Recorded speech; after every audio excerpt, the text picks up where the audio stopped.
So glad to welcome you over on the Towel YouTube. I know you are all thrilled to see little Towel. Hello, Towel friends. Oh, Angela Powell, Dewdrops, Let Me Reflect, Claudia Montano, dear Alana, it is great to see you. Sunken Grave, Deb H. Oh my goodness, ladies and gentlemen. Christina Towel is here, taking care of her Super Towel son today, who is sick. Oh, Nancy from the 508 is here. Diana Natale. Ladies and gentlemen, it is a gathering of the Towel friends.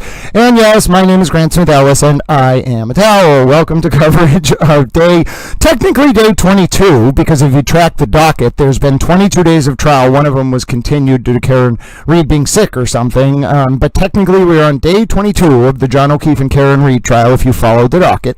I know that not every station wants to count that day, but you know what? That is the alphanumerical order, and we are sticking to it.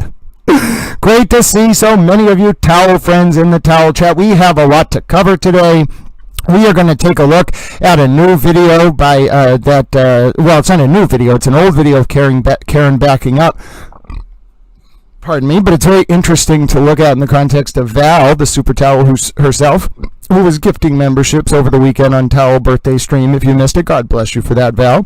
We're going to take a look. Oh, is my microphone peaking a little bit? Hold on a second.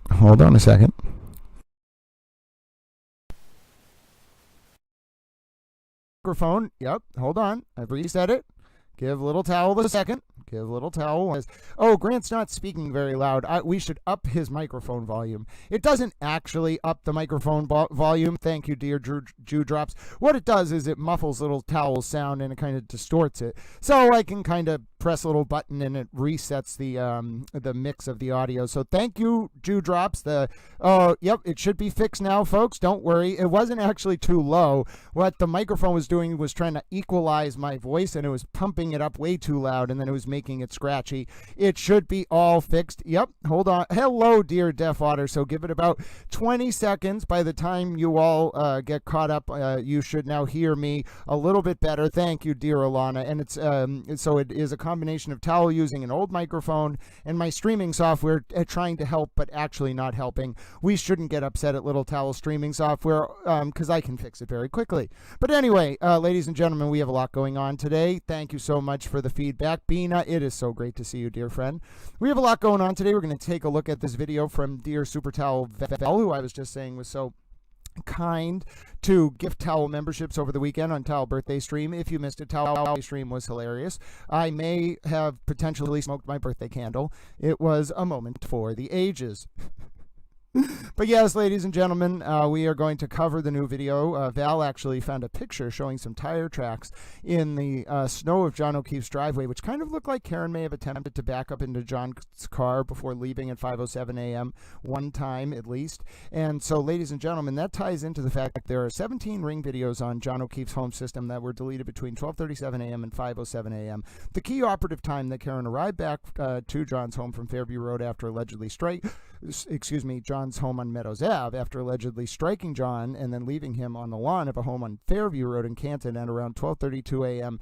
and roughly 04 to 09 seconds, with John's phone moving for the last time at 12:32 a.m. and 16 seconds. Now, if you've been following this trial, you know we got foundational evidence last week related to the technical data from Karen Reed's Lexus SUV. Now, that story about how that chip off wasn't done correctly during the first trial and how there were two key chips missed, the infotainment system chip and the Lexus black box EDR chip. Those are the key things that were missed.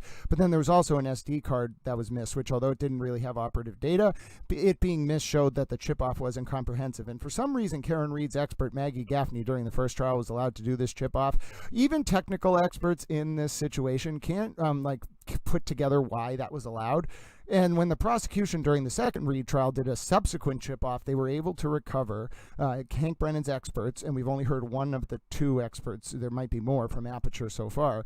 When they were able to do the second chip off, the state was able to get more data from the key infotainment system chip and the black box EDR chip. And the infotainment system chip had two crucial pieces of information. One, it had a running clock, okay, from when Karen started the car at around 12:15, leaving a bar in downtown Canton when Karen's BAC was 0.14 to 0.28, 2 to 4 times the legal limit. She admitted she shouldn't have been driving. You can run the running clock, and then it tracks Karen arriving to the house at 12:24. Karen and John sit outside the house until about 12:31, maybe 12:30. John gets out of the car. Karen pulls forward, sits in neutral for a minute or two. And then there's a backup event that's recorded, and you can tell the time of this backup event because you also have the time on the Lexus's internal clock from the infotainment system in the black box EDR chip. And that time of the backup event is 12:32:04 to 09. Now, Karen's Lexus and John's phone kept time differently because all clocks keep time differently. If they all kept time the same, we wouldn't need the atomic clock. But anyway, it's a complex thing involving magnets and polarity and atoms. We're not going to get into it. The point is, when you sync John's iPhone clock to the Lexus clock, which you can do because of a bunch of different trigger events, including the car starting when John pulling up Waze and John's Waze data as John's phone and Karen's car leave the waterfall to head over to Fairview Road around 12:15.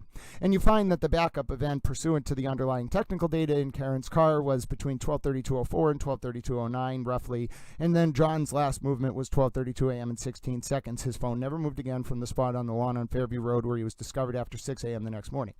But and so that data is going to be part of testimony because if you missed it last week, you had to really be a nerd, and I mean that in a very benevolent way. You had to be a nerd to really understand the nature of what was being talked about during last week's testimony because it was foundational technical data being explicated by one of Hank Brennan's experts, Shannon Burgess, Shannon Burgess is a genius, but if you don't speak computer, like our wonderful Murder by Maestro or otherwise, if you don't speak binary and hexadecimal, like if you cannot talk in that language, if your brain doesn't think in that language, you will not really have fully understood the weight of what Shannon Burgess was testifying about.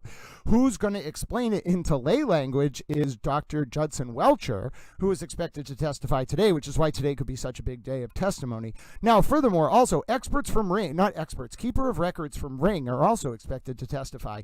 And bringing us back to what I was talking about initially, if you think about the videos from John O'Keefe's Ring system, 17 of them of the 18 deleted between 12:37 and 5:08 a.m., including potentially one showing Karen trying to stage her initial backup into John's car because Karen's taillight was clearly broken when she arrived at 12:37 a.m. That's why I think she deleted a bunch of those videos. But I also think Karen tried to preemptively stage reasonable doubt. Literally, I think Karen Reed tried to preemptively stage reasonable doubt by backing up into John's car and gently tapping his bumper so she could say, oh, well, it's possible that's when I broke my taillight, instead of when she crashed into John, in my opinion. Sideswipe, really. Now, ladies and gentlemen, key thing to remember here.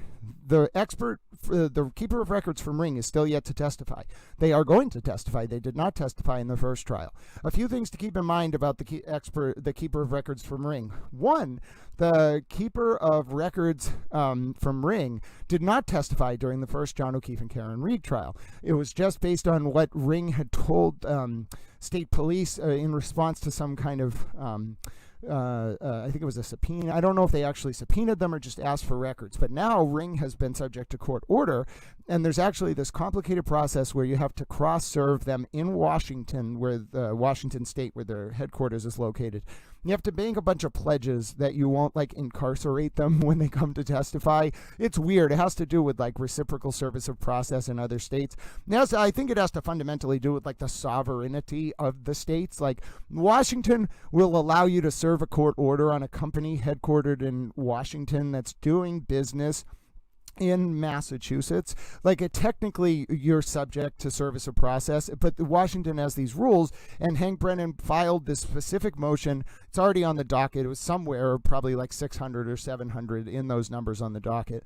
Hank Brennan files this motion for reciprocal service of process on Ring, which is a very, very big deal because it didn't happen during the first process. And now Ring's keeper of records has to come to Massachusetts with all these promises that Hank Brennan made to the court in Washington State. And the keeper of records from Ring comes into Massachusetts and testifies about data that's probably more intricate than what was available in response than Ring was able to provide in response to initial inquiries from the state police in the context of the underlying investigation. Now, that's all a very big deal. Dr. Jordan Welcher's testimony is a big deal, but going back to the deleted Ring videos, there's another Ring video. There's actually 18 Ring videos that were deleted. One of the other ones that was deleted was later on in the morning. So you have to understand that at the scene of John O'Keefe's death at around 6 in the morning, the exact timeline of events is this. let's back up. So we're going to talk about the 5:07 a.m. video in the context of Val's excellent post that she made, but let's talk a little bit more about the timeline. If you're unfamiliar with this case, I'll just lay it out for you. This is what happens when I take 2 days off. I think about a lot, I have a lot to say, and my voice gets stronger. But yes, let's talk about the timeline of the case. Okay, so 5:07 a.m. on January 9th, 2022, Karen Reed leaves John O'Keefe's house, okay? Karen Reed leaves John O'Keefe's house, and there is actual video indicating that Karen Reed at 5:11 a.m. is heading towards Canton Center. Okay, Canton Center, if you're tracking Karen's movement, she goes out of John's house, she takes a left, she goes straight to an intersection, and then I think she takes a right and heads towards Canton Center, okay? 5:11 a.m., so 3 minutes later, 5:08 a.m., she's on camera staging the fake backup, potentially a second attempt. 5:11 a.m., she's on camera heading towards Canton Center. She drives through Canton Center. It takes about 5 to 6 minutes. On the other side of Canton Center at 5:18 a.m., she's caught on camera again near the Purple Line station, okay?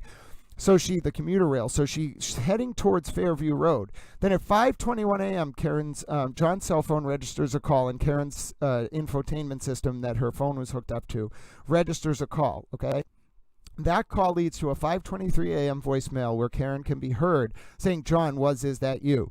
Now, here's why this is so interesting. Karen Reed doesn't get to Jen McCabe's house to pick up Jen McCabe and Carrie Roberts until 12:35 a.m., which leaves a 17-minute window between 5:08 and 5:35 with that 5:21 call, 5:23 a.m. voicemail squarely in the middle, where Karen Reed, I believe, went back to Fairview Road and confirmed John was dead. She may have even gotten out of the car, looked down at John. Maybe that's when she pulled glass out of his nose. I'm not really sure what the exact timing of when she first knew she had hit him. I think it's very possible she knew at 12:32 when she backed into him and passed him, because I think she kept going a little bit, stopped the car, and then had a perfect view out her window of the fact that he was lying on the lawn near the side of the road where he was later discovered.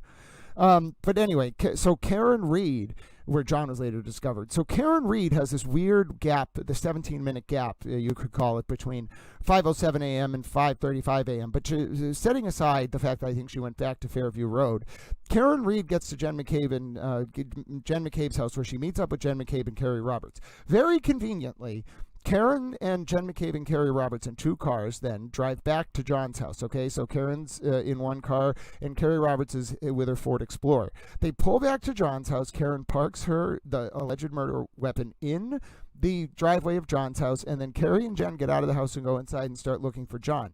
Karen, strangely, just goes upstairs into a bedroom and just, in a dark bedroom, stands alone and doesn't even look for John in the house.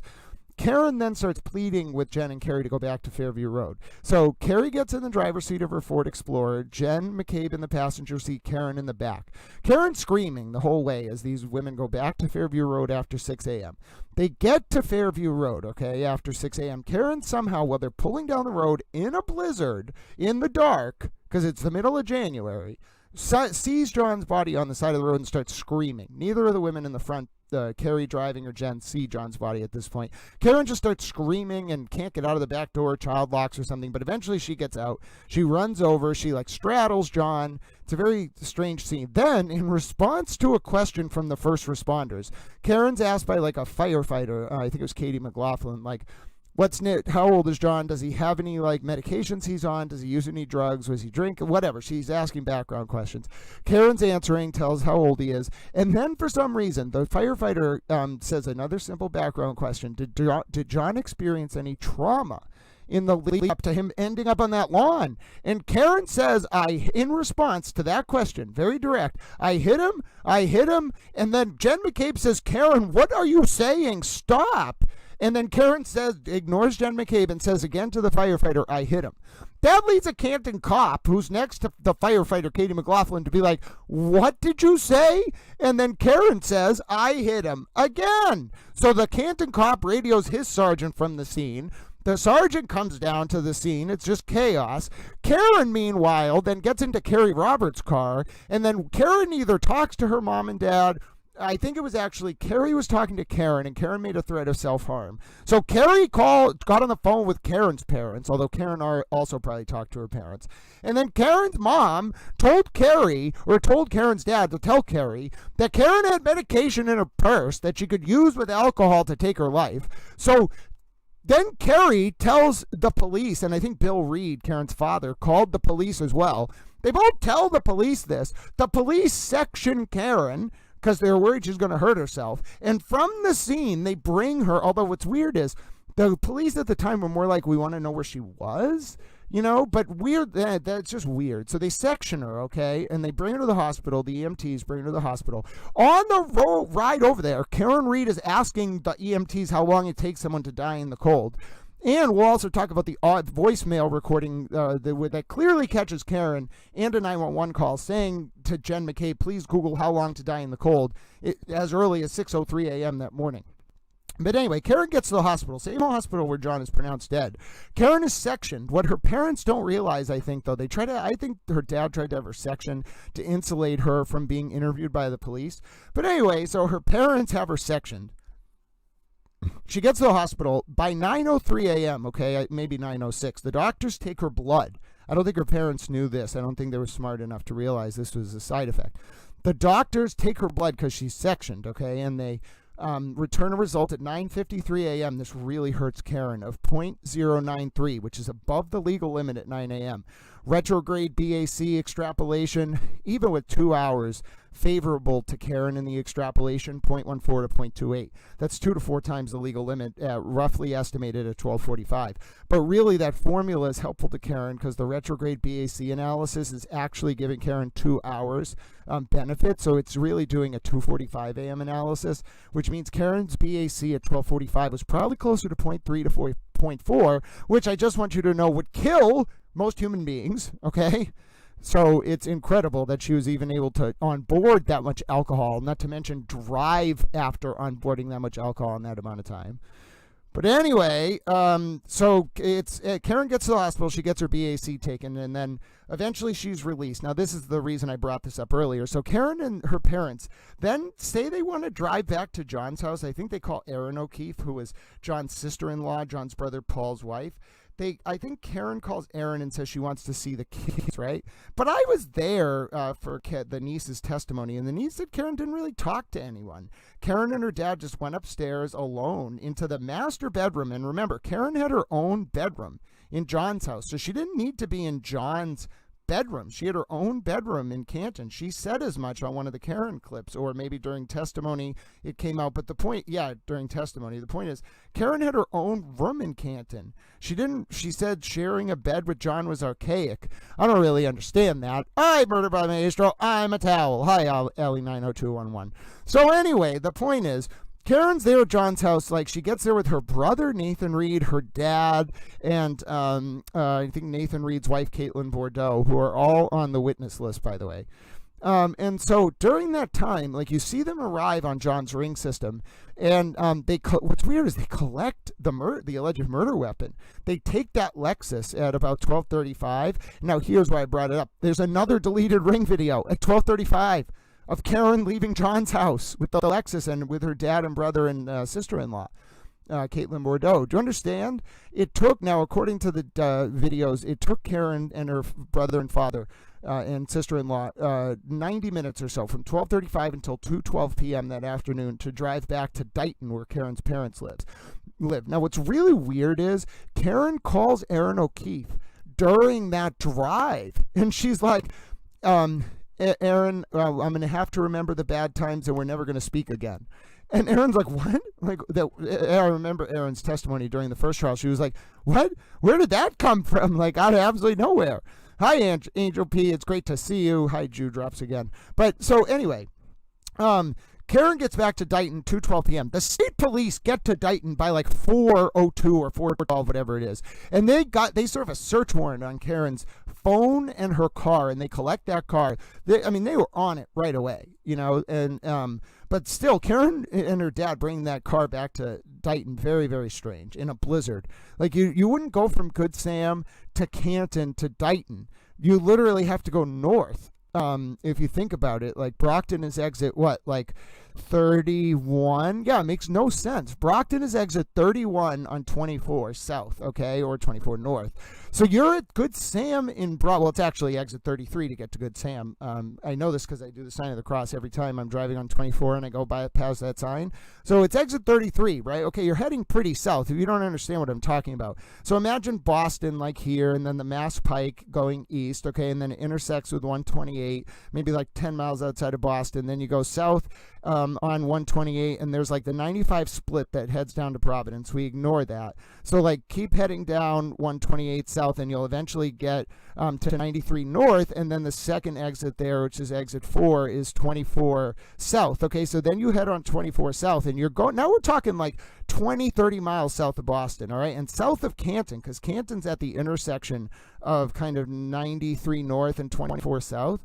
Anyway, you got to look at a map, but I know what I'm talking about. So anyway, the point is, it makes very little sense if you're all the way down to exit 33 on 24 south.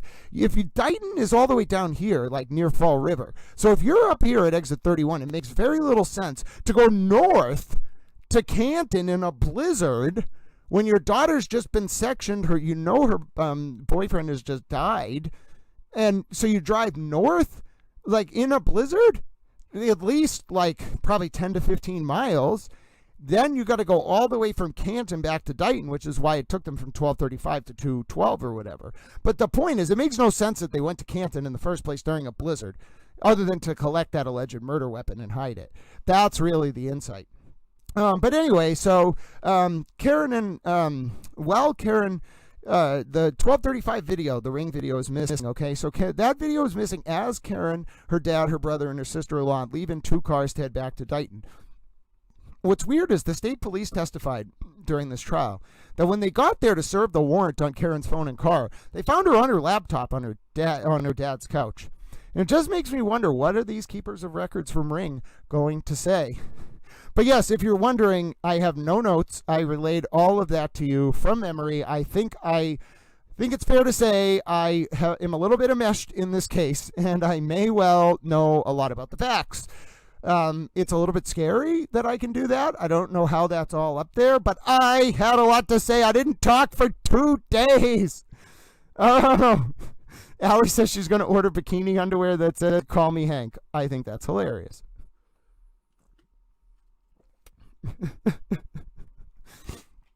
Oh, goodness.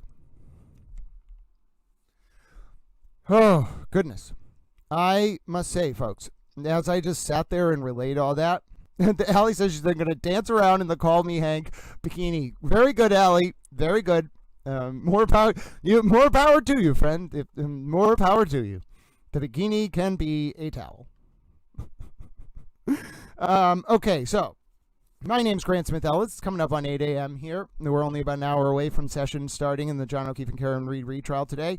If you missed it, I just overviewed basically the entire operative timeline of the events, and we talked a little bit about why the testimony from Dr.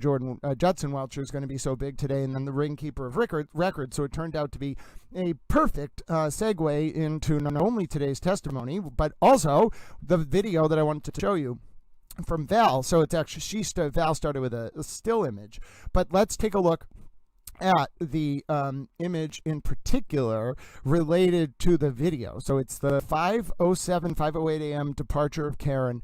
Is there a tire track, folks, that was there before Karen does her stage bump into John's car? And does that mean Karen attempted that stage bump, didn't think it looked good enough, and then did it again? Oh, ladies and gentlemen, Amber, I don't know if we have to crowdfund. I think I can just say, "Hey, Brennan, let's meet it. We have to do it in this true to towel form. We will meet in some random place, and we will do an interview after the trial." I'll just be like, "Let's meet in a coffee shop and film an interview." He'll be like, "Grant, I don't think we should do an interview in a coffee shop." And I'll be like, "Okay, I'll think of another plan, Mr. Brennan. I mean, Hank, sir." Hi, JMS. I'm a towel. We are getting ready for today's session. We just got caught up very quickly, ladies and gentlemen, very, very, very quickly on the overview of the John O'Keefe and Karen Reed trial. And you might be asking, how can one human being in 24 minutes relay all of that information from memory with timestamps in exact order and cite to details? Well, after 2.5 years, it just you may not have lived it, but the details become your reality. You become so enmeshed in this case that I can close my eyes, and I was closing my eyes, and I was just visualizing all of that. I can just see all the documents and the testimony, and I can hear it, and I know the timestamps and the speed of the vehicle, 24.2 miles an hour in reverse, roughly between 12:32:04 and 12:32:09 a.m. on 1/29/2022, reducing 23.6 miles an hour in a millisecond with a 4.5-degree steering wheel correction to the right at exactly the alleged moment of impact with John, and then John's phone stops moving at 12:32 a.m. and 16 seconds on 1/29/2022 immediately after that. You know what I'm saying, ladies and gentlemen? You just have it, and that's how it is. But yes, I want to thank everyone, first of all, so for whether you react to the video, whether you like the video, subscribe to the stream, every single one of those tells this algorithm that the video and the content is something that people find valuable. So I appreciate every single one of you for supporting this stream. I'm glad you enjoyed getting caught up. And I will say, yep, absolutely, part of the reason why I leave the reactions up is that the more reactions there are, the more the YouTube algorithm thinks that this video is, and rightfully so, something that people want to engage with. So thank you for that. Oh, God bless. Oh, God bless you, dear Eva. Look at that super chat from Super Towel Eva. It says, Summum bonum to justice for John O'Keefe. And if you don't know what's, hold on. I want to click. No, that's not what I want to click. Hold on. If you don't know what summum bonum is, ladies and gentlemen, summum bonum is the greatest good. It is a Greek, Latin term. The Greek word is eudaimonia. But summum bonum is a Latin term, folks, for the greatest good. And I love that Eva has shared with us this morning. And first of all, God bless you for supporting the channel. But I just am thrilled that Eva has shared with us today a message of compassion that says summum bonum to justice for John O'Keefe. So that is a sentiment I think we all can share, and I think we should all take a moment. First of all, God bless you, Eva, for your support, and also for those incredibly wonderful words. Anyone who uses Latin this early in the morning gets a super gold star and becomes a super towel. So God bless you, Eva. You are a super towel. Now, give me 1 second while I load up the rest of the comments and get things back to where we need to be. We got about an hour until court comes into session. If you're just tuning in, we'll get caught up. Oh, I see Sole Nina in the chat. Hello, dear friend. You are a super towel. Wait a minute. We missed. I'm doing the work that I can. You know, I'm just being a super towel. Just trying to be a super. Well, you're all super towels, and I'm just trying to play my part in being a towel. I'm not a super towel. I'm just a towel. Don't follow me. Make your own decisions. Use the information I give you in the forum to empower yourselves and become cogent consumers of information in the wider public sphere, therein warding off usurpation of our representative forms of government.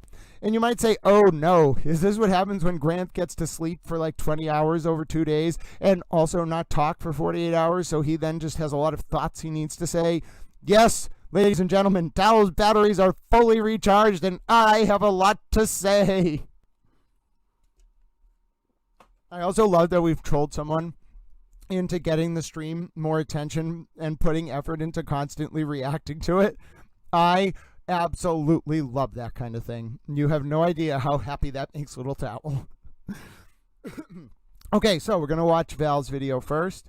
And again, thank you all so much for supporting the stream. It's not just Val's video. It is actually a very interesting combination of Val's picture and then the video of Karen backing up. So let me bring this up on the screen for you right now.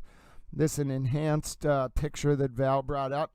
And what we're looking at, you can see it on the Twitter as well, but we're looking at the tire tracks, okay? Do we see a second set of tire tracks to the left of Karen's backup that we're going to see in the video? And if the answer is yes, okay, folks, that means she might have tried that backup maneuver twice. Now, we're not looking at whether Karen ran over her tire tracks. We know she did. We're looking more to the left of that.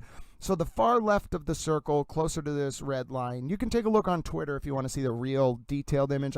Nothing I do other than making it take up the whole screen is going to actually enhance the view for you on this stream. You want to actually go look at either Val's Twitter or my combination post of the image and the video. But let's watch the video now. And again, what you're looking for is when you go do your analysis, is this over here, right near this line, is there a tire track that could not possibly have come from Karen backing up right here? So let's take a look. And we know it can't come from her arriving earlier because 4 hours went by, 5 hours went by, and this snow is falling at a rate of 1 to 2 inches per hour, you know, so can't have been from earlier. So is there a tire track to the left, folks, to the left of the tire tracks that we know are from Karen backing up in this image? So backing up on the video. So we're looking for whether there's a tire track heading towards John's car to the left that could not possibly have been a result of Karen doing the backup maneuver we're going to see in this video. So let's take a look.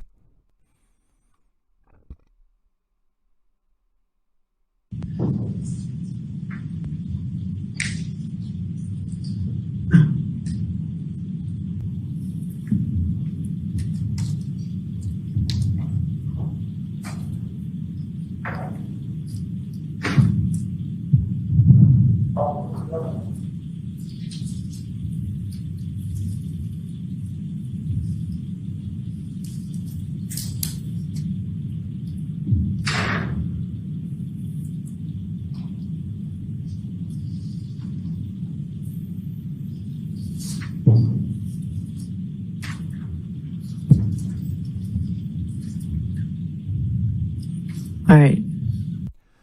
So, I mean, there's the video, folks. No, and so what I can't really zoom in the traditional way, MBM, but if you want me to, the best way we can, if you want me to actually zoom, I'm going to go off the screen for a second. The best way to do it is like this. I'm just going to make it take up the whole screen. So give me a second. Give me a second, little towels. I have a towel plan. I am the man with the towel plan. Yes, ladies and gentlemen, your comments are going to go away, but just watch this. All right. Oh, no, that's not the right one. Come on, little towel. Hold on. Let me get the right one. I am a towel. Ladies and gentlemen, I am a real-time video editing towel. Okay, Murder by Maestro. Hold on, I got to get rid of this. I don't have to get rid of it. Just got to take it off the screen. Murder by Maestro. Oh, my goodness, Murder by Maestro. There's your wonderful image from the other day. Okay, so I have, if you really want me to see this as zoomed in as we can do it on the YouTube, it's going to be like this, okay? Now we're keeping Chloe the dog in a wig on the left, along with Bob Alessi cracking rocks and the Marshmallow Man and Chewbacca. And, oh, Murder by Maestro, we have a new emoji now, so people can summon you with a bat emoji because you are Batman. But okay, that's as good as I'm going to get it for now, so let's watch the video again. This is at the request of the Super Towel themselves, Murder by Maestro, who is 0001 years old in binary. Yeah, I'm just flexing on you, Bob Alessi. What are you going to do about it?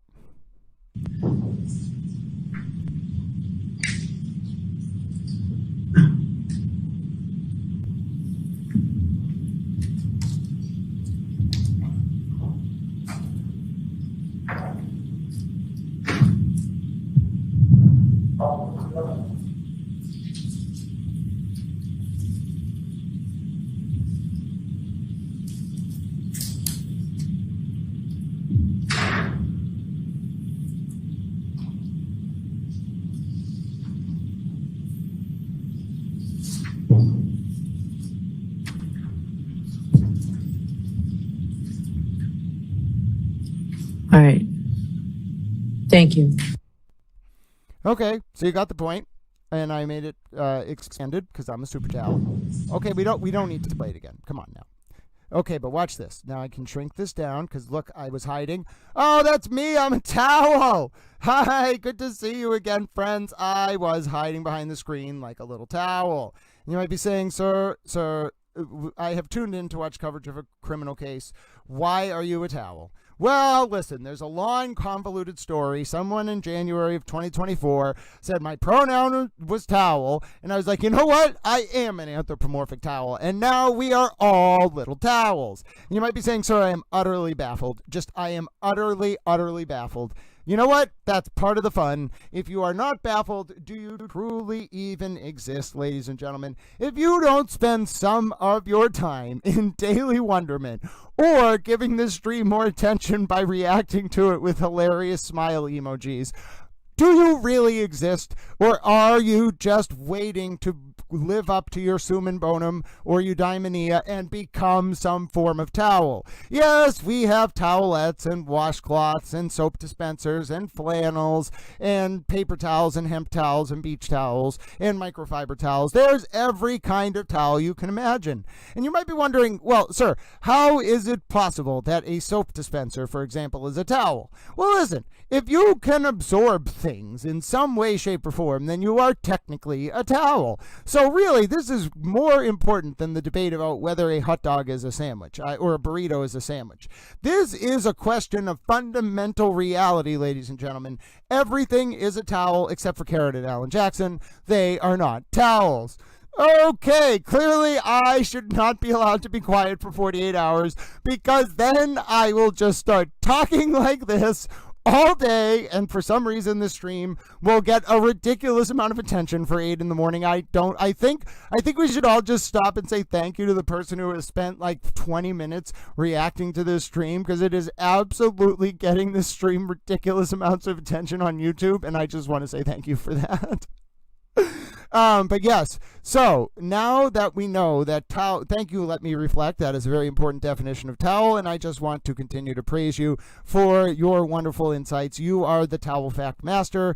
God bless you. I appreciate you as much as I appreciate the person who has dedicated their day to helping this stream get more attention. And just to remind you, if you don't have to put the effort in, but if you like this stream, if you click the subscribe button while it's live, or if you react, it doesn't matter what kind of reaction you use, those are all things that tell the YouTube algorithm that people find this content engaging. I don't know why it works like that, but just let's send a special message of thank you to the person who has been helping this stream. Even though it's not the traditional form of support, you are helping this stream, and Towel appreciates it. I'm going to keep thanking you to troll you just to be funny.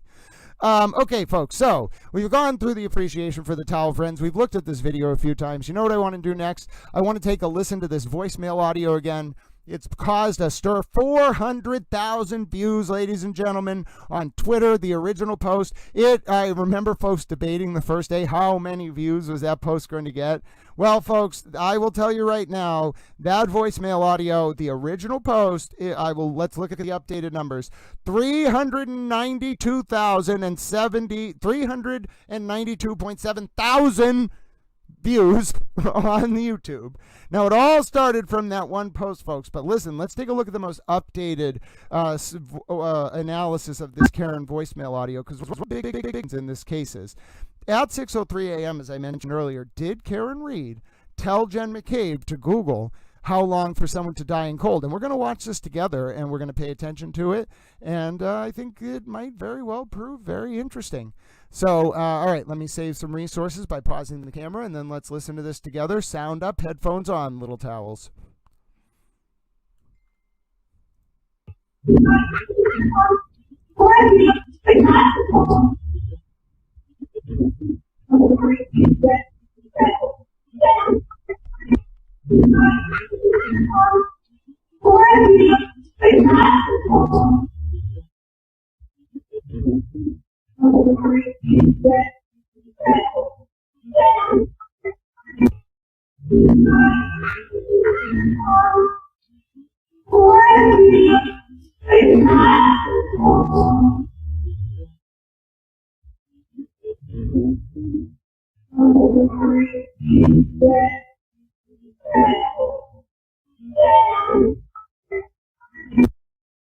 Karen, how did Jen McCabe Another do? witness, another instance of perjury, or instances, I'd say. Karen, did you tell Jen to make that Google search that morning at 6:23? I did not. I did not tell Jen to make a Google search.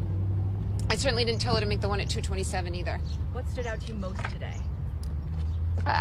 We know all the details. We know all the changes in statements. It's just, what will her reaction be? Why is she so inconsistent? Because she's lying. Do you think she That's colluded? it. Thank you. Do you think she colluded with Katie Roberts? There was influencing going on.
I don't know if he's breathing. There are two women trying to do his body heat, and I don't know if he's breathing. There are two women trying to do his body heat, and there has to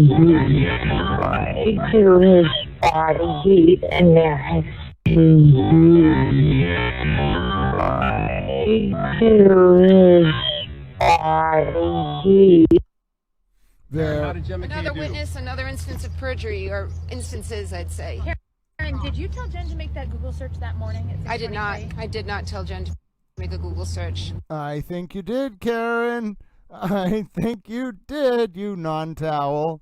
Well, we just broke a towel YouTube record, by the way, for most viewers on the pre-show. So thank you very much to everyone who's been reacting to the stream, liking the stream, subscribing to the channel.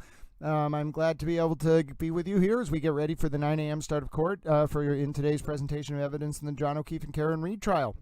Now, I had another request to bring something up as we take a look at that voicemail. I had a request to bring something up. This was a post from Annabelle Higgins, so give them a follow. I just started following them myself. And it shows a picture of what's called the infamous narcissistic smirk. Now, I'm just reporting what this person posted. This is just a graphic. I'm not commentating necessarily on Karen Reed. It's just someone's insight. I think it's an interesting insight, and someone messaged me and asked me to show it, so here you go. Now, it says, the evil narcissistic grin, a filthy glance exhibited by a narcissist as they inflict pain onto you, and usually given simultaneously with a haughty glint in their eye. This look is so evil that you can actually feel it, and the abuser manages to do it in such a stealth way that no one else in the vicinity can detect it but you. And then there's a picture of this. Now, I mean, I get the point. Here's my analysis of that image. Like, I need to know what she's looking at. Where are we, in the big courtroom, the small courtroom? Is it a pretrial motion hearing? Is the jury there? But that's the way I've described it. Is Karen Reed has a Mona Lisa smile. Okay, so you don't look at Karen Reed's smile to figure out what's going on with her. It's always very she can even like smirk and smile at the same time. You look at her eyes, all right? And so in that picture, her eyes are, it's more inquisitive. Like she's like, what's going on? Like she notices the camera.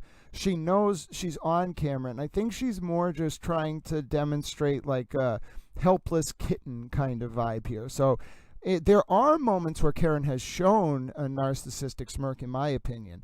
But this moment, no. She's more like it's not going, I don't know exactly when this is from, but like, it's not going well. Like, don't you feel pity for me? Like, it's not puppy dog eyes, but it's not her evil eye. She has a glare, but that is not it. That's more of, like, I'm looking directly into her eyes on the larger screen. And they're her head is not that big in real life.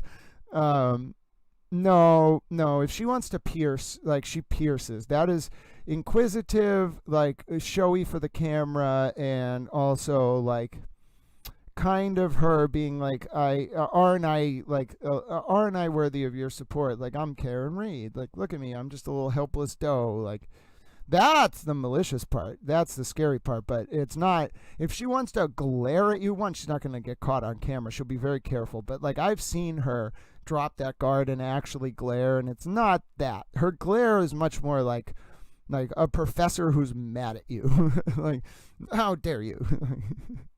But that's not her glare. No, that's more of like showy for the camera. But yes, I agree with the initial insight. Like, it's getting there. I see why you picked up, but you got to remember, Karen's Mona Lisa smile is always going to be misleading. It's never going to tell you. It's always going to be seductive, not in a sexual way. Just the smile is always going to be evocative, but never the real, like, core of her in that moment. You need to look at the eyes. She can't control, it's not that she can't control them, it's just that she's learned how to master that facial expression so that it hides the reality of what's going on. What she can't hide is the eyes. And in the first picture, that's true too, but the side eye here is misleading because she's not side-eyeing someone, she's looking to see something going on. It's more inquisitive. But the eyes in the first picture also tell a story. But the eyes in that second picture for Karen in this moment, there's better examples of her even hiding behind the Mona Lisa smile. There's better examples of her glare. Oh my goodness, listen, I just cannot believe so many of you tuning in for this pre-show. It's great to see so many of you. And listen, ladies and gentlemen, it's coming up on 9 a.m. The Karen Cam's going to be starting here soon, and I know what you all want to see. There is only one thing that we're going to watch later. By the way, I hope you had a good Memorial Day. God bless the troops who have given their lives in service of the United States of America. Other countries have their important days of remembrance, but for us, this is that was the Memorial Day weekend.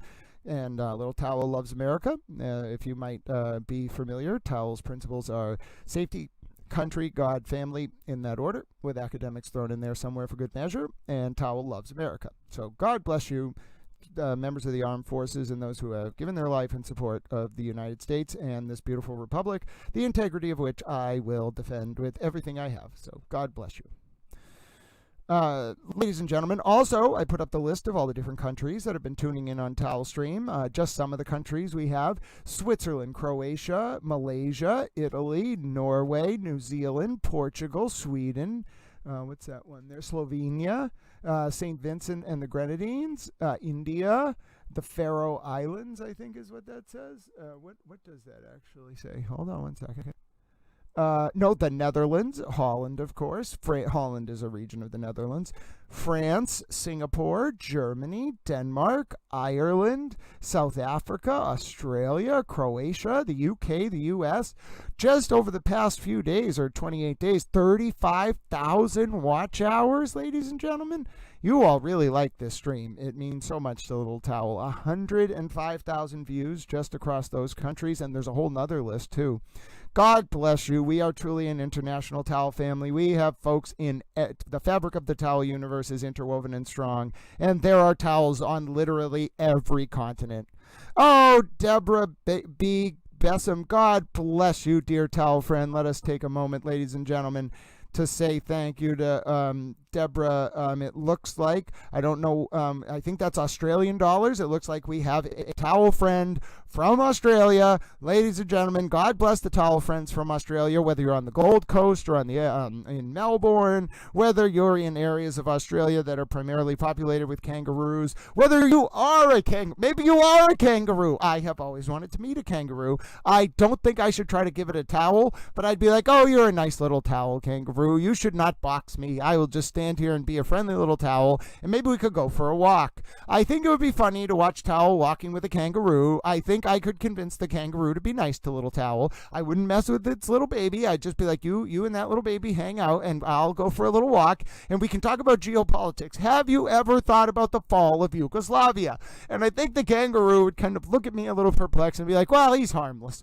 Oh, ladies and gentlemen, ideally, let's not send Towel into the Australian outback. I'm pretty sure I would start trying to lecture kangaroos about geopolitics.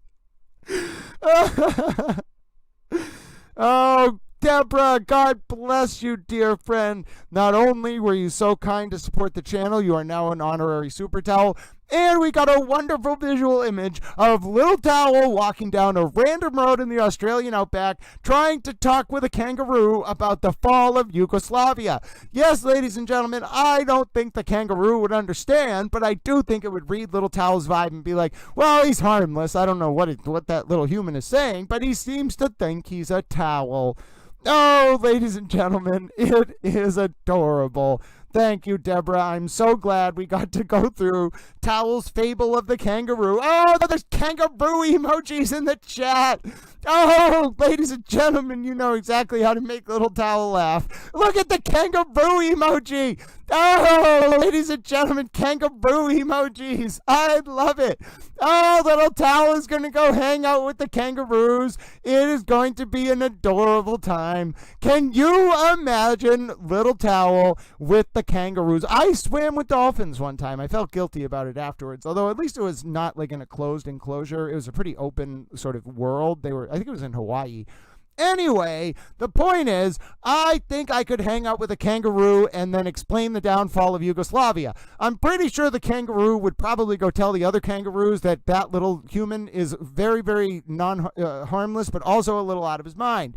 And I'd be like, no, I just am very interested in the downfall of Yugoslavia. Do you not understand the geostrategic importance of the Balkans? But yes, listen, let me just say a lot of people enjoy kangaroos, so I think we should all say thank you to Deborah. I just want to make sure I pronounce the last name. I think it was Bissum. Deborah Bessum, B-E-S-I-M. Thank you so much for sparking that wonderful Towel soliloquy about a magical walk down the road between Towel and a kangaroo. Yes, I'm sure Christina Towel, the reporter herself, is working on it right now, ladies and gentlemen, and we will soon have an image of Towel and a kangaroo walking down a road in the Australian outback with Towel extolling the virtues of understanding the breakup of the former Yugoslavia. And a lot of you might say, Grant, you really have the breakup of Yugoslavia on the mind. What is going on? Well, you know what? One, I think it's hilarious. And two, I told the story the other day about how I was sitting in an amphitheater at the base of the Royal Crescent in Bath, England, and I was discussing with this guy who sold the Big Issue and this other recent immigrant from the Czech Republic. And the guy who sold the Big Issue kept calling the guy from the Czech Republic Czechoslovakian. And the guy was like, I'm not Czechoslovakian, I'm from the Czech Republic. And then we got into a very intense political debate, not really a debate, more of an explication about the downfall of Yugoslavia. So I think it's hilarious. Oh, I'm so glad I pronounced your name right. That is absolutely wonderful. And listen, we can absolutely talk about kangaroos and the downfall of Yugoslavia at the same time, and there's nothing anyone can do about it. Court doesn't start for another 37 minutes anyway. But yes, I was not just going to talk about kangaroos. I do love kangaroos. I am a big fan.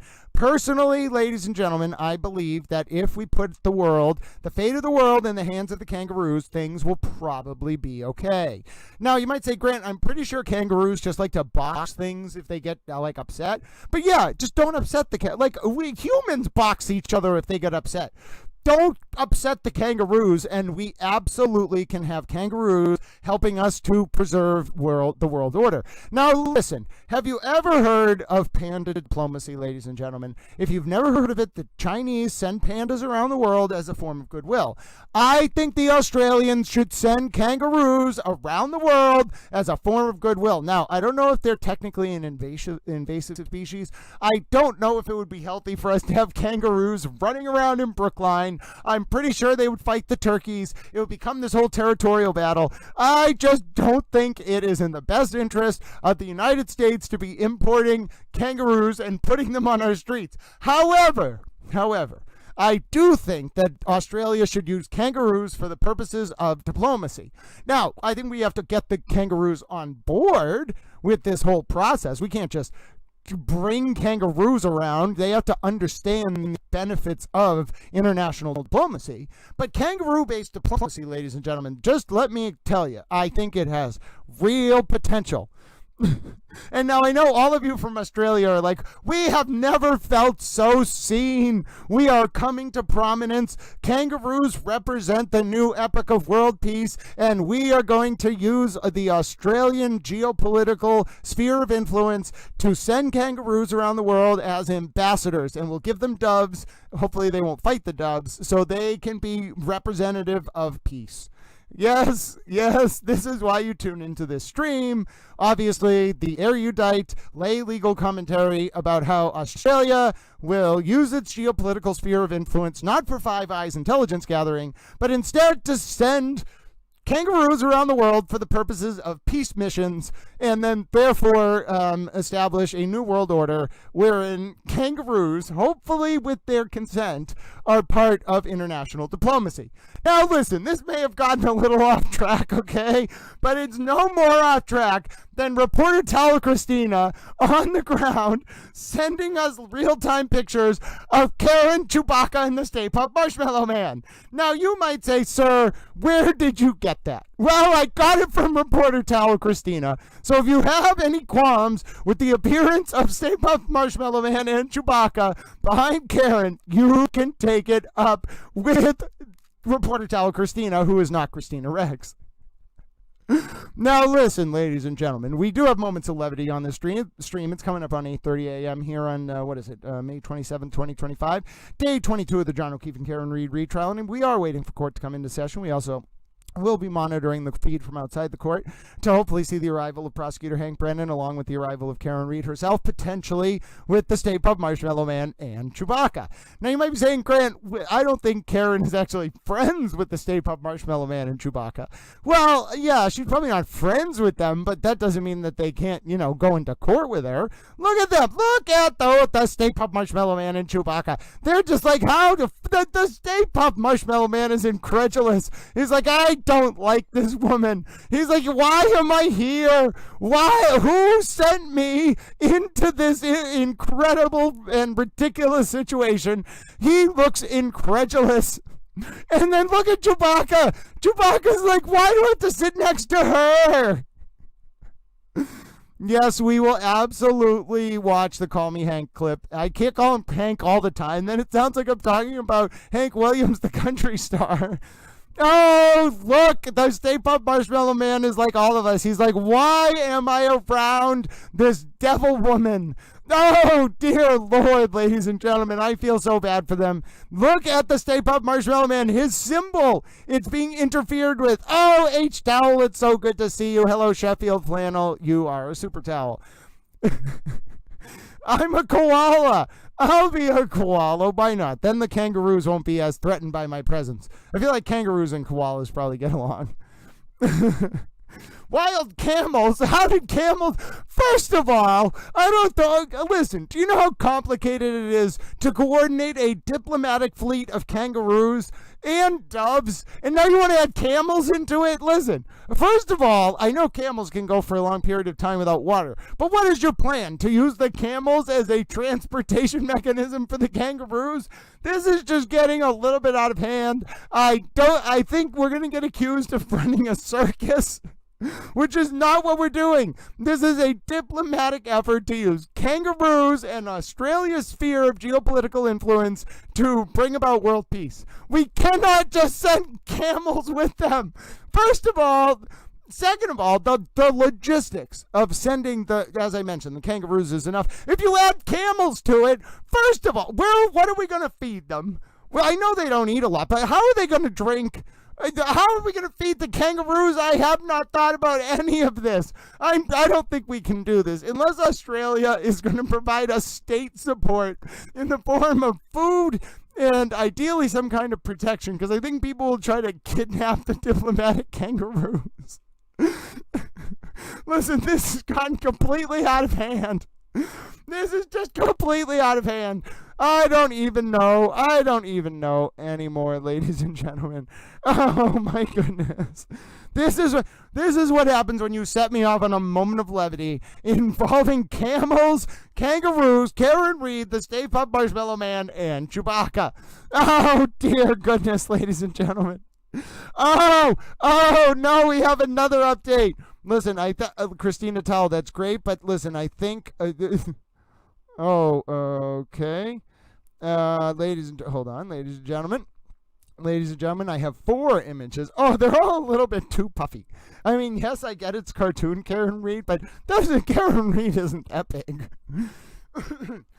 Oh, okay, so, all right, listen, Sheffield Flannel has helped me understand. The camels really appreciate our diplomatic efforts. So as a symbol of world unity, I got it now. Listen, if we use kangaroos, camels, and pandas, okay, that will, if we use all of these for our diplomatic efforts, think about how, okay, hold on. What about India? We can't use cow. Well, no, I feel like they'll be upset that we brought the cows out of India. The cows have to stay in India. We're going to have to think about an animal from India that is not a cow that we can bring around. But if we have people, think about it, camels from the Middle East, okay, kangaroos from Australia, pandas from China, and then some animal from India that is not sacred and they won't be upset if we take it around the world for our diplomatic efforts, we will have covered like 60% of the world population. Think about this. I think this is really coming together here. We will create an international diplomatic coalition. Oh, yes, ladies and gentlemen. No, what we're actually going to do is watch Karen clips until Karen arrives at court, because who likes Karen clips? Actually, hold on. We are not just going to watch Karen clips. We are going to watch everyone's favorite clip. Colleen Henry, if you're in the chat, we are going to watch the Call Me Hank clip. We may even watch it twice for good measure. That is how much the Towel Friends love Hank. I'm supposed to call him Hank, and I still feel weird about it. And yes, after this video, I ran down the street. I didn't run. I turned around with a big smile on my face. I went up to Abby Patkin from Boston.com, and I said, with a big smile on my face, Abby Patkin. I didn't say Abby Patkin. I said, Abby, Hank Brennan said I can call him Hank. I feel like I won a medal. And I feel like any other human being in the world, she would have looked at them and been like, what is going on? Me, she just smiled. And she didn't say anything. She might have said, like, that's nice. But she smiled and she was like, he is so proud of himself. And then I went down the street like a gleeful little towel, being like, Hank Brennan said I can call him Hank. Oh, ladies and gentlemen, it was a moment. It was a moment in the life of Little Towel, and you can watch it on your screen now. Good night. You as well, Mr. Brennan. Call me Hank. Okay, sir, I will, Hank. One more time. One more time. Good night. You as well, Mr. Brennan. Okay, sir, I will, Hank. Oh, we need it again. 3 times. Colleen Henry will be thrilled. Good night. You as well, Mr. Brennan. Call me Hank. Okay, sir, I will, Hank. You know what it's time for, friends? Not only do we have the Call Me Hank clip, we're going to watch the compilation of Karen clips. Yes, what better way to get us ready for the start of court, as this could be a bombshell day, than watching what you all love, the Call Me Hank clip and Karen clips. Oh, God bless America. God bless America. We're going to watch Karen clips. Ladies and gentlemen, nothing makes the chat so enthralled as watching the Call Me Hank clip and Karen clips. And you might say, Grant, you certainly have an eclectic and interesting group of people who chat in your chat. Yes, they are all super towels, and the best part is you can't get through the wall of super towels. They are just super towels, and you must be confronted with their wonderful existence at all times. And you might be saying, okay, well, is court going to start soon, sir? Yes, I am not a sir. I am a towel. Don't follow me. Think for yourself. But court is going to start in just about 25 minutes. And if you can't tell, I haven't talked for the past 48 hours to save up my voice. And therefore, I was very cogent, on point, and had a lot to say, ladies and gentlemen. We even started talking about camel and koala. No, well, camel and kangaroo and koala and panda and base diplomacy efforts. I'm pretty sure I solved the entire issue of world peace. I just need a few years to gather up animals, make sure they're not culturally electrically sensitive and bring them around. Oh, goodness, I'm turning into Noah. Oh, no. Oh, goodness, it wasn't helping the animals survive the flood. Noah was a politician who was creating world peace through animal-based diplomacy, clearly, ladies and gentlemen. Oh, I put it all together. So I need an ark? I don't even know how to build an ark. I don't want an ark. Oh, murder by maestro, I think I've cornered us into an incredibly difficult position. I think we need to build an ark. Oh, no, ladies and gentlemen. What have I done? What have I done? Oh, I don't even know what to do at this point. I'm going to have to build an ark. Murder by maestro, I'm incredibly concerned. I have set us on an irredeemable path of animal-based diplomacy that will require us to engineer some kind of ark. All right, we're going to watch Karen clips now. On that note, and then I'll break in if we get footage of Karen arriving to court. My name's Grant Smith Elvis, just about 20 minutes or so until we get started. And you know we got the Karen cam ready for what could be an explosive day of testimony in the John O'Keefe and Karen Reed trial. We've been off for a few days. Your energies are refreshed. We had a towel birthday. Clearly I have a lot to say, and I am a towel.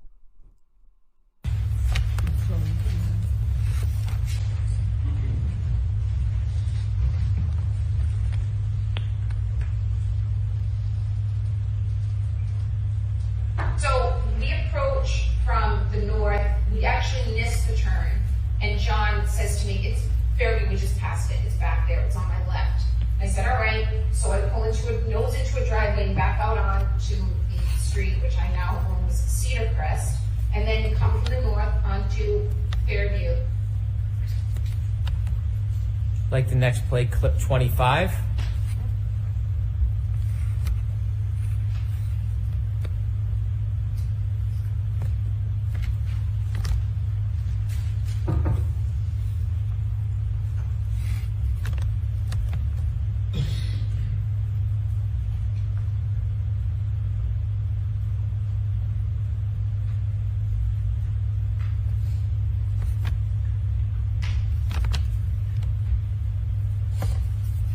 At 12:41, I leave a voicemail to John. You can clearly, and this will probably be played on Monday, you can clearly hear me pull into John's garage. You can hear my car sensors beeping as I come close to the sides of the garage truck. And then you hear the car go off, and then you hear the sled ding, ding, ding as I open the door, shut the door. I had high heels on that night. You hear me walk in, go into the stairs up into the kitchen, shut the door. You hear me walk in the kitchen. It's like a full minute long. That's at 12:41. And finally, clip 24.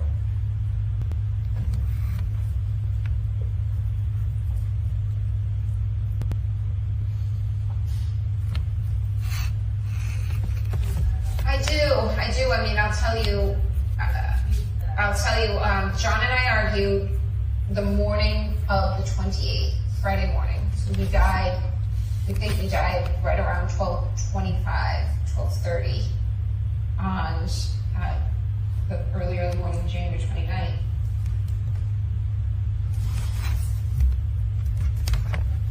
Thank you. Hey guys. Very good. How are y'all? Any reaction to the clips, Karen, that are being played? No.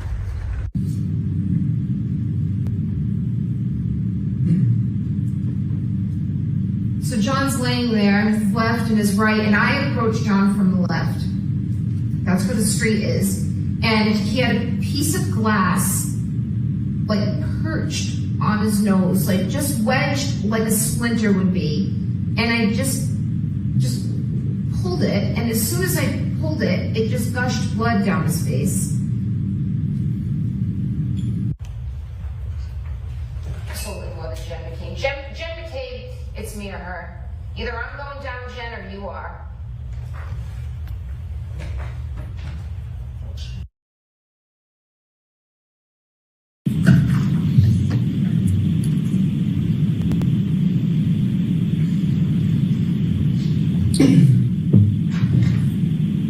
There's any window here that you guys have really been going at it. This was sort of like a last date element to it. Was that going on? That was not going on. John made it clear to me, I'm never breaking up with you. you know, never that we're in this good or bad, but you're the best person I've ever. The Commonwealth would ask to show clip 19. Okay.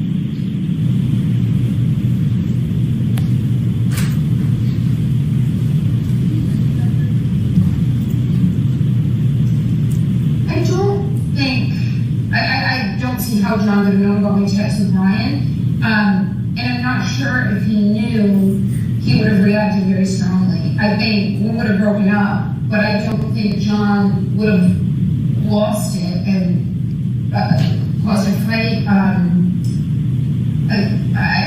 I didn't feel like John's emotions with me got really strong. I mean, I didn't think I hit him, but could I have clipped him? Could I tapped him in the knee and incapacitated him? He didn't look mortally wounded as far as I could see, but could I have done something that knocked him out and in drunkenness and in the cold didn't come to again? And this was the moment you would run them off the party. Yeah, would have had to.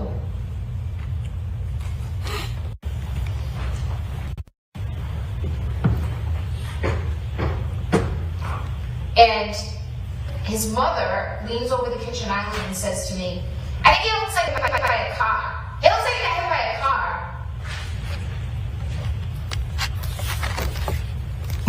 All right, who's your next witness, Mr. Brennan? Next witness is Jean DeMoulis.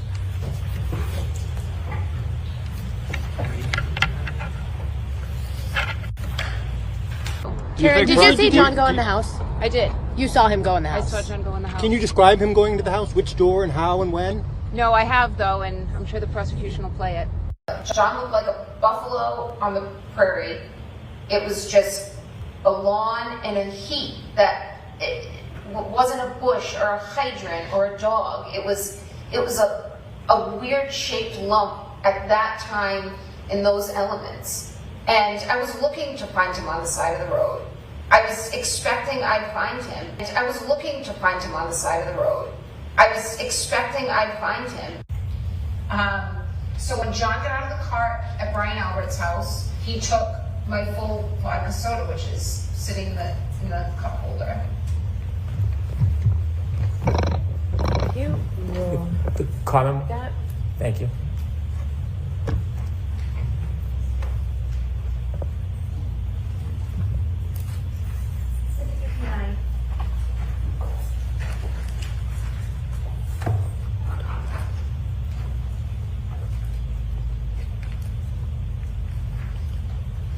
All right, your next witness. One more, please, Your Honor. The Commonwealth moves into evidence and seeks to play clip number 17, please. Okay.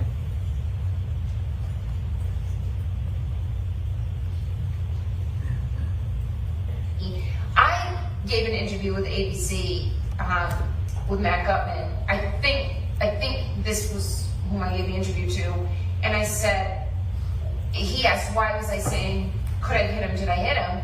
And I said, yeah, my first thought was, I've been out late, I've been drinking, and he's in the general vicinity of where I last saw him. I mean, they talk about the left side of the property and the right as if it's, you know, Hammersmith Farms. It's a postage stamp. It's 50 feet. So he's in the front yard to the left of the front door, and no one's coming out of the house. Jen's telling me nobody's seen him. So I'm thinking, Jesus, was I starting to pull away and I ran over his foot? Like, he's roughly where I left him. So yeah, when I found him, I was thinking, did I like clip him somehow? Anything more to say about the clip that was played today? No, thank you. What about the clip that's inaudible? Can you say what's in that clip? I'm sorry, Matt. Okay, you. How about the, do you remember making those phone calls, Sam? Yes. What were your emotions? All right, Ms. Roberts, please. Okay, thank you. We'd like to play this first and then call Ms. Oh, okay, Roberts. I'm sorry. Thank you, Your Honor.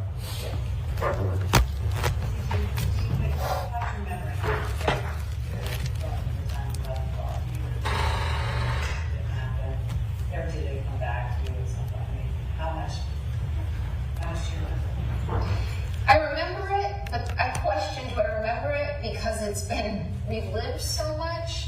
I mean, when I see the video of me driving from the waterfall, like what I just described, tapping the brakes when I crossed the intersection, Washington over Sherman Street, do I actually remember that I kind of slowly proceeded through that green light? No, I don't actually remember that. But I've seen the video so many times that you then question, did I remember it on my own? Or was my memory jogged? But I also wondered, did I say, could I have hit him? Or was it told to me that I said I hit him? And I knew I never could have said that, so the times as law enforcement's claiming I said it. Thank you. I now call Kerry Roberts.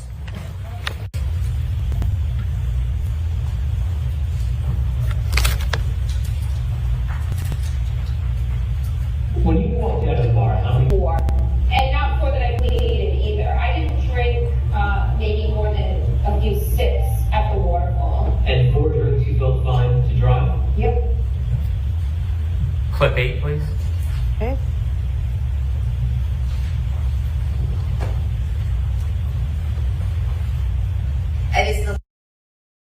Folks, I know it's a big moment, but we have Karen Reed's arrival. At the John O'Keefe Karen Reed trial. Oh my goodness! It's the Stay Puft Marshmallow Man and Chewbacca. Oh, hello, little buddies. Oh, Towel loves you so much. Oh, you are so cute. People turn and they're like, what is this? Why is this man talking about Chewbacca and the Stay Puft Marshmallow Man? I didn't bring it up. It was Alan Jackson. Alan Jackson brought up the Stay Puft Marshmallow Man. Do I seem like the type of person who would refer to himself as an anthropomorphic towel, bring up Chewbacca, who's actually a dog named Chloe in a wig, in the context of a criminal trial, and bring up the Stay Puft Marshmallow Man? All right, maybe I did those first two things, but Alan Jackson absolutely brought up the Stay Puft Marshmallow Man. That was not me. It wasn't me, ladies and gentlemen. I swear it was Alan Jackson. You must defend my honor when people are like, listen, this man is just talking about the Stay Puft Marshmallow Man and Chewbacca. No, I'm not. It was Alan Jackson. I swear to you on my life, I did not bring up the Stay Puft Marshmallow Man. I may have brought up Chewbacca, who's actually a dog named Chloe in a wig that you can see on the screen. I'll uncover Chloe in a second. I may have brought up Chewbacca. I may have brought up a dog named Chloe in a wig, and I may refer to myself as an anthropomorphic towel. But ladies and gentlemen, I am not a communist. Well, that's also true. But I also didn't bring up the Stay Puft Marshmallow Man. And I'm not a communist. So both of those things are true, although I'm not really sure how communism came into this discussion. But I am not a communist. I just want to make that known for the record.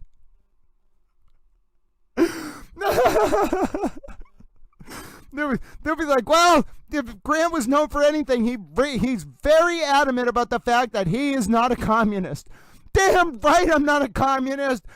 You know who's a communist? The Chinese Communist Party are communists. I, Little Towel, am not a communist. I'm a lot of things. I am not a communist. I forget what I was actually saying there. Oh, I'm a towel, and I did not bring up the Stay Puft Marshmallow Man. It was Alan Jackson. How dare you blame Little Towel for bringing up the Stay Puft Marshmallow Man? And I'm not a communist. I just want to know. Not that anyone's saying that. I just want to declare for the record, I'm totally okay with people from communist countries. I'm just not a communist, and I do not support the Chinese Communist Party. God bless America. People are going to be like, I thought this was coverage of a criminal trial. But I'm thrilled to know that Grant is not a communist. That's right, ladies and gentlemen. Towel is not a communist. We can write it in stone. Towel is not a communist. I'm sure a lot of you are like, well, this is wonderful, Grant. We knew you weren't a communist. But thanks for emphatically proclaiming that you are not a communist. I'm not really sure what it had to do with anything you were just talking about, but it's good to know you're not a communist. Well, have you considered that that's Adam Lally? Hello, Adam Lally. You could be a towel. How you doing? Good to see you, Adam Lally. Continue being a super towel. Yes, no commie towels allowed. No, we are American towels. I am not a communist. And I did not bring up the Stay Puft Marshmallow Man. You can accuse me of lots of things. You can accuse me of being an anthropomorphic towel. You can accuse me of being a little bit socially naive. You can even accuse me of pretending to be a horse racer announcer and also an auctioneering announcer. You can even accuse me of saying that Chloe the dog in a wig is actually Chewbacca. But you cannot accuse me of being a communist or of bringing up the Stay Puft Marshmallow Man in the context of a high-profile criminal trial. That was absolutely not me. It was Alan Jackson. Old Maid New Creations, let me just tell you, I didn't talk for 48 hours. I just sat around, I laid around being my little towel self, went for a walk, I did I actually observed Memorial Day at our local memorial. I tried to go to the parade, but it was a little bit convoluted. Anyway, the point is, I didn't talk for 48 hours. I have a lot to say. It's going to be a towel day. Let me tell you, ladies and gentlemen, I'm very pleased, Kitty's 1993, that I was able to clear up that I am not a communist and I did not bring up the Stay Puft Marshmallow Man. Oh, ladies and gentlemen, we have made it very clear, I am not a communist. I have utterly baffled a lot of you. That is absolutely okay. I just want you to absolutely be clear. I want you to write it on my epitaph. Grant was an anthropomorphic towel who did bring up Chloe the dog in a wig being Chewbacca in the context of a criminal case. But, and I want there to be a big but, I wanted to say, he is not a communist. And he did not bring up the Stay Puft Marshmallow Man. That was Alan Jackson. I want you to write that in stone, ladies and gentlemen. I want it to be my legacy. I didn't uplift cogent public discourse and ward off usurpation of our representative forms of government. I defended my honor and affirmed that I am not a communist, and I did not bring up the Stay Puft Marshmallow Man. And if you're wondering, Brent, is this what you do every day when you're waiting for court to start? Yes! I added the communist thing today because I just want to be clear, I am not a communist. I don't know. No one actually accused me of being a communist. I've never had communistic sympathies. I just want to affirm that because it reminds me of The Simpsons and I think it's hilarious. Plus, I also heard that when Little Towel giggles, people appreciate it. So there you go. You got Little Towel giggling about how he is not a communist. And yes, I absolutely make myself laugh. I think I'm hilarious. And I'm also not a communist. In case you're wondering, I'm not going to stop all day. I'm just going to interject and be like, listen, that is a ridiculous allegation. I am not a communist. And people are going to be like, no one said you were a communist. You don't understand. That's what makes it so funny. There are going to be people who are like, no one accused you of bringing up the Stay Puft Marshmallow Man, and no one accused you of being a communist. And I'm going to be like, no, you must understand. Also, listen, if you missed the pre-show, folks, there has been a very important revelation. Yes, I think we figured out that kangaroos, koalas, pandas, and camels, and potentially an animal from India we haven't figured out yet, could be the key to international peace. Ladies and gentlemen, it was quite a morning.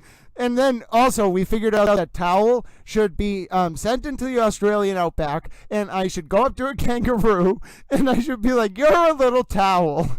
And then, oh, right, I forgot the key part of the plan.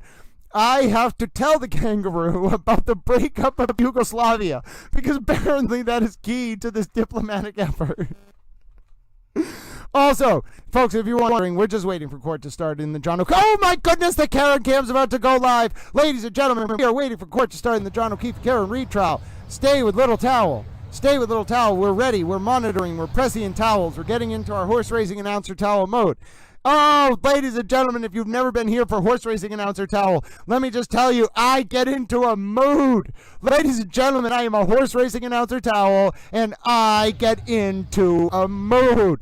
Oh, ladies and gentlemen, the foals are down the pack, and the lawyers are getting lined up at the gate. Judge Canoni is in her horse racing official attire. Apparently, peacocks. Okay, perfect. So, thank you. Let me reflect. We have our international diplomatic animal-based effort, ladies and gentlemen. peacocks, camels, kangaroos, koalas, and pandas.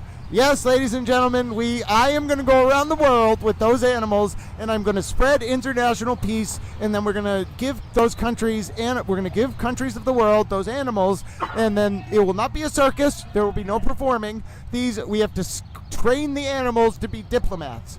I'm not really sure how that part is going to happen. I haven't thought about it too deeply. I'm not even sure half those animals are capable of being diplomats. However, we are absolutely going to continue working on it. Also, Karen might not actually be running late. Yeah, she is running a little late. We're like 40 seconds behind, so she's a little late. Okay, this is live. Hold on. Look at Bob Alessi putting the thumb. That's going to be our kid. Bob Alessi, you are a ridiculous human. I just want to note that for the record. Okay, stay with me, little towels. I have a towel plan. Hold on. Yes, don't forget to hit the like button. Good morning, little towels. My name is Grant Smith Ellis. We're about to go live on for coverage of day 22 of the John O'Keefe and Karen Reed retrial. If you want to see the Karen Cam in action, if you want to join the Towel Friends in chat, youtube.com/Grant Smith Ellis, or youtube.com/@Grant Smith Ellis. You can also search Grant Smith Ellis in the YouTube search bar. It'll come up right at the top. Ladies and gentlemen, look at Bob Alessi doing his little thumb up strut. And look at the man, I think that's the tech guy in the front, his coat flapping in the wind as Karen Reed arrives at court. My name is Grant Smith Ellis, of course, and I am a towel. So let's watch Karen arrive at court. Here they go. The birds. Some birds chirping. The tech guy looks bemused. I don't know who that is. I think that's Bob Alessi's daughter. She has a Twitter. She seems nice enough. Oh, we should not be yelling. No, David, why are you blowing kisses at people? What is wrong with you, David Yannetti? Oh, my dear God. There's Alan Jackson. He is a Stay Puft Marshmallow Man. There's Karen Reed. She is not a towel. Why are you in green? You look like a Ninja Turtle. All right, that's it. Karen Reed is a Ninja Turtle, ladies and gentlemen. You heard it here first. Karen Reed is a Ninja Turtle. Karen, focus on what you're doing. No yelling. Karen, you're a Ninja Turtle. You're supposed to bring pizza with you. What Ninja Turtle is she? She can be the evil Ninja Turtle. Alan Jackson, you look like a Stay Puft Marshmallow Man. They say nothing. Karen, keep walking. You are not a towel. You are a Ninja Turtle. Goodbye, Karen. That was enough from out of you. All right, ladies and gentlemen, my name's Grant Smith Ellis. Court to be starting any second here. Tune in live. Watch the Karen Cam. Chat with the Towel Friends. YouTube.com/@Grant Smith Ellis. We broke a towel record earlier during the pre-show thanks to someone engaging with the stream so much by clicking reactions that have pumped it up to the main page of the watch page on YouTube. So thanks, Towel Friends. See you soon. I'm going to go back to chatting with the Towel Friends. All right, Towel Friends, there you go, there you go. We'll go. Don't tell me it's the fan. No! How dare you? How dare you, sir? No! Oh, that's better. That's better. Where are they? Oh, no, they're under the fan. Hold on, I got a plan. Look at that. Oh, we don't have to watch the fan. Oh, praise the Stay Puft Marshmallow Man and Chewbacca. Not in an idolatrous way. We just don't have to watch the fan. All right, we're going over to the Karen Cam screen. We're ready, ladies and gentlemen. Get ready your towels. The foals are at the starting gate, ladies and gentlemen. Ladies and gentlemen, Judge Canoni has her horse racing official attire on. The lawyers are at the starting gate. Ready your towels. Oh, ladies and gentlemen, yes, Allie, I do think Karen Reed and Alan Jackson may have indeed been more than friends. But you know, ladies and gentlemen, what did Bismarck he said? They say, you say he's just a friend. You say he's just a friend. So maybe Alan Jackson told his wife that Karen Reed is just a friend. And now we'll make a song about it. Alan Jackson says Karen Reed's just a friend. Oh yes, Alan Jackson says she's just a friend. But do we believe him? I don't know, ladies and gentlemen. I do not know. I am a towel. I am not a relationship expert. I am actually incredibly bad at emotions, and I'm working on it one day at a time. In fact, I'm a little bit worried that I will never figure out emotions, and I should just wander the earth with a bunch of animals on a diplomatic mission. And you might be saying, Grant, I think that might actually work for you. Yeah, you probably could. I think it's either that or becoming a priest. One of those two things I'm certain will work out just fine for Little Towel. And you might be saying, Grant, I'm not actually sure of your abilities to do this. I think I'm going to be just fine, ladies and gentlemen. I can absolutely walk around. Oh, I can't wait to see it, Christina. We'll look at it at the break. We are getting ready, ladies and gentlemen. The Karen Cam should be coming online any second now. The fan, no, we are not looking at that fan. That is absolutely illegal. That is in violation of every single towel code of ethic. I will find the pictures. I will find the picture of the Stay Puft Marshmallow Man and Chewbacca, and I will put them over the fan. Where is the Oh My Fan picture? How dare you? Oh, there it is. I found it. I have it ready at all times. I am a prepared towel. And you might be saying, sir, we like watching this stream because of your infectious energy. I don't know where it comes from. That felt like 5 minutes. I could have talked to you all for hours. We could have gone for 10 hours today. I have so much. I am a ball of little towel. Oh, we stopped the fan.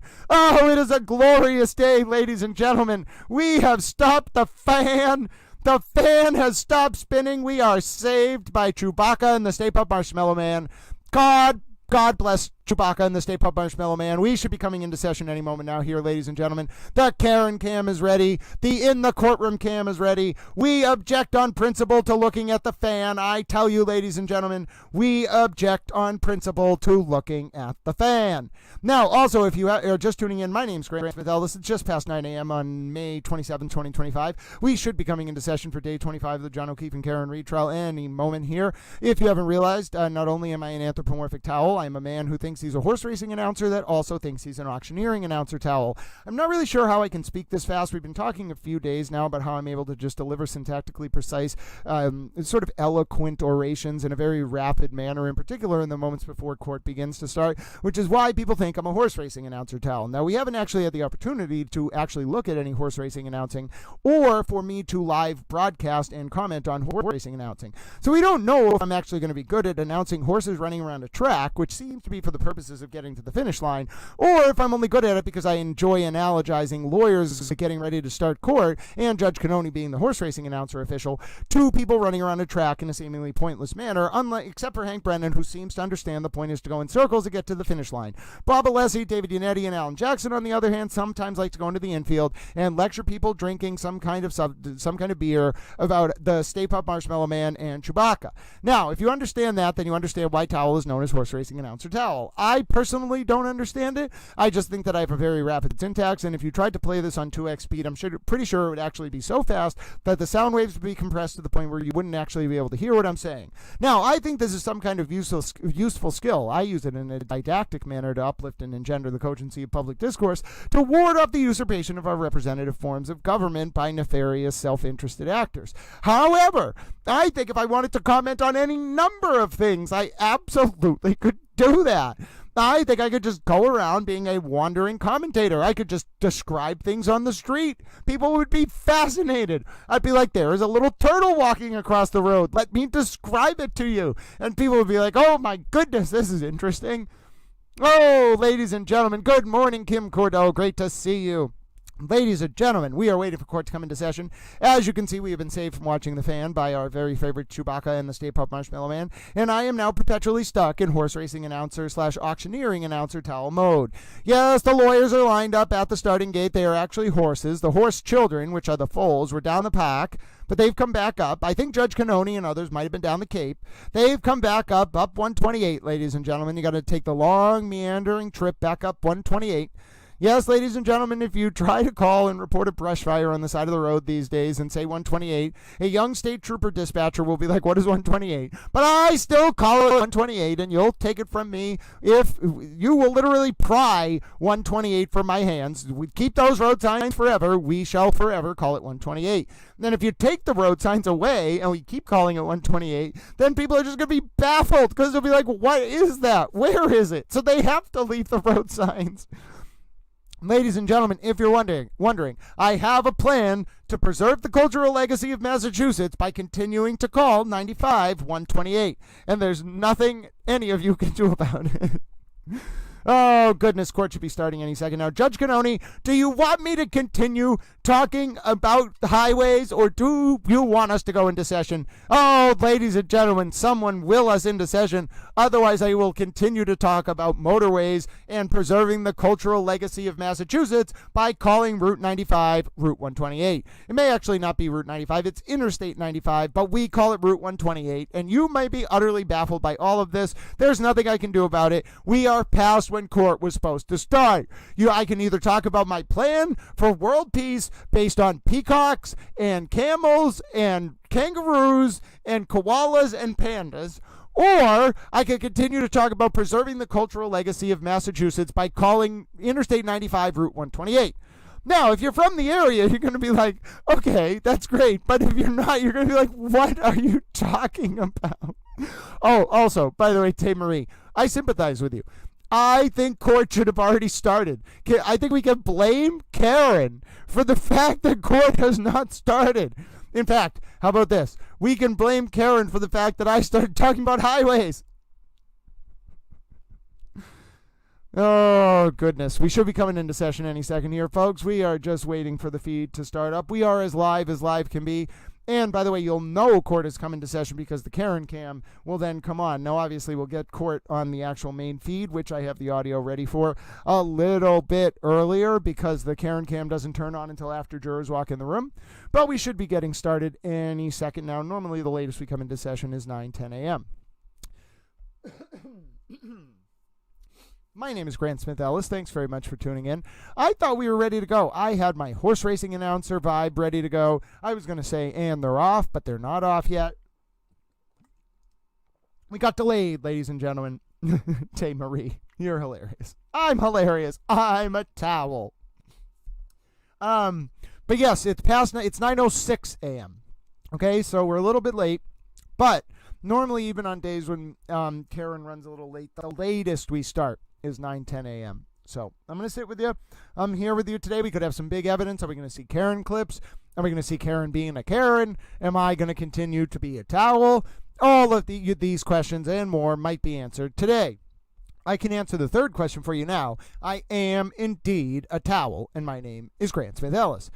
Now, I know a lot of you have realized this by now, but we had some great moments. My birthday was wonderful, Lisa Cox. And then I apparently smoked my birthday candle. I didn't mean to. I just wanted it to light up a little bit more. And then all of a sudden, people were like, Grant, I think you just smoked your birthday candle. And then it turned out I did. Yeah. We did not see Mr. Hank Brennan walk into court today, but we will keep an eye to see if we get any updates related to that. We did see Karen Reed walk into court. There have been 25 Karen clips played so far, Bridge. There are about 44 in total. We don't know how many more we are yet to see, but that compilation we saw in the pre-show, you got about half of them, so 12, and we'll watch the full compilation at lunch because maybe we'll get new Karen clips today, folks, as we get ready for the start of court today. I think all of us together are wishing on the ponies to the starting line. We are picking our favorite horses. Judge Canoni is, of course, the horse racing official. And all we're waiting on at this point is for Judge Canoni to signal the horses to begin circling the track. We want Bob Alessi ideally to avoid, hopefully, talking about anything related to the Stay Puft Marshmallow Man, but he does get a little bit distracted. He has a very didactic style of cross. He likes to learn things. Oh, Dewdrops. Oh, my goodness, ladies and gentlemen. Can we just take a second? Can just thank Super Towel Dewdrops. First of all, Dewdrops is the #1 Super Towel fan. Dewdrops is #1 towelette. I am the #1 fan of Dewdrops. I just want to make that known for the record. Look at that little emoji. Ladies and gentlemen, as we wait for court to start, look at that emoji. Look at him dancing. Oh, he's a pear. He's a super towel. And look at him. Oh, he says he's my #1 fan. Oh, you sweet little honorary towel. You super towel pear. I want to hang out with you. I want to get a plushie of that dancing pear, which is also a super towel. Oh, I love you, little towel. Thank you, Dewdrops. You're such a wonderful supporter of this channel. And you are the super towelette in person and with a dancing pear emoji. Oh, you super little towel pear, you. I'm just going to rub you on the little head, you super towel. Oh, God bless you, Dewdrops. You are amazing. Dewdrops always in the chat early, always being friendly with their fellow towels, the leading exemplar of a towelette worldwide. And towelettes were brought up in the John O'Keefe and Karen Reed retrial, and we all then said, oh my goodness, Dewdrops, and then Dewdrops blushed. It was a great moment. God bless you, little towel pair. You will be in little towel's heart forever. I love those little emojis. They are super towels. And you might be saying, sir, you seem to have a very childlike joy about you. Well, maybe I do, ladies and gentlemen. Maybe I do.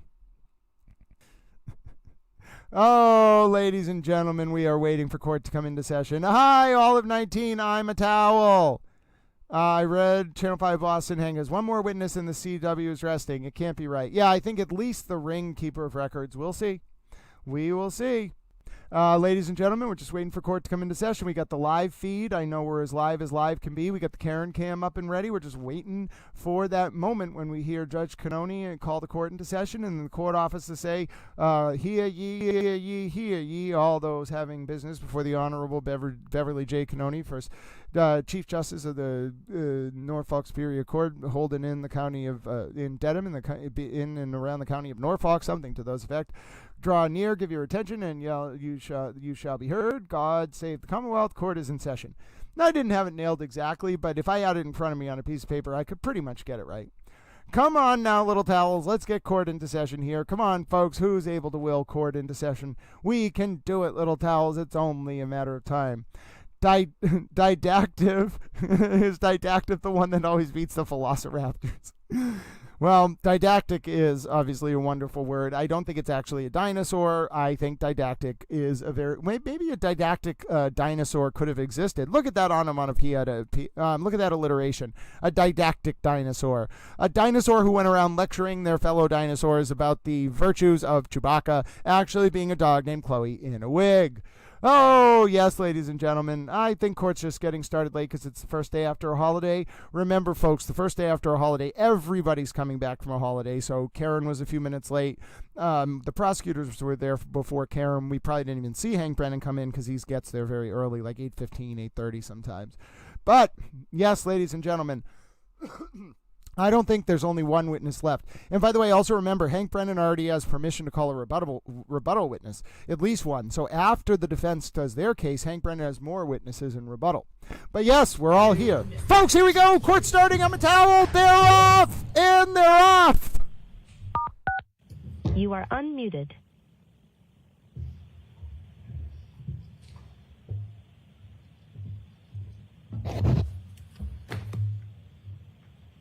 Now open, you may be seated.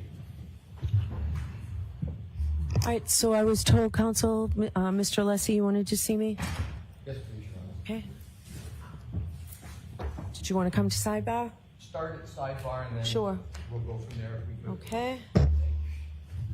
Sidebar, ladies and gentlemen, we have a sidebar. I repeat, there is a sidebar in the courtroom.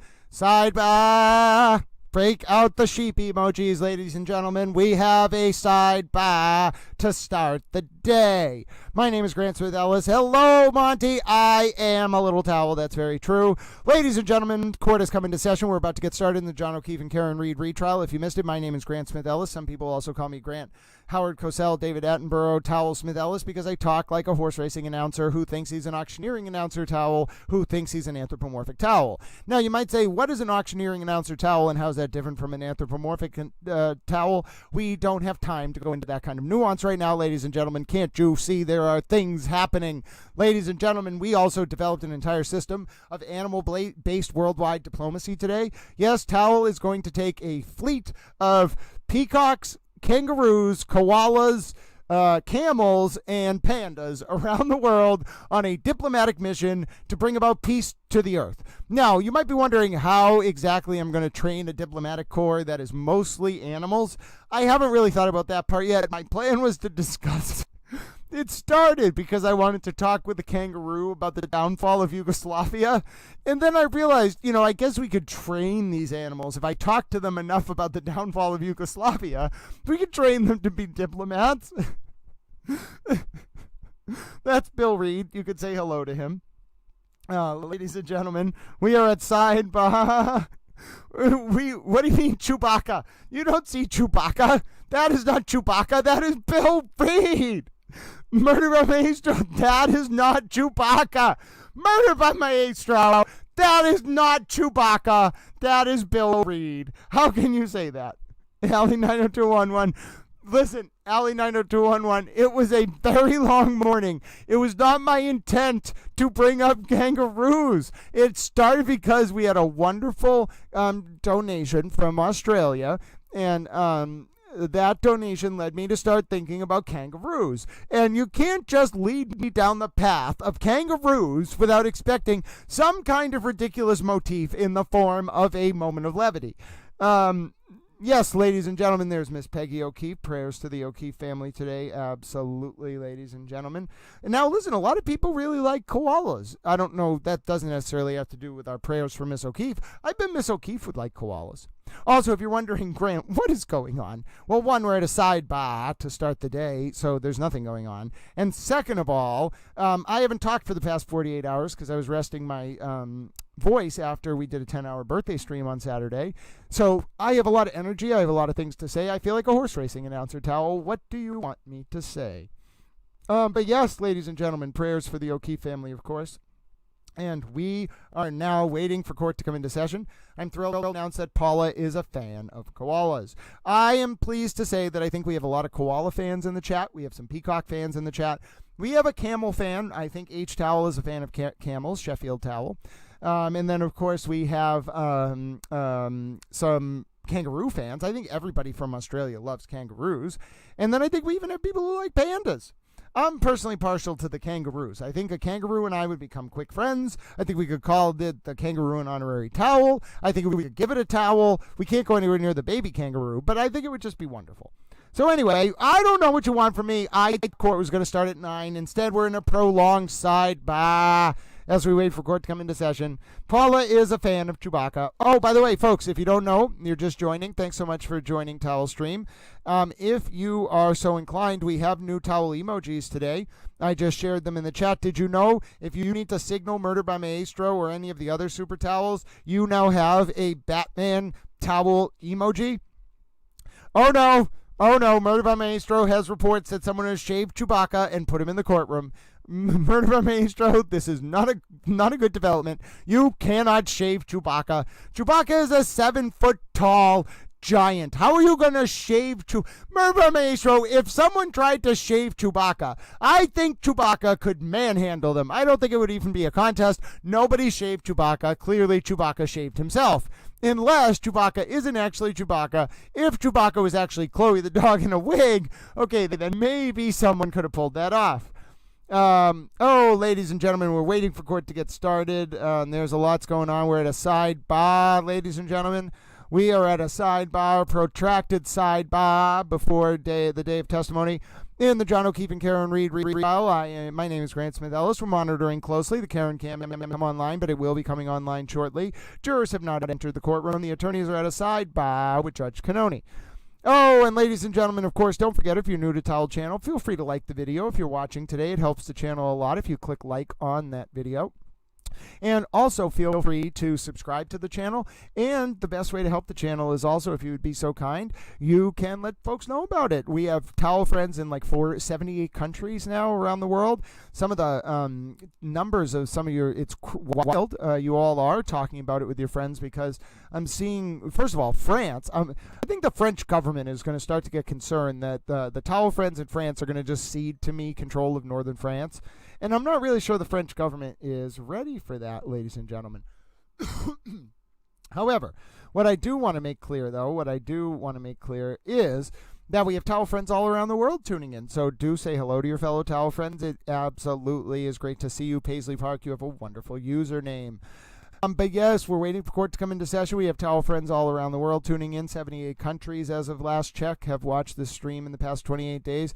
And some of the numbers, ladies and gentlemen, oh yes, there are U.S. towel friends, there are Canadian towel friends, there's UK towel friends, there's German towel friends, French towel friends, Malaysian towel friends, Indian towel friends, Singaporean towel friends, Sri Lankan towel friends in St. Vincent and the Grenadines, towel friends all around the world. Switzerland, Belgium.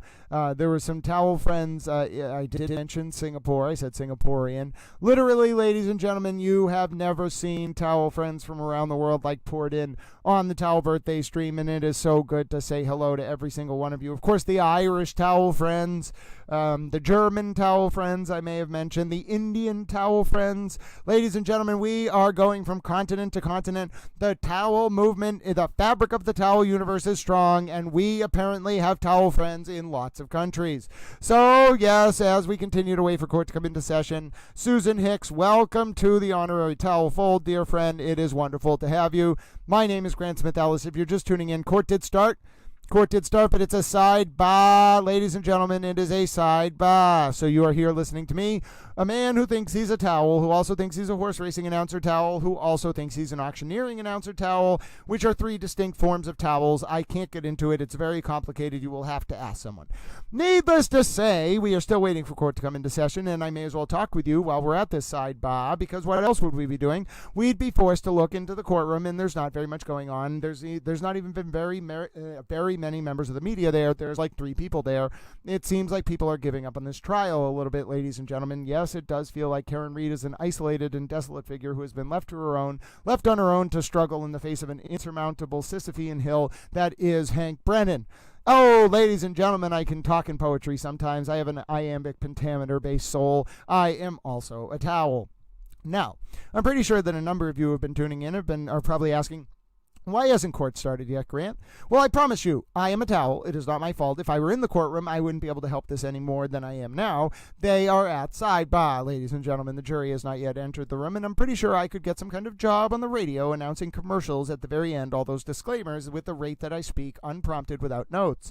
Oh, ladies and gentlemen, I absolutely do speak faster than Bob Alessi, and I don't think you should watch this on 2x speed because I'm pretty sure you'd be unable to understand what I'm actually saying. For those of you watching live, though, I'm sure that it keeps your brains quite well distracted because it's just an absolute torrent of words. You're processing more words in a minute than most human brains probably hear over the course of 5 to 10 minutes while listening to regular content, and it forces your brain to adapt itself. The neuroplasticity in your brain will adapt to what you're hearing, and you'll notice your syntactical precision, the way you write, the way you speak, the way you talk, of which are the same thing, the way you think, all of that will adapt to what you're hearing. Your brain is probably actually becoming a more powerful consumer of information and a more powerful relayer of information because you're forcing it to consume this much information and process and sort it at all times. I think it's a wonderful thing. It's very symbiotic. I get the energy to do this because you all find it interesting, and you all, by finding it interesting, are therefore not just informed about the topics we're discussing. Your brain itself, the form of the information you're absorbing, can be deployed in other contexts, and you are becoming more informed and powerful consumers of information. Therefore, your autonomy is reaffirmed, and you can ward off usurpation of our representative forms of government, which I cannot do alone. So, there you go, ladies and gentlemen. People should just put me up on a stand and let me just say things. I will just go and deliver orations on the stump, ladies and gentlemen. I'm not sure what I should run for. I should run for something. I should just go around delivering these orations to the public. I think they would be enchanted, and they'd be like, this is what we need. This little towel, he has geopolitical savvy, he understands history, he has a photographic memory, and he has a lot of people that really like him, and he's a towel. Let's do it, ladies and gentlemen. I think we should just unleash Towel to go around making political speeches. I will be hilarious, and people will think I'm a towel. So yes, there we go, ladies and gentlemen. I think we've put it all together. We're waiting for the day's testimony to start. I am a towel, and I'm going to go around making political stump speeches just because people will be amazed and enthralled by my ability to speak like this over extended periods of time and actually make sense. Yes, they will say that man certainly likes to talk, and we haven't had a politician who actually coherently can talk for that long, that fast, in a long time. Our brains are literally being packed with information. It's about time we return some standards of cogency to the political sphere. Oh, God bless us, ladies and gentlemen. I have a plan. Yes, the world shall become one with towel speech, and our syntactical precision shall rise together, and let that be our legacy, ladies and gentlemen. Uplifted, cogent, engendered public discourse, warding off the usurpation of our representative forms of government. Let that be our legacy. And also that I'm not a communist. Yes. This must be quite a sidebar. It's such a long sidebar that I just gave an entire soliloquy about my towel plan to run for office by giving towel stump speeches. I also explained the neuroplasticity of the brain. I'm not really sure what's going on. I think I called Karen Reed a what did I call her? I called her a Ninja Turtle earlier. Oh, goodness. Folks, I don't understand what this sidebar is about. Bob Alessi, I swear to God, if you are talking about Chewbacca with Judge Cannoni at sidebar, I am going to lose it. I swear to God, if this is about you, if that man gets up and makes an oral argument and he's like, listen, the dog in the wig, it turned out that it wasn't a dog, it was actually Chewbacca, and we had such a hard time because Chewbacca doesn't have DNA, Chewbacca is an alien, so therefore it was Chewbacca. I am gonna lose it. I am literally gonna lose it if this is about Chewbacca. It better not be. I swear to you, Bob Alessi, if you started our day with a sidebar about Chewbacca, I'm gonna lose it. Oh my goodness, Bob Alessi, I need to stop. I have been going since 7:30. I thought we were going to come into session, and then Bob Alessi's like, nope, I want to go over to sidebar and ruin Towel's day by talking for a prolonged period of time, clearly about Chewbacca. Oh, God bless us, ladies and gentlemen. God bless America. Oh, Mary Adams, God bless you, dear friend. It is so wonderful to see you. And also, I am doing my absolute very best, ladies and gentlemen. I cannot make the court come into session. All I can do is stand here with you and say things like Karen Reed is clearly Chewbacca. Now, Karen Reed, wouldn't that be a surprise? If it's not that Chloe the dog was in a wig pretending to be Chewbacca, and it's not that Chewbacca is shaved and hiding in the court, it's that Karen Reed was pretending to be Chloe the dog in a wig who's actually Chewbacca. That would be the ultimate swerve, ladies and gentlemen. That would be a swerve worthy of the kind of car crash TV. Oh, God, I shouldn't have said that, but it's true. The actual term is car crash TV. And this trial is very sadly, no pun intended, I did not mean to pun there. This is car crash TV at its worst.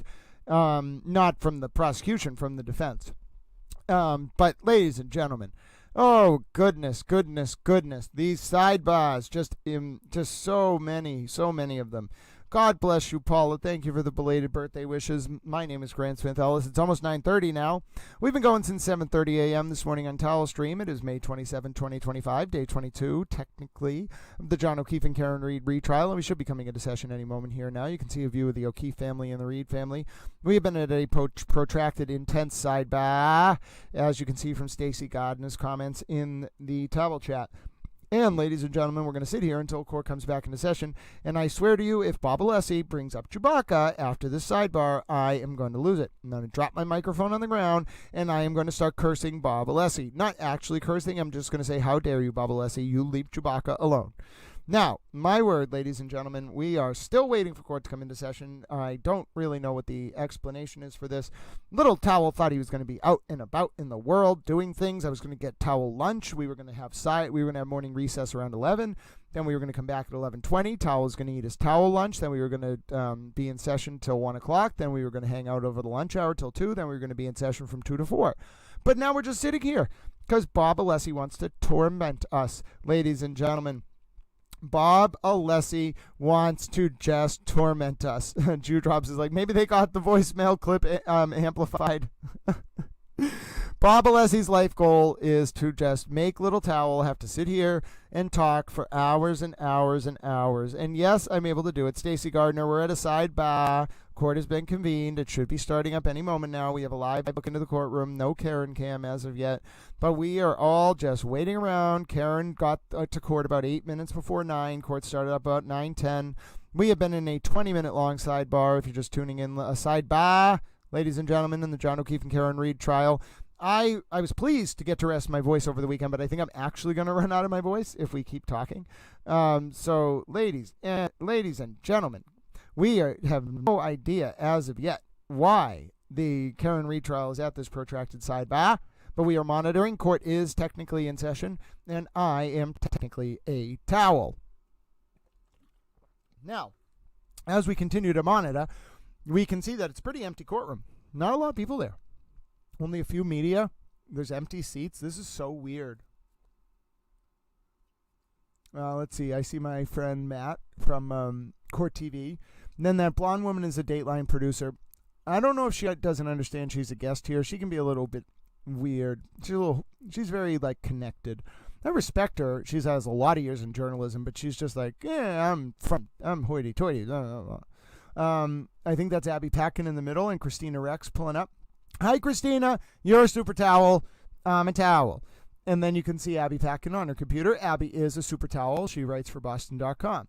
And then we can't see anyone else right now because the view is somewhat obstructed by the fact that we are at Sidebar. We are at Sidebar. Yes, ladies and gentlemen, I have resorted to commenting on the different media members. We see Christina Rex. Christina Rex is a super towel. And Abby Packin can also be a super towel. And then we see Matt Johnson. And then I think one of those reporters is from WJAR. And then I think I see the Dateline producer. The Dateline producer, I don't know. As I said, out of all those people, those five, it's the Dateline producer. Like, you'd think it would be Matt Johnson, who would be kind of stuck up. Nope. Matt Johnson is a sweetheart, down to earth, just like the nicest guy. And I think, like, for him and I, like, we both have a relatively large reach. Like, I'd say, I haven't measured their analytics, but like in the hundreds of millions of views each year for each of us. So like when we talk to each other, it's, there's mutual respect, but also Matt Johnson isn't condescending. He's a very down to earth, just like, hey, how you doing? Like, what's going on? He's just a very friendly, amicable guy. The Dateline producer is like, hi, how you doing? But she's more like, oh, like I'm from New York or wherever she's from. Like, I know this. It's like, yes, okay, I know. I get it. You are very connected. Good for you. I know this case better than you. I think she knows it really well now. But at one time, I definitely knew the case better than her. But anyway, ladies and gentlemen, I'm not like, it's just like, it's weird, like, to have people, she's not parachuting in because she's covered it for a while, but it's weird to have, like, national outlets in the room with, like, our local media, because the local media, we don't just see each other here. We cover, like, federal court stuff, like, maybe, like, state government officials or, like, state house press conferences. So we know each other. Like, we all do different things. Like, I have a very specific regulatory and a government oversight focus, but like we all cover similar things, but the national media only covers like one or two things. So when they come in, it's kind of like, they're all like, we're not Matt Johnson, but Dateline or whatever. We're from Dateline. Well, okay, it's Massachusetts. Like, good for you. I don't care. Like, put in the work, and then, okay, like maybe you'll be more than Dateline, but anyway, that's just Little Towel's opinion. Oh, this sidebar is going on forever. We're at the point where I'm talking about the reporters. John DePetro's in there. He's just to the right. Murder by Maestro is being a very helpful Little Towel. People doing collaborative efforts, projects. I love to see that in the towel chat. We are waiting for court to come into session, folks. It's past 9:30 now. I don't know what to tell you. We got the live feed. We got the Karen cam ready. Everything is where you're seeing inside the courtroom. And my name is Grant Smith Ellis as I sit here trying to get us into session so that I have a doctor's appointment today. It's not actually an appointment. I have to call my doctor, because my appointment that was supposed to be for later this month, which is for an incredibly important procedure because something's wrong with my neck, has got moved. So I have to call my doctor, and I can't call my doctor until we're in session. Bob and Leslie, don't you understand? Towel has to call his doctor's office. Oh, is anything going to bring us back into session? Oh, my goodness. Oh, little towels, little towels, little towels. We are now 30 minutes past when court was supposed to start. It is not you. I assure you, it's just silence. Even if we were watching the feed, you wouldn't hear anything. It would just be the court waiting for sidebar to end. So I'm here with you. It's good morning to you, Mike and Kerry Gold. Hopefully the sidebar will end pretty soon. And by the way, if you're just tuning in, if you wouldn't mind giving a like to the video today, subscribing to the channel. We have a lot of towel friends tuning in, waiting for the start of court. And it really helps the channel if you like the video and if you subscribe to the feed. We got a bunch of towel friends who have been liking the video. And just remember, that doesn't cost you anything. This is a public information service. Little Towel loves to help. We had a great towel birthday stream over the weekend, and now we got towel friends of all kinds in the chat liking the video, being supportive super towels. Also, the other ways you can help this channel are, if you have not yet, if you're interested, did you know you can become a towel member? And did you know it doesn't cost that much? And yeah, YouTube gets their percentage, but we like YouTube because they support Towel Channel. You can become a towel member on YouTube. There's no one there for Karen Reed today. That is true. If you become a towel member, you have access to all these towel emojis. Did you see the little emojis I just dropped in the chat? And people love towel emojis. I love them too. Did you know you can also give other people memberships? Please don't give them if you've already given them or if it would be a burden. But all you have to do is click on the little membership thing there, and you can actually gift memberships to other people. Now, I don't know if you have to already be a member to actually gift the memberships, but there is a way to gift memberships. And then what's so cool about it is the bot picks, and it always rewards the most wonderful towel members. I think Alana got a towel membership the other day from Wonderful Jew Drops or from Val. So yeah, you can support the channels in all sorts of ways. But if you don't want to, and you don't, by all means, you do not have to support it monetarily. Just a like or a subscription as we're waiting for court to get started helps the channel, because while the feed is live, if you actually engage with it, so if you like it, subscribe to the channel, the algorithm, which is our friend on Towel Stream, will know that you're watching it. So watching it is great, liking, subscribing, and I'm only I would never do these many sort of reminders about that, but court's still at Sidebar. So there's nothing I can do to make us come into court session. Oh, Fossey Texas Chick says, Grant, you have a lot of things going for you, but the number one thing is how happy you are to see people who show up, even if they're not opening their wallet. Please never change. Oh, of course. Oh, Timid, I don't know if Bossy Texas Chick, you've been around for a while on Towel Stream. But one of our primary rules here, you can see it right above my head, not right now, but during our breaks. It says, you don't have, one time someone sent a Cash App and was like, oh, will you answer my question now? And I was like, I would have answered your question whether you send a donation or not. You don't have to send a donation. So one of our primary rules here is you are appreciated, whether you are contributing, whether you are donating, whether you're commenting, donating, whether you are asking a question. Nobody gets priority over anybody else. The only thing is, and I hope you all will allow me this indulgence, when someone does support the stream with a super chat or a sticker, yes, not only do I love them, I think they're wonderful, but I will pause the chat on that for a little bit. They deserve to get our appreciation for supporting the channel. I want to take a moment to look at the emoji, and I just want to express my gratitude to them. So, and I hope we all do as well. But yes, Bossy Texas Chick, you nailed it. I love seeing Towel friends show up, because they're contributing, they're learning, they have friends here. That's what makes Little Towel so excited. And if you're wondering, this isn't you. The court feed is literally actually frozen. I don't know why this has been happening. Something has been going on here, folks. Something's been going on. This sidebar has been going on for far too long here. But we are, D-Nice court, Turtle Boy's not in court all week. Oh, not at all, D-Nice. He is excluded all week, Little Towels, which means the family will feel at ease. Okay, we're back to live. We're still at Sidebar. Ladies and gentlemen, we are still at Sidebar. As far as I can see, we are not back into session. So stay with Little Towel. You can obviously see we have a live look right there into the courtroom. The feed may have frozen, but it doesn't matter. Oh, yeah, Law and Crime lost their feed. What is going on here? This is outrageous. We're going to have to go over to the court TV feed. Not that it matters, because we have the backup court pool feed. We have 6 feeds available on Towel Stream, folks. I want to let you know, no matter what happens, even if there's buffering on one channel, we'll switch to the other. We have all sorts of towel plans here, ladies and gentlemen. All sorts of towel plans. And I also, ladies and gentlemen, want you to realize we are in a protracted sidebar anyway. So there's not much Little Towel can do. So even though this is not you, that buffering you see, it's not me. It is the Law and Crime pool feed has actually frozen. But as you know, on Towel Stream, we always have a backup. So we have the Court Pool feed that is also pumping in sound for us. And then we also have the Court TV feed that I'm going to bring up. All of these sources, folks, I want to remind you, are coming from the same place. It's a pool feed. So when I'm pulling from these different places, all I'm really doing is trying to get you the best quality sound. Oh, LA Connection, God bless you, dear friend, coming in with the Towel birthday celebration. God bless you. Towel appreciates you, LA Connection. I love your username. You are a super towel in every sense of the term. Ladies and gentlemen, please show your appreciation for LA Connection. LA Connection, if you notice, is always in the chat, always supporting Towel Stream, always supporting their fellow towels. We appreciate you, LA Connection. And Murder by Maestro has told me to use my voice to text, so watch this. LA Connection. Nope, hold on. It didn't initiate in time. I got a plan. LA Connection, you are a super towel in every sense of the word, and I am eternally grateful for all your compassion, support of the channel, and friendliness to your fellow towels. Look at that, ladies and gentlemen. I'm using my voice to text. Being a towel.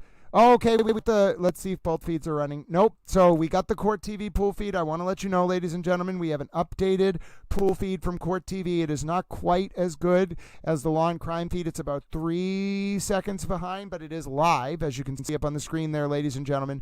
The Court TV pool feed is at least live. It is not buffering. Now, Court TV is the stablest feed, but the reason we use the Law and Crime feed when it's up is that the Law and Crime feed is a lot more accurate. It's not accurate. They use a better buffer, so their streaming is about 3 seconds more real time. But as you can see, folks, we have a real time feed up on the screen right now from the Court TV cam, and they are still at Sidebar.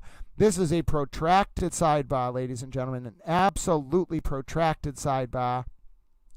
And ladies and gentlemen, we are just monitoring. We would said a special thank you to Super Towel, LA Connection, and of course we appreciate LA Connection. We appreciate every Super Towel, ladies and gentlemen. And Bossy Check, Texas Chick, just know that all of the towels are keeping you in their thoughts today as you have a toothache. We pray that you will be relieved from that toothache. Did you know that Walt Disney spent his honeymoon on a train car with a toothache? Well, I think you're going to get through it. We got you. We are with you in spirit, Bossy Text Chick. Prayers can fix toothaches. I have faith, ladies and gentlemen. Oh, my goodness. Courtney Myers, God bless you. That is the greatest thing I've ever heard. We are a linen closet. We have so many different type of towels, ladies and gentlemen. Towelettes, flannels, soap dispensers, washcloths, paper towels, hemp towels, beach towels, microfiber towels that we, ladies and gentlemen, towelettes, I said that. Ladies and gentlemen, we are a linen closet of towels. Oh, ladies and gentlemen, I love it. We are a linen closet of towels. I am having the best day. Even though we're at 40 minutes into this sidebar, I've been talking since 7:30 a.m. this morning, ladies and gentlemen. We are very far into this sidebar. We have Law and Crime coverage back, so I'm going to X out of the Court TV feed for now. But ladies and gentlemen, we are 40 minutes into this sidebar. The media pen is half empty. There aren't even people there. Oh, goodness, something's going on here, folks. I don't know why we have been in this extended, protracted sidebar, but Little Towel is here with you. We're monitoring. We're keeping attention. I am quite literally right here with you. We are waiting for the Karen Cam to come live. We don't even cut away. Ladies and gentlemen, we don't even cut away. I stay with you. The second court comes into session, you go right to the Karen Cam feed. But court is not in session. We are at a protracted sidebar, ladies and gentlemen. I will tell you, one of the longest sidebars we've seen so far in the John O'Keefe and Karen Reed trial to start the day. We come back after a 5-day weekend and we immediately go into a very long sidebar. Ladies and gentlemen, my name is Grant Smith Ellis. I'm here with you. I'm watching. We're monitoring. We're keeping an eye on things. I'm being a little towel, just running around being my little towel self, and we don't know why this protracted sidebar is going on. Sorry about that. But what we do know, ladies and gentlemen, is that the very second that it ends, you'll be some of the first people to know, because we have oh, folks, here we go. The court's standing up. Sidebar is over. Sidebar is over. I repeat, the sidebar is over. Jurors are probably entering, ladies and gentlemen. Jurors are probably entering. Stay with us, little towels. We could be going right to having jurors enter. We could be about to see this witness. Ladies and gentlemen, get ready. If you see the Karen cam turn on, that is a sign we are ready for the first witness in the day's presentation of evidence in the John O'Keefe and Karen Reed trial. My name is Grant Smith Ellis. I am so glad we've been here since 7:30 in the morning. I'm so glad you all stuck with me. You got 45 minutes of bonus towel coverage. Here was Karen Reed's arrival for today's session of the John O'Keefe and Karen Reed retrial after an extended 45-minute sidebar. We are about to come into session for a big day. Ladies and gentlemen, my name is Grant Smith Ellis. I am ended our protracted 45-minute sidebar. If you missed it, it was a protracted sidebar. Bob Alessi was probably talking about Chewbacca. And you might be saying, Grant, Bob Alessi was clearly not talking about Chewbacca. Yes, he was. How dare you? I know Bob Alessi, and Bob Alessi is a man who likes to talk about Chewbacca. And you might be saying, Grant, Bob Alessi is not talking about Chewbacca. Yes, he absolutely was. Ladies and gentlemen, I will not hear it. Bob Alessi was talking about Chewbacca. Oh, goodness, ladies and gentlemen. We should be coming back into session, as I mentioned, any moment here. I'm going to make a post. This is very annoying. I'm going to make a post with this video, if it works. And then I'm going to let folks know that we are about to come back into session because I'm Little Towel. And you all are also Little Towels. Isn't that wonderful? All right. And this should just take a few minutes because normally what happens when they do this protracted sidebar, what's happening is that the jurors aren't actually brought over during the sidebar. They stay somewhere else in an undisclosed location. And then when Judge Cannoni finishes the sidebar, she will say to the court officers, normally it only takes 5 minutes or so, can you bring the jurors over? And then Judge Cannoni waits for the jurors to walk over. Judge Cannoni walks back out. The jurors and Judge Cannoni walk in, and then we begin. So we should be about 5 minutes from the start of session here. Everybody just keep an eye. Oh, wait, hold on. Is that what you said, Bridge? Is that what's being reported? Hold on. Bridge's report we could be in a 20-minute recess. 20 to 30-minute recess. Yeah, so that sounds about right. Something's going on, folks. We're in a 20 to 30-minute recess here before the start of today's John O'Keefe and Karen Reed trial. That means we can watch some Karen clips, I guess. Okay, so hold on. In the next 20 minutes. 20 to 30 minutes. Okay, good. Okay, so there you go. We're going to watch Karen clips. Who's ready for Karen clips? Everybody loves Karen clips, and my name is Grant Smith Ellis, and I'm a towel. And I know I am a towel. Now watch, ready for this? Well, other folks may have to wait around for court to come into session. We have a 20-minute delay. Oh, Joe O'Keefe, it's so good to see you, dear friend. Big hugs to you. No, yeah, we don't know exactly what's going on in the delay. Remember, folks, we got a bunch of towel reporters on this stream. We have literally hundreds of people that are keeping an eye on all developments. There's a sidebar now, a 20-minute recess. You're going to see a little towel pop up on your screen. We're going to watch Karen clips because I literally have to call my doctor. I have to reschedule this appointment because I need to get this procedure done, and I have to go see my doctor first. It's this very complicated thing, and the hospital has to then get I don't want to bring you into the details. Just know that I have to reschedule this appointment. My doctor had some conference or something on the day that I was supposed to go next month, so now I have to reschedule it. Oh, it's Chewbacca and the Stay Puft Marshmallow Man. Oh, ladies and gentlemen, if you're just tuning in, we're in a 20-minute recess. Towel friends, if you would be so kind for me, we're going to watch Karen clips while the recess is ongoing. Just let your towel friend, your fellow friends know as soon that we're going to watch some Karen clips. As soon as court is back into session, you're going to hear it over your screen, okay? But for now, we are not just going to look at the Chewbacca and Stay Puft Marshmallow Man. We are going to watch Karen clips, and I have about 20 minutes worth of Karen clips for you. And guess what? I'm only going to need 5 minutes on the phone with my doctor, my doctor's office. So let me get rid of the Stay Puft Marshmallow Man and Chewbacca, and then I will bring up the Karen clips. Yes, we know we don't have to watch the fan. We love Chewbacca and the Stay Puft Marshmallow Man. All right. And again, if you're just tuning in, there is a 20-minute recess in the John O'Keefe and Karen Reed trial that was after literally a 40-minute sidebar. So now, you all towel friends are going to watch Karen clips. Just let your towel friends know we're going to be in session probably around 10 a.m., 10:05. No, more like 10:10. So let's watch Karen clips.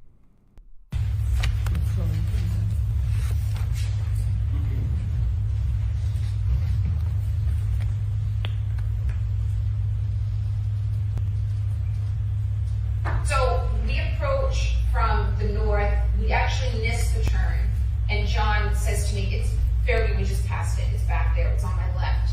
I said, all right, so I pull nose into a driveway and back out onto the street, which I now own as Cedar Crest, and then come from the north onto Fairview.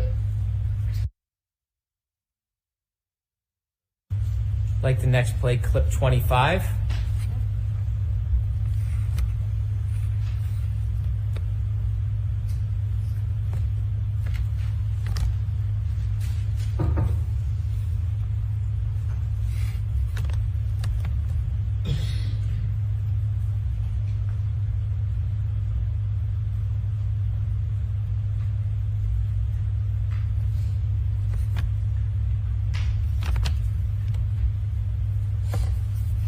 At 12:41, I leave a voicemail to John. You can clearly, and this will probably be played on Monday, you can clearly hear me pull into John's garage.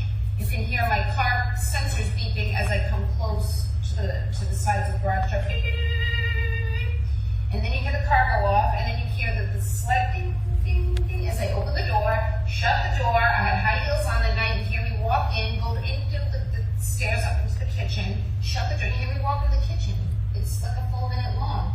That's at 12:41. And finally, clip 24.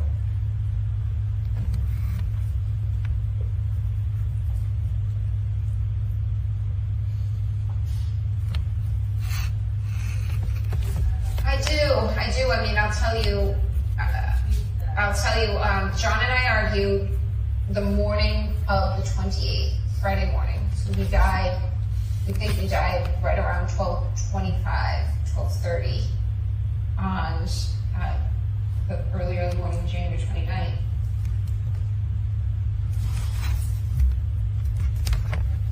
Thank you. Hey, how you good? How are y'all? Any reaction to the clips, Karen, that are being played? No.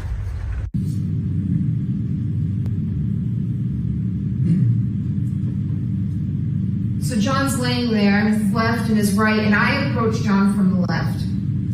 That's where the street is.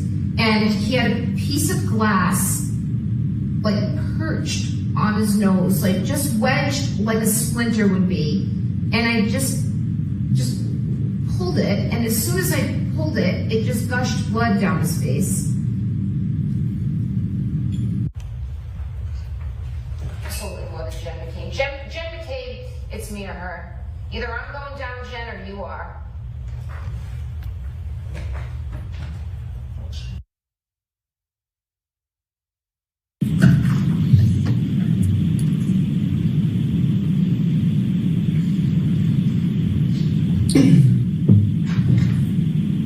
There's anyone over here that you guys have really been going at it. This was sort of had like a last date element to it. Was that going on? That was not going on. I made it clear to me, I'm never breaking up with you. Not never that we're in this good or bad, but you're the best person I've ever. The Commonwealth would ask to show clip 19. Okay.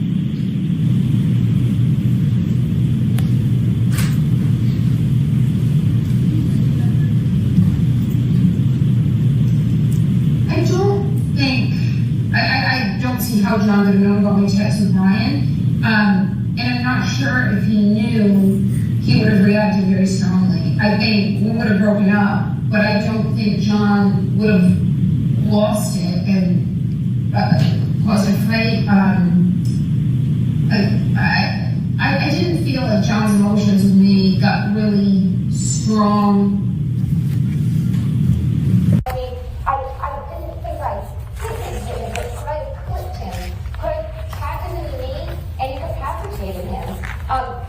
He didn't look mortally wounded as far as I could see, but could I have done something that knocked him out and in drunkenness and in the cold did he come to again? And this was the moment you were dropping them all at the party. Yeah, would have had to.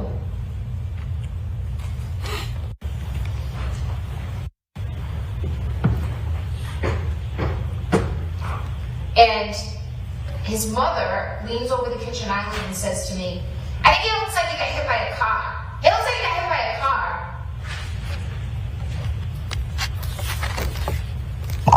All right, who's your next witness, Mr. Brennan? Next witness is Jean DeMoulis.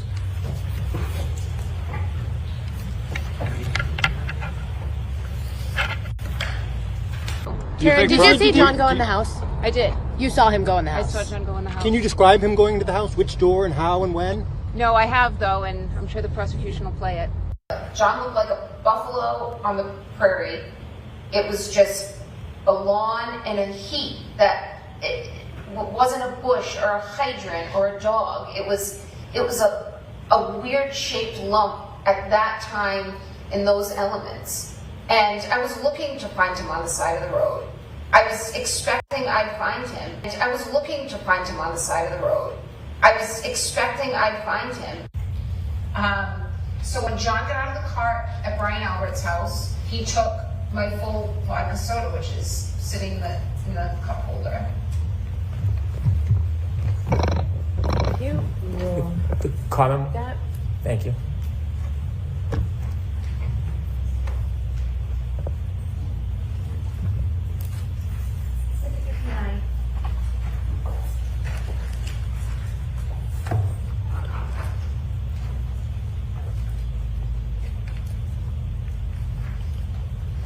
All right, your next witness. One more, please, Your Honor. The Commonwealth moves into evidence and seeks to play clip number 17, please. Okay.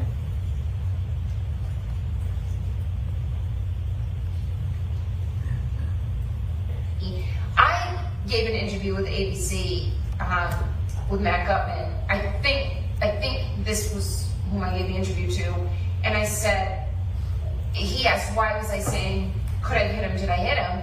And I said, yeah, my first thought was, I've been out late, I've been drinking, and he's in the general vicinity of where I last saw him. I mean, they talk about the left side of the property and the right as if it's, Hammersmith Farms. It's a postage stamp. It's 50 feet. So he's in the front yard to the left of the front door, and no one's coming out of the house. Jen's telling me nobody's seen him. So I'm thinking, Jesus, was I starting to pull away and I ran over his foot? Like, he's roughly where I left him. So yeah, when I found him, I was thinking, did I clip him somehow? Anything more to say about the clip that was played today? No, thank you. What about the clip that's inaudible? Can you say what's in that clip? I'm sorry, Matt. Just hit you. How about the, do you remember making those phone calls to him? Yes. What was your emotion? All right, Ms. Roberts, please. Okay, thank you. We'd like to play this first and then call Ms. Oh, okay, Roberts. I'm sorry. Thank you, Your Honor.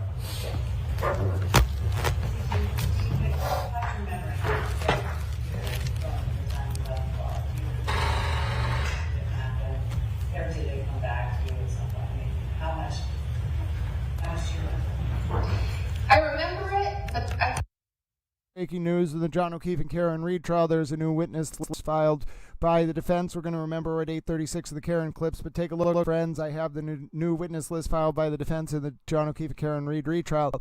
These seem to be people who Michael Proctor was texting with, ladies and gentlemen.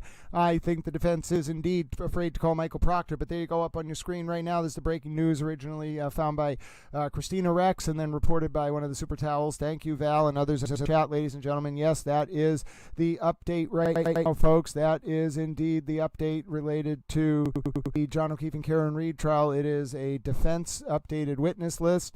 Ladies and gentlemen, a defense updated list in the John O'Keefe and Karen Reed retrial. And you can see it up on your screen right now. So it should be holding up on your screen, even if there was a bit of a buffer.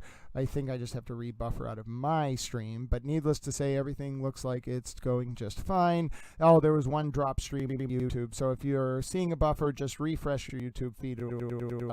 And then also, folks, ladies and gentlemen, we have video of but we are not going to focus on that right now. Oh no, both of the streams are buffering. Oh no, hold on, little towels. Hold on, little towels.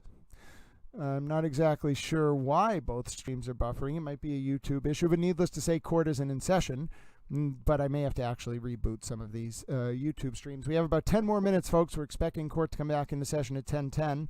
Got everything up on your stream for you here. Got the YouTube comments. But yes, bear with Little Towel, as there is a lot going on, friends. There is a lot going on. And I am trying to manage different things at once. And I am also having a very uncooperative YouTube stream. But as you can see, folks, up on the screen is indeed, and some of you are obviously able to chat because you can see, yeah, so you can see there are,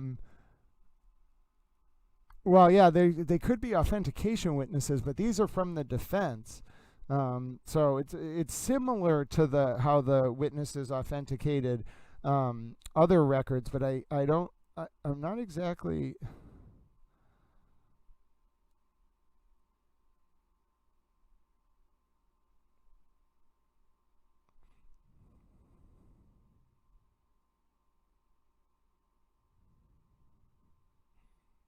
Ladies and gentlemen, we are trying to keep an update on this. There's a lot going on. Christina Rex, she is an honorary super towel, has the information.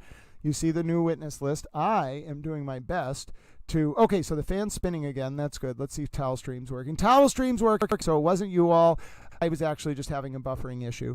Now, we're looking at the new witness list, and we can see, folks, this is what might have caused the delay. Were these the people Proctor was talking to? I'm pretty sure it was.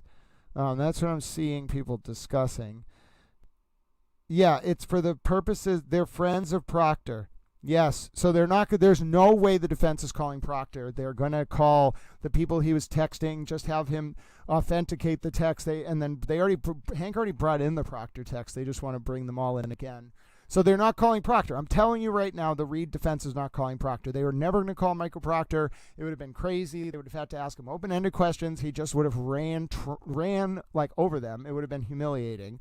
Instead, they're calling his friends, and they're not going to ask them questions. They're just going to have them authenticate the text. And because they received them, they can technically authenticate them. Smart play by the defense, irrelevant overall. They were never going to call Proctor. I told you they weren't going to call Proctor. Anyone in their right mind who thought the Karen Reed defense was going to call Proctor was just wishful thinking. They were never in a million years going to call Michael Proctor. The defense was never going to call Michael Proctor. These are Michael Proctor's friends. They are calling Michael Proctor's friends to authenticate the text so that they don't have to call Proctor. No one in their right mind, any competent defense attorney, even if they're like really, really out on a limb, would tell you, no, we are not calling Michael Proctor. Are you out of your mind? No, we are not calling Michael Proctor. You know what I'm saying? And so that's really what I think this is coming down to. Like, they are saying straight up, like, no, we are not calling Michael Proctor. We are calling Michael Proctor's friends, and they'll off just to authenticate the text. The news here is that the defense is not calling Michael Proctor. It's just not happening. They were never, and now it's not really news because they were never going to call Michael Proctor. They were never going to, if the state didn't call Michael Proctor, the Reed defense was not calling Michael Proctor. I promise you. I bet dollars to donuts on that. You see what I'm saying? Like, if the Reed defense, if the state didn't call Proctor, and the state, that was a genius level trial strategy move by Hank Brennan, then Reed's defense was not going to call Proctor. And this is, if you're a lay legal mind or a legal mind, then you know that this is a big signal from the Reed defense that they're not calling Proctor. But if you're a lay legal mind, you know they were never going to call Proctor. So this is just superfluous. Yeah, it's almost over, though. You can tell, like, they bluffed. They were not calling Proctor. They bluffed. Hank Brennan called their bluff, and now they're not going to call Proctor. So there you go. No Michael Proctor in the Reed retrial. I promise you that. You would not call these people to authenticate records if you're going to call Michael Proctor. So they're not calling Michael Proctor, ladies and gentlemen. I'll tell you right now, they ain't calling Michael Proctor. We should be back in the session any minute now in the John O'Keefe and Karen Reed trial. We have the Karen Cam ready to go. We have the feeds ready to go. Who wants to see a video of Hank Brennan playing harmonica? Raise your hand. Are you a little towel? Have you always wanted to see a video of Hank Brennan playing the harmonica? Well, I have one for you, ladies and gentlemen. I have a video of Hank Brennan playing the harmonica. Oh, yes, ladies and gentlemen. Oh, yes. Wait a minute. I don't want it over. No. I want it on this one. Ready? Watch. Ladies and gentlemen, it's Hank Brennan playing the harmonica. Are you ready for this?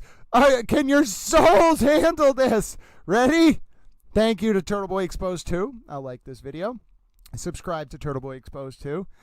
Hold on. I have to actually show the... Hold on one second. The way that it's set up, I only have a little bit of it. Hold on a second. And then let's do this. And then let's do this. There we go. Turtle Boy exposed. There you go. You get your credit. Now, Hank Brennan, who is... Oh, hold on one second. Hold on one second. I cannot take your comments away just to play the Hank Brennan video. So I brought your comments back. This is a very, very intricate streaming operation here, ladies and gentlemen. You must understand the nature of the towel streaming operation. It requires me being a towel all the time.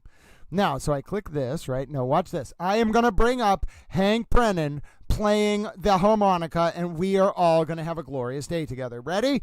Ready? Here we go. Oh, 1 second. I must answer this phone call. Stay with me, little towels.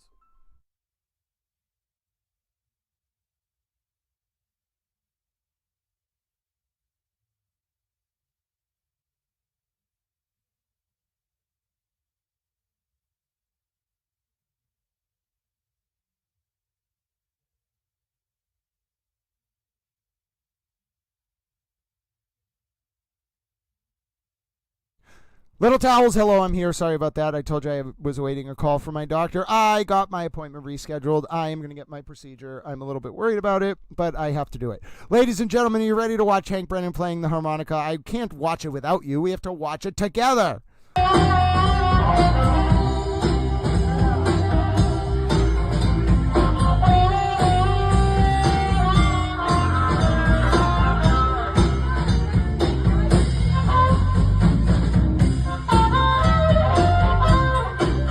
Okay, that's enough. We can only listen to 10 seconds at a time. That was great, though, ladies and gentlemen. Obviously, we're commentating on it, but that is great. Hank Brennan knows what he's doing. He's a man with a plan. Yeah, they're not calling, but yeah, very, very interesting, folks. Very, very interesting developments. Very interesting developments, ladies and gentlemen. My name is Grant Smith Ellis, and I am a towel. We are waiting for court to come back into session. I'm sorry you have to be looking at the fan. Obviously, it was great to listen to Harmonica Hank. He was amazing, ladies and gentlemen. And just so you know, look at that right there. Court is still not back into session. Harmonica Hank, though, is absolutely playing the harmonica. And you may be wondering, Grant, why are we watching a video of Hank Brennan playing the harmonica? Well, because it's better than looking at the fan, ladies and gentlemen. Look, now you can just look at the picture of Hank Brennan playing the harmonica instead of looking at the fan. Oh, yes, everyone loves Hank Brennan, ladies and gentlemen. No Higgins or Albert on Reed's updated witness list, but they're already on the witness list, so you don't have to add them to the updated one. I don't think Reed's going to call them either. You don't call any witnesses on direct who you don't know. Are you kidding me? You have to ask open-ended questions. Who, what, when, where, and why. And you do not do that on direct. You just don't do it. It's crazy. All right, little towels. Little towels. My name is Grant Smith Ellis. We should be coming into session any moment here. Come on, Judge Canoni. Ready the ponies. We are all ready, my friends. It should be close to 10:10 when we resume session. I, of course, have the Karen Reed cam up. I have the court cam up. I have the fan cam up. I have the Hank Brennan cam up. We just have cameras up everywhere, ladies and gentlemen. All we are waiting for is court to come back into session. I cannot believe, ladies and gentlemen, that I have been talking since 7:30 a.m. this morning. If you like Towel Stream, if you appreciate that we didn't, ladies and gentlemen, have to just sit in silence and watch the fan spin. If you liked this commentary, if you like the updates, feel free to subscribe. Look at me. There I am, back on camera. Feel free to subscribe to Towel Channel. Feel free to click the like button on the clip. Feel free to share this stream with your friends. We got towel friends all around the world joining in. I'm glad to be with you. My name's Grant Smith Ellis. Crime Cricket, you are a super towel. It is so great to see you. Hi, Ems. Oh, there's so Taterbug. Look at all the towel friends flying up in the chat. Flying up in the chat. Yes, ladies and gentlemen, we are about to come into session for the Karen Reed and John O'Keefe trial. Murder by Maestro, there was an extended sidebar. The Reed team has added 3 new witnesses to their list. Or 4. They are all the people that Michael Proctor was texting with, so we believe this is confirmation that the Reed defense will not be calling Michael Proctor. Now, we should be coming back into session now in about 3 minutes. We expect about 10:10 to be the latest that will be returned to session. So, ladies and gentlemen, stay with Little Towel. You can see all the little towels are excited. We're about to come back into session. Look at all those chats flying up on the screen. The Towel friends are a very interwoven and tight-knit community. You can see how much they enjoy chatting with each other. Literally, their comments just fly by all the time. And then I sit around being like, oh my goodness, they're all such wonderful little towels to each other. Forensic RN, it is great to see you, little towel. We are about to come into session. You showed up at exactly the right time. Oh, ladies and gentlemen, Hank Brennan does play a great harmonica, I will tell you that. Now, court's been on a 30-minute recess since about 9:40. We should be coming into session any second here, so you just stay with a little towel. I can't predict the exact moment that it will happen, but I can turn you over to the Karen Cam screen the very second that it happens. Oh, yes, it is a big development, Murder by Maestro. It is a big development. I'll show you right up on the screen right now. You can see the new defense witness list. Hold on 1 second. I just have to bring it up to the front screen. Give me all of 1 second. I am a little towel. I'm being a little towel. You're being a little towel. We're all being little towels, ladies and gentlemen. Yes, I repeat, we are all being little towels.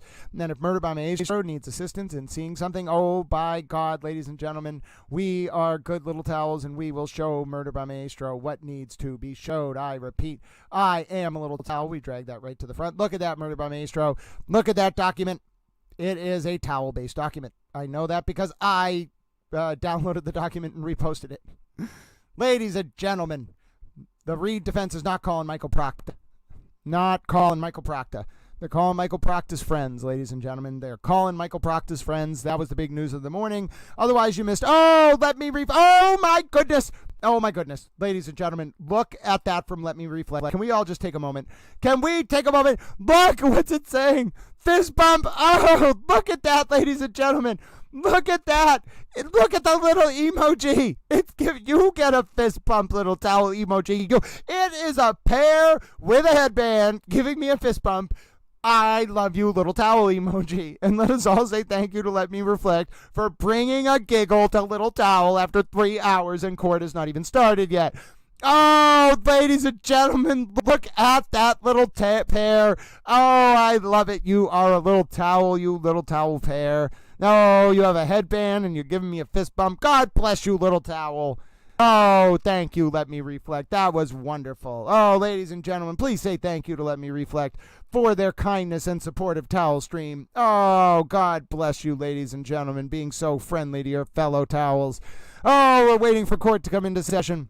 Oh, ladies and gentlemen, apparently I go into something called daylight voice sometimes. I'm not really sure what that is, but I'll try to figure it out over time. I like to think of myself as a bit of a Howard Cosell-inspired announcer, and also some Walter Cronkite with a little bit of David Attenborough, and also a random horse racing announcer without a name. Yes, ladies and gentlemen, I don't think there are too many famous horse racing announcer towels, but I will be the first one.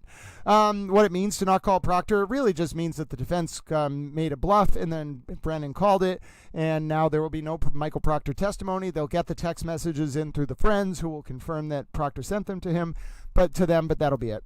So yeah, there are implications, but the main takeaway is that the Michael Proctor is not being called by the Reed defense. Michael Proctor was never going to be called by the Reed defense. Anyone who thought Michael Proctor was going to be called by the Reed defense was literally out of their mind. And I'm not saying that in a pejorative way. I'm just telling you, you're literally out of your mind if you thought that Michael Proctor was going to be called by the Karen Reed defense. That would be crazy. That would be the craziest thing I've ever heard in my entire life. You'd be opening yourself up to a can of worms. No one in their right mind would ever do that. The Reed defense was never going to do that. They were bluffing. Hank Brennan called bluff. That's what this means. So yeah, I'm a towel. What else do you want me to say? I'm a towel, and that's how I feel. But yes, we're waiting for court to come to session. It literally should be coming into session right now. Come on, Judge Cannoni, ready the ponies at the starting line. You told us 10:10. We've all been waiting all day. We haven't even had court yet this morning, ladies and gentlemen. We have not even had court yet this morning. So we're now in a sidebar. Ladies and gentlemen, I repeat, we are in a sidebar. If you're just joining, I just posted the video on Twitter, so people are going to tune in being like, oh, the 40-minute sidebar is starting now. No, it started about 30 minutes ago. It still hasn't ended. I'm sitting here like a towel. I've been commenting since 7:30 in the morning, Eastern time. It's now almost 10:30. Court has still not started.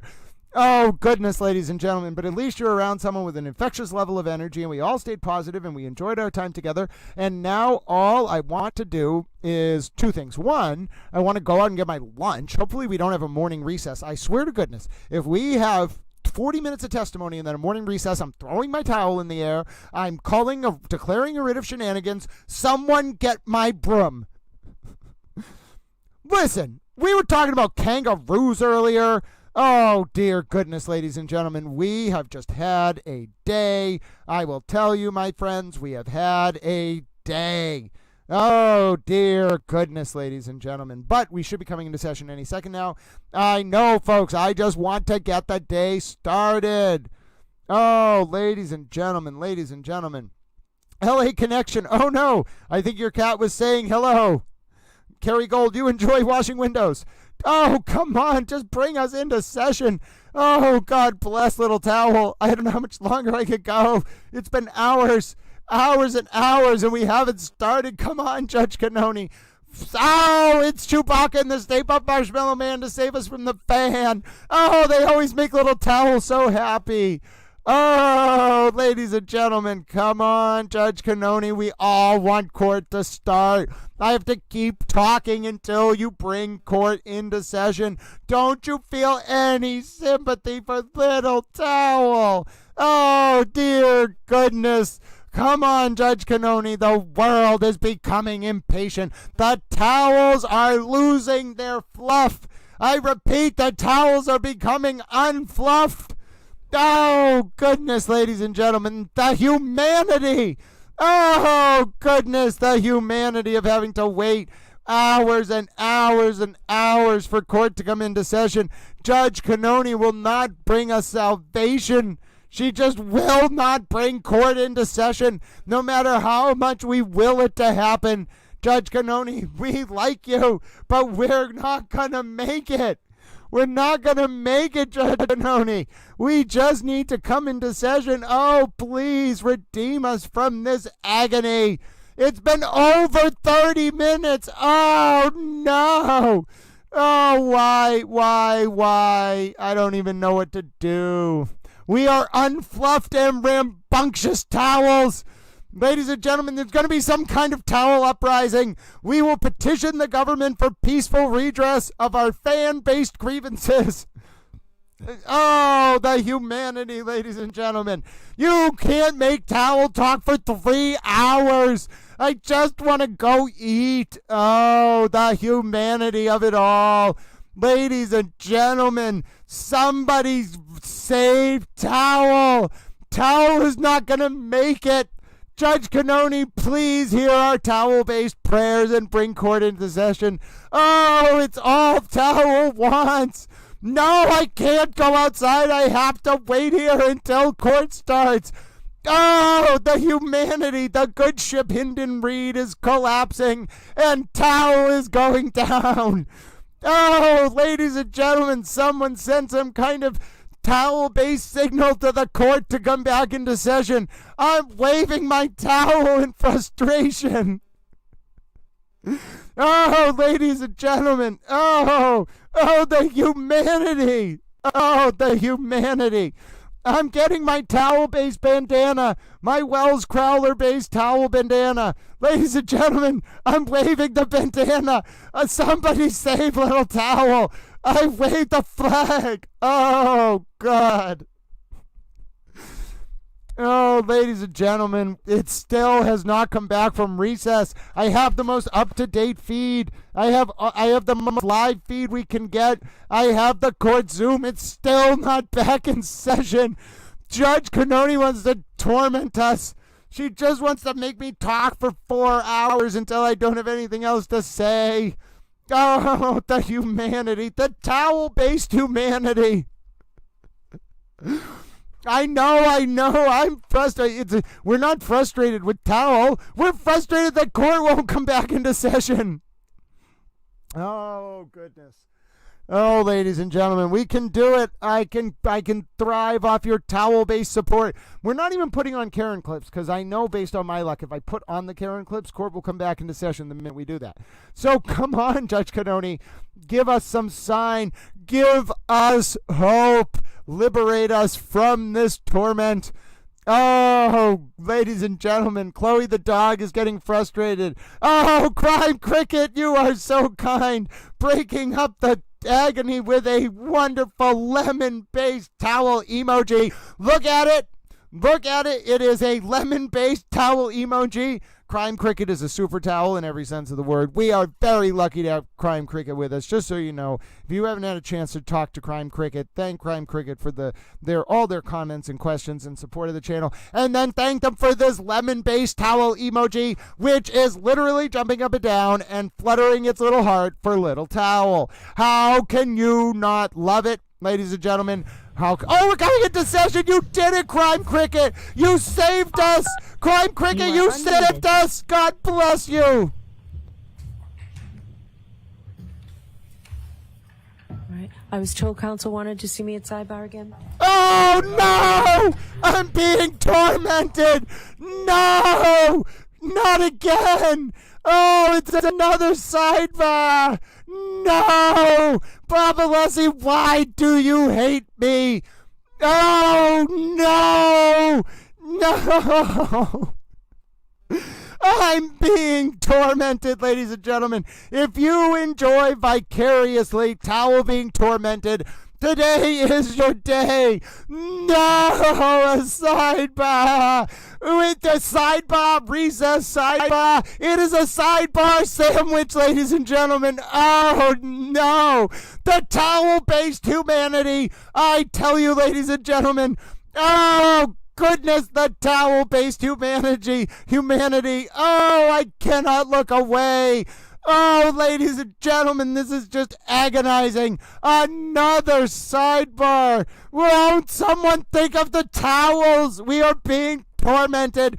Oh, dear God, I don't know if I can get us through this one. Ladies and gentlemen, it is a never-ending cycle. This is worse than the movie Groundhog's Day. Oh, my God, this is just horrible. It is the same thing. If we go to recess next, I'm throwing the microphone in the air. Oh, ladies and gentlemen, run for the hills, save the towels. This is just agony. Oh, goodness, the humanity. The humanity, Bridge, I'm with you. This is torture. You may as well strap me to a chair and drip water on my forehead. Oh, ladies and gentlemen. Lisa Cox, we came into session at 9:10. There was a 40-minute Sidebar. Then we did a 30-minute recess. Now we're back at Sidebar. I am losing my towel mind. Oh, no, ladies and gentlemen. Oh, this may actually drive Towel to his wit's end. I have been through it we've been through the thick and thin together, Towel friends. We've been through the worst, the deepest jungles, the thickest brush. Ladies and gentlemen, I don't know if I can get us through this repetitive cycle of agony. Sidebar, recess, Sidebar. Oh, dear God, the humanity. The towel balloon-based humanity, ladies and gentlemen. Oh, somebody save me. Somebody save me from this agony. All I want is to be redeemed. Oh, ladies and gentlemen. No, Bridge, no. No, I can't. I can't fathom the thought I've been talking since 7:30 in the morning. Oh, jurors are like, help us. A towel is like, help me. Judge Canoni, have you no sympathy for towels? Oh, do you not hear the voice? This is my actual voice. I'm actually in agony. Oh, it's make towel talk all day because there's nothing happening. They're like, oh, we don't have to be in session. Towel will just talk the whole time. Oh, God, the towel-based humanity. Yes, they're going to make me talk until Thanksgiving. Oh, that's fine. Towel will just talk every day. We don't have to have court.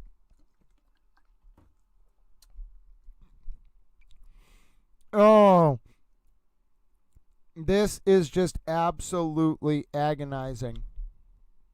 My happy place, we're glad to have you with us. Apparently the update is Roberta Glass is having some technical difficulties, but she'll be back with us today.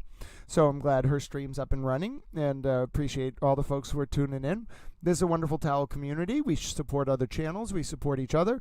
We're glad to have you, and we also have the Karen Cam. Now, we've been in a agonizing series of sidebars and recesses and sidebars since 9:10 a.m. this morning. If you tuned in at 7:30 when the little towel stream started, thanks for being with me. But we've been 3 hours now. The court should have been in session an hour and a half ago. Yes, we appreciate all being able to talk to each other. It's wonderful that we have all each other. But yes, Karen for jail 2025. Yes, ladies and gentlemen, that was a wonderful comment. Good for you, whoever came up with that. I think it was LA Connection, the super towel herself. Also, if you are new to the stream, please do feel free to click like on the stream if you'd be so kind. And if you'd also be so kind to subscribe to the channel, that all helps as we're waiting for this second sidebar of the day after a very long recess to finish. And of course, I have been with you every single minute. I have not left you. I did have to have one moment of dead air because my doctor literally called to reschedule an appointment. But other than that, I've been with you, and I didn't even move from my chair during that point. I've been with you for every second of this day, ladies and gentlemen. And I will be with you for every second of the day going forward because I am a towel. And also, we can't click away because the sidebar could end at any second. This is literally agony, ladies and gentlemen. Absolutely. Oh, Tammy was 156 to like the stream. Tammy, that makes you a super towel. Oh, ladies and gentlemen, we're back in a session. I did it. We did it. The ponies are at the gate and they're off. Oh, God bless America.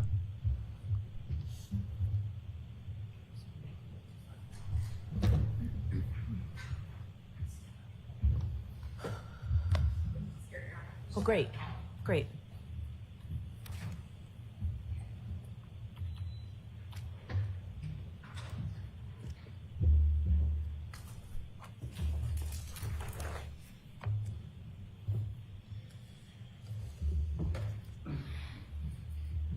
The Karen Cam is live.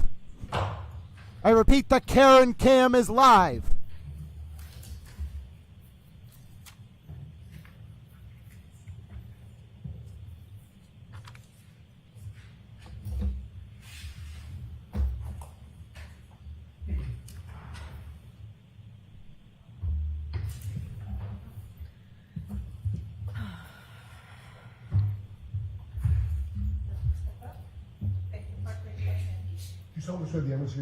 Is this Welchure? Truth, the whole truth, and nothing but the truth, so help you God. Yes, sir.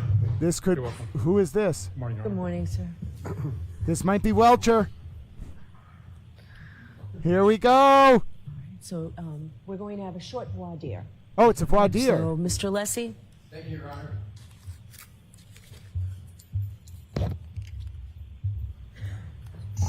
Thank you.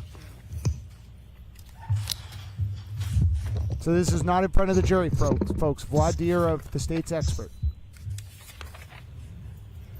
Morning, Dr. Welchure. Welchure it is. Here we If you look go. at any documents in answering my question, I appreciate you letting me know that, okay? Okay. Do you have any documents open in front of you at this moment? I do. I have a binder.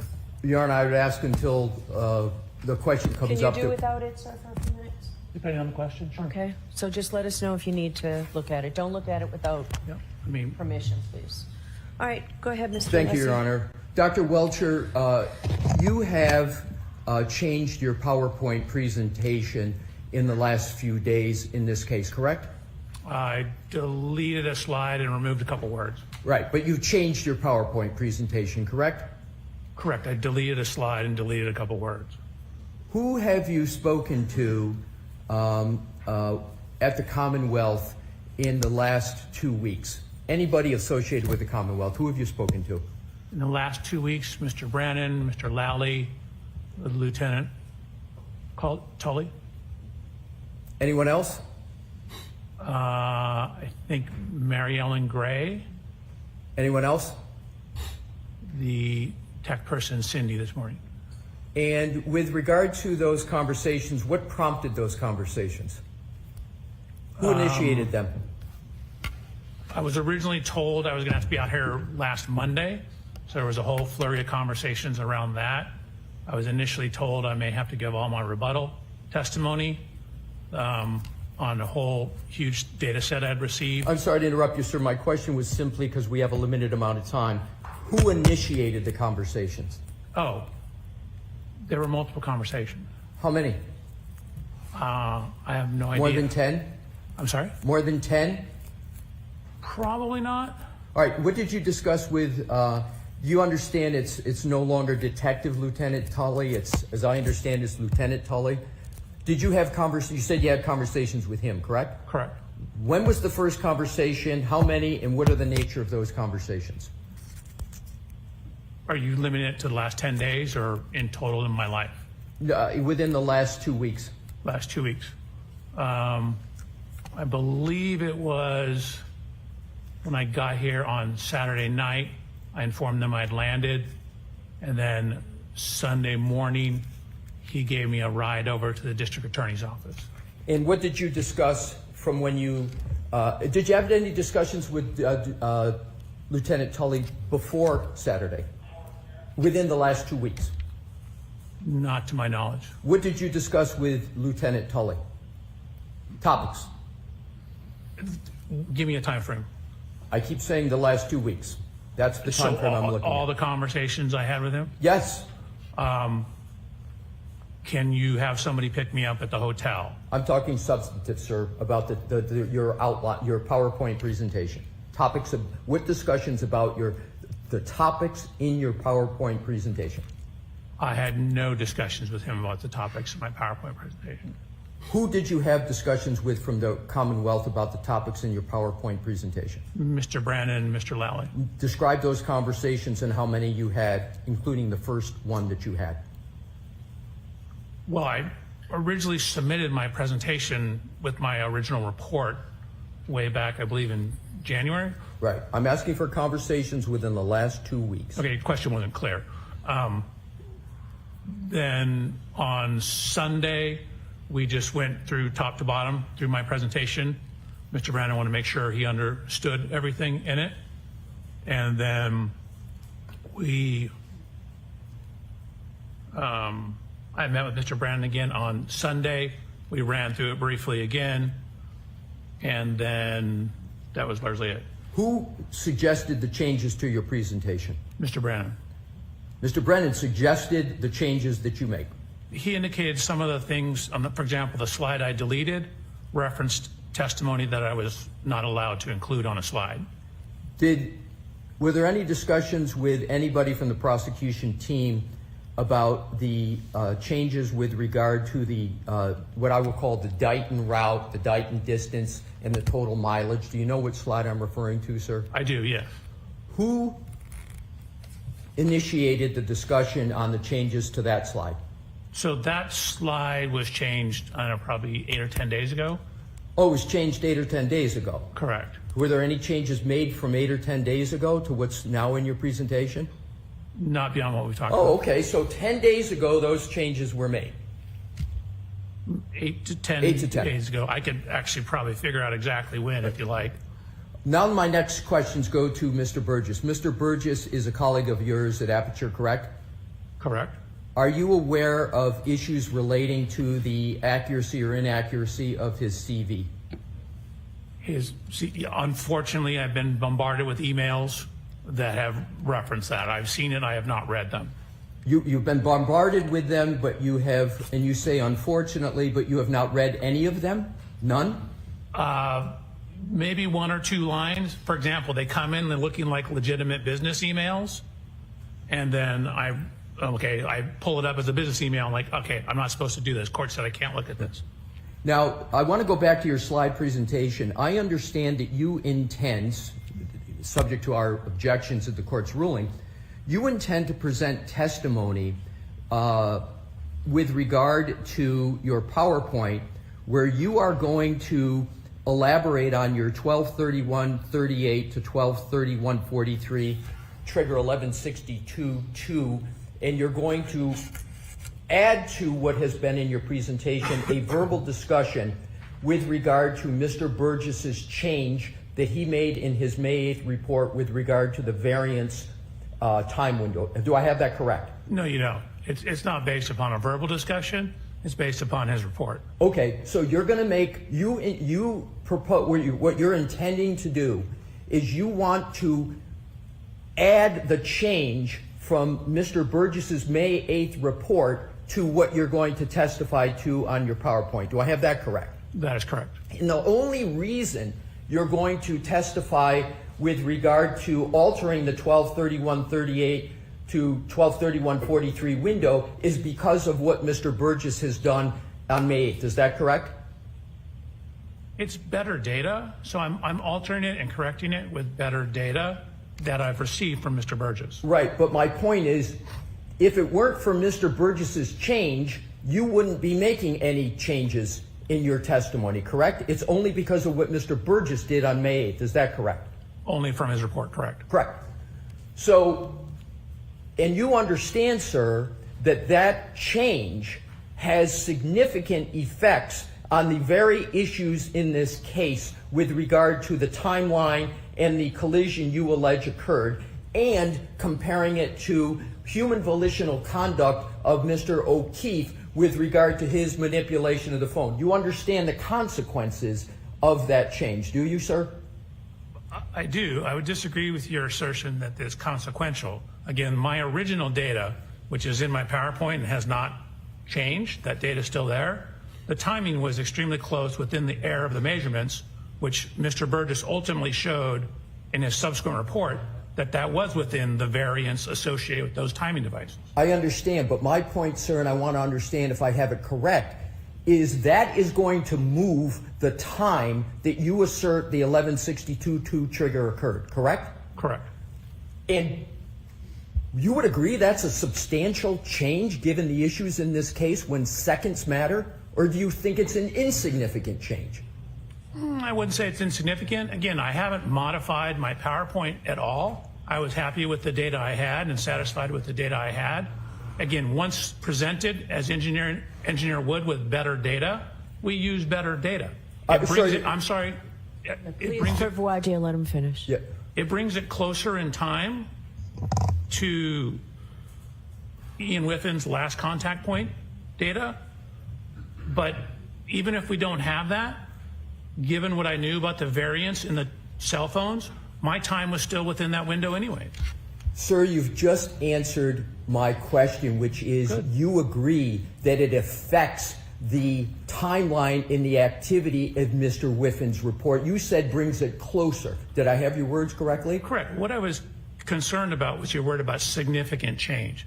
It brings it closer. It doesn't necessarily bring it significantly closer. My original timeline was very close, within the range of the accuracy of those types of cell phones, infotainment system data. So even if I didn't have Mr. Burgess's subsequent report, the data is still within that time window. Sir, isn't it a fact that with the variance of Mr. Burgess that you're now you want to testify to, that there is a change? Because your 1162.2 trigger, 1231.38 to 1231.43, you know that there's a device lock event on the phone of Mr. O'Keefe after that time period. You understand that, correct? So again, there's a window of plus minus on that. Technically, those timestamps on that are, as you indicated, again, it's literally, I wrote that on my slide. It includes my slide where I have that exact comment. But my question, sir, is the change means now that with the Mr. Burgess variance moving, you now have part of the moving range that occurs after the device lock, whereas before your change, the device lock occurred after every bit of your range of 1162.2. I have that correct, don't I, sir? You do. Okay. So Your Honor, that's it. that's all I needed. Thank you. All right, so we're going to bring the jury in. Okay, bringing the Stay jury outside in. the door. The witness will just go right into You may as questioning. well stay right there. So that Okay. she's not going to narrow the scope of his testimony. The witness is going right into testimony. Unless he got to do his I'll see you at voir Sidebar. Sidebar! No, Folks, come in.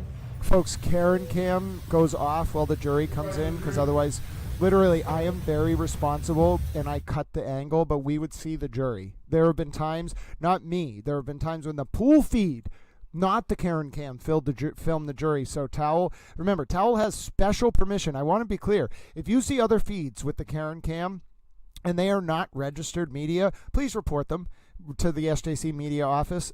You must have permission from the court to use this feed. It is not because we're being paternalistic. You literally need to adhere to the standards of 119 to broadcast the feed. My God, I pay very close attention. I know exactly what I'm doing. If there were an error and this court showed something they shouldn't have, I could probably catch it in time. So please, if you see feeds that do not have permission, you must be a registered member of the media, credentialed on the SJC 119 list, which is public on their website.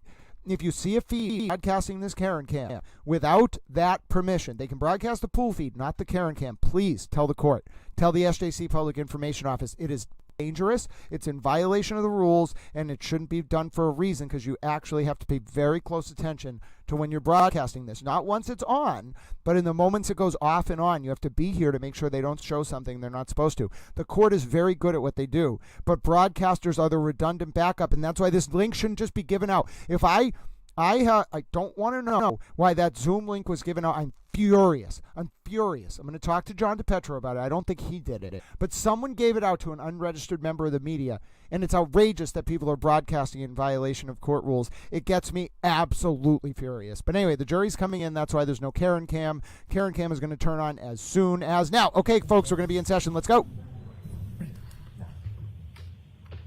So we took up a lot of your time this morning. I think the coffee and donuts and muffins was probably a hint that we were taking longer than what we ordinarily would do. I do appreciate your patience. So I have to ask you those questions. Were you all able to follow the instructions and refrain from discussing this case with anyone since we met last week? Yes. Everyone said yes or nodded affirmatively. Were you also able to follow the instructions and refrain from doing any independent research or investigation into this case? Everyone said yes or nodded affirmatively. Did anyone happen to see, hear, or read anything about this case since we left here last week? No. Thank you. With that, Mr. Brennan? Thank you, Your Honor. Sir, can I have you stand and raise your right hand? Yes, sir. Do you solemnly swear the honest to give to the court and jury the case now and here is the truth, the whole truth, and nothing but the truth, so help you God? Yes, sir. Thank you. You're welcome.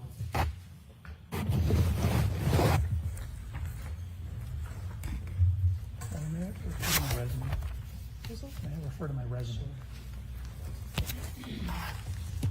All right, Mr. Brennan. Thank you. Whenever you're ready. Good morning, sir. Morning, Mr. Brennan. Could you please introduce yourself to the jury and spell your first and last name for the court reporter who's next to you? Absolutely. My name is Judson Welchure. My first name is Judson. Last name is Welchure, Welcher.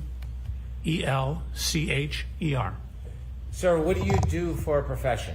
I'm an accident reconstructionist and biomechanical engineer. I'd like you to explain to us a little bit about what an accident reconstructionist does. Sure. You can think of accident reconstruction and things such as this as the physics and engineering that happens in car crashes.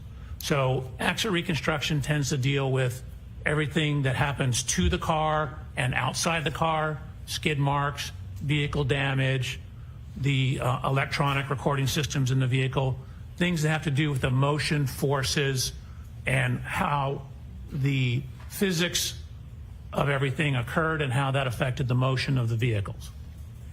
You said that you were an accident reconstructionist, but also a biomechanical engineer. How is your work as a biomechanical engineer different than an accident reconstructionist? So simply, you can think of biomechanics as similar, but to everything inside the car.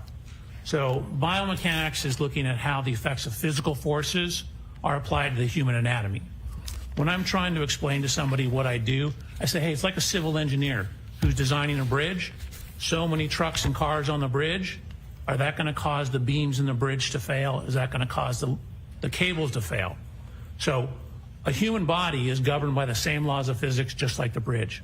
Obviously, it's made of a lot of different materials, but in the human body, my beams are bones.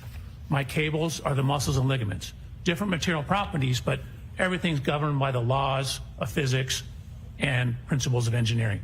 So I'm looking at how physical forces, the outside of the car, when people are inside the car, seat belts, airbags. The first seat belt was patented by an engineer. It's engineers who quantify the force of the crash and what kind of injury damage there is to the body. So it is force that causes damage like a fracture. And so we're looking at how the physical forces are applied to the body and what that means in terms of what happens to the body. Dr. Welcher, I want to ask you a little bit about how you became a biomechanical engineer and an accident reconstructionist. Could you tell us? Sure. So when I was getting ready to go to college, my father, who was a physician, said, whatever you do, do not go to medical school. Because I was getting ready to go to medical school.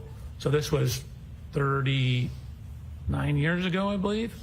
35 years ago. 39 years ago.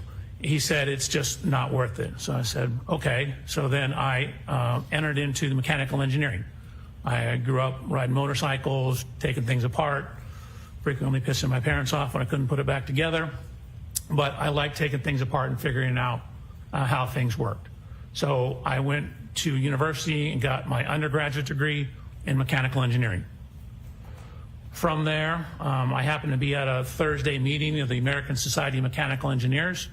A group came in from a company that did this type of work, and they showed some examples of how you apply engineering concepts that you learn in mechanical engineering to the human body.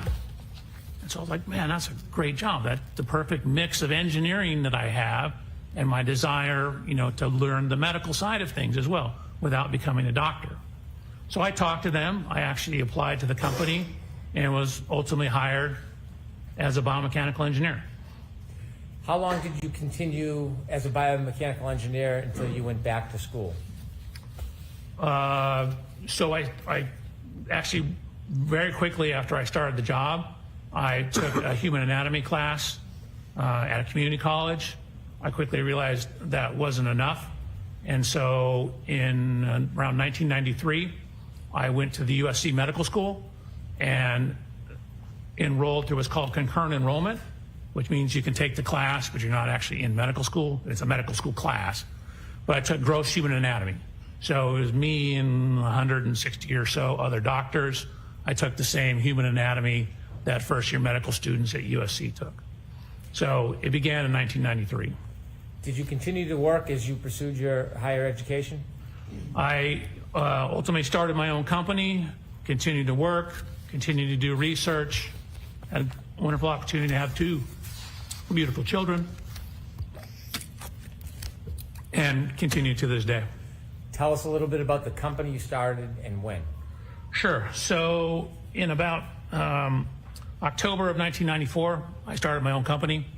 Me and the guy who was my immediate supervisor said, hey, we can do this better. We can do more research, more testing. And so we started our own company. What kind of company was it? It was an action reconstruction and biomechanical engineering company. We also early on did a bunch of testing and design work for amusement park rides. The same concepts for car crashes applies to roller coasters, basically anything. So we worked and had some contracts on improving ride safety. And I was also on the ASTM committee that looked at amusement park ride designs. Did that company grow from 2 people? Correct. We took it from 2 to about 25 people, and then we ultimately sold it in right around January 1st of 2022. Before 2022, did you obtain a master's degree? I did. And what was that in, and where was that from? So again, I was working full-time. Actually, while I was doing my master's degree, I was also teaching classes at Texas A&M through their law enforcement training division. So it was extension classes. But I ultimately completed my master's thesis in December of 2001. That was from USC, University of Southern California, and I received my master's degree in biomedical engineering. I wrote my thesis. It was basically on automotive seat design, but it was titled Whiplash-Associated Disorders, Related Anatomy, Biomechanics of Injury, and the relationship between injury potential and automotive seat design. Excuse me, Your Honor, if I may, pardon the interruption. If Dr. Welchure reads from his report, which I think he just did, can we know when he's doing Sure. Dr. Welchure asked me if he could refer to his resume, and I said yes. So if you read, just let us know. Thank you. And it's my resume, not my report. Your resume, did I say? No, you did. He said report. Yeah, no, it's his resume. You share with us that your company continued to grow until you ultimately sold it in 2022. During that time, did you continue to pursue higher education after you obtained your master's degree?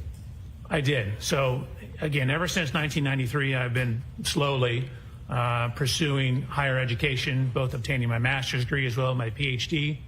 During that time frame, I also published 20 peer-reviewed scientific publications. I taught for 5 years at Texas A&M and served as a peer reviewer for both the Society of Automotive Engineers and for a short period on the Archives of Physical Medicine. So I was working and running a company with my co-creator, as well as teaching, conducting research, publishing, also while going to school part-time. Take us to 2011. Were you still pursuing education at the University of Southern California? I was. And what occurred? What did you achieve in 2011? So in August of 2011, I finally obtained my PhD in biomedical engineering. I wrote my dissertation, reading from my resume, titled Development, Validation, and Testing of a New Sensor Array for Intra-Articular Pressure Measurement, In Vitro Human Lumbar Spine, Intra-Articular Facet Testing, which is a lot of big words to say. I was testing cadaver spines, looking at the loads inside the spines associated with various motions of the spine. Did you achieve your PhD in biomechanical engineering? It's actually in biomedical engineering. Biomechanics is within the field of biomedical engineering. So you have a PhD in biomedical engineering? Correct. You mentioned that you have published many articles. Have there been articles that you have published that are relevant to some of the subjects that you're going to talk about during your testimony? I mean, I have a number of, again, peer-reviewed scientific publications. Peer review just means you submit it to a journal and they have other people review it, give you comments, your peers in the field. I do believe there are a number of them that could certainly be relevant to both the physics and, for example, pedestrian injuries. If I could mention a few. You wrote an article on sideswipe collision dynamics. What's sideswipe collision dynamics? So I was actually an invited speaker at the World Congress, or sorry, not the World Congress, the World Reconstruction Expedition. They asked me to give a presentation on the theory, science, and mathematics behind sideswipe or side impact collisions. That would include side collisions, glancing collisions, shallow angle impacts such as like a corner of a bumper goes into the side of a car, any kind of glancing or clipping type impact.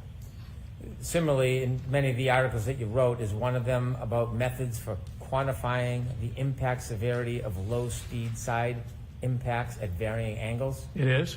Tell us a little bit what that So that was a Society of Automotive Engineers paper, again, another peer-reviewed paper that we worked on. It was kind of an extension or continuation of all that research, where we just looked at the physics and the mathematics, basically the reconstruction of glancing or sideswipe type impacts. Similarly, methods for quantifying the impact severity of low-speed side impacts at varying angles. Is that similar to the other papers, or was that different? Yeah, I thought that was the same one.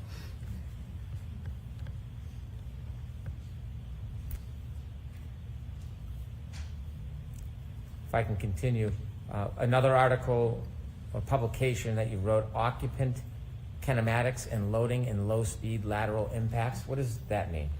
So in the course of my career, I've done probably 12 to maybe 1,300 actual crash tests.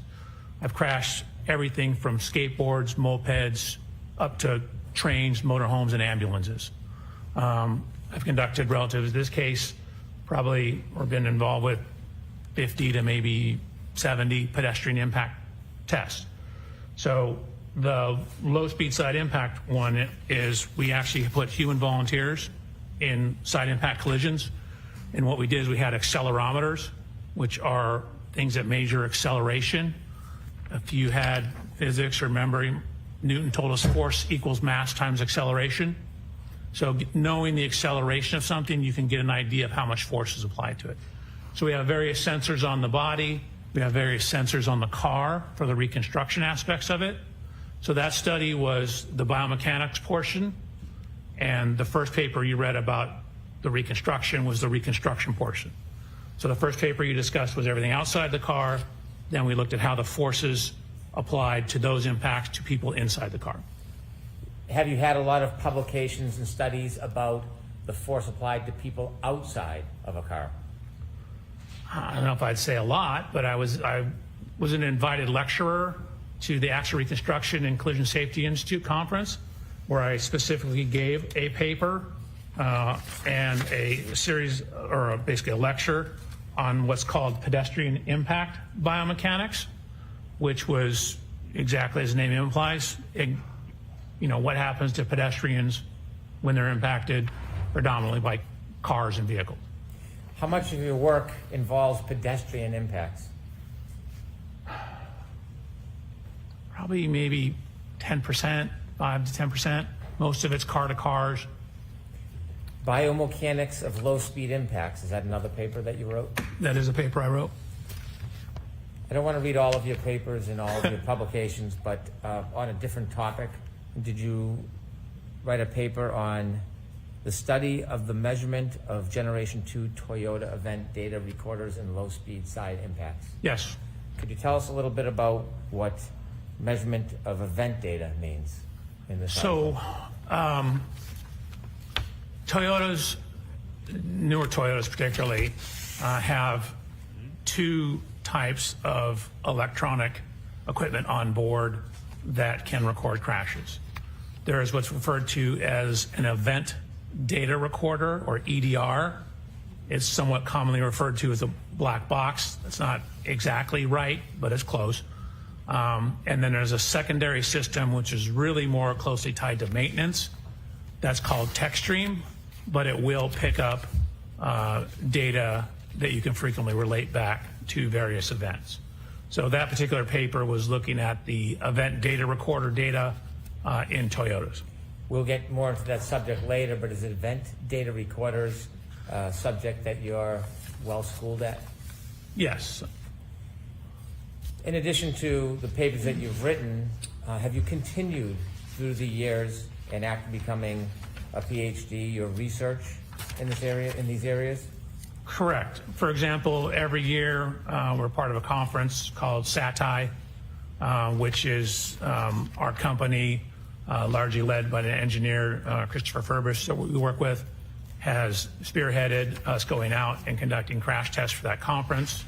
For 10 years, we did a lot of the instrumentation and crash testing at the Accident Reconstruction and Collision Safety Institute conference.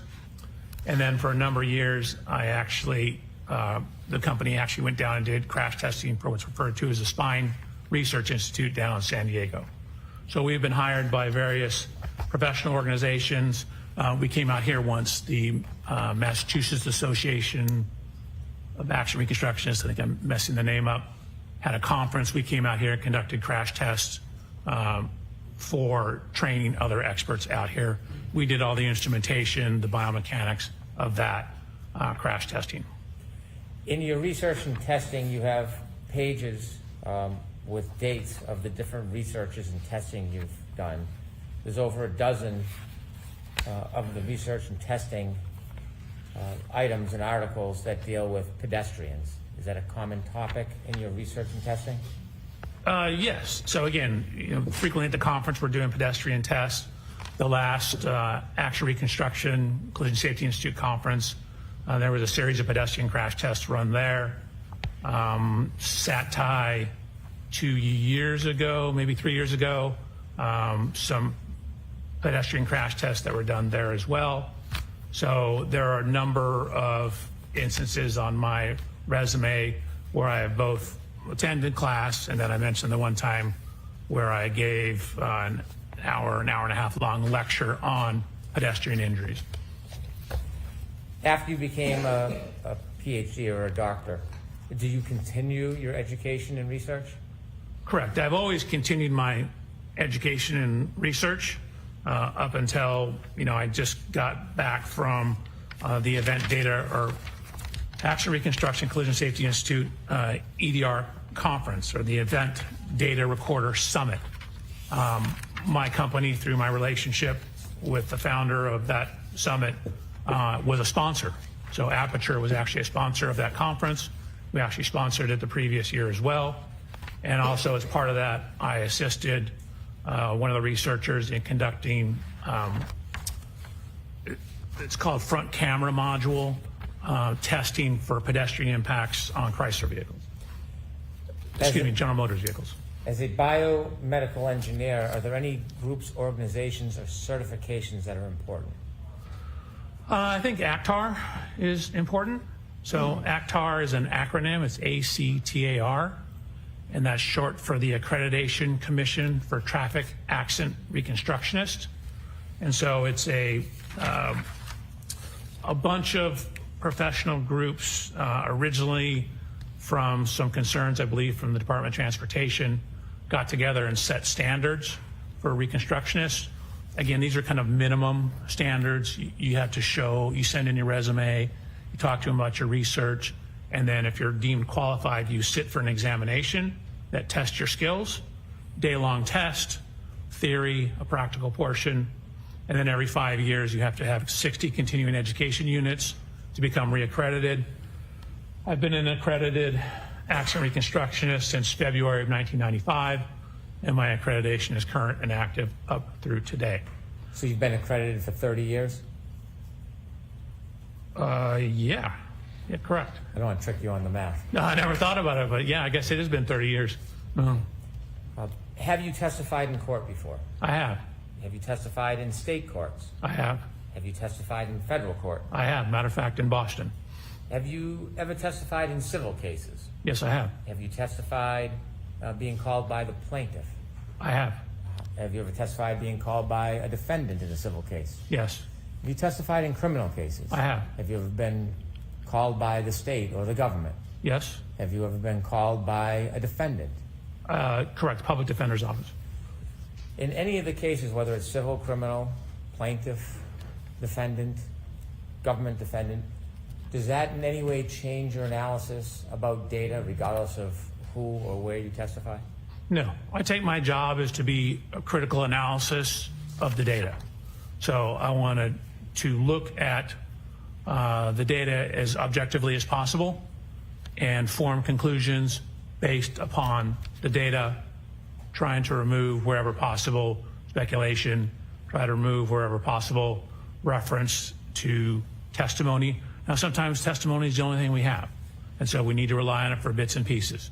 But generally, my job is to try and look at data and see what the data shows. I have no dog in this fight. I don't, quite frankly, care. What I'm doing is trying to do a good engineering job, which is looking at the data and drawing sound principles and sound conclusions from the data. Presently, you said you had a company and you sold it. Where do you work? It's a company called Aperture. I guess we were acquired or merged into it technically. How many offices do you know Aperture has?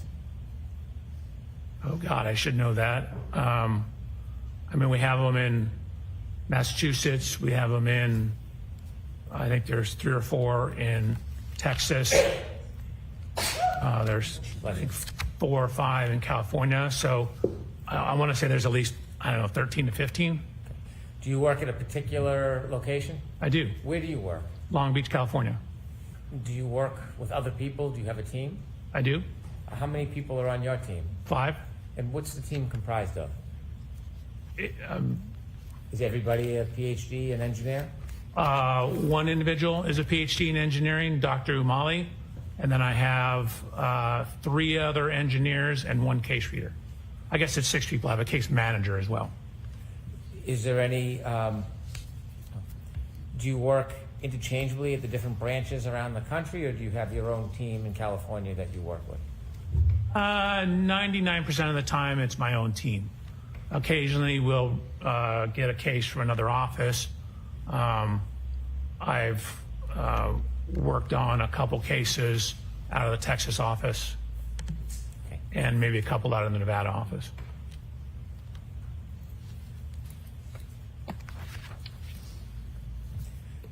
Were you asked to look at any data or information relative to this case? Yes. In looking at data and information, Do you try to look at a narrow or a broad range of information? So I definitely cast a very broad range. We try and get as much information as possible, and then weed it down to what is important, weed it down to what is consistent with the data. So start off very big, and then get down to sort of the meat and potatoes of it, the important information. Do you necessarily rely on everything you look at? No. I certainly consider everything I look at, but I frequently don't rely on everything because sometimes it's not reliable or it's irrelevant. In this case, can you share with us materials generally that you looked at in your review? Sure. Your Honor, may I read from my report? Yes. Thank you. So, Mr. Reporter, I apologize. It's a lengthy list. Slow? So I have police reports, including the Canton PD incident report, and I have 8 other reports, also the 34 Fairview Road Rams final report, or CARS report. I have the ring video from Mr. O'Keefe's residence. I believe that's One Meadows. I have the cruiser cameras, which are the police vehicles, onboard cameras, both front and rear cameras from 1, 2, 3, 4, 5, 6, I believe 10 different videos. I have photos and videos of the scene from Sergeant. I have photos of the vehicles, 140 photographs of the vehicles lined up together. I have 25 additional photographs of the scene, 18 separate photographs of the scene, 2 photographs of the scene, 1 group of 92 of the scene, 1 group of 50 of the scene, another video showing the cars lined up bumper to bumper, 4 videos of the scene. I have a video showing Miss Reed's vehicle being pulled into the Sally Port at the Canton Police Department. I have a 360 diagram, surveillance video files from McCarthy's, surveillance video files from Waterfall Bar, Canton Police Report, Sally Port videos from Dighton. I have the Lexus Connect Verizon records. I have the alarm.com videos. I have a video of the tow truck arriving at the Canton Police Department. One titled Native Location, John O'Keefe's phone. Past witness statements. The report of examination from the coroner. Jennifer McCabe Cellbrite data. Something called Lexus infotainment. Different past summary testimony of numerous witnesses.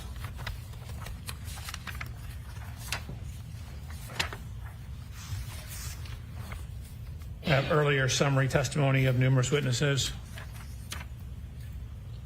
The Boston Magazine interview with Miss Reed, a Dateline interview with Miss Reed, a 2020 interview with Miss Reed, lab reports from BODE, the Crime Scene Response Unit Boston, Crime Scene Service Section Maynard, Crime Scene Service Section Southeast, the Criminalist File Folder, Trace File Folder, UC Davis Veterinary Report. I have Verizon records, GPS location records, John O'Keefe GPS points, Axiom cache location, weather reports, medical records, including the Canton Fire Department run report for both Mr. O'Keefe and Miss Reed, medical records for both Mr. O'Keefe and Miss Reed from Good Samaritan. I have 2 retrograde extrapolation reports, one, and a serum plasma conversion report relative to Miss Reed. I have the neuropathology report. I have the Orange County Medical Examiner's report, the diagrams, the postmortem toxicology report, and a second same autopsy report, more pages. In addition to the information that you reviewed, did you on your own go out and obtain information that you thought might be helpful for your review? I did. So first what happened is I asked for all the information on the case. So I received some information, and then what we do is we start doing our homework. So we start doing the groundwork. So once I received some of the information, what I did was, modern cars have what's called a VIN number or vehicle identification number. It's a unique 17-digit number. So what we'll do is we'll decode that VIN number, and that gives us information about the vehicles. So I did that for Miss Reed's 2021 Lexus, as well as Mr. O'Keefe's 2019 Chevy Traverse. So ran the VIN numbers, use the VIN numbers. It tells us year, make, model, safety equipment, things like that. I then got dimensional data from a program called Expert Auto Stats. And then I have complete parts diagrams for the vehicles. So I have literally bumper-to-bumper parts diagrams from something called the Mitchell Collision Estimating Guide. And what that is shows parts, involved in the vehicle. So for example, in Miss Reed's vehicle, I have bumper-to-bumper. I certainly have all the parts around the rear bumper and tail light of her vehicle. And then, of course, I started additional work on top of that. After you began your study, sir, did you have an opportunity to personally look at items that were involved in this case? Yes, I did. And what did that include? That included looking at Miss Reed's vehicle, looking at Mr. O'Keefe's vehicle, going to the scene of the incident. I ultimately purchased a 2021 LX 570, the exact year, make, and model of Miss Reed's vehicle, and conducted testing with that vehicle, as well as doing a whole bunch of research and compiling data for my report and slides. You mentioned slides. When you went through your investigation, analysis, and ultimately led to whatever conclusions you have, did you provide and create a PowerPoint presentation that could assist you? I did. I provided a PowerPoint presentation on January 30th. May I approach, Your Honor? Yes.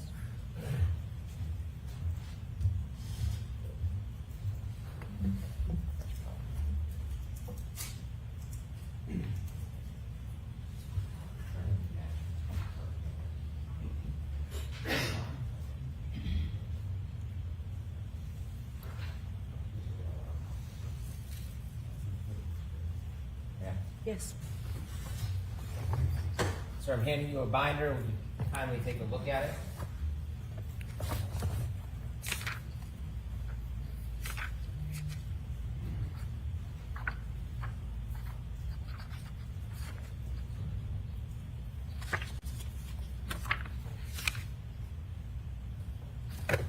Okay. Sir, does that appear to be a copy of the PowerPoint presentation that you prepared for us today? It appeared, right? 141 pages. Didn't look at every page, but it looks right. Okay. You are asked to mark this for identification. Okay. MMM for identification. With the court's permission, I'd like to have Dr. Welchure use his PowerPoint presentation to walk us through some of the information he'd like to share today. Okay. No objection, Mr. West, right? No objection, Your Honor. Thank you. Your Honor, I'm looking at a paper version in front of me. Okay. Is the paper version the same as what we're going to see up here? It is. Okay, then that's fine. Thank you. And Dr. Welchure is going to manage the PowerPoint presentation. Sir, you mentioned that you wanted to look at the area and look at the scene. Your office is in California? It is. Why was it important to come all the way out to this area to see the scene firsthand? Hold on a second. I'll let you set up before I start asking you more questions.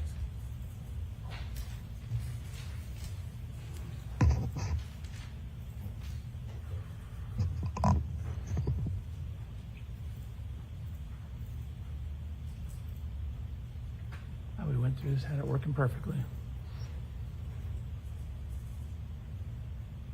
There we go. Okay.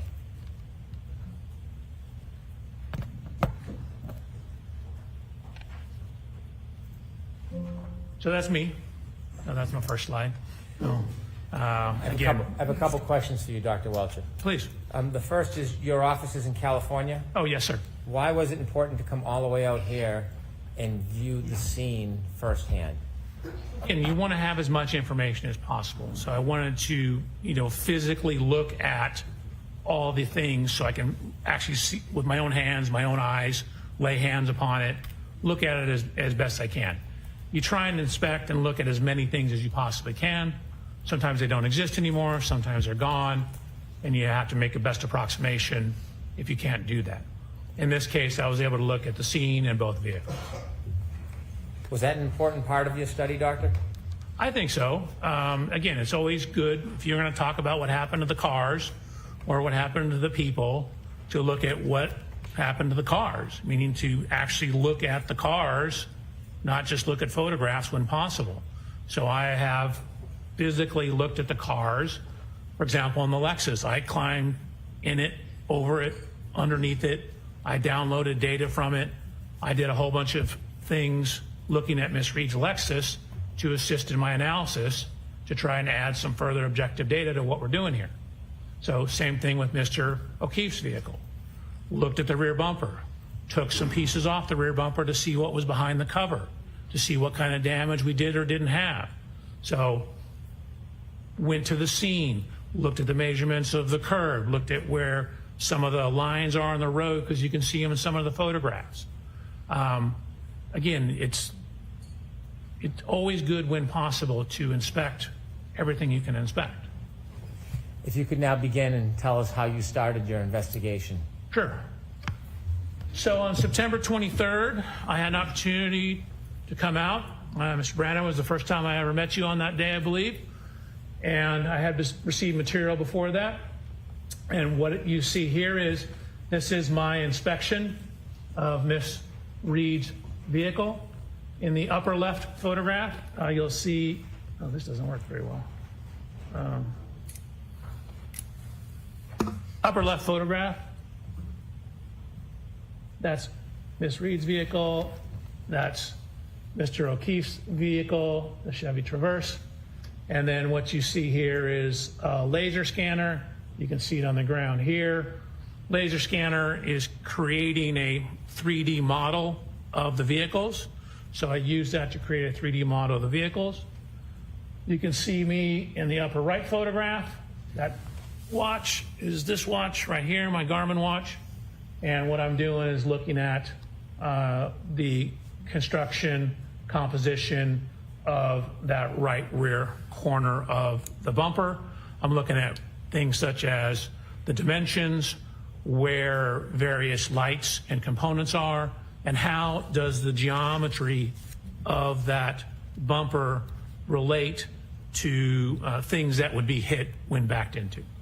Dr. Welchure notes this is 9/23/94. Is that an accurate date of when you came and first started looking at the vehicles in the area? You said 24, correct? I did. You said 9/23/24, correct. And then on the slide, what I tried to do is underline what I'm doing. So this is inspection of the Reed Lexus. And as noted, I'm only showing you a couple. I actually took 445 photographs. Do you remember when you began this case? The month or the date? No. It was obviously before this. I had material before I came out to look at the vehicles. Do you think it was months before this? I don't think it was months. No, it was maybe a month, if not less. So you began your work in the fall of 2024? Correct. And I just want to ask you about the picture in the middle. You see the right taillight housing is missing. Did you understand that had been removed prior to you looking at the car? It was, yes. Okay, thank you. You're welcome. However, some of the evidence stickers, these white stickers here, were still on the vehicle. You did not place those. Did you place those stickers on yourself? I did not. Were they there when you first saw the car? Correct. They match what I'd seen in other photos. Okay, thank you. So just continuing on, so what you see is, again, I mentioned looking underneath the bumper. So we wanted to see what, if anything, was damaged on the corner. So I'm putting my hand to show where the frame rail ends. This is me looking up underneath to the back side of this taillight. If you can see, this red taillight actually sticks out. And so I'm checking the front here for damage. I'm checking the back for damage. 1 second, please.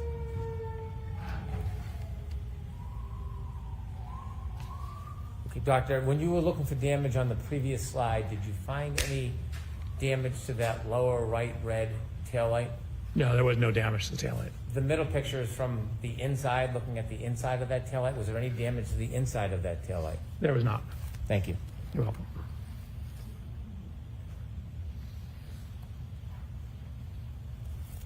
So again, looked at the height of it. I mentioned this lower taillight. Notice how the structure of the bumper protrudes out.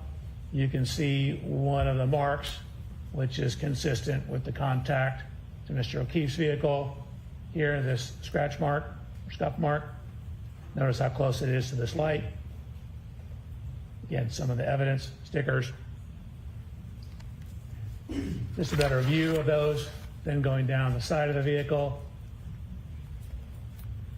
So with all that information, I mentioned a laser scan.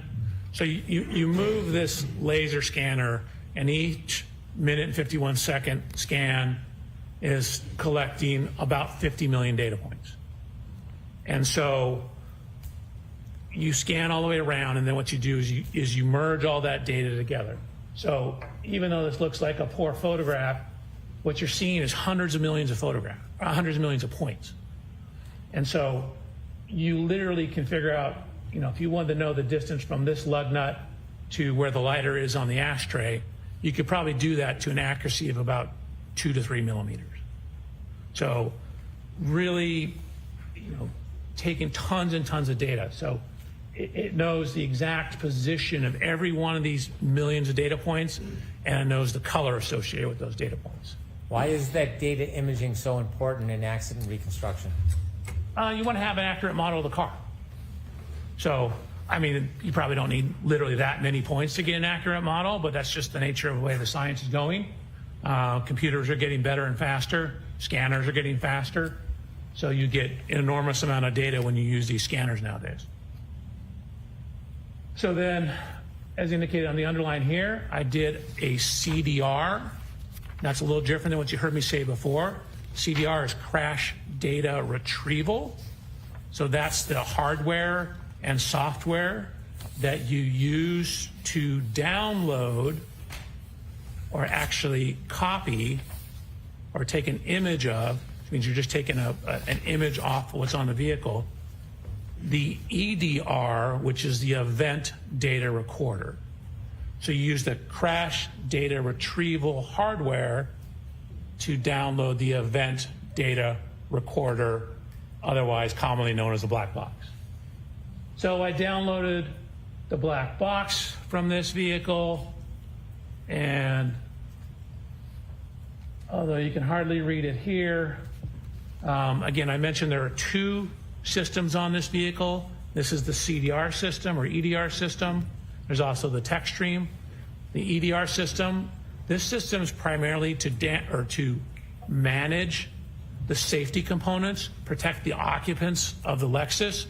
So things like fire the airbag, fire what's called a pretensioner, keep track of the severity of the crash to decide whether we need to fire the airbag. So it's not really designed for pedestrian impacts. So when we downloaded this vehicle, we got what's called a none file. A none file simply means that there's no data there.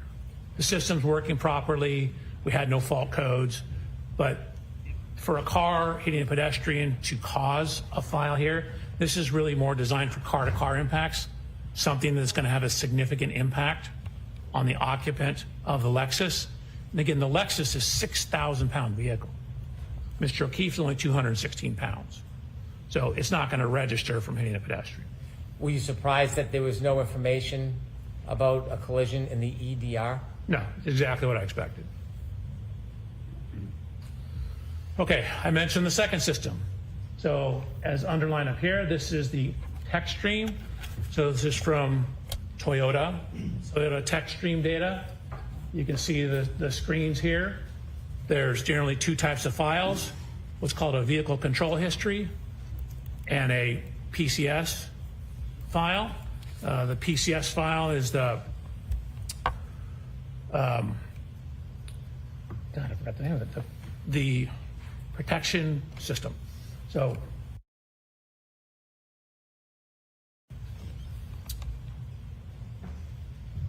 I also looked at Mr. O'Keefe's vehicle. PCS's pre-collision system. Looked at Mr. O'Keefe's vehicle. Same thing. Took a series of photographs, laser scanned it, looked in it, underneath it, behind it. I mentioned taking some of the bumper parts off. So I took this rear cover off here to look at the damage behind the bumper cover. Most cars have what's referred to as a face bar. That's that piece of metal that you see here. And there's a piece of energy absorber here. That's your face bar. So I'm looking to see if there's any damage to that. There was no damage to that. Before you go forward, I want you to take a couple steps back because I want to ask you some questions to explain text stream data. Could you go back a couple slides, please? Sure. Okay. You mentioned that in the EDR, which is similar to a black box, there was no information found. And then you mentioned a different system, the text stream. Can you make it clear for us how these systems are different and where they're stored on a motor vehicle? Sure. I mean, a lot of data is stored in a similar location. The text stream system was originally designed, according to Toyota, for maintenance issues. It seemed to come about around the same time Toyota was having problems with sudden accelerations or allegations of sudden accelerations. So the text stream data or vehicle control history will give you information when there's, for example, excessive acceleration or rapid shifting of the vehicles or rapid steering of the steering wheel. So the statements are that that's designed to help the maintenance people, if you come in with a problem with your vehicle, to diagnose what that problem is. It has a lot of utility in accident reconstruction because if you jam on the brakes before a crash, frequently the text stream data will record the crash. You mentioned Toyota a number of times. Could you share with us the relationship between Toyota and Lexus? Yeah. Sorry, in my mind they're the same thing. Toyota and Lexus obviously a little different, but Lexus is basically made by Toyota. So Toyota and Lexus has the Lexus safety system. Toyota has the Toyota safety systems, which you both read with the text stream data. The text stream data, in this case, does it play an important role in your analysis? I think so, yes. The text stream data, did you independently download that data yourself? So I independently downloaded it, and then I also ran a test with Miss Reed's vehicle, and I created a new text stream file so that I had a stamp in the ignition cycles of what the current ignition cycle was. So I did a sudden acceleration test of the vehicle. On the Lexus or on the exemplar vehicle? On her Lexus. When you did the downloading, why did you do it yourself? Again, you, whenever possible, want to be the one that does it, make sure it's done correctly, and be able to say, hey, how do I know that's from that vehicle? Well, I know because I was the one who did it. And so if I get it from someone else, then they frequently have to bring that person into court to say the other ones that did it, so then I can use it. So if I do it myself, it eliminates that problem, and then I have no concerns over where it's coming from. So then I know hey, I did it. This is the right car. This is the right program. You left us at slide 10 when you were inspecting Mr. O'Keefe's car? Correct. So again, simply a blue arrow indicating that I looked down behind all this stuff, took measurements of it, and then similarly I have a 3D point cloud of Mr. O'Keefe's vehicle. So part of the reason we're making these 3D point clouds, and we'll touch on this further, in addition to the scene, you can then basically put all these things back together in the computer. So instead of having to drive the cars to the scene, for example, or to Mr. O'Keefe's residence, you can take these computer models and additional data and put it back in a computer and reconstruct everything on the computer. So before we had the exact angle of impact, Again, this is for looking at when Miss Reed contacted Mr. O'Keefe's vehicle backing out of Mr. O'Keefe's garage at One Meadows. I lined them up just to generally show the approximate location. A couple things. You notice how, again, this lower portion of the Lexus bumper sticks out. Notice how the side of the Chevrolet slopes in as you get higher up. So this portion sticks out more than this portion. And this is where you would expect any contact damage to occur, assuming there was an impact. So again, looking at the measurements up the height of the vehicle, of course, as you indicated, Mr. Brennan, the taillight's gone. And then went to the scene.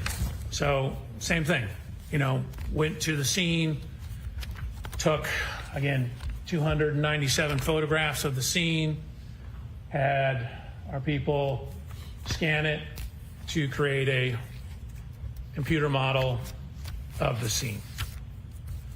So, literally, if you wanted to know the distance from this window to, say, some manhole cover on the road, we have the data to figure that out, down to a couple millimeters. In addition to going to the scene and doing the digital mapping, you mentioned other review of materials. Did you have an opportunity to review dash cam footage from Canton Police Department police vehicles to see the general location of where Mr. O'Keefe was when first responders were assisting him? Objection, Your Honor. So that's just a yes or no? Yes. Thank you. So the text stream download. So this is a screenshot from the text stream download. Keep in mind, this is kind of maintenance software. So we're looking at a number of things in the maintenance software. What we see is, and this is noted in the report too, that when the vehicle gets into the Canton Police Department after this event, you can see the mileage is 12,665 miles. So that shows up in Trooper Paul's report. It shows up in the photographs, and it shows up as matching the mileage in the text stream data, both at triggers 1164 and triggers 1167. I'd ask you if you can enlarge the data on the right and break down what it actually means, the different columns and the... Is it possible for you to enlarge that?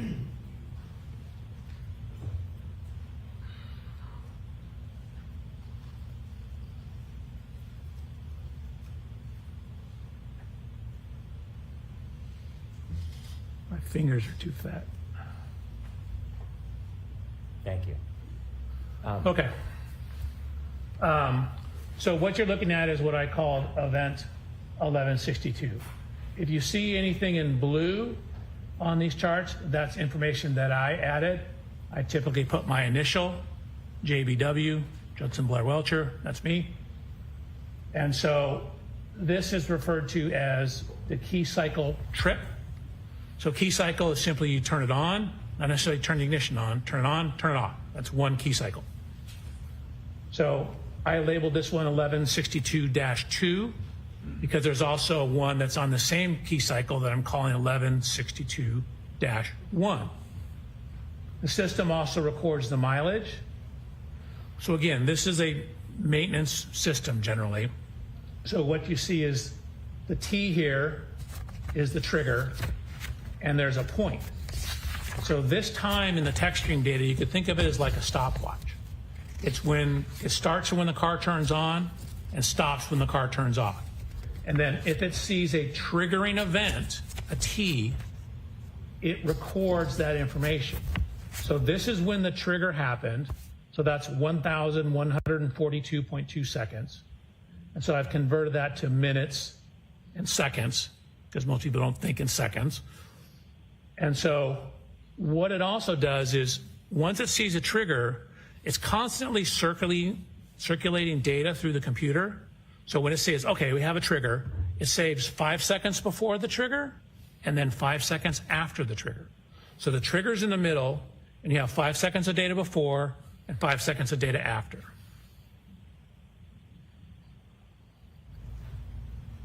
I have a couple of questions for you, Please. Dr. Welchure. First, starting with the clock, the time in seconds on the left. You mentioned that begins when the car is turned on. What type of clock is that called? It's just a continuous clock, meaning it's not a clock like a time clock. It's more like a stopwatch kind of clock. Has it ever been referred to as a running clock? It's the same thing. You start the stopwatch as running. Based on the text stream data alone found in that one spot, can you tell from the data in the text stream alone what time the power was turned on? No, not alone. It simply tells you how long it's been on. It doesn't necessarily immediately tie it back to a clock time. You need additional information. And so this in and of itself, the text stream data doesn't give you a certain time on a clock, like 1 o'clock or 2:30, anything like that? No, it simply tells you in this case when the trigger occurred, it's been on for 19 minutes and 2 seconds. You also mentioned that there is a 10-second window of information this captures, 5 seconds before the T and 5 seconds after the T, the triggering event? Correct. Your Honor. Sustained, ask it differently. That window of 10 seconds, what happens if that doesn't capture the entire event? What if there's something before or after? What does the text stream data do? So it depends on what the something is. So if there's another trigger, then it will record more data. So you can have 2 triggers that are recording things on the same time window as well, or very close to the same time window. So you need another trigger to keep it going. But in essence, what it does is when it sees a trigger, it saves that 10-second window and then just keeps monitoring things until it sees another trigger. If the data captures a trigger and it has a 10-second window, and an event continues past that 10 seconds, so past the 5 seconds on either side, and there's no further trigger, do you get any other information from the text stream data? No. For example, in the trigger event, and say 5 seconds later the vehicle's still moving, well, the data just ends. And it says it's going, 17 miles an hour, for example. It doesn't continue on. We just know that when the trigger ended, it was going 17 miles an hour. Okay. Thank you very much. Okay, so we have mileage recorded in this system.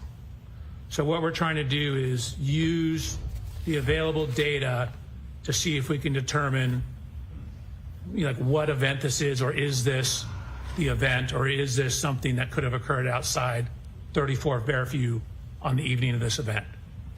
And so one of the things we're utilizing is the mileage. Okay, so 12629 is at the end of event number 2 on the 1162 ignition cycle. When the vehicle ultimately comes into the impound yard, and this is actually before that, comes into the impound yard, it has 12,665 miles. That's a difference, did the math for you here, of 36 miles. Okay, let's consider where that could have come from.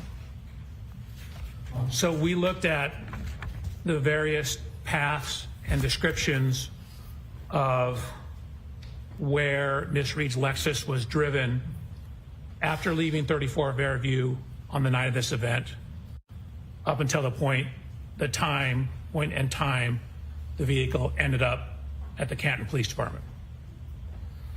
So we used Google Maps. We adjusted for the correct date and time of the year. And then what you'll also see is we adjusted for the correct time of day. So although you can't really see that. Let me see if I can blow it up.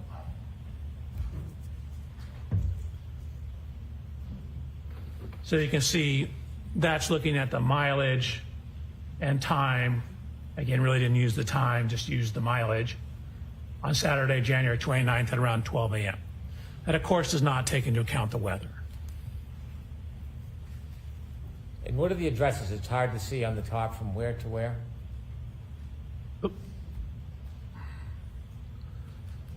So this is from 34 Fairview to 1 Meadows Avenue, which is Mr. O'Keefe's residence. And there are other mileage that you have there? Correct. So we basically ran through the entire path as we understood it. Again, we didn't have complete information. We didn't know the exact roads. We didn't know if turned around, stuff like that. So you're seeing the suggested available paths, and we end up with a range of data. So we go through all the paths, and you can see that this is what we end up at the bottom here, which is very hard to see.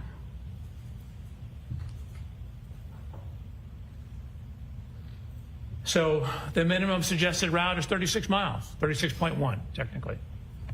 You have a range of 37.9 to 39.7, but again, that's right in the range of the 36 miles.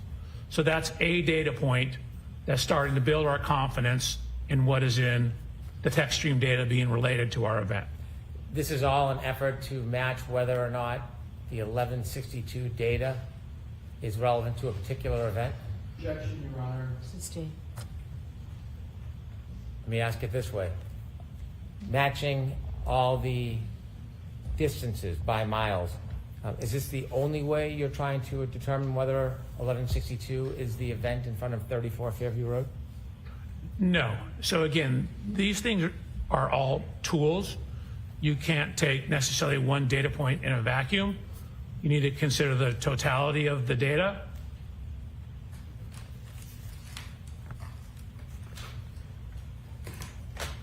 Which is what I did. So we mentioned the continuous clock that was in there, or the running clock that was in the vehicle. So what you see over here. Could you enlarge that for us, Doctor? I hate to interrupt, am doing that right now. You can see we have the time, and again, I've converted it in blue to minutes and seconds. This is the first trigger on that key cycle. So on key cycle 1162, there was 2 separate events. The vehicle keeps a continuously running clock. So we're able to see the time each event occurred relative to when the vehicle was started and the difference between the 2 events. Okay.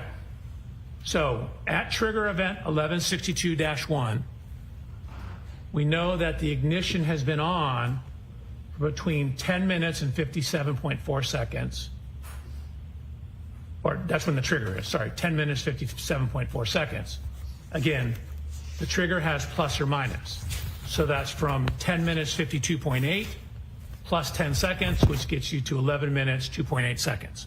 Or, as I wrote here, 10 seconds total. So again, the text stream data indicates at the time this event was written, the trigger occurred, again, at 10 minutes. You see we have the T, 10 minutes, 57.4 seconds. Dr. Welch, if I could ask you a couple of background questions. This block of time that you're reviewing that mentions 2 triggers, can you tell whether those triggers are immediately related or 2 separate events? So you can tell they're separate events because there's a separate amount of time between them. There's about 8 minutes between the events. And so they're on the same ignition cycle, meaning the vehicle hasn't been turned off in between, and we have this continuously running clock that records when these things occurred. So it tells us when event 1 occurred, when event 2 occurred, We know it's on the same ignition cycle. So if we have some idea when the car was turned on, we can then tie that back to clock time or real world time.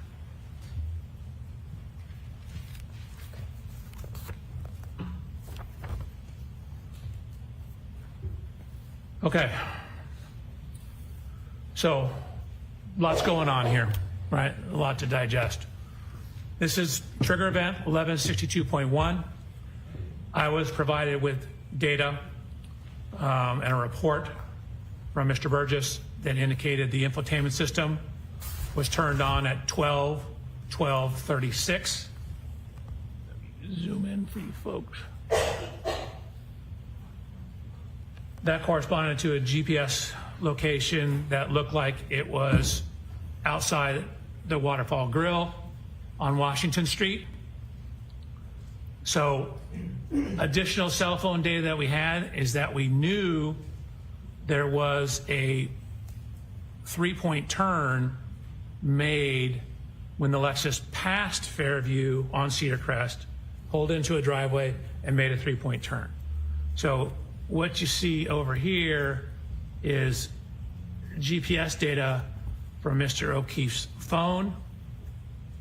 And with that information and knowing when the system turned on, we're able to now tie the text stream data to a real clock, meaning what time of day did that text stream trigger occur. So we're going from the running clock to a real world clock. So if you take when it was turned on for Mr. Burgess's report, you can see that the Lexus was turned on at 12:36. You add in the text stream information, you get it at 12:23:38. And now we have a cell phone data point at 1:54. So at the time my report was written in these slides back in January, that was all the information we had in terms of data point 154. That was the one that was closest in time to it. So we had since received additional information. Dr. Welchure, let me ask you a couple questions, and if you can zoom in a little, we might be able to see it a little better from here. Where would you like it? If we can start at the top when you explain in text.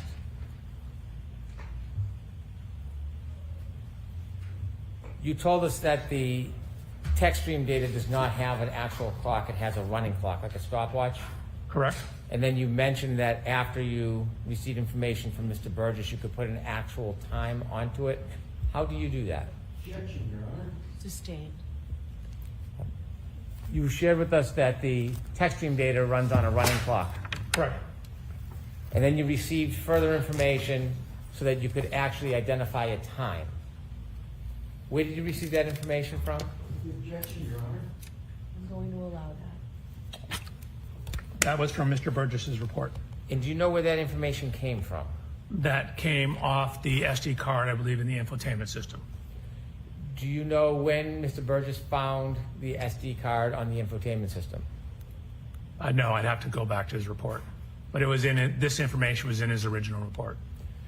Based on the SD card information about when the car was turned on and off, how do you match that with the text stream data to get a time?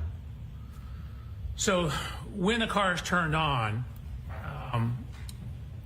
that's approximately when the running clock starts in it. There may be as much as a 3-second delay in it, but that's approximately when the clock turns on. So this shows us when the stopwatch was started for the text stream data. So knowing that infotainment system has date and timestamps on it, so that ties it to a real world clock from GPS information. And so now we can, when that infotainment system turned on, it's very close in time to when the text stream data started recording data. That allows us to tie the two together. The times that you're showing on this slide, does that relate to the first or second event on the text stream data, the first or second triggering event? The first event. Do you characterize the first event in any way? I call it the 3-point turn. In addition to the data you analyzed, was there any other information you saw that evidenced or supported that a 3-point turn occurred at the area depicted in your slide? Right. We have a whole series of GPS data with heading angles, as well as a description that Ms. Reed gave in the interview. The time that you have after you consider the SD card ignition on and the running time, what clock is that based on? It's my understanding that's a clock in the infotainment system. And then we are ultimately trying to also tie it back to the clock on his cell phone. Mr. O'Keefe's cell phone, correct. Do you have any understanding whether all devices have the exact same clock? So it's my understanding they do not. In my discussions with Mr. Burgess, reading reports, that they can have, there can be as much as 30 seconds to a minute of variation. Objection, Your Honor. Sustained. Have you ever heard Strike, Your Honor, that answer. Sure. Jurors disregard that answer. Have you ever heard the term variance before? I have. What do you understand that to be? That means differences from the answer. I'm sorry, differences from what? From typically the correct answer. Like meaning that a given data point has variance in terms of how it's measured, when it's measured. So different measurement device can have a different variance around the actual true number. You mentioned on the slide a time of 12:23:38. Correct. In O'Keefe's cell phone data, at point 154, approximately 12:23:58. Correct. Is there a difference between the clock on the Lexus text stream data and that of Mr. O'Keefe's iPhone? There is. When you developed the slide, did you have the benefit of more detailed information about data point 154? I did not receive that until May 8th. Did you later learn more information, more specific information? Yes. Okay.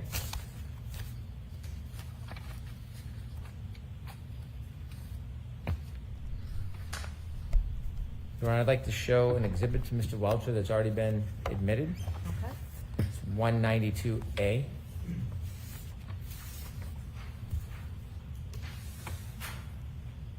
Sidebar incoming. Sidebar. Grant's here. Towel's here. Sidebar. Ms. Gilman, can we start with 192B? Sidebar. Dr. Welchure? Yes, we'll come over. Ladies and gentlemen, things are big. Things are big and they're about to get bigger. Oh, my word. My name is Grant Smith Ellis. This is the ongoing testimony of Dr. Judson Welchure. If you have been watching the Karen Reed and John O'Keefe trial, if you care about this case, folks, tune in now.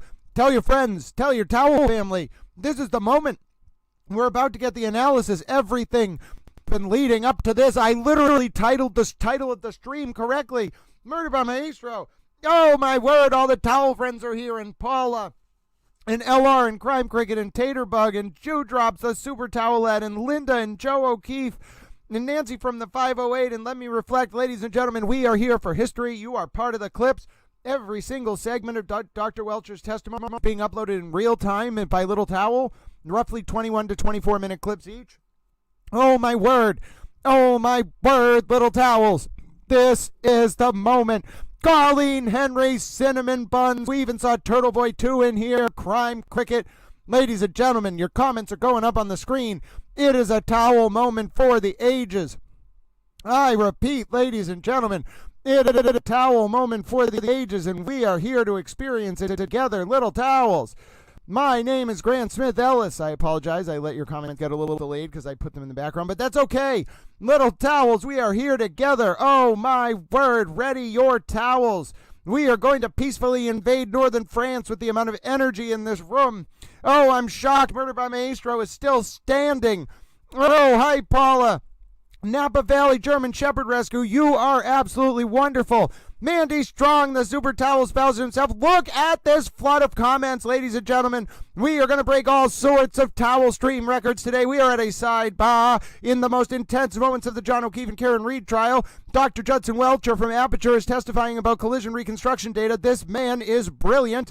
He is about to present a litany of data. We could be here all afternoon listening to just Hank Brett talk. It's everything you all could have ever wanted. Hank Brennan on a direct with a brilliant witness crescendoing his case.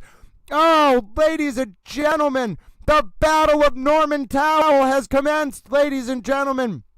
Dig in your towels. The troops, the bastions, they are lining the towel shores. Oh, this is the moment.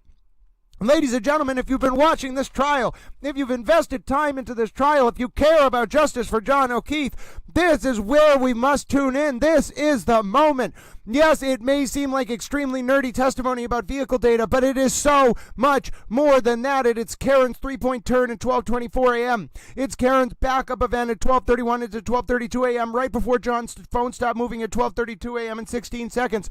Oh, it's the low-speed side-swipe collision that this man is an expert in, Dr. Jordan Welchure. Oh, ladies and gentlemen. Oh, the towel-based humanity. Oh, my word, little towels. We're here. We're together. We're watching this, little towels. It is unfolding before our very eyes. Oh, the Rock and Stone Cold meet at WrestleMania 17 in the Astrodome. Oh, this is Ali versus Frazier, ladies and gentlemen. This is as big as it gets, ladies and gentlemen. You cannot have bigger moments outside of when we go into deliberations than right now. Oh, my word. This is looking very much like Karen Reed is about to sink her own ship. The good ship Hinden Reed is going down, ladies and gentlemen. My name is Grant Smith Ellis. Oh, my word, little towels. The court officer who has taken the head of John O'Keefe is watching over Mr. Reed. We're waiting for the sidebar to end, but these moments could be devastating for the Reed defense. Low speed side swipe clipped in the knee collision.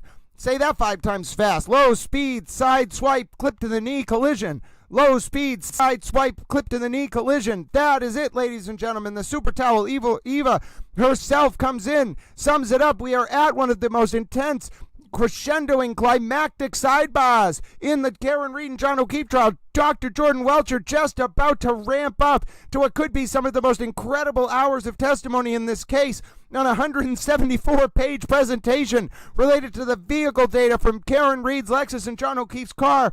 Oh, and Karen Reed, the litany of other data related to Reed's car, the infotainment system, a backup event, the three-point turn. It's all coming together, little towels.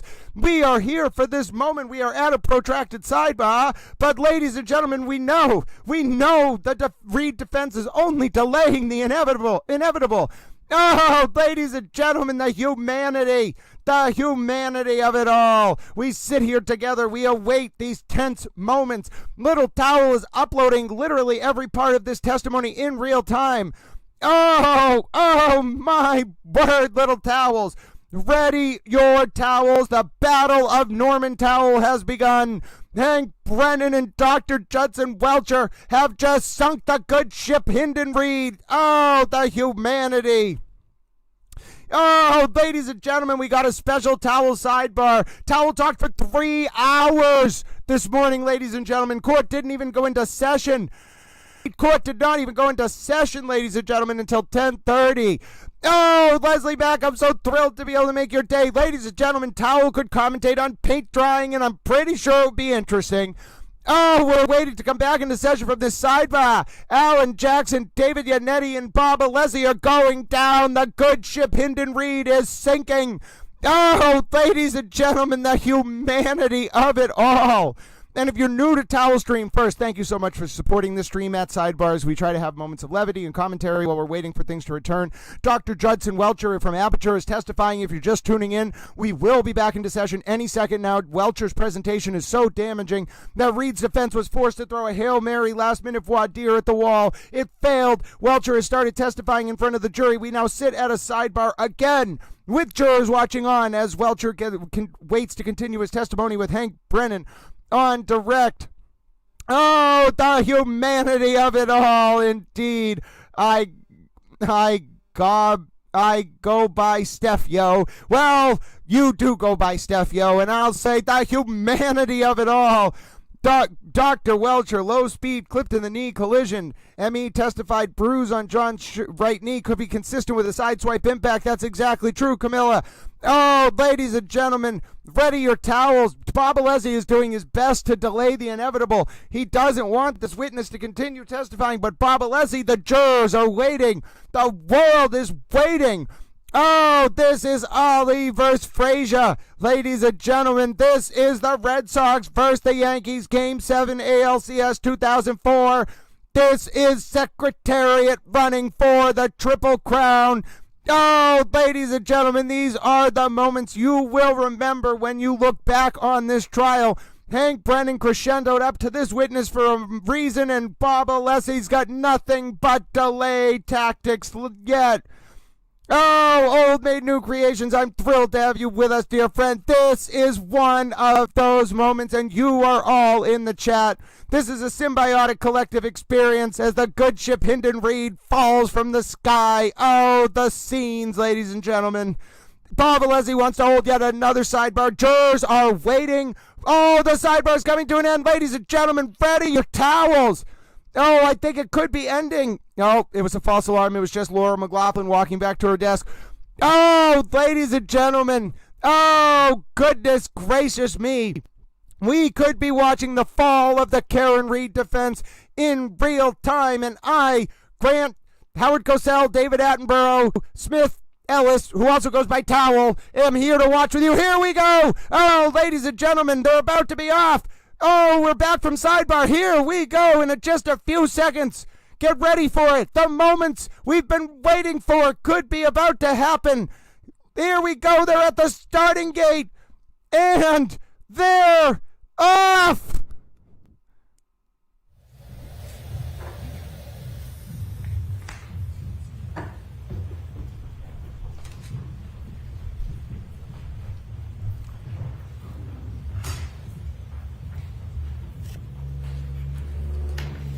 Dr. Welchure, if you could take us back to slide 30.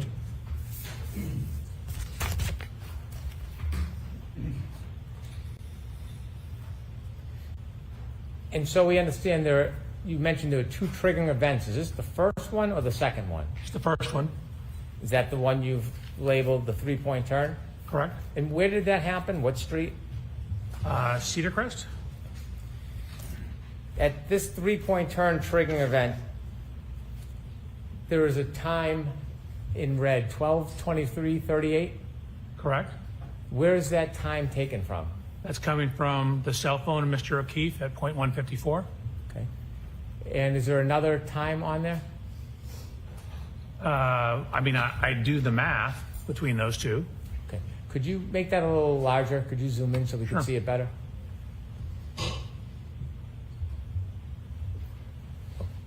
So there's an infotainment time of 12:12:36, I guess another time, to answer your question. Then we have... The 12:12:36, what does that indicate? What's that relevant to? That's when the text stream data basically turned on, plus or minus a little bit. When you say the text stream, is that relative to when the car turned on? Correct. Okay.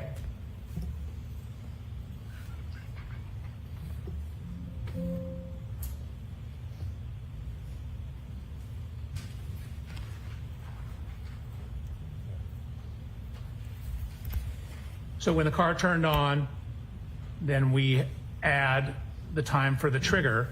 So what we have is we have data in the text stream that shows the speed, the position, the steering of the vehicle on that trigger. And so we're trying to match the timing and the description of what the vehicle was doing with the text stream, the infotainment, and the cell phone data. Is the data that you analyze regarding the speed, the direction, and the timing to determine whether this was consistent with a three-point turn? Yes. Okay. Continue, please.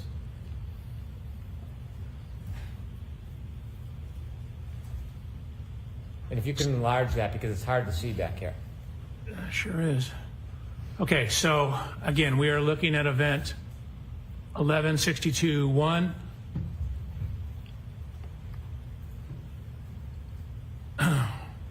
The information in blue is speed, It comes out of the text stream in kilometers an hour, converted to miles per hour, feet per second, looked at the total distance traveled, shift position. So in the text stream data, a shift position of 1 indicates you're in drive. A shift position of 2 indicates you're in reverse. There's no zeros. What would a zero indicate? 0 is usually neutral, and I believe 3 is park. So there's also data on the acceleration of the vehicle. So basically, what is the effect of whatever you're doing in terms of stepping on the gas or not stepping on the gas? And then there's also information on the steering of the vehicle. So again, there's trigger, 5 seconds before, 5 seconds after. So over here, a positive number equals a leftward steer. So you can see we have in the forward velocity or forward motion in drive, goes forward with leftward steer, stops, shifts into reverse, and then continues with a rightward steer back. Could you take us over to the left of that data?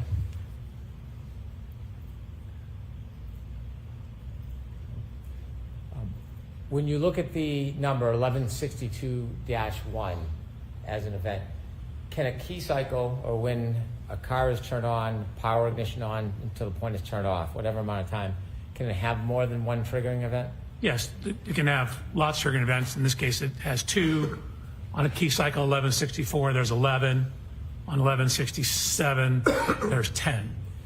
If you could move a little bit to the right on this, is there something you can see on here that caused the triggering event, some of the data?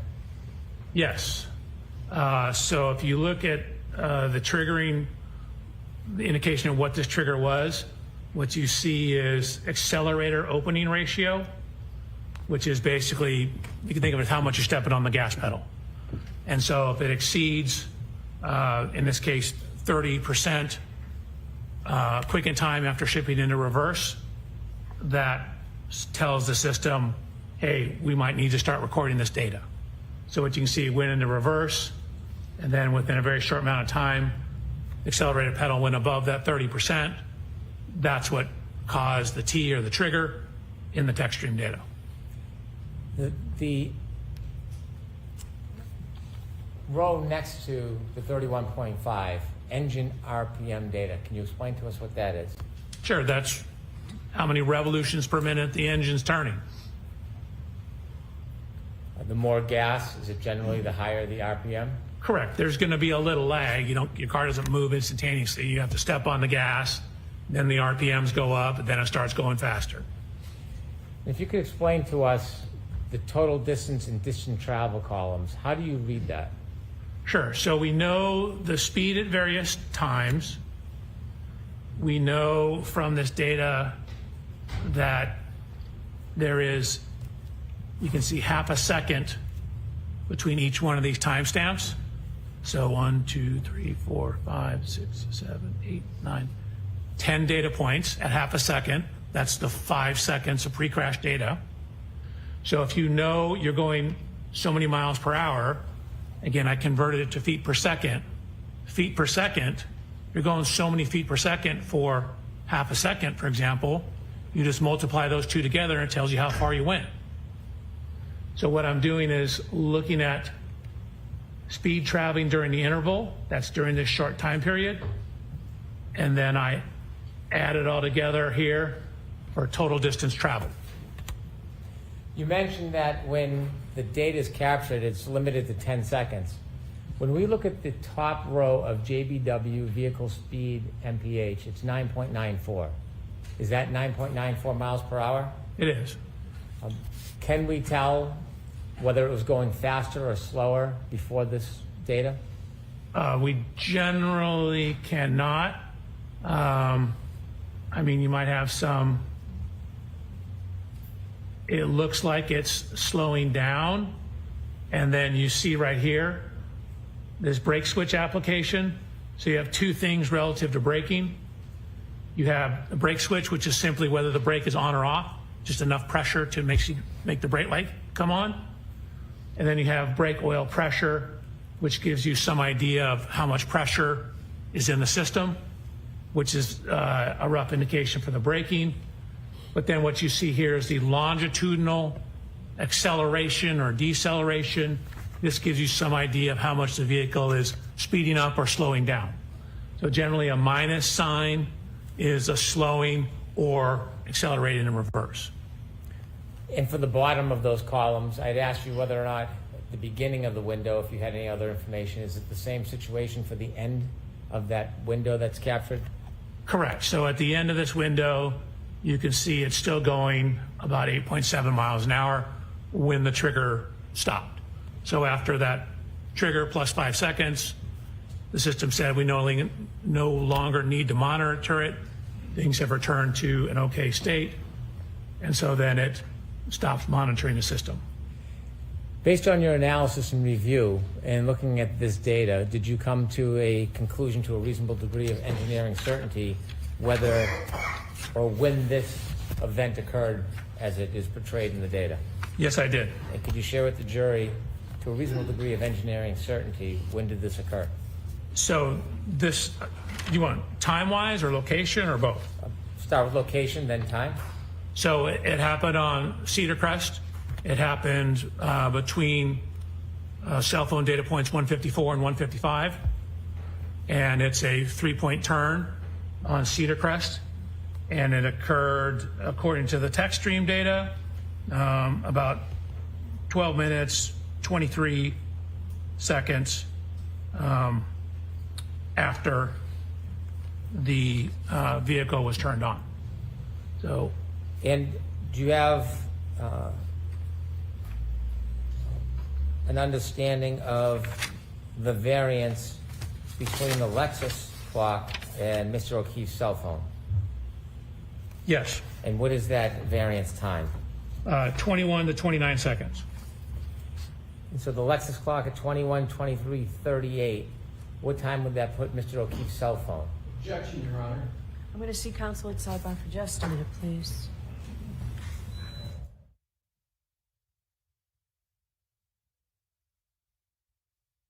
Sidebar. My name is Grant Smith Ellis. I should be back with you. I am. Hello, folks. My name is Grant Smith Ellis. Well, folks, as you can see, Bob Alessi is working very hard to break up this defense, this witness's testimony. It's only delaying the inevitable, though, and witnesses are not going to appreciate these constant sidebar. There's the O'Keefe family, of course, folks, sending our prayers and love to the O'Keefe family today. My name is Grant Smith Ellis, and I am here with you for coverage of today's Day 22 in the John O'Keefe and Karen Reed retrial. This is, of course, the testimony of Dr. Judson Welchure. It's what a lot has been leading up to. And remember, folks, we are still at the foundational elements of Dr. Welchure's testimony. This is not just what time did the data say the events happened. Dr. Welchure has a lot that we're going to be going through, accident reconstruction. This is just the initial 3-point turn at 12:24. We have a lot to go, folks. The backup event at 12:31, the pictures of the car, debunking a lot of the nonsense about Karen staging that preemptive reasonable doubt by trying to back into John's car at 5:07. Folks, we could be here all day on direct. We won't go to lunch until at least 1 p.m., so we're here together for at least another 50 minutes. My name is Grant Smith Ellis. I am thrilled that you're here with me. As you can see, Dr. Welchure is slowly crescendoing up the foundational schema of his presentation. We're going to go through the 12:24 3-point turn. Then Karen and John sit in the car while the car's on until 12:31 or so, 12:30. Then we're going to find out John gets out of the car, Karen pulls forward, leaves it in neutral for a minute or two, then puts it into reverse, guns it up to 75% pressure on the accelerator up to 24.2 miles an hour, with that car reducing to 23.6 miles an hour in a millisecond upon allegedly sideswiping John, which caused injuries to John's leg that the medical examiner has already testified are consistent with such a side swipe impact with the rear of a car. Oh, ladies and gentlemen, this is going to be quite a moment. We're crescendoing. We are crescendoing. Karen Reed is trying as hard as she possibly can to pretend like this testimony doesn't matter, but it is an ill-fated attempt, ladies and gentlemen. It will not work. The jury can tell how serious this testimony is. It's obvious to anyone how serious this testimony is. This is the interpretation of all the foundational data that Hank Brennan has been laying out in this case. It is very, very important, and I can tell, folks, you can see the atmosphere in that courtroom. The Reed family is nervous. The Reed supporters are nervous. Folks, it radiates off of all of them. from the Roccos to Reed's parents. Oh, goodness. Ladies and gentlemen, as I sit here and eat my M&Ms, which is another reason I prefer to do this commentary. Do you realize if I were in court, you all would have to sit here in silence and we would have no commentary? I love being able to comment for you, ladies and gentlemen, to interpolate these historic moments. Folks, we're not coming back into session. The camera is just filming the O'Keefes. Of course, you will know when we come back into session because you'll see on the Karen Cam, which is exclusive. And folks, as a reminder, if you see folks broadcasting the Karen Cam who are not on the SJC 119 approved list, please report that behavior to the whoever it may be, to the Public Information Office. It is absolutely unacceptable. It's not because people are being paternalistic. It's because when you are registered under 119, there are rules you have to follow when you do your broadcasts, and you must monitor it very carefully. And there are people who might be broadcasting that in violation of court rules, and so folks, just keep an eye on that. Now, my name's Grant Smith Ellis. It's coming up on 12:15 p.m. Eastern. We're at a quick sidebar here during the direct testimony of Dr. Judson Welchure from Aperture in the John O'Keefe and Karen Reed retrial. This is one of the biggest witnesses from Hank Brennan. If your name is Murder by Maestro in particular, you're probably barely staying on the edge of your seat as all of this unfolds. Ladies and gentlemen, we know where us, I don't want to call myself a technical nerd, but I do know that Murder by Maestro is 0001 1001 in binary years old. And I do know that I can speak hexadecimal to Murder by Maestro if I absolutely need to. And in turn, Murder by Maestro and I have, over the past 6 months, dating back to December of 2024, been pointing out the momentous implications of the Lexus chip data analysis. We got a little bit of it from expert Shannon Burgess last week in the Karen Reed and John O'Keefe trial. We're now waiting on the interpolation of that data. It's going to be explosive, folks, because Karen Reed, I believe her expert in the first trial, Maggie Gaffney, overlooked. How it happened, we don't know. A bunch of key data that captured the backup event just seconds before John O'Keefe's phone stopped moving the last time. For the last time, the backup event on Karen's car right around 12:32:04 to 12:32:09 a.m. on January 29, 2022, with John O'Keefe's phone having stopped moving for the last time on that lawn and never moved again, with the battery temperature consistently decreasing until he was found after 6 a.m. that next morning at 12:32 a.m. and 16 seconds. Ladies and gentlemen, it's a big deal. It's a big deal. Those of you who love Murder by Maestro, you make sure to give multiple hugs. You give multiple hugs to Murder by Maestro. This is their day in so many ways. They were the ones who were yelling from the mountaintops. Murder by Maestro is an appreciated towel. Murder by Maestro has put in just an incredible amount of work interpolating a lot of this data, and this is a presentation that I think, more so than anyone else, Murder by Maestro is going to thoroughly enjoy. No, Jill D, it was there's a system in the car that detects car-on-car collisions, but that's more about detecting the impact of the collision on the Lexus driver. What detects other events are things like the infotainment system, the backup events, etc., etc. But the actual car-on-car collision detection didn't detect anything, of course, because there was no car-on-car collision. It was a side swipe with a pedestrian. And then, obviously, I don't even think there was a car-on-car collision detected when Karen staged her fake bump into John's car. So, yeah, that system is more about detecting... Oh, are we going into a recess? Oh, come on, we're doing lunch? Give you a 10-minute break because we went right through our 10-minute break, and then we'll go again. Sure, it's right this way. 10-minute break, folks, but this could be an oral argument, so stay here, folks. 10-minute break, but it could be for an oral argument. Stay here. Stay with us. It doesn't actually mean it's a 10-minute break. It could actually be the jurors leaving so they can have a more robust argument or some kind of voir dire, mid-testimony voir dire. Stay with Little Towel. Ladies and gentlemen, stay with Little Towel. I don't foresee us actually going to break, because why would we take a 10-minute recess? I think the jurors are just going to leave, and then we're going to go to sidebar argument. Hold on. Maybe I'm right. Maybe I'm wrong. Stay here with Little Towel. Stay with Little Towel. We're going to do something until 12:25. I think it's going to be a voir dire, because why would you go to recess? That makes no sense at all. We just had a recess. So what it must be is either an oral argument or a voir dire. Stay with Little Towel. Jurors are exiting, ladies and gentlemen. If there is oral argument, you're going to see the Karen Cam turn back on, I think. Stay with Little Towel, though. We're not going anywhere. It says it's on a break, but I think it's more likely they're going to do oral argument. Come on, why would we go on another break? I don't understand. Hold on, maybe we actually are on a real break. That would be so ridiculous. I know. There's no why are we doing another break?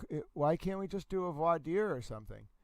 Well, I'm here with you, little towels. I am here with you. We are monitoring Dr. Judson Welcher's testimony. So we are I'm going to end this recording for now as Dr. Judson Welcher was continuing his testimony. Hold on one second. Shouldn't take that long for jurors to walk out. Are we really doing a break? That seems so pointless. Yeah, I'm sorry we have to watch the fan. All right, let me end this clip, and then I'm going to go talk to the towel friends. Okay, clip ended. All right, you do not have to watch the fan, towel friends, I promise. I just don't understand why we're having another break. What could possibly be going on? No oral argument, just sitting there. I'm not going to make you watch the fan. Do you think I am? What kind of monster would I be to make you watch the fan, ladies and gentlemen? No, I am a well-fed towel. I had some pizza for lunch. No, we're not going to watch the fan. I promise you, ladies and gentlemen, we are not going to watch the fan. I have a plan. I am the man with the plan who doesn't like the fan.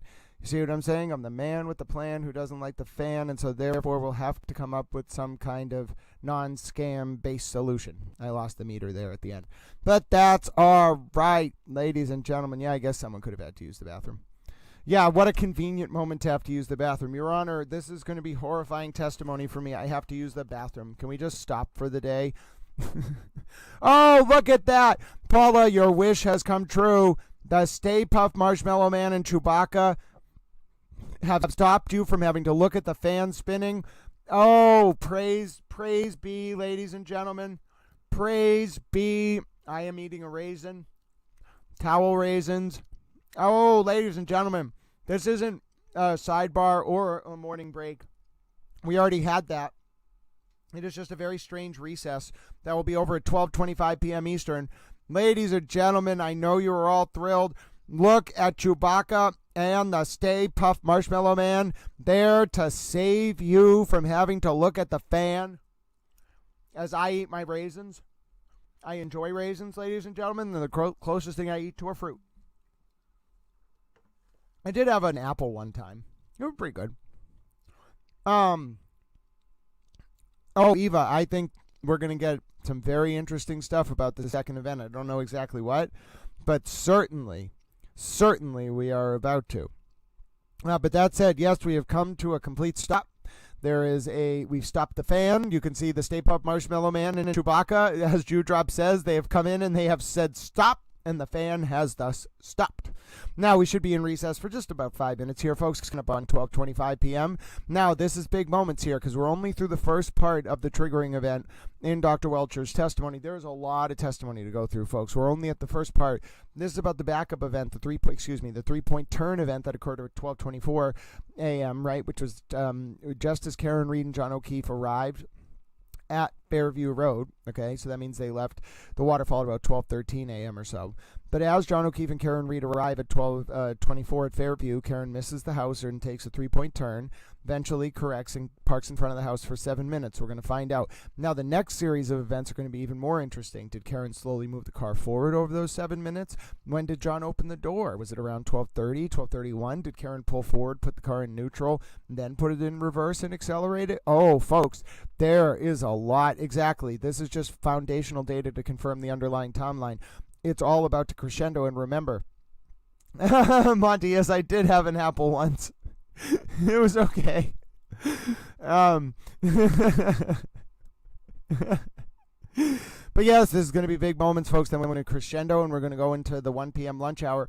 Now, don't worry. If you missed anything, we're not going to be able to recap Dr. Welcher's full testimony over lunch, but we'll be able to rewatch the biggest minutes. Don't you worry, little towels. I'll have it recorded. I'll have it uploaded. I'll have it ready. I will be with you to be a little towel.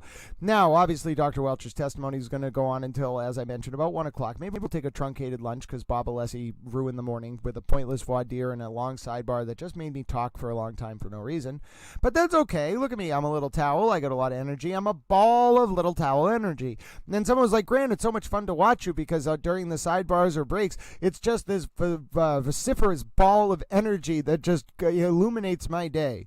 Well, you know what, little towel friends? I'm thrilled to be able to bring that ball of energy to you, and I do think this kind of erudite, informed, and coach participation in our public sphere by way of these kind of streams on a public information service provided by your little towel is the way in which to ward off invidious and insidious usurpation of our representative forms of government around the world, and in that way we will leave a legacy defined by protecting the most vulnerable and also being informed, compassionate, and kind souls with each other. And I also try to talk in such a way where if you listen to it at 2x speed, it becomes unintelligible because I think that's hilarious. I also don't know how I can talk this fast. I think it's just from practice of speaking for extended periods of time. And over time, your voice muscles or the vocal, the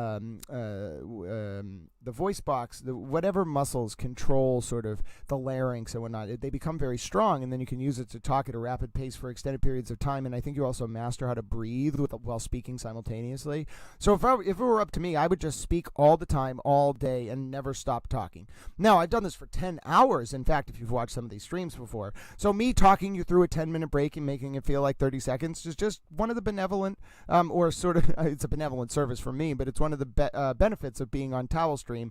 You'll sit here, you'll be like, oh, I don't want to go on break for 10 minutes, but then you'll be listening to Towel, and I jam-pack in so much information to your brain because I can speak so many words per minute that it literally is like listening to 4 or 5 audiobooks sometimes when we do our pre-shows or even during these breaks, because I can pack in more in these sentences than you're used to hearing, and therefore it's forcing your brain's elasticity to constantly expand and adapt to what it's hearing, and you are becoming more intelligent as a result. It's not just giving you information, it's teaching your brain to absorb rapid-fire information, contextualize, process it, and sort it to deploy it later in different contextualized formats to engender your own standing in the larger public sphere.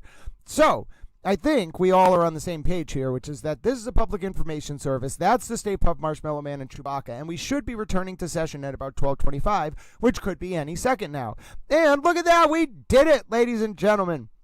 Oh, there is a lot to come in this presentation, and I'll tell you, ladies and gentlemen, I am having a great time. Cinnamon Buns, you'll have to let us know what it's like listening to Towel at 2x speed when he's talking at this rate of time with a sustained syntactical precision that is basically unparalleled, and a words per minute that I'm pretty sure most human beings cannot speak unless they're those people who read warnings at the end of radio commercials, or perhaps the hip-hop artist Twista, who is wonderful and speaks very fast, and maybe Busta Rhymes, who also speaks very fast. So in short, ladies and gentlemen, I am a towel, and that pretty much brings us hopefully to the end of the recess. But I make no promises because I cannot control the court. I cannot make the court come back into session. All I can really do is stare at this fan, so you don't have to, ladies and gentlemen.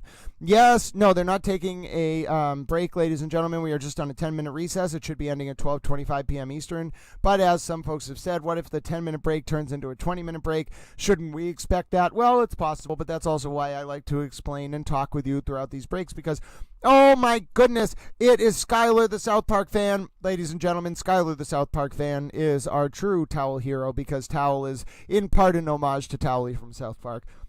And I agree, Karen had the opportunity to get a reduced bail in exchange for no alcohol. She paid more money for the bail, and she was allowed to drink. She won't be drinking in prison, though, unless she makes moonshine. Personally, I wouldn't ferment pieces of fruit in a prison toilet. You know, I wouldn't, but I also don't drink. So I don't know what to tell you.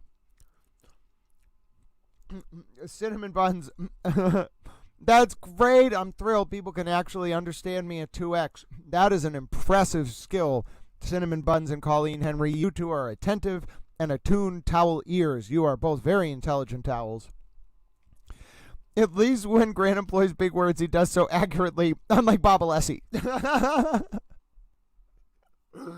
I don't mean to use big words. I just need words that can express large concepts in a short amount of time. So I try to have a versatile syntactical lexicon, such as to deploy those words to express complex concepts in a short amount of time.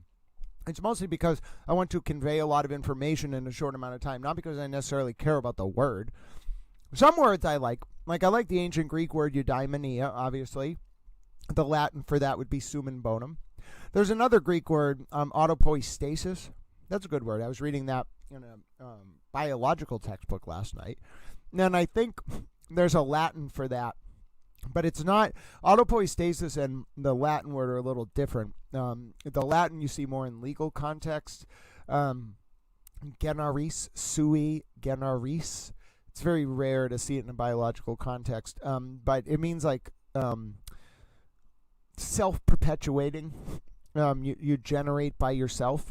So I like all those. Those are the words I really like, and they're not really big words. You just have to like either read biology or read like law or whatever to know those words. In fact, good words tend to be short and rare. Like the rarer the word, the more helpful it is, because more people are then likely to look it up, therefore increasing human knowledge. So I also try to deploy not necessarily verbose or complex words, but I try to use words that I think 40% of the people or 50% of the people might have to look up, because I want, if you leave this stream having learned a new word, that's why we have a word of the day, then I've really lived up to my summum bonum, my greatest good, or eudaimonia in the ancient Greek. Summum bonum is the Latin. But yes, that's what we do on Towel Stream, folks. We keep folks informed. We talk through 10-minute breaks that go into 20-minute breaks. Who correctly predicted it? Who said there was going to be a 20-minute break, not a 10-minute break? You win the towel prize. Ding, ding, ding. You have won the towel prize. What is the towel prize? I will eat a raisin. And perhaps there's almond. I don't really want an almond, though. I think I would like an M&M. I got some trail mix to follow up on my pizza. I have to be careful, though. I shouldn't eat too much, otherwise I will just snack all day. And I am a towel. I am not a man who enjoys food. I skipped breakfast because we went for 3 hours. We were supposed to go on the pre-show from 7:30 to 9. Instead, if you missed it, ladies and gentlemen, we started the day at 9:10 with a quick sidebar that went for 40 minutes. Then we did a 10-minute or 20-minute recess. So by that point, it was 10 a.m. Then we did another sidebar.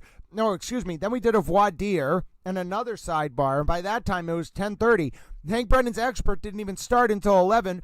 Bob Alessi has objected so many times. We've only gotten 40 minutes or 50 minutes of questioning in the past 4 hours. Oh, ladies and gentlemen, the humanity. The towel-based humanity, I tell you. Oh, ladies and gentlemen. Oh, the humanity, Bob Alessi. What have you done? What have you done to little towels? You have just decimated us. You are intentionally trying to avoid this crescendo from Hank Brennan, and the jurors know. Also, as I mentioned, my name is Grant Smith Ellis. It's just coming up on 12:30 p.m. Whoever predicted that this was going to be closer to a 20-minute recess, ladies and gentlemen, than a 10-minute recess, you got it right. But even if it's a 20-minute recess, 12:35 p.m. And hopefully with all these breaks, Judge Canoni will say we're going to take a truncated lunch and maybe we'll get out of here. Excuse me, maybe lunch will only go from 1:30 to 2 or 1 to 1:30, and Towel won't need to talk for another hour, because that will have meant, ladies and gentlemen, that I sustained more talking than there was testimony today in court. Just outrageous, ladies and gentlemen, just outrageous. I've been doing a podcast for an old dude who can speak ancient Greek and Hurrian and Minoan linear A. Well, dear goodness, ladies and gentlemen, Murder by Maestro knows some very smart towels. I'm pretty sure Murder by Maestro might actually be a time traveler. I think Murder by Maestro is coming back to give us some type of insights about how to save the future of humanity, and I'm pretty sure towels play a central role in that story. What does that tell you, ladies and gentlemen? Well, it should tell you that being on Towel Stream, here with all the towel friends, is a wonderful thing. And I can carry us through hours and hours and hours of no court. Well, yes, Allie, conspiracy theories are a little bit strange, but also remember the reason that word exists, conspiracy theory, is because in the 60s and 70s, the CIA was very much like, well, you know, there's some bad stuff going on. Like, think like the Dole Fruit Company or whatever in Hawaii, or United Fruit in one of the Latin American or Caribbean countries. There was just a lot of, like, American corporate-sponsored nonsense going on in the name of, like, empire building, which, you know, I'm an American. But the CIA didn't really want people like talking about that. This was a time when media was very centralized. So as this stuff started to leak, you know, you got the Pentagon Papers and whatever. The CIA had a very targeted methodology to smear that stuff, which was, oh, it's just a theory. No, I mean, like, most conspiracy theories are really out there, but like conspiracies are very real, governmental in particular. And the CIA definitely knew how to weaponize that coupling of those two words. But yeah, that's also not to say, like, as I'm saying, there is a lot of nonsense out there. And then some people would be like, I think that, the French and the Russians are teaming up because they secretly want to control the world, or the people will say, like, this race or this religion has control. Like, I think all that stuff's nonsense, obviously. But, like, the idea that, like, interests in the government, like LBJ in particular, like, had an interest in, like, JFK not being president anymore, like, that's a conspiracy, but I don't think it's a theory. Like, I think you can look at, like, very specific players in the world of LBJ, and what was that guy, Mac Brown or something? Just a lot of, like, oddities and weird loose ends and connections. But anyway, the point is, I agree with you, though, on the whole Alley 90211. Just remember, a lot of people would look at me and talking about the DOJ and the ARCA corruption and the Levy-Reed connection and the Rollins-Giannetti connection and the Rollins-Turtleboy connection. And even though I got records of all of this, I can prove a lot of this stuff. People will still say, oh, you're tying it together. That's too big of a leap. No, and it's a conspiracy, but it's not really a theory. The body in the snow. I have seen the body in the snow, Allison Smith. I agree. Hold on. Allison, what are you quoting? I have watched the body in the snow. Click this. Click, and it won't. Okay, hold on. Yes, so folks, if you're wondering, the Karen Reed and John O'Keefe trial has just been on this very weird, like break, non-break, like we were supposed to be back from, that's what I'm saying, like we've only done like 50 minutes of court all morning. Little Towel, have talked for more, like 4 times as much as the lawyers have talked today, because they just keep going into recess. And even this break, which was supposed to be 20 minutes or 10 minutes, it's been like 20 minutes. And I'm not even sure if we're going to come back now. Good thing I got trail mix, folks. I'm going to use these raisins for energy. Are raisins dried grapes? If so, is that a fruit? Because this might be one of the few fruits that I actually eat. I don't know if I could eat trail mix with a dip. Like, there's nothing. The trail mix that I'm eating is, hold on. It was actually pretty cheap. So I got a coupon. So first of all, it was all on sale. And then I got a coupon for $5 off if you spend $15. Oh my goodness, we're back. Oh my goodness, the ponies are coming back, ladies and gentlemen. Wait a minute. Wait a minute. Hold on, I'm going to go to the other screen. Get ready. Get ready. Ready your towels. Ready them, ladies and gentlemen. Have them at the ready. We are going into Norman Towel. Full steam ahead. All right, so Mr. Brennan, you can continue. The objection's overruled.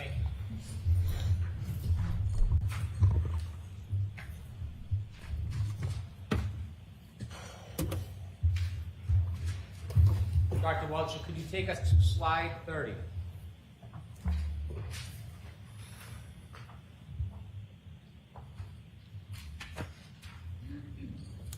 Could you zoom in a little bit on the right photograph and the text under the right?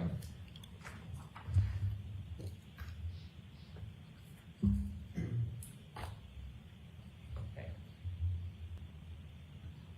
You were explaining to us the time relevance of 12:23:38. And could you tell us again, remind us, what is 12:23:38 referring to? So 12:23:38 is syncing the text stream time to real world time. So we know how long the text stream is on. We know when the vehicle was turned on. So we're adding those two together. So if you add the 12:12:36 to, for example, 11 minutes, 2.8 seconds, for when the end of the trigger is, that gives you 12:23:38. So the end of the trigger in real world time, no longer in the running clock, is now 12:23:38. Based on the infotainment clock? Based on the infotainment clock. And that's from the Lexus? From the Lexus. Sustained. And where's that from? the Lexus. Thank you. The 122358 number, what's the significance of that? So that is Mr. Keefe's cell phone data at point 154. Again, from the original data we had just at 154 and 155 and not the in-between points. So, And at the bottom in parentheses, explain to us what that means. sure, if you look at where the text stream math works out to be, 122338.8, and compare that to 122358, the difference between those two is 19.2 seconds. The difference between which clocks? Between what the text stream infotainment system would show compared to what point 154 on Mr. O'Keefe's cell phone is. And based on new data, do you now have information about what the variance, the difference is between the clock on the Lexus infotainment and the clock on Mr. O'Keefe's cell phone? Yes. And what is that? Objection, Your Honor. Going to allow that? It's, you need to advance the text stream clock 21 to 29 seconds. You need to advance it 21 to 29 seconds for why? Why do you need to do that? Because the cell phone is ahead 21 to 29 seconds. After you advance the text stream ahead 21 to 29 seconds, can you then compare the information, the time that's coming from the infotainment system Lexus to Mr. O'Keefe's cell phone from his iPhone? Correct. That's what you need to have an apples to apples comparison. You need to get them on the same time clock. Thank you. You can proceed.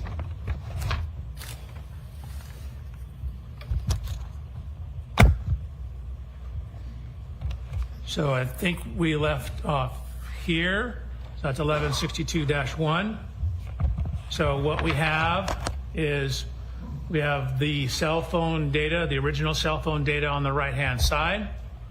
And then from that text stream data, you know, we have whether it's going forward, we have the speeds, and we have the steering angles. So from that information, we ran a simulation to show you what the text stream data means. This is what the 10 seconds of data is.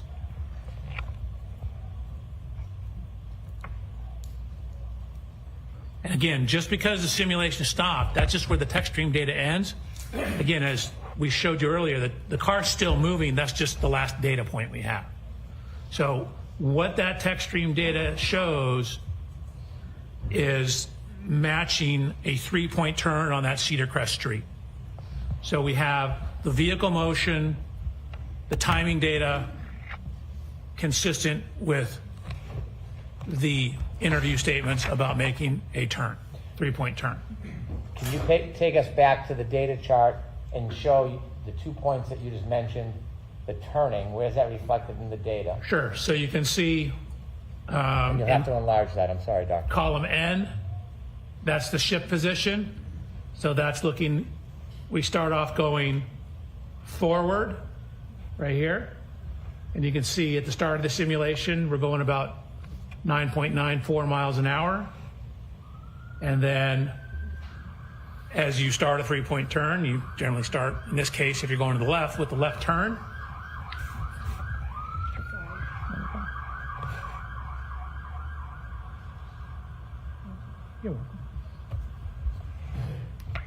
So you can see we have this steering angle here, then the transmission.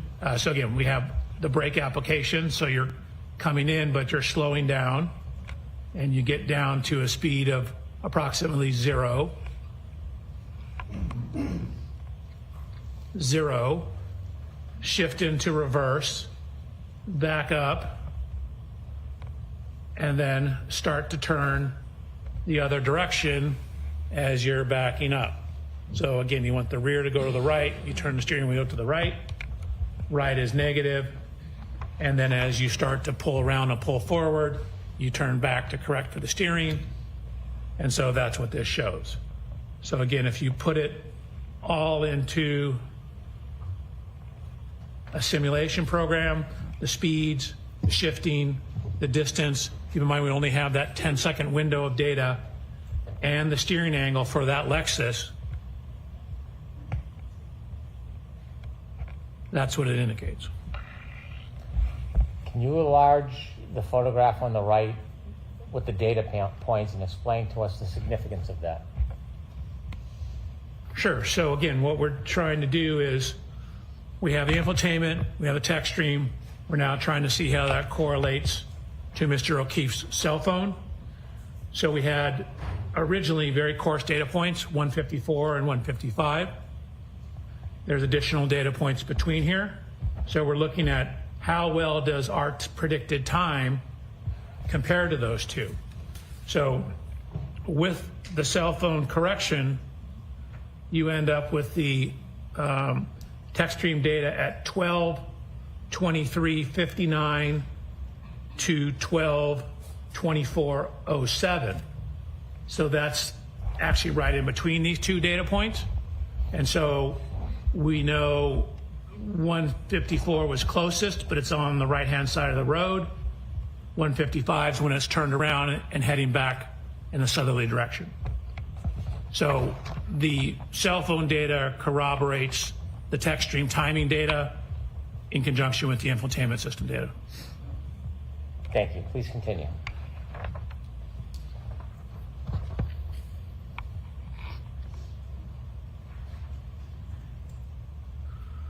Okay, so we talked about 1162-1. That's the first trigger on the text stream. So we're going to go to 1162-2. So I've highlighted that in yellow. So we're now talking about the second trigger. So this is on the same ignition cycle. It's on ignition cycle 1162. We have that same continuous running clock, but we've now synced it to real world clocks. So instead of the running clock, we now have some information on the real world clock. So at this time, we know the ignition has been on for 19 minutes and 2 seconds. So at the trigger, 19 minutes and 2 seconds. And again, we have 5 seconds either side of that. So between 18 minutes, 57.6 seconds to 19 minutes, 7.5 seconds. Could you enlarge that, please? Which part? That part where your arrow is. You were speaking about the clock. Could you explain that so the jury can see? Sure. So again, this is continuous from when the time comes on. I just converted it to minutes and seconds here so you can see how long it's been on. This is the mileage. These are the speeds over here.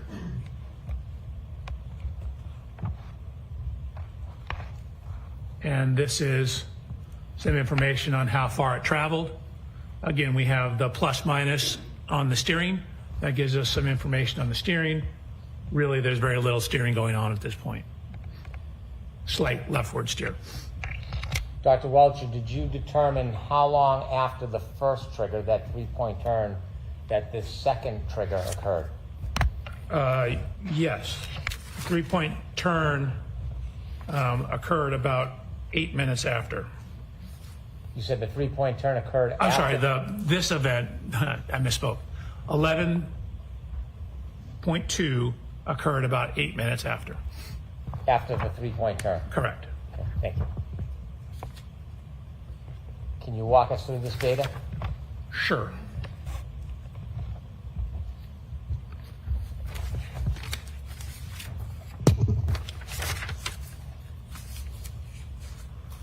Okay.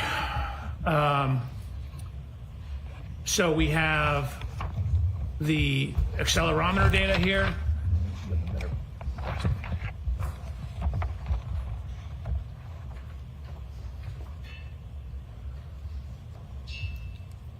I've highlighted a shift from drive to neutral to reverse. I'm sorry, you're going to need to zoom that in so we can see it. Absolutely. We have information on the brake switch, brake oil pressure. We have the acceleration data here. And then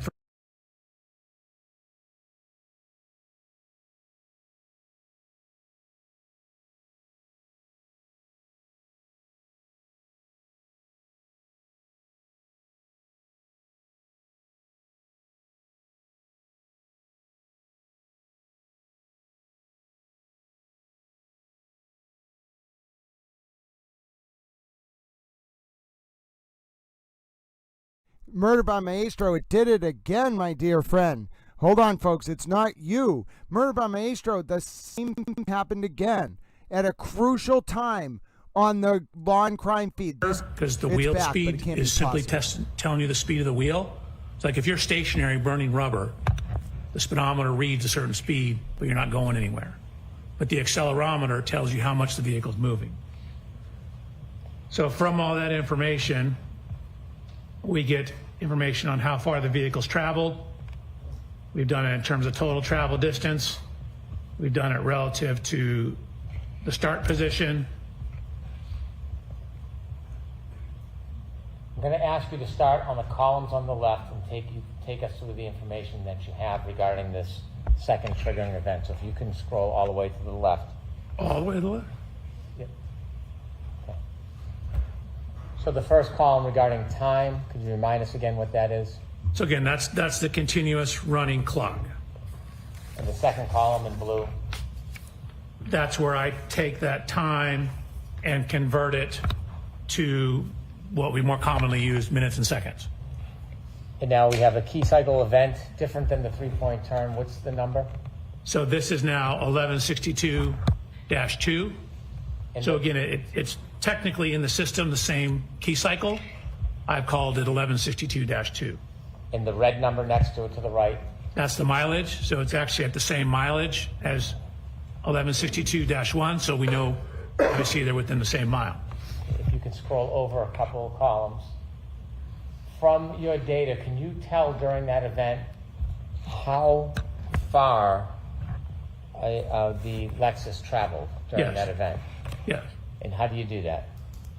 So we have accelerometer data. We have velocity data or speed data back here. I've corrected for what you see down here is, and I go through this on a later slide, but right here you can see a significant increase in RPMs, but yet the acceleration is dropping. So what that means is if your RPMs are going up and the speed's going up, that means you should be accelerating more. But what happens because the acceleration is dropping, that means what's actually happened is the wheel's slipping. So what I've done is I've used the accelerometers data to calculate the speed once the vehicle is put into reverse. And once we know the speed, again, feet per second, we know every data point is half a second. So speed times time tells you how far you moved. Feet per second, feet divided by seconds times seconds gives you feet. That's how far you went. So you get how far you went in each interval, then you get the total distance traveled. And so this is relative to the start. So 0 is the start. The vehicle goes forward about 34 feet.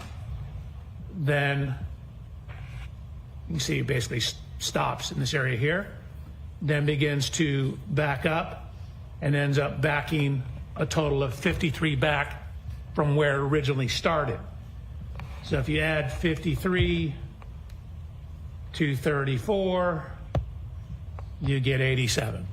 So the total motion, 34 forward, 53 back, the Lexus moved 87 feet total. Dr. Welchure, when you say the Lexus moved 83 feet total, is that according to the data or is that the entirety of the movement of that Lexus? No, that's just from when the data starts to when the data ends. So if you look at when the data starts, you can see that the vehicle is actually going 13.67 miles an hour. When the data stops, the vehicle is still going 23 miles an hour. And you can see, I'm sorry. You can still see that it's still at 74% throttle. So, you know, this is 3/4 of full throttle in reverse. So to start with the distance traveled, if you can go to the top, we see that the speed is 13.67. Is that where the data gets picked up? That's where the first data point is. Again, the trigger is here. This is 5 seconds before the trigger. Are you able to tell how fast or slow the vehicle is traveling before that data point of 5 seconds before the trigger? No. And likewise, on the bottom, the speed. At the end of the 10-second data points at 23.61, can you tell whether or not that speed stayed the same, increased, or decreased? I mean, considering you're at 74% throttle, it likely increased. How much, I don't know. And you can see that up here, she's on the brake. Down here, she's not on the brake. And so she's not on the brake and at 74% throttle. And what is the percentage of throttle that has to be initiated to cause a triggering event? For a shift into rear and a rapid throttle application, it's 30%. If you look at the next column over, if you can go to the top heading for the jury to see the engine RPM data, could you explain that? Sure. Again, that's the engine RPMs. And so, as I mentioned, you have this jump in engine RPMs and a very dramatic jump in the reported speed of the vehicle. But when you look at the acceleration is actually dropping.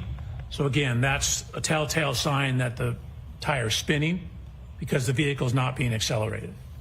And so I've used the accelerometer data. Again, if you just, a process called integration, you integrate the accelerometer data, it will give you the velocity. So what I've done is, it's called piecewise integration to get the speed data that takes into account the tire slippage, and from there calculated the speed or the position at each interval going across the top here. If I could stop you at your column that says JBW speed at each time step. Yep. If you go to the bottom, please. So does your data indicate that the speed is changing at the end of this 10-second event? Objection, Your Honor. Sustain. Is the speed changing at the end of this event? Yes. How so? Well, again, you can see it's increased about 2.7 miles per hour. And again, we know from what I already stated that that last time step, you're still at 74% throttle and you have zero brake application. Is it possible from the data to tell how far the Lexus went forward before it went in reverse in total as far as feet? Not in total, no. We just have this 10-second window. I can tell you what it did during this 10-second window. Is it possible to tell how far it continued after the data? No. The shift position changes from 1 to 0 to 2. Can you again explain to us what that means? Sure. 1 is drive, 0 is neutral, 2 is reverse. And then brake switch status, again, a 1 is you're on the brake pedal, enough to activate the brake lights. 0 is you're off the brake pedal. Each one of those indicators, 1, 0, 2, how much time is for each of those? 0.5 seconds. So can you tell how long the Lexus was in neutral for? So, again, it only occurs at one time step. And again, there's a little timing issue. Like, we only have data every half second. You don't know exactly where in that time it was. Okay, you can continue, Dr. Welchure. Next slide, or continue on this slide? Unless there's something else you want to point out to the jury on this slide. You No, can I'm move to good. the next. So, similarly, using this information to then try to tie it back to the cell phone data to make sure we have the real-time information. Again, this was written back in January before I got the additional information. So what you can see is, I'll zoom in. Again, we're now talking about trigger 1162.2. We know that that's 18 minutes that the vehicle has been on, 18 minutes, 57 seconds, 19 minutes, 2 seconds. This is the range. Again, the plus or minus 5 seconds. The 19 minutes, 2 seconds is when the trigger occurred. Infotainment system adding those two together, 12:12:36, plus the 19:7.5, indicates the end of 1162-2 is at 12:31:43. That 12:31:43, is it based on the Lexus clock from the infotainment system? It is. It would need to be corrected to the O'Keefe cell phone data. And when you reconcile that variance of 21.29 seconds, what is the time? You end up with 12:32:04. So if you simply take this and add 21 seconds to it and add 29 seconds to it, so you get between 12:32:04 and 12:32:12. When you reconcile the two clocks and you have that range of 12:32:04 to 12:32:14. 12:32:12. I'm sorry, 12:32:12. Does that simply accommodate the window of data, but not before and after? Correct. So, again, even on John's O'Keefe's cell phone, even within his cell phone, there's somewhere between 21 to 29 seconds difference on his cell phone. So even that one piece of instrumentation has some variance to it. So we know it's between 21 to 29 seconds at this approximate time. So this is taking into account that variance. So the only time window that you have is based on the data, and that's reflected in the 12:32:04 to 12:32:12? Objection. Sustained. Is there any other window you can accommodate with the data you have other than that 10-second window? Yes. What's that? So I was given information about a final lock event on the phone. Let's stick with this window if we can. Okay. Since you only have 10 seconds of data, is it possible from the Lexus clock data to have a larger window than this 10-second window? No, the text stream will only give you a 10-second window, okay, but it doesn't tell the whole story because the vehicle's still moving. Understood. Okay, continue, please. So I have this other event, a lock event, and the information I was given that at 12:32:09, and so we have the text stream data ending at somewhere between 12:32:04 and 12:32:12, which puts this number right in the middle of that, more or less. Continue. Is this a good place to take a luncheon break? Certainly are. Okay, so why don't we do that, Junior? So we'll take 45 minutes for lunch. 45-minute lunch, folks, right before we got the simulation of the backup event. Oh, ladies and gentlemen, just seconds before the backup event simulation was shown, that is how we go to lunch. Oh, Mr. Brennan knows how to do a cliffhanger, ladies and gentlemen. Lunch and recess. My name is Grant Smith Ellis. If you haven't been watching, we've got a simulation of Karen's three-point turn at 12:24, and we are about to see the simulation of Karen's backup event at 12:31, roughly 12:32:04 to 12:32:12 a.m. on 1/29/2022, just seconds before John O'Keefe's phone moved for the last time at 12:32 a.m. and 16 seconds. Oh, ladies and gentlemen, my name is Grant Smith Ellis. Tune in after lunch and recess. We're going to chat for the next 45 minutes with the Towel Friends. 1:45 p.m. Eastern Time. That's when we'll be returning into session. I'm going to end this clip now. YouTube.com/@Grant Smith Ellis. Come watch the Karen Cam, chat with the Towel Friends, and be merry, ladies and gentlemen. Well, be merry as you can as this very explosive moment hangs for the next 45 minutes waiting to drop in the John O'Keefe and Karen Reed trial. Oh, ladies and gentlemen, what a way to go into lunch. We are now on lunch until 1:45 p.m. Eastern, at which point we expect to see a simulation of Karen's Lexus backing up at the very moments John was allegedly sideswiped and then left to die alone on a lawn by Karen. Karen's BAC at the time was between 0.14 to 0.28, which is 2 to 4 times the legal limit. Oh, ladies and gentlemen, the Karen Cam will be back shortly. We are on a 45-minute lunch, and if you can't tell, my name is Grant Smith Ellis, and I am a hole. I'm trying to keep track of so many things at the same time. Dr. Jordan Welchure did an excellent job. We didn't end up missing too much, ladies and gentlemen, at the end of just that few seconds of audio there in Dr. Jordan Welchure's testimony. We are going to listen to it, though, on the Court TV feed because it was very frustrating to have that pause right as we started talking about the second backup event. Now, I can get us very easily back to exactly where we need to go because I know that was 17 minutes and 14 seconds.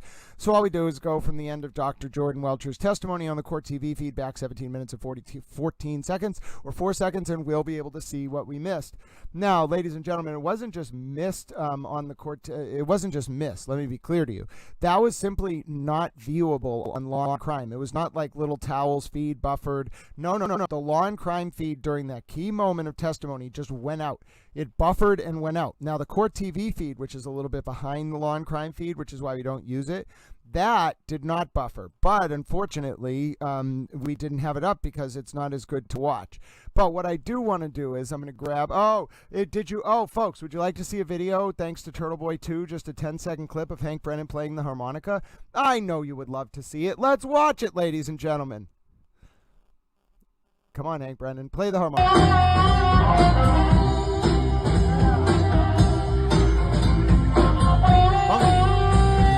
Soulful. Hank Brennan playing the harmonica, ladies and gentlemen. What more could you want from Towel Stream than Hank Brennan playing the harmonica? Oh, little towels. We are truly blessed to be able to see Hank Brennan playing the harmonica.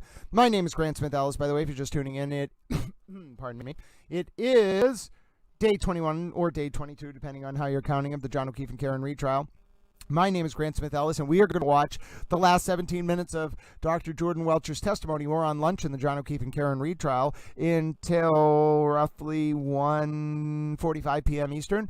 So we're going to make good use of our time together, and we are going to watch the last 17 minutes because it wasn't us. The Law and Crime pool feed itself missed 4 seconds of very key audio. So us, informed, erudite, cogent little towels, are going to jump right in. Ladies and gentlemen, we are going to go back 17 minutes on the Court TV feed, and we are going to watch, and thanks to dear Super Towel Alana, folks, please be so kind to show your appreciation to Super Towel Alana. Super Towel Alana has for us a update, which was that the Court TV feed did not drop, but I did get an update that the Law and Crime feed did actually drop.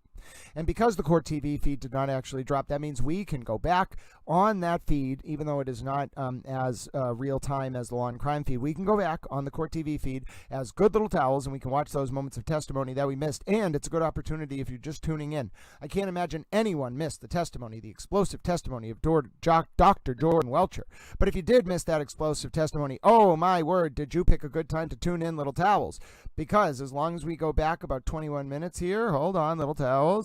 Court TV doesn't even have little towels. Court TV does not even have coverage on lunch today. Oh my word, little towels. Oh my word. So watch this. I'm going to bring this up for you. We are going to watch the testimony. We only missed 4 seconds of the sound, but if you wanted to get caught up, this is the time. We're here, little towels. Look at that. Hold on. Okay. Oh, my fan can go away. This is the audio that we missed on the Law and Crime feed. This is big, ladies and gentlemen. Let me bring it up for you a little bit bigger. All right, so Mr. Brennan, you can continue. The objection's overruled.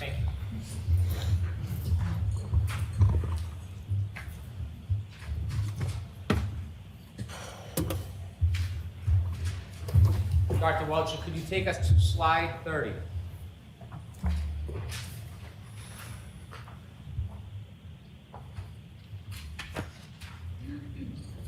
Could you zoom in a little bit on the right photograph and the text under the right?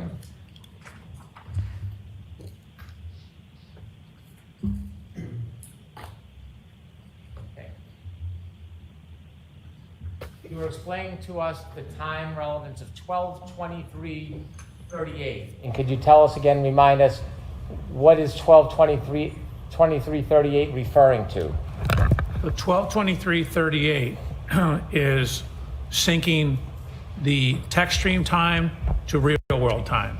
So we know how long the text stream is on, we know when the vehicle was turned on, so we're adding those two together. So if you add the 12:12:36 to, for example, 11 minutes, 2.8 seconds, for when the end of the trigger is, that gives you 12:23:38. So the end of the trigger in real world time, no longer in the running clock, is now 12:23:38. Based on the infotainment clock? Based on the infotainment clock. And that's from the Lexus? From the Lexus. Your Honor. Sustained. And where's that from? The Lexus. Thank you.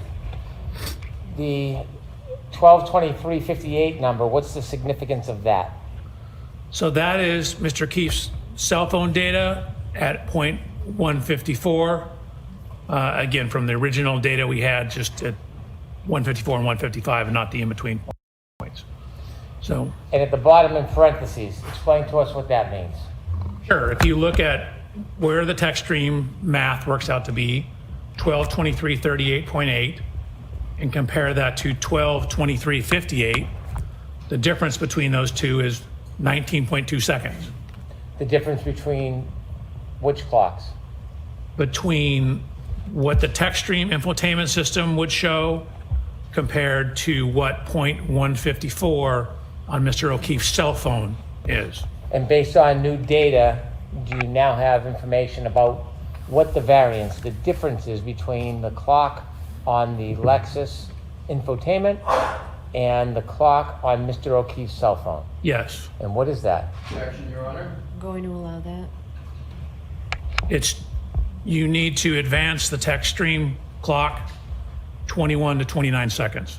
You need to advance it 21 to 29 seconds for why? Why do you need to do that? Because the cell phone is ahead 21 to 29 seconds.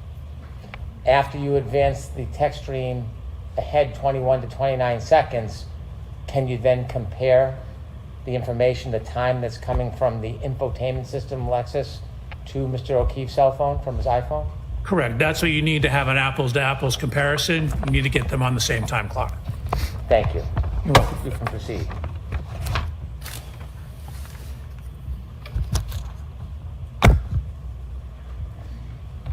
So I think we left off here.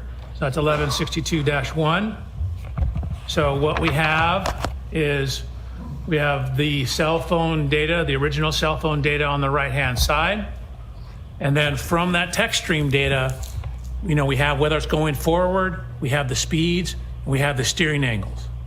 So from that information, we ran a simulation to show you what the text stream data means. This is what the 10 seconds of data is.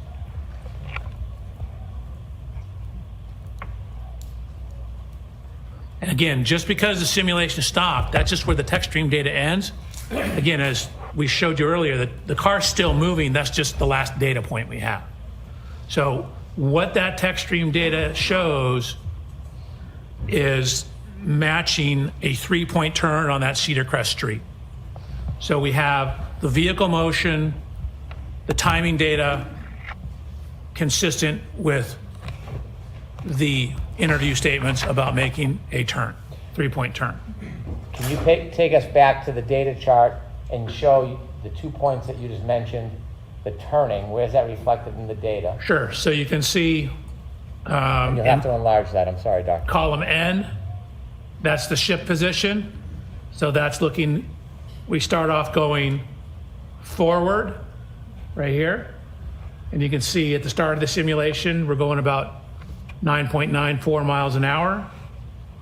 And then as you start a 3-point turn, you generally start, in this case, if you're going to the left, with the left turn.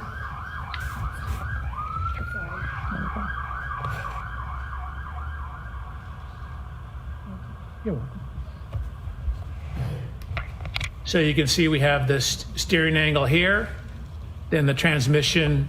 So again, we have the brake application. So you're coming in, but you're slowing down, and you get down to a speed of approximately 0. 0, shift into reverse, back up, and then start to turn the other direction as you're backing up.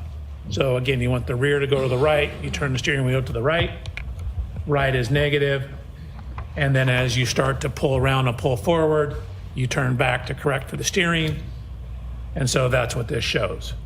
So again, if you put it all into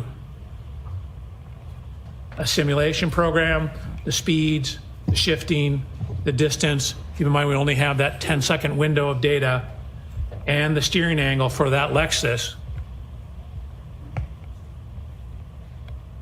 that's what it indicates. Can you enlarge the photograph on the right with the data points and explain to us the significance of that? Sure. So again, what we're trying to do is we have the infotainment, we have a text stream. We're now trying to see how that correlates to Mr. O'Keefe's cell phone. So we had originally very coarse data points, 154 and 155. There's additional data points between here.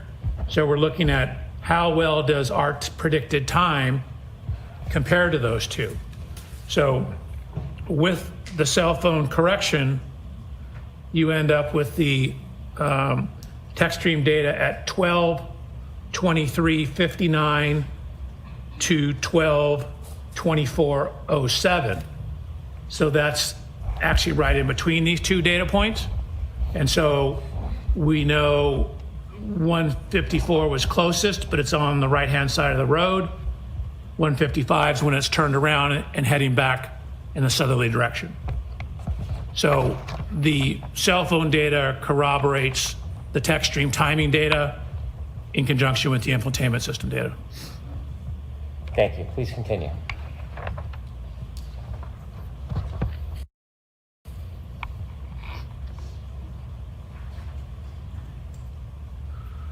Okay, so we talked about 1162-1. That's the first trigger on the text stream. So we're going to go to 1162-2. So I've highlighted that in yellow. So we're now talking about the second trigger. So this is on the same ignition cycle. It's on ignition cycle 1162. We have that same continuous running clock, but we've now synced it to real world clocks. So instead of the running clock, we now have some information on the real world clock.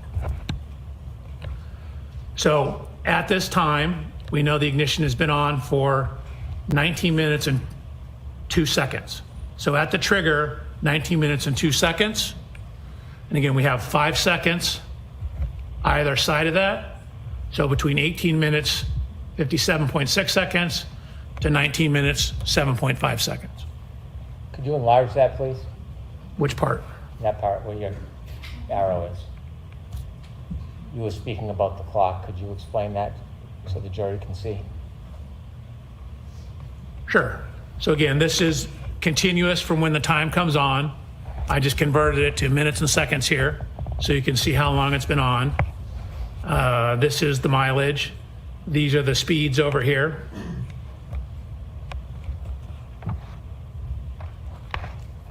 And this is some information on how far it traveled. Again, we have the plus minus on the steering. That gives us some information on the steering. Really, there's very little steering going on at this point. Slight leftward steer. Dr. Welchre, did you determine how long after the first trigger, that 3-point turn, that this second trigger occurred? Yes. The 3-point turn occurred about 8 minutes after. You said the 3-point turn occurred I'm after... sorry, this event, I misspoke. 11.2 occurred about 8 minutes after. After the 3-point turn? Correct. Okay, thank you. Can you walk us through this data? Sure.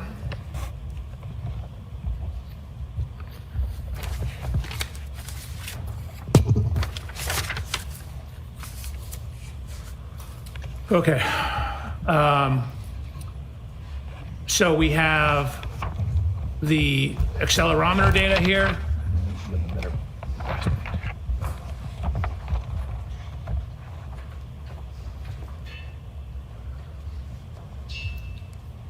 I've highlighted a shift from drive to neutral to reverse. I'm sorry, you're going to need to zoom that in so we can see it. Absolutely. We have information on the brake switch, brake oil pressure. We have the acceleration data here. And then from that information and using the acceleration data, calculating the speed at which it's backing up. The reason we have slightly different calculations here is we have some evidence that the wheel's slipping on the ground. So we need to use the accelerometer because the wheel speed is simply telling you the speed of the wheel. It's like if you're stationary burning rubber, the speedometer reads a certain speed, but you're not going anywhere. But the accelerometer tells you how much the vehicle's moving. So from all that information, we get information on how far the vehicle's traveled. We've done it in terms of total travel distance. We've done it relative to the start position. I'm going to ask you to start on the columns on the left and take us through the information that you have regarding this second triggering event. So if you can scroll all the way to the left. All the way to the left? Yeah. Okay. So the first column regarding time, could you remind us again what that is? So again, that's the continuous running clock. And the second column in blue? That's where I take that time and convert it to what we more commonly use, minutes and seconds. And now we have a key cycle event different than the 3-point turn. What's the number? So this is now 1162-2. So again, it's technically in the system the same key cycle. I've called it 1162-2. And the red number next to it to the right? That's the mileage. So it's actually at the same mileage as 1162-1. So we know, obviously, they're within the same mile. If you can scroll over a couple of columns. From your data, can you tell during that event how far the Lexus traveled during that event? Yes. And how do you do that? So we have accelerometer data. We have velocity data or speed data back here. I've corrected for what you see down here is, and I go through this on a later slide, but right here you can see a significant increase in RPMs, but yet the acceleration is dropping. So what that means is if your RPMs are going up and the speed's going up, that means you should be accelerating more. But what happens because the acceleration is dropping, that means what's actually happened is the wheel's slipping. So what I've done is I've used the accelerometers data to calculate the speed once the vehicle is put into reverse. And once we know the speed, again, feet per second, we know every data point is half a second. So speed times time tells you how far you moved. Feet per second, feet divided by seconds times seconds gives you feet. That's how far you went. So you get how far you went in each interval, then you get the total distance traveled. And so this is relative to the start. So 0 is the start. The vehicle goes forward about 34 feet. Then you can see it basically stops in this area here, then begins to back up and ends up backing a total of 53 back from where it originally started. So if you add 53 to 34, you get 87. So the total motion, 34 forward, 53 back, the Lexus moved 87 feet total. Dr. Welchure, when you say the Lexus moved 83 feet total, is that according to the data or is that the entirety of the movement of that Lexus? No, that's just from when the data starts to when the data ends. So if you look at when the data starts, you can see that the vehicle is actually going 13.67 miles an hour. When the data stops, the vehicle is still going 23 miles an hour. And you can see, I'm sorry. you can still see that it's still at 74% throttle. So, you know, this is 3/4 of full throttle in reverse. So to start with the distance traveled, if you can go to the top, we see that the speed is 13.67. Is that where the data gets picked up? That's where the first data point is. Again, the trigger is here. This is 5 seconds before the trigger. Are you able to tell how fast or slow the vehicle is traveling before that data point of 5 seconds before the trigger? No. And likewise, on the bottom, the speed, at the end of the 10-second data points at 23.61, can you tell whether or not that speed stayed the same, increased, or decreased? I mean, considering you're at 74% throttle, it likely increased. How much, I don't know. And you can see that up here, she's on the brake. Down here, she's not on the brake. And so she's not on the brake and at 74% throttle. And what is the percentage of throttle that has to be initiated to cause a triggering event? For a shift into rear and a rapid throttle application, it's 30%.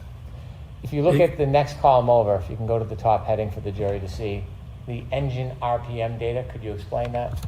Sure. Again, that's the engine RPMs. And so, as I mentioned, you have this jump in engine RPMs and a very dramatic jump in the reported speed of the vehicle. But when you look at the acceleration is actually dropping. So again, that's a telltale sign that the tire's spinning because the vehicle's not being accelerated. And so I've used the accelerometer data. Again, if you just, a process called integration, you integrate the accelerometer data, it will give you the velocity. So what I've done is, it's called piecewise integration to get the speed data that takes into account the tire slippage, and from there calculated the speed or the position at each interval going across the top here. If I could stop you at your column that says JBW speed at each time step. Yep. If you go to the bottom, please. So does your data indicate that the speed is changing at the end of this 10-second event? Objection, Your Honor. Sustain. Is the speed changing at the end of this event? Yes. How so? Well, again, you can see it's increased about 2.7 miles per hour. And again, we know from what I already stated that that last time step, you're still at 74% throttle and you have 0 brake application. Is it possible from the data to tell how far the Lexus went forward before it went in reverse in total as far as feet? Not in total, no. We just have this 10-second window. I can tell you what it did during this 10-second window. Is it possible to tell how far it continued after the data? No. The shift position changes from 1 to 0 to 2. Can you again explain to us what that means? Sure. 1 is drive, 0 is neutral, 2 is reverse. And then brake switch status, again, a 1 is you're on the brake pedal, enough to activate the brake lights. 0 is you're off the brake pedal. Each one of those indicators, 1, 0, 2, how much time is for each of those? 0.5 seconds. So can you tell how long the Lexus was in neutral for? So again, it only occurs at 1 time step. And again, there's a little timing issue. Like we only have data every half second. You don't know exactly where in that time it was. Okay, you can continue, Dr. Welchure. Next slide or continue on this slide? Unless there's something else you want to point out to the jury on this slide. You No, can I'm move to good. the next.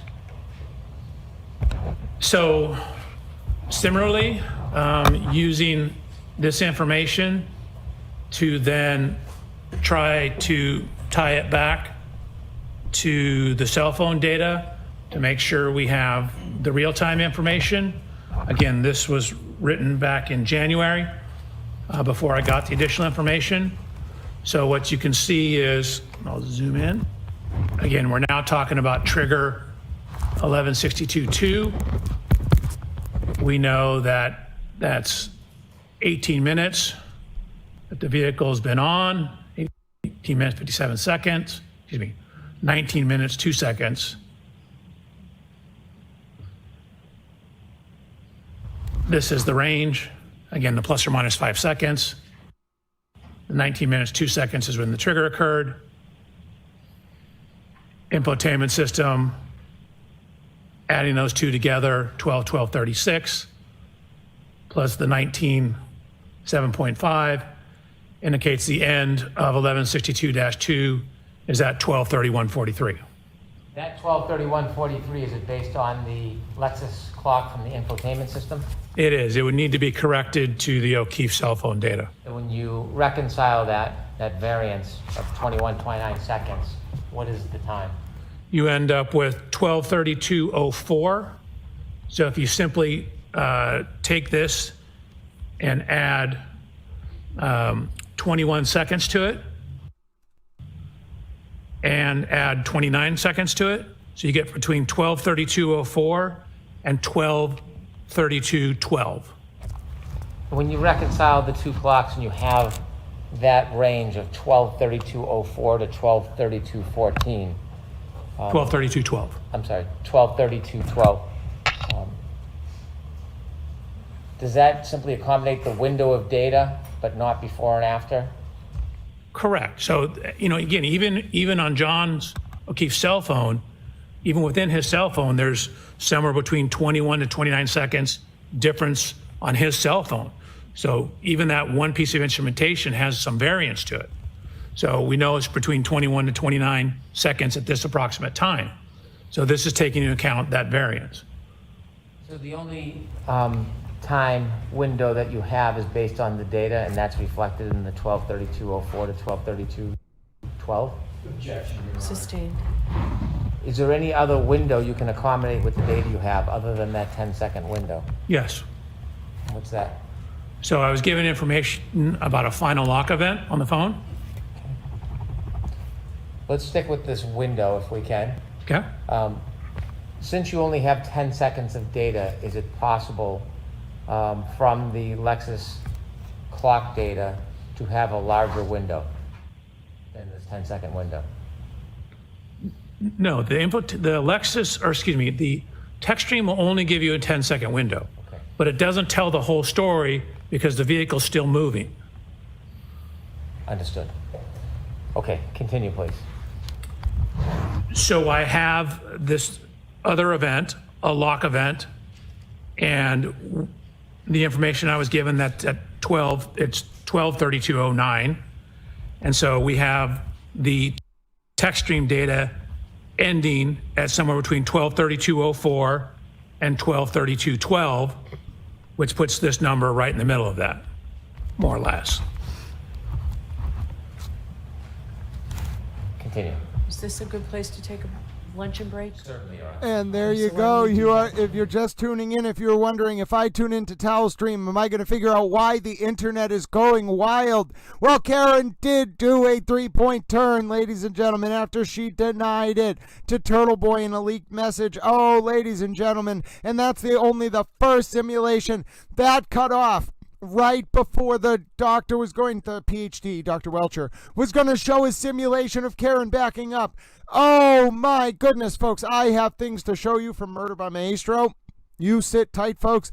Court is in recess for just 15 more minutes. It's just past 1:30 p.m. Eastern Time here in Boston. My name is Grant Smith Ellis, otherwise known as your friendly little towel. I'm here with so many of the towel friends. You can see them chatting up on the screen, ladies and gentlemen. We're just under 15 minutes from our session. My word, ladies and gentlemen, just the 3-point turn alone. Ladies and gentlemen, just the 3-point turn is blowing people out of the water. And let me tell you, Murder by Maestro, you will have a Twitter link to share from Little Towel Towel's feed about that 3-point turn backup alone, and then that 3-point turn simulation alone, and then the car data. Ladies and gentlemen, from the backup event, it's all crescendoing. It is all crescendoing right now, ladies and gentlemen, into what could be a very, very intense moment where the simulation of Karen backing up that car at 12:32 is going to show. Now listen, if you're a Murder by Maestro fan, if you are a Murder by Maestro yourself, you are going to enjoy what I'm going to show you next, because ladies and gentlemen, in just a few seconds here,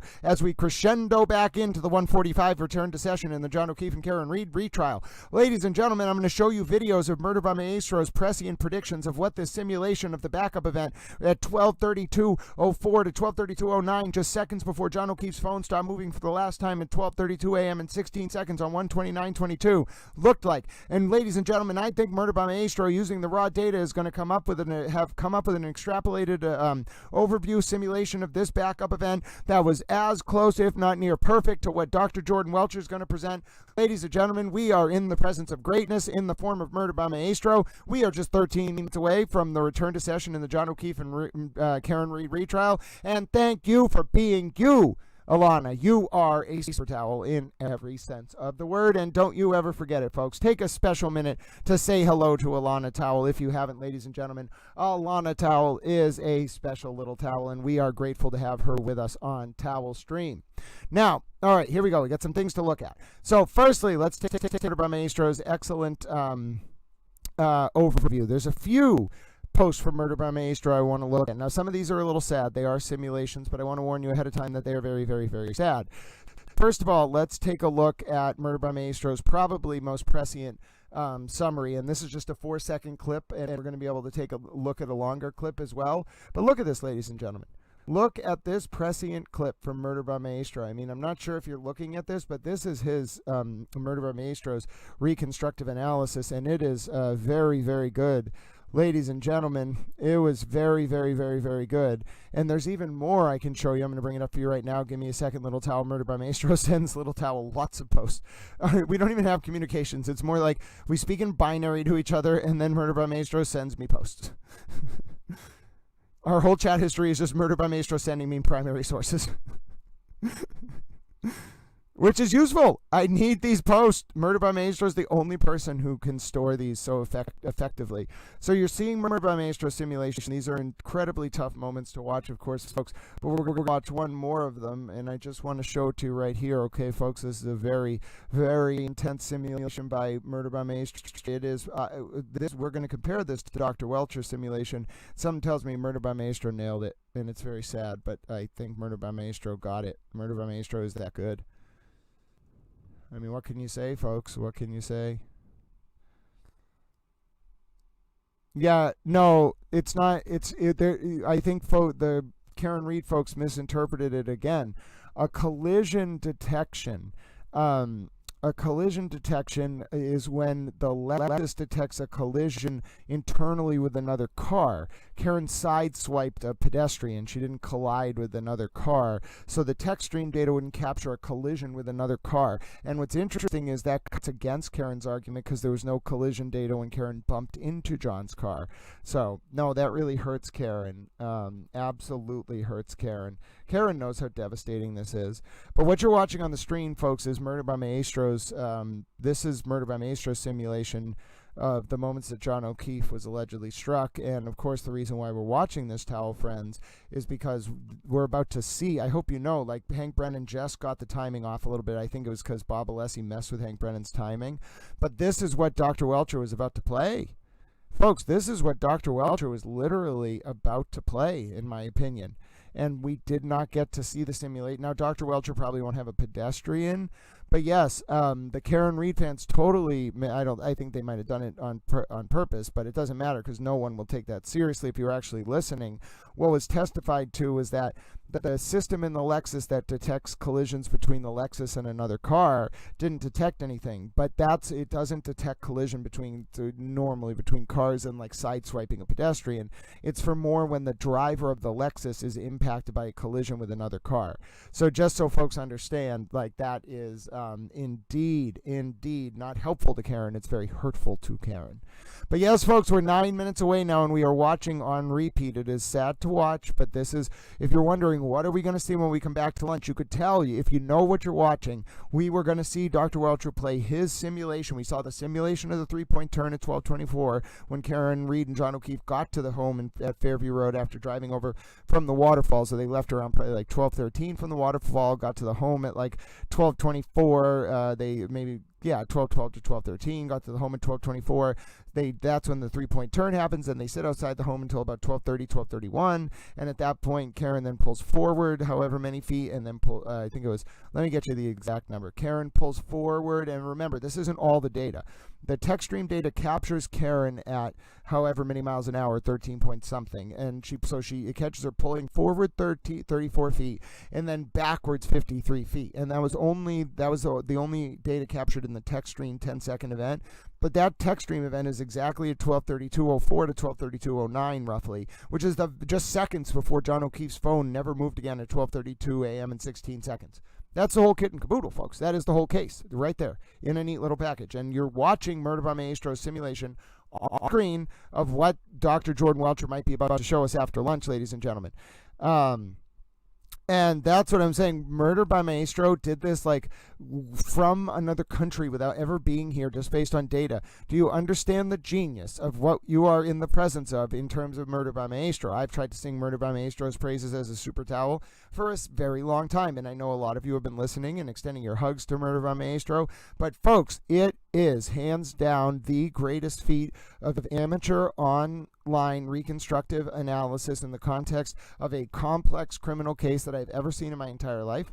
Murder by Maestro is a once-in-a-generational talent. I don't even think this human being is really a talent. I think he's just this like omnipresent force that has the capacity to do this kind of work on a sort of amateur level that could easily with a dedicated budget and working in some bureaucratic system, apply this in a way that would be as good, if not better, than any expert witness in any criminal case anywhere. So, yes, but no, what I'm saying, I think there's a few things that we have to keep in mind. One, Dr. Welchure is limited to the rules of evidence. So Murder by Maestro, if you're reading the comments, Murder by Maestro is hinting that there are some videos using the data he reconstructed he hasn't put out yet. Now that's might be what Dr. Welchure can show, maybe not, it depends. But if Dr. Welchure's presentation is what I think it's going to be really good. Murder by Maestro may have stuff that Dr. Welchure couldn't get in, not because it wasn't accurate, but because it wasn't like allowed under the rules of evidence. But oh my word, Murder by Maestro might be able to show us some videos that are even better. Oh, I'm just a towel, Murder by Maestro. I just do what I can. And folks, you can see it playing over and over, and the reason why I'm playing this over and over and over and over again is, guess what? If this is sad to watch, but if this is what, first of all, you should prepare yourself, because what we're going to see when we get back from lunch in just about 5 minutes is this, okay? We are going to see, I believe we're going to see this exact thing from Dr. Welchure.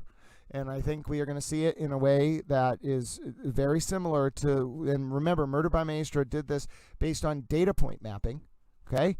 Data point mapping. Dr. Welchure went to the scene and measured things using very advanced technology. And our lovely Murder by Maestro, there's no Murder by Maestro. What they were misinterpreting and what won't really play into the case is Lexus has a onboard tech stream system that detects collisions with other vehicles, okay? And what's bad for Karen is that data doesn't detect a collision when Karen bumps into John's car or earlier in the night. That data doesn't detect collisions between vehicles and pedestrians, really, especially in a side swipe. The point of that text stream is to detect collisions with other vehicles. So there was no incident that recorded in the car at all, which is bad for Karen, showing a collision with another vehicle. And the reason why this data is so sensitive is the text stream data is designed to track the impact of a collision on the driver of the car. So if you swipe a pedestrian, that might really hurt the pedestrian, obviously, but it won't necessarily do anything. It won't trigger an airbag inside the car. It won't put the driver in physical danger. So the text stream system is only designed to activate on events where the driver, because of a collision with another car, has an adverse event, like they get rocked forward and back into the steering wheel or something, the airbag goes off. That's the kind of event we're talking about. So that's why it's not even that the FKR people they're just literally propagandizing, because that evidence really hurts them. Because if Karen really did back into John's car at 5:08 that morning and break her taillight, quote unquote, which I don't believe she did, it would have registered a collision event. It didn't. So, yeah, that was the big sort of takeaway from that. It was a system, that collision system that we were talking about, which is unrelated to some of the other data, the text stream collision detection, is for monitoring a collision detection event with another car. So, and again, the reason why this is, and the Karen Reed fans probably don't even realize it, what they're going out there and saying is, there's nothing in the text stream showing she hit another car. Well, so she didn't hit John's car. You see what I mean? Like, they're walking right into it. Yeah, that info came out with this witness. Yep, absolutely, Forensic RN. We learned at the beginning of Dr. Welcher's testimony that the way in which the text stream data interpolates those detection events is just centrally focused on whether the car collided with another car. And it's not like it just is designed to detect cars. No, it's that text stream data is monitoring for impacts on the driver of the Lexus. And that is why it's so bad. Because all of 19, we already saw the simulation of the three-point turn. And in the lead up to the simulation of the three-point turn, we got the exact same flow and structure of underlying data, lead up question, map next to it, like a superimposed map, and then a dual screen dual screen PowerPoint with the map, and then like a black screen with red writing. Then the red writing went away, and then it came up with the simulation. Dr. Welcher got cut off right before lunch, right as he was going to go from the map with the red text and the black background to the map with the simulation. So, yeah, that's what I'm saying. There's more to this, folks. There is way more data to come, and we are about to come back into session. And I'll do a write-up on the I'll do an overview of the distinction. But it's actually kind of interesting, because the Karen Reed fans may not realize what they're running out there and saying. What they're running out there is saying is that there's proof that Karen didn't back into John's Lexus. Because that is, you see what I'm saying? Like, if that even caused Karen to rock back and forth, or that's a very low speed collision, though. There's nothing there. So it's very dangerous, because, and again, Dr. Welcher explained it in a very easy to understand way, that collision detection systems in the text stream are not monitoring for collisions with a pedestrian. They're monitoring for situations where a car collides with another car and the driver of the Lexus suffers an adverse event. It's not monitoring for backing into a pole, depending on the speed. It's not monitoring for things like that. It's monitoring for specifically vehicle-to-vehicle collisions that have an impact on the driver. So that's what I'm saying. Just folks understand, in some sense, I don't even know if I want to correct that. I think I want the Karen Reed fans kind of running out there saying that, because they don't realize what they're saying. What they're saying is that even that bump into John's car didn't register as a collision, so clearly Karen couldn't have broken her taillight at that moment. Now, you might say, okay, so what about the taillight braking? Again, that collision detection system is about that, and the doctor explained it better than I could. We will listen to it back at the next break or at the end of the day during the recap. The collision detection system is fundamentally, as I said, designed to detect impacts to the driver. So if you hit something that like breaks your taillight and it doesn't cause anything to happen in the cabin or anything that causes the driver to suffer an impact event, then it doesn't register under that text stream system. However, that's what I'm saying. And so folks, I think that's why the Karen Reed fans are going to run with this, but it's not what they think, because it's not a collision detection event in the traditional sense of the word. It's a highly specific detection of a collision that impacts the driver. And now they're running out there saying that there's nothing, when Karen Reed herself was arguing her taillight being broken was caused by a forceful enough impact with John's car to break the taillight. Now, obviously, that's wrong. But them running out there and saying, oh, look, this text stream data doesn't show, it cuts against their argument. And then again, it also cuts against the argument related to the side swipe, because a collision detection event would not register, at least under the text stream data, if the driver of the Lexus is completely unimpacted. No airbags going off, etc., etc. So I think that's the distinction there. And lunch is about almost over. And the reason why we're watching this simulation over and over, I don't want to make you do it, but you are about to see court come back into session, folks. And what do you think you're going to see when court comes back into session? Well, ladies and gentlemen, you are going to see, I believe, the simulation of the backup event. Now, obviously, there's way more to this than just the backup event. We are doing a quite rudimentary level analysis here, but Judge Cannoni did say that we would be done at 1:45, and we are going to sit here and we are going to watch this. Yeah, I think we're in for at least another few hours of direct examination, and then we could well be moving into a multiple day series of testimonies for this witness. But court, the recess should be over now. We should be at the end of lunch and recess. I will never understand why they say 1:45 and then inevitably go past 1:45. It has been such a laborious day today, folks. It has been such a laborious day. I will tell you, though, the fan is spinning vociferously. I have never seen the fan spin so fast. Oh, my word, little ladies and gentlemen, I am worried if I showed you this fan, you might actually get dizzy. Yes, ladies and gentlemen, I am worried. Oh, goodness, I'm going to have to hide that fan. There you go. Oh, ladies and gentlemen, I have not seen... I think we're going to... That's what I'm saying. I'm almost I was listening very closely to the testimony, what the witness was saying. So I really heard that, like, what he was saying about that collision system, which is mostly monitoring for impacts to the driver from a collision with another car. But that really hurts Karen, in particular for the 5:07 and 5:08 a.m. thing. It's very damaging. And then it wouldn't register a sideswipe collision with a pedestrian anyway. But the more interesting thing is what we're about to see, the simulation of the backup event. Oh my goodness, folks, the Karen Cam is about to come live. Ladies and gentlemen, the Karen Cam is about to come live. We are returning from session any second now. My name is Chris Ellis. We are absolutely live. We are ready to get going. Oh goodness, the ponies are getting ready in the stable. Oh, ladies and gentlemen.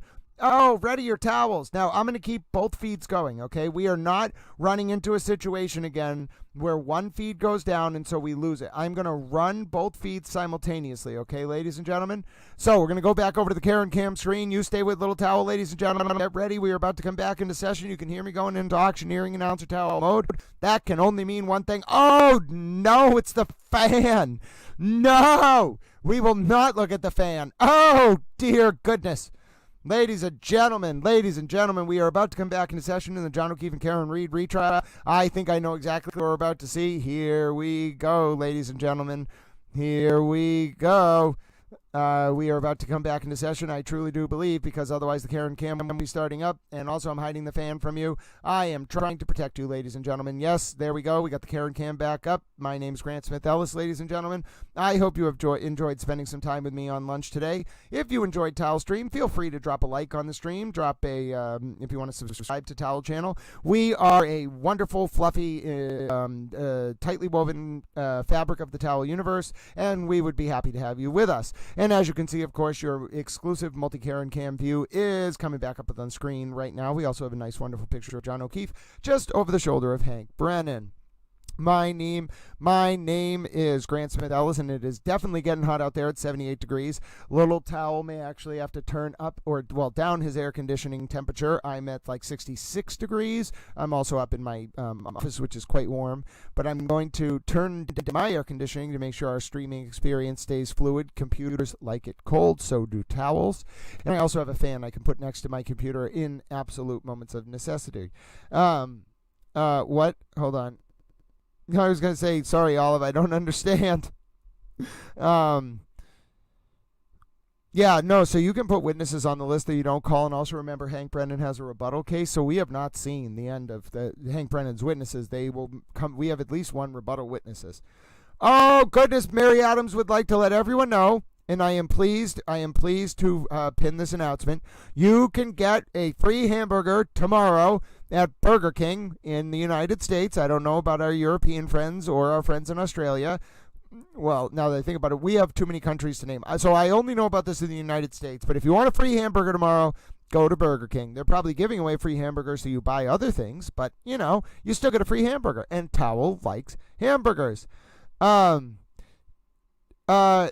you... Oh, the defense is looking for Chloe in a wig. Yes, I made sure I gave Chloe... Listen, Olive, I am not going to admit to aiding and abetting Chloe the dog in a wig becoming Chewbacca or going on a run, but I did everything I could to help not Chloe the dog in a wig who's not Chewbacca, not on the run, get where they need to go. Do you understand what I'm saying? You know, we got to speak a shared language here, all of 19. This is a special connection between you and I here.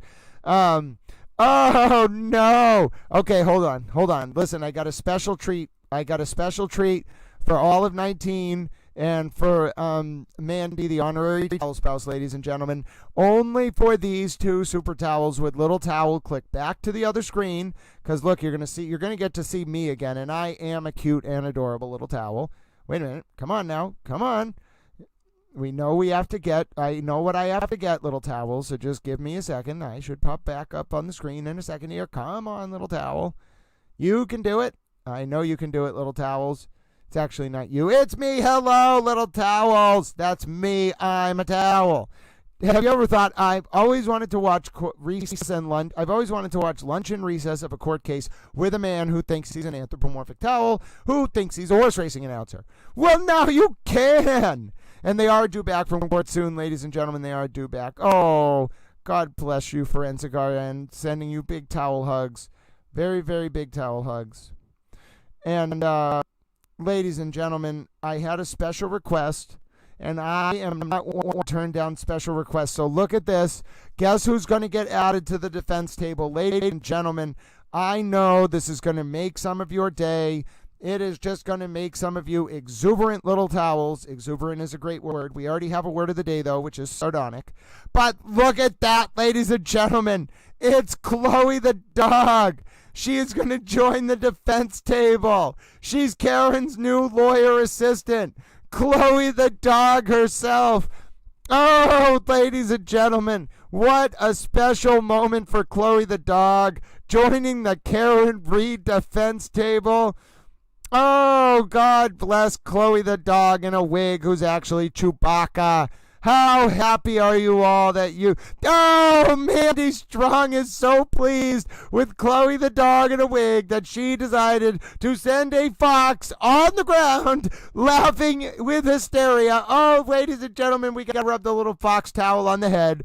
You are a little honorary towel, you silly little fox. Oh, God bless you, Mandy Strong. As we wait for court to come back into session, look at that little fox. Oh, goodness. It is adorable. Oh, you little towel fox, you. Are you that excited about Chloe the dog, you little towel fox? Oh, look at it, ladies and gentlemen. Look at that little fox. What would you rather do while waiting for court to come back into session than look at that little towel fox? Oh, you little towel fox. No. Oh, I want a little plushie of you, little, and you are an honorary towel. Oh, and then folks, please say God bless you and thank you to the wonderful honorary towel spouse, Mandy Strong. Who else but Mandy Strong would come up with a cute little towel fox giggling on the ground in laughter because they are so pleased with seeing a picture of Chloe the dog in a wig? Oh, ladies and gentlemen, I am a giggly little towel. Free Chloe dog! Ladies and gentlemen, it is the towel rallying cry. We will free Chloe dog! God bless us all. Hello, Kat. It's great to see you. Paula Paisley Park. Ange Wittig, my dear friend. God bless you all. Amber Am. Allie 90211, you're hilarious. And your username reminds me of 1990s TV shows and the song California by Phantom Planet. Stacy Gardner, God bless you, good to see you. Oh, and Forensic RN is here, and Beach Nance. Look at all the towel friends. Ladies and gentlemen, Claire is here. It is a towel parade. Just being nosy, the Super Towel themselves, who's been helping with the video audio analysis of Karen Reed's voicemail. Hello, dear friend. Oh, Carrie Gold is here. Ladies and gentlemen, it is a parade of towel friends. And by the way, if you haven't seen the news, ladies and gentlemen, we do have new towel emojis. Did you know, if you're just tuning in to youtube.com/Grant Smith Ellis and you're waiting for the return to session in today's John O'Keefe and Reed trial, we are expected to see some big testimony from Dr. Jordan Welchure. Hank Brennan will continue on direct in just a few minutes here. Don't forget, if you're new to this channel, you want to like the video, or you've been on the channel, give the video a like while the stream's live. It helps. If you want to subscribe to the channel, that helps. You also have the option to do all sorts of other things to support the channel. You can gift memberships, you can become a member, you can just generally waltz around saying you're a towel, you can share the stream, you can tell your family someone's been watching with their mom. And if you are a mom, or you're watching with your mom, or you're watching with your family, hello all you little towels. I am a towel on your TV waving at you directly. Some of you watch this on your TVs. I can see the analytics, and I'm like, oh goodness, I'm on the TV. I am a television towel. I get a little bit overwhelmed. Yeah, I do see Dr. Russell testifying. Not so sure about Lucky, the plow truck driver. He was bad for the defense. Not so sure about who was the other one? Richard Green. I'm not so sure Richard Green even needs to testify, because the Google searches are confirmed at 6:23 and 6:24 a.m. at this point. So yeah, maybe they're not great witnesses. Green wasn't great. Lucky wasn't great. I wouldn't use him. Hank Brennan ran a slim down case. If the defense is smart, they'll run a slim down case. Ladies and gentlemen, we're supposed to be back from session. The Karen cam is on. We should be coming back into session any minute now. As you can see, Chewbacca and the Stay Puft Marshmallow Man are protecting you from having to look at the horrific fan. We do not look at the fan here, ladies and gentlemen. We do a lot of the things on this stream, but I am not a communist. We do not look at the fan. Yes, if you missed it earlier, for whatever reason, Towel kind of lost his mind, and all I kept saying was, I am not a communist. It was actually because there's a scene from The Simpsons where Grandpa Simpson is like, my son is a lot of things, but he is not a communist. Oh, goodness. Watching on the big screen is a must. Yes, you can see Big Chloe with her wig. You all have a dog up on your screen in a wig. I think that's hilarious. I don't think you understand, ladies and gentlemen. At least 20% of my day is spent giggling on this stream with you. And some of you might say, are those moments of levity? Yes, ladies and gentlemen, they are absolutely moments of levity. Oh, goodness, I'm a little towel. Oh, we should be back into session now. That stream was up. The Karen cam is up. The horses are at the starting gate. Oh, God bless us, ladies and gentlemen. God bless the United States of America. At this point, what else can I say? I have been talking for more than quarter's been in session. We've only been in session for like 40 or 50 minutes, maybe an hour of the whole morning, ladies and gentlemen. It's an absurdity. It is an absurdity. I swear to goodness, ladies and gentlemen. All right. Now, folks, Little Towel has a call, so we need to get back into session soon, because at around, I think it's 3 o'clock. Let me make sure. Little Towel has a very important call, actually. Let me make sure it's not 3 o'clock. Perfect. I can't believe who I got a phone call with today, Little Towels. I'm not going to tell you, but oh my God, and I'm not being disrespectful. I'm just not going to tell you. It is a big phone call for Little Towel. I don't think this person's going to necessarily like do anything with me directly, but just talking to this person, I was like, oh my God, you want to talk to me? Yes, absolutely. I will call you. The email was so funny. I wrote like this, like long, not long, like I'd say like 3 paragraphs, a couple sentences per paragraph. And I was like, oh, I'd like to talk to you about X, Y, and Z. You know, they sent me back an email on the weekend too. And they were, you could tell like how like amazing this person was. They were like, you know, that's interesting. I don't know what I can do, but okay, let's talk next week. How about Tuesday phone call 3 o'clock. Like, no, like, what time do you want to talk or what? Like, Tuesday phone call 3 o'clock. Okay, I will call you Tuesday at 3 o'clock. I promise you. Unnamed person who is literally. I was like, okay, I will call you at 3 o'clock. Yes, indeed. You all are like, oh goodness, what is Little Towel up to? I'm just being a little towel. Just being a little towel. Oh, folks, here we go. We should be coming back into session. I talked us through lunch. Oh, praise Jesus. Literally, though, I do think Jesus is important. And I'm a towel. I am a towel. Ladies and gentlemen, get ready. Oh, the Carrot Cam is back. Here we go. Ready your towels. Ready your towels, ladies and gentlemen. They're at the starting line. And they're off. All right, Mr. Brennan. Thank you, Ron.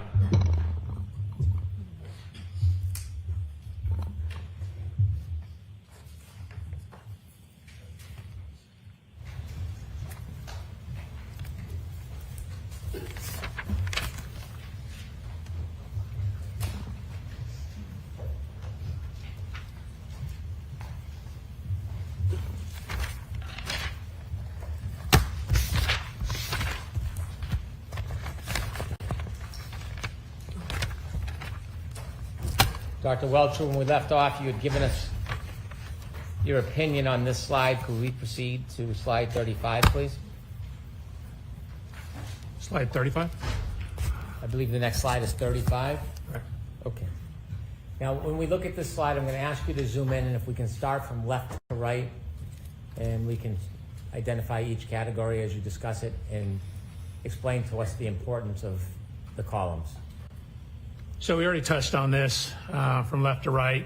The first column is the continuous running clock. Second column is where I converted it to minutes and seconds. You can see we're on trigger 1162.2. This is the second trigger. The particular boxes that are highlighted are where there's change. For example, in the upper right, when you're transitioning from drive to neutral to reverse. And then I already discussed this a little bit, but where the wheel's slipping, you can see you have high acceleration pedal application, increase in the RPMs. But when you look at the effects on the vehicle, you can see that it's accelerating less. So that's indicative of slippage of the wheels. And then I simply show at the bottom the math I use to derive all that. So again, we touched on most of this. It's the same slide you saw before, just to show how corrected for the speed. If you could zoom in for a second, I want to ask you a question about the RPM column. RPM column, go ahead. If you could zoom in. Oops. You see in the last line, the last piece of data captured, the RPMs changed from 3,200 to 3,300. Correct. And the accelerators is it fair to say, is that depressed? What's the way you characterize that? Sustained. How would you characterize 74? What does that mean? I mean, it's 3/4 of full throttle. It's 74% of full throttle. If above it's 74.5, it drops to 73.5 and then back to 74. Why is the RPM higher than above? So there's, again, this data is referred to as being asynchronous. You're reporting it at particular times, but the computer's scanning the network for the data. So it's not all on exactly the same time step. Not only that, but there's frequently, I'm sorry.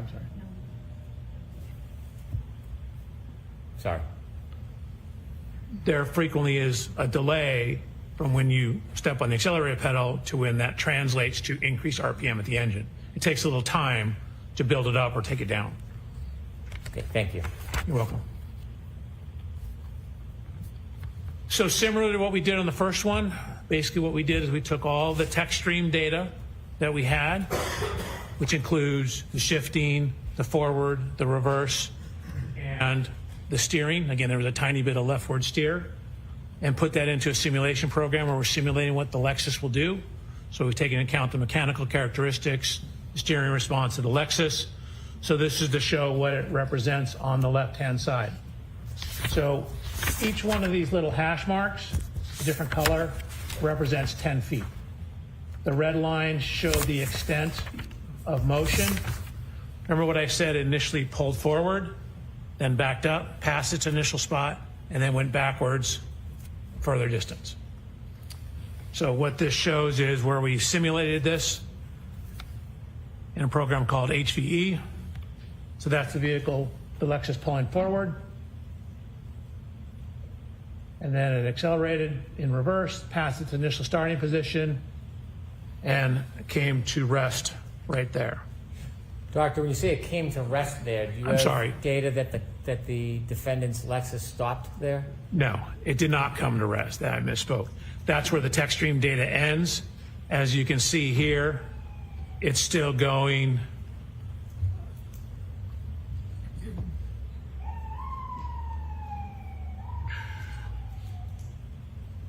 It's still going approximately 23 miles an hour when that ends.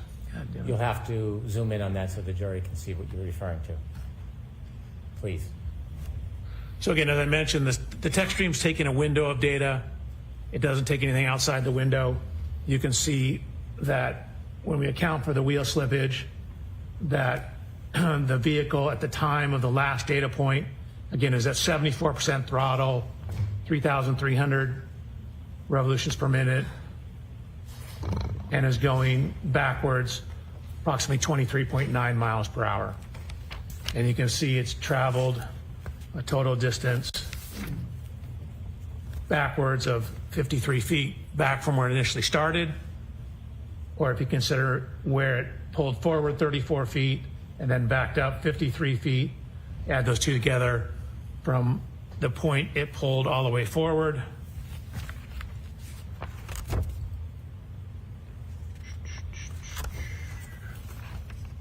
So this is 10, 20, 35, forward. And then I'll go 10, 20, 30, 40, 53 back for a total of 87 feet. So from the maximum point I pulled forward to where it backed up, again, that was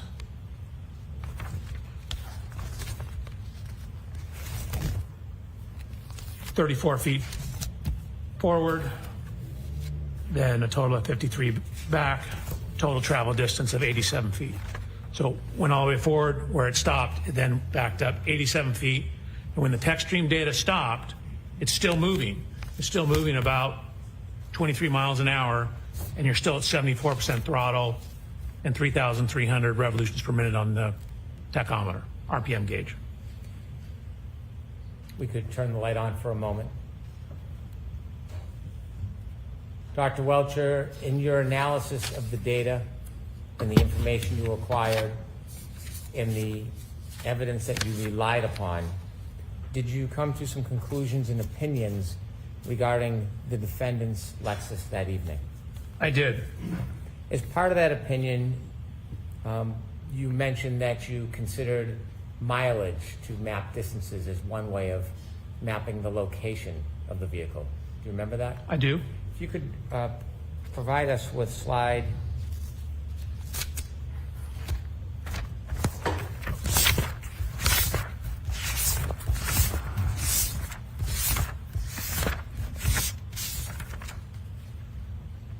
I believe it's slide 25.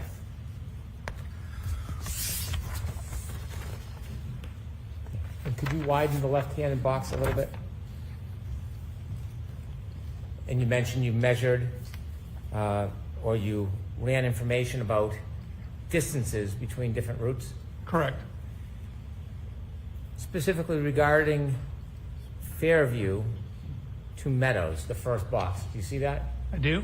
There are 3 different mileage numbers.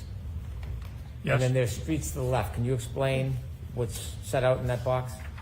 Sure. That's basically 3 different routes you can go. Sherman Street, Pleasant Street, Washington, and Sherman Street. When you considered the shortest route, 2.3 miles on Sherman Street, did you attempt to determine how long it would take to travel 2.3 miles, how fast the car would have to be moving or how slowly it would have to be moving to travel 2.3 miles in 4 minutes and 15 seconds? Yes. And what did you determine? So to go 2.3 miles in 4 minutes and 15 seconds, you would need an average speed of 32.47 miles an hour. What if you took the longest route, 2.8 miles, and you considered 2.8 miles in 4 minutes and 15 seconds? Did you make a determination? I did. Could you share that with the jury? It's 39.5 miles per hour. Is that what the average speed of the Lexus would need to be to travel that distance in that Correct. time?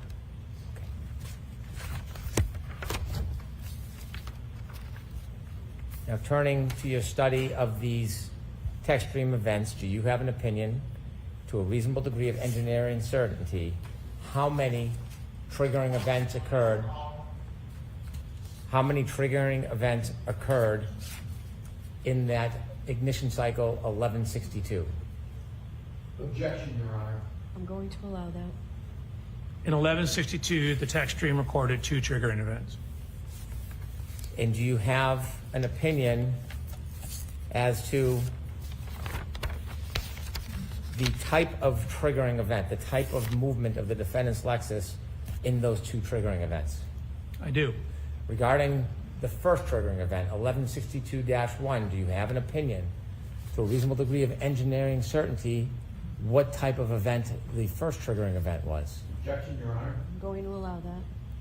The actual trigger was excessive rearward acceleration. The event was during the course of a 3-point turn. And do you have an opinion, to a reasonable degree of engineering certainty, the time between triggering event 1 and triggering event 2 in that cycle 1162? Yes.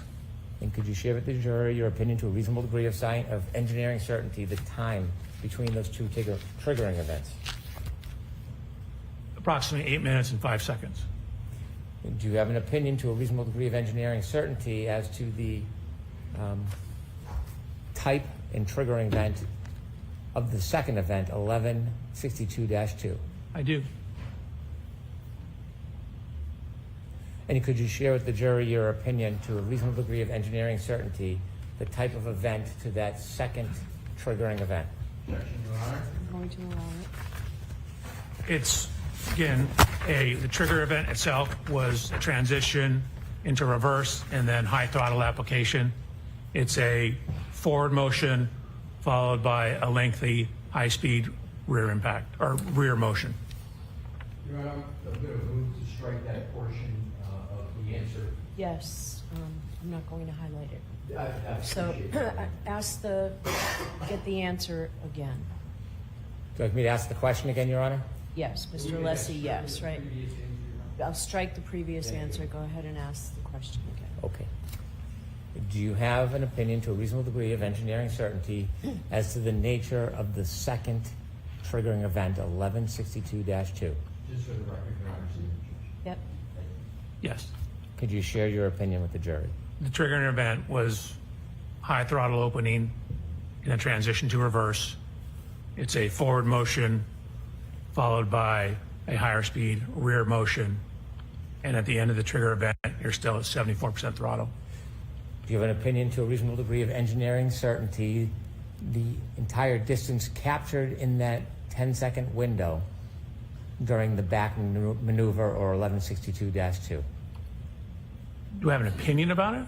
Do you have an opinion, to a reasonable degree of engineering certainty, about Yes. the entire distance that is captured in that 10-second window of the second triggering event, 1162-2? So it obviously only captures what's going on during the trigger. It doesn't capture before or after the trigger. Understood. Do you have an opinion as to just what is captured as far as the distance? Yes. And what is your opinion? That it's 87 feet. So again, the initial forward motion is 34 feet, followed by it backing, crossing the initial point, and then backing up an additional 53 feet. And finally, regarding this part of your analysis, do you have an opinion, to a reasonable degree of engineering certainty, as to whether the defendant's Lexus was decelerating, accelerating, or remaining the same at the end of that data captured at the triggering event 1162-2? It was accelerating at 74% throttle.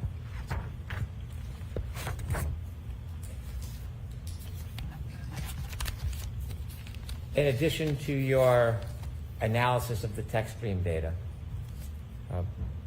one final question. Do you have an opinion to a reasonable degree of engineering certainty the relative time this backing maneuver occurred with the defendant's Lexus that you just spoke about? Yes. And could you share with the jury your opinion to a reasonable degree of engineering certainty? Sure. It matches the window of the cell phone data for Mr. O'Keefe that puts it in front of 34 Fairview. So the backing event occurred somewhere between 12:32:04 and 12:32:12. Sir, I now want to turn to a different part of your study of this case. Okay.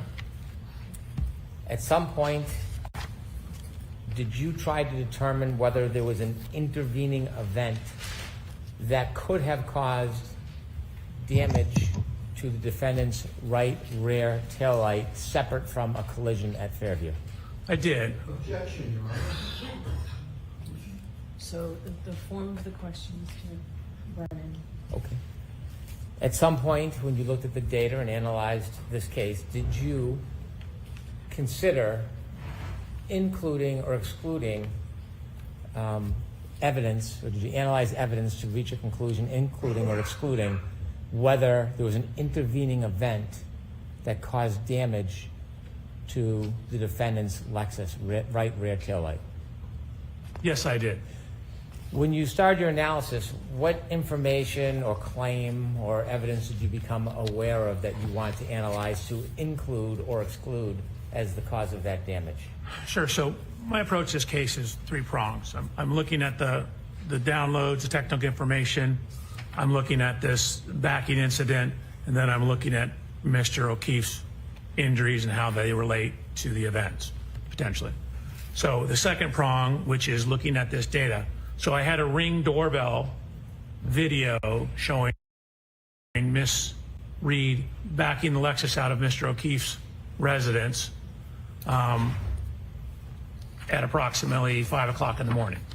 And so we wanted to look at the backing activity and whether that contacting Mr. O'Keefe's vehicle, whether that was sufficient to cause, or what damage it could cause, and particularly was it sufficient to cause damage to the right rear taillight of the Lexus. When you were asked to engage in the study, were you ever asked to reach a certain conclusion? Never. Was there ever any influence other than the data and facts on your analysis? There's never been any influence. The influence, again, it's whatever the data shows. When you engaged in whatever studies you undertook that you'll explain to the jury, were you given any direction or limitations on what you could or should do? No. When you received the information, did you understand, regardless of the result, it would be provided to everybody? I guess generally, yes. I mean, I go through the data, I give you the results, you do with them whatever you see fit. Okay. And in this case, when you decided to engage in that study, had you had an opportunity to review the Ring video footage from Mr. O'Keefe's home on the morning of January 29, 2022? Yes. Tell us how you went through your study, how you began, and the steps you took, please. Sure. Probably be best on the slides. So one of the things we first did was to get an exemplar Lexus. What does exemplar mean? It just means I got the same exact year, make, and model vehicle as Miss Reed. So Miss Reed's vehicle is on the left-hand side, taken during my inspection. And then I found this exact same year, make, model, manufactured at the same plant, everything Lexus in Texas. So even though it looks like a European plate, it's a Texas plate. Purchased the vehicle, had it shipped out to California. So I verified that the Lexus is in fact the one I got, the same exact one as Miss Reed's. These are all the standard equipment. Miss Reed's is on the left. My exemplar is on the right. It says Reed Lexus TIS, that's Toyota Information Services, or Toyota Information System. So I ran it through TIS, which is the umbrella program under which TechStream runs. I also ran it through My Lexus, which is the Lexus website, and then started about doing what's referred to as a photogrammetric analysis of the video. Can you explain to us what a photogrammetric, help me with the word, photogrammetry? Photogrammetric. We're doing photogrammetry is a photogrammetric analysis. What does that mean? It's just a big fancy word to saying you're looking at data and photographs, and what we're trying to do is take two-dimensional images, say you get from video or photographs, and knowing some information about the photographs and some of the dimensions of things in the image, get or convert it to a three-dimensional space. In other words, be able to get exact three-dimensional measurements out of that two-dimensional image. So I had the video, just to show the provided video that I was given.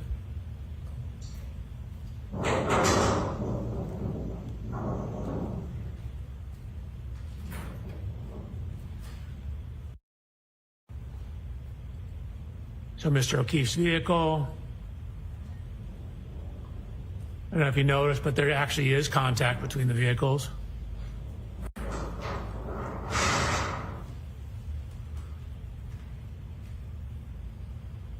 So one of the first things we wanted to do is determine the frame rate, which is how many video frames are played per second. Your normal kind of video camera has about 30 frames per second. Your standard movie is 25 frames a second. You know, a modern IMAX is like 60 frames a second. The frame rate of the camera, how many images it shows per second, because video and films are just single images played really fast, so it looks like motion. And so determining the time between each frame tells you how much time occurred. So if we know the time between each frame, and then we can figure out how far the vehicle moved, distance divided by time is speed. So we put it through a couple different programs. This is called AMP5. We got 19 frames a second. This is a specific forensic program called Axon Investigate, 19.8 frames a second. This is a publicly available program called FFMS. Same thing, 19.8 frames a second. Another program, Media Info, 19.8 frames a second. Anyways, 5 different sources, we're getting 19.8 frames a second. So then what we've done is add information now. So now that we know how many seconds each frame represents, we now put a clock back in to tie that into time. So it's the same exact video, except we have a frame counter now, and we have a time.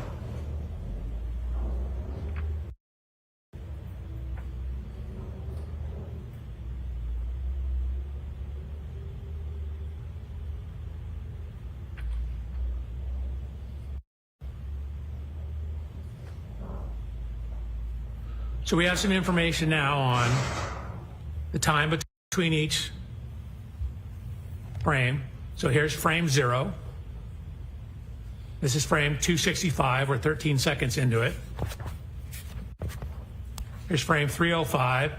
Notice you see brake lights on the back wall here. Notice how they're not super red because you still have reverse lights on. Now they all go off. So the Lexus brake lights have been turned off at frame 353. 356. I say brake lights begin to come on. 357, they're back on. Lexus comes to a complete stop at frame 369. 384, the reverse lights turn off. So now look how red this is because we no longer have the white reverse lights in it. And you can see the Lexus starts to drive forward. So frame 825, this is after the Lexus has left the scene. But notice the tracks in the snow. So we have very definitive locations for the wheels of the Lexus. We lay over a grid on the various frames.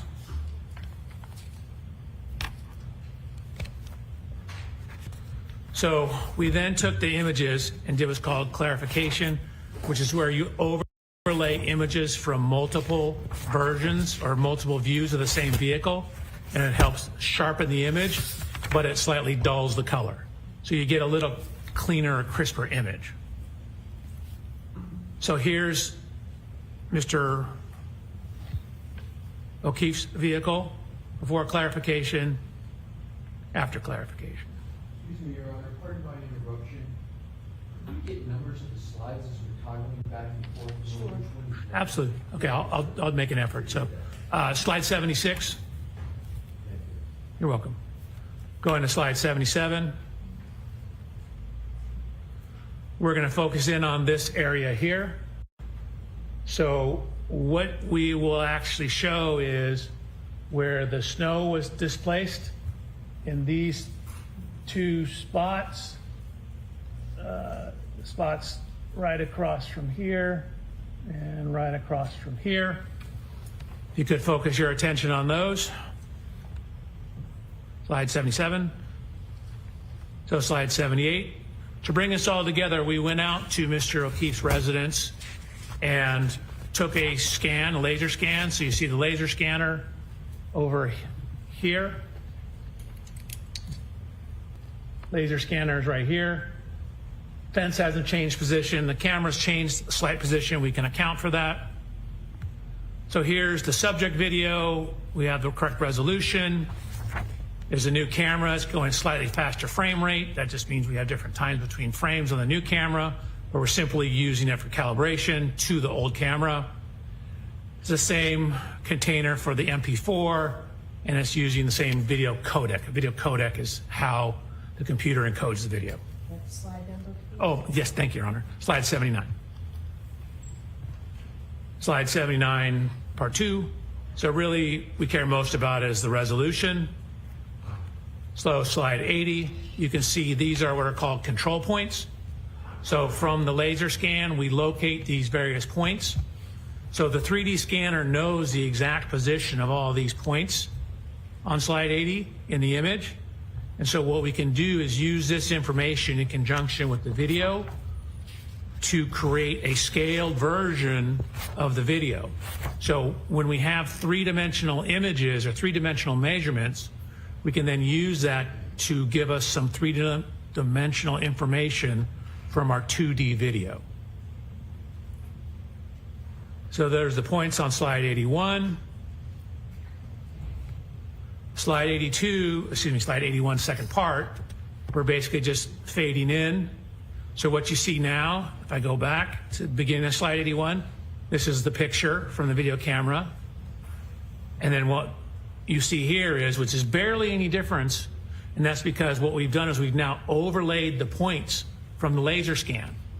So now each one of these little speckly points, we know the exact 3D coordinates of those.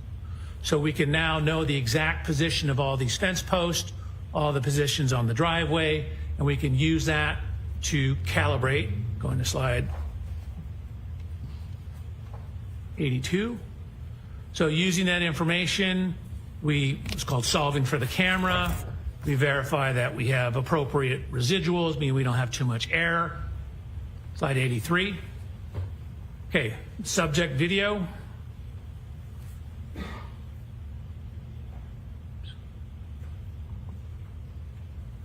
Then this is the subject video with the control points overlaid on it.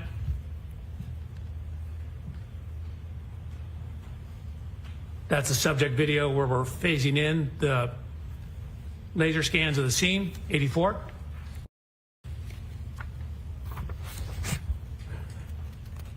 So this is both on slide 84. I'm just toggling between the point cloud and the video. And what I'm trying to illustrate is how well we were able to overlay the point cloud onto the video data. So, for example, if you say watch one of these fence post points up here while I toggle between the video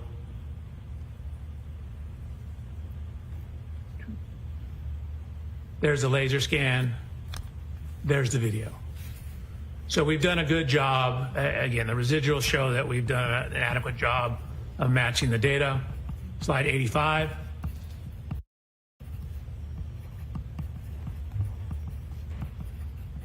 So what I'm doing here is toggling between, this is the video of the car. And remember I told you I went out and I inspected Mr. O'Keefe's vehicle and did a laser scan of it? So we're now taking that laser scan of the video, or excuse me, of the vehicle, and overlaying it onto the car in the video. So this is the video image. That's the laser scan laid on top of it. So we know all the dimensions in the laser scan. We know all the dimensions in the scene of this.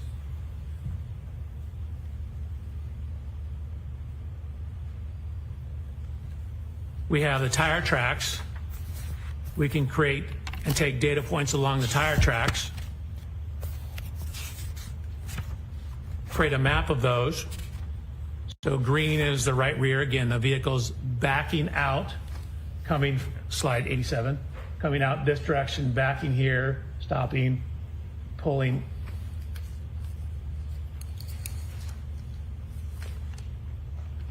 Pulling forward towards the bottom of the screen. Backing out here, pulling forward like here. Slide 88. So this is the Lexus lined up.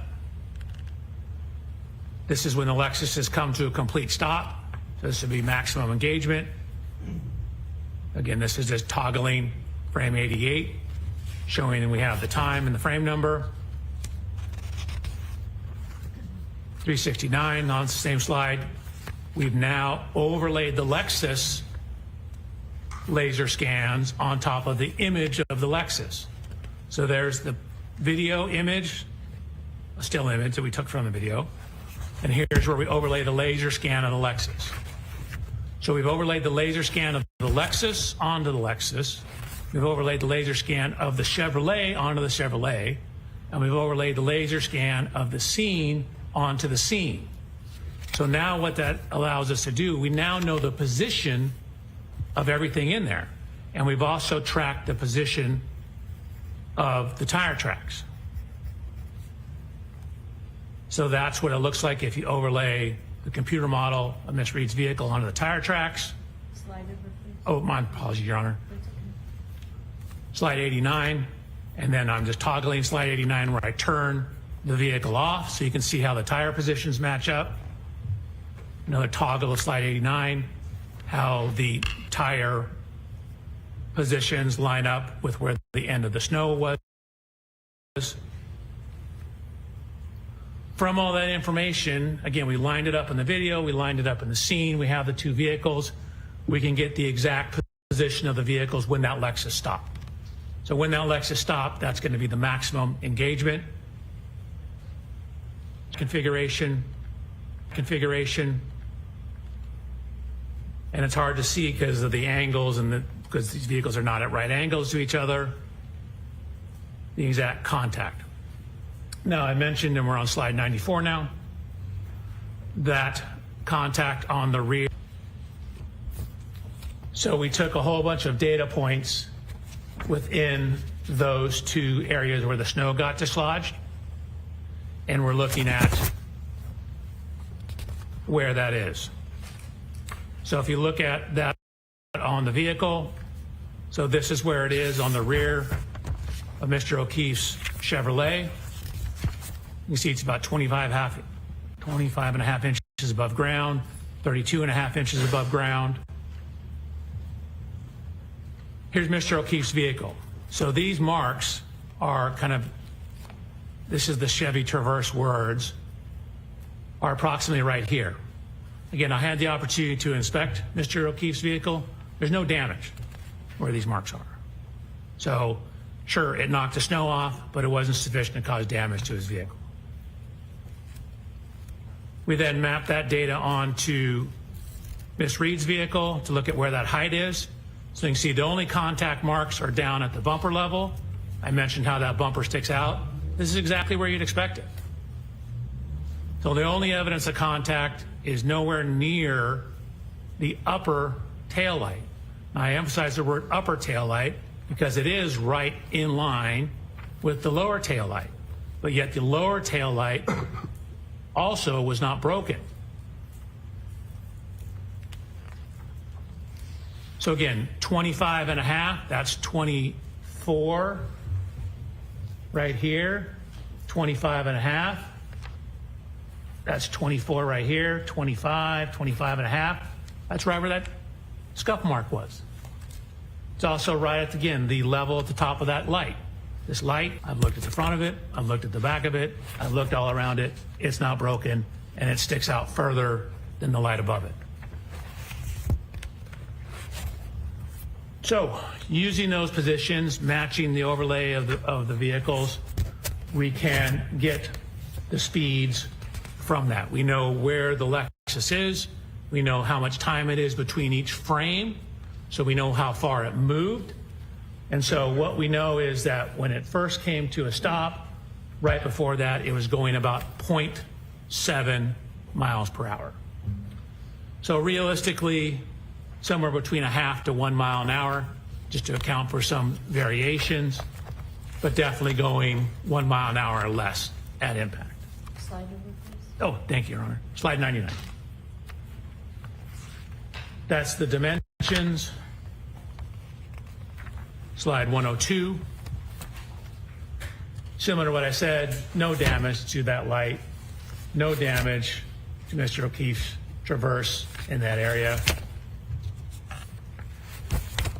And then if I could, I would like to go back because I realized I skipped over something.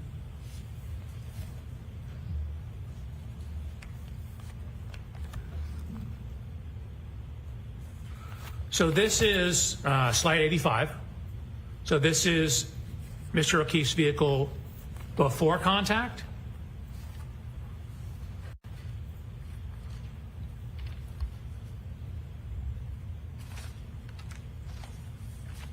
Huh.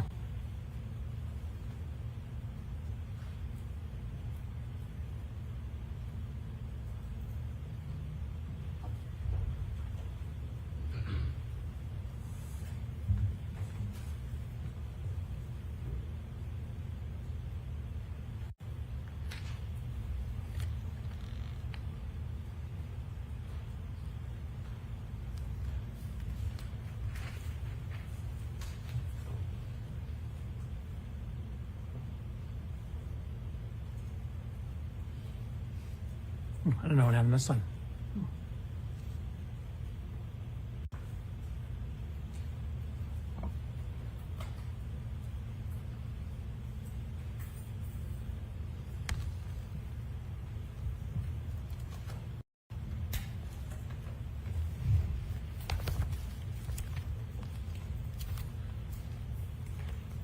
The slide shows that there was snow here, now there's no snow there. Dr. Welchure, did you look on the driveway after the touching between the two cars to see if you could see anything on the snow at the back of Mr. O'Keefe's vehicle?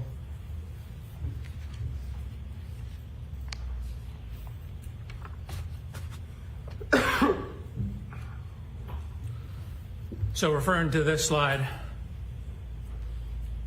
this is after the Lexus has pulled away. Looking in the snow, I see nothing in the snow.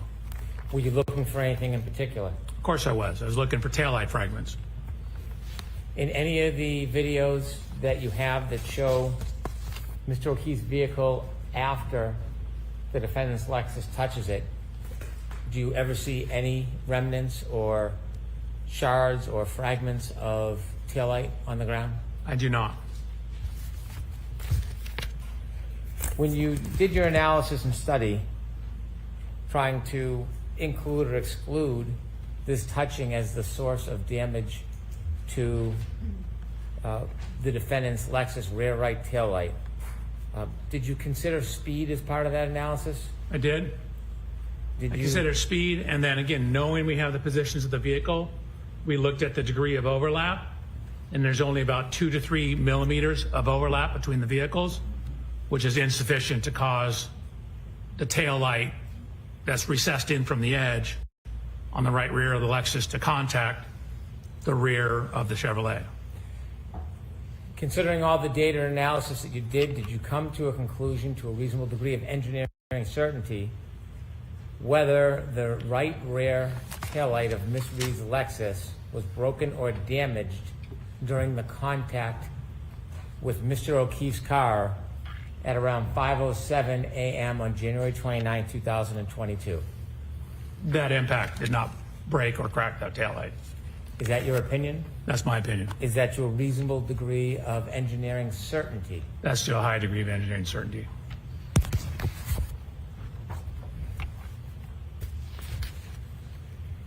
You mentioned there were 3 areas of study, and we've been through 2. Correct. Could you tell us what you focused on your 3rd area of study regarding this case? So the 3rd area of study, I'm now focusing in on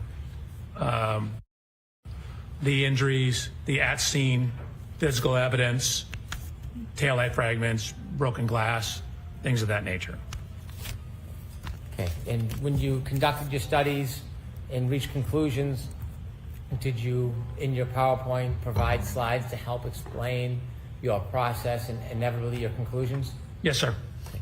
If you can take us through the 3rd section of your efforts regarding this case, specifically your efforts to identify the different pieces of evidence and your conclusions about a collision in this case. Absolutely.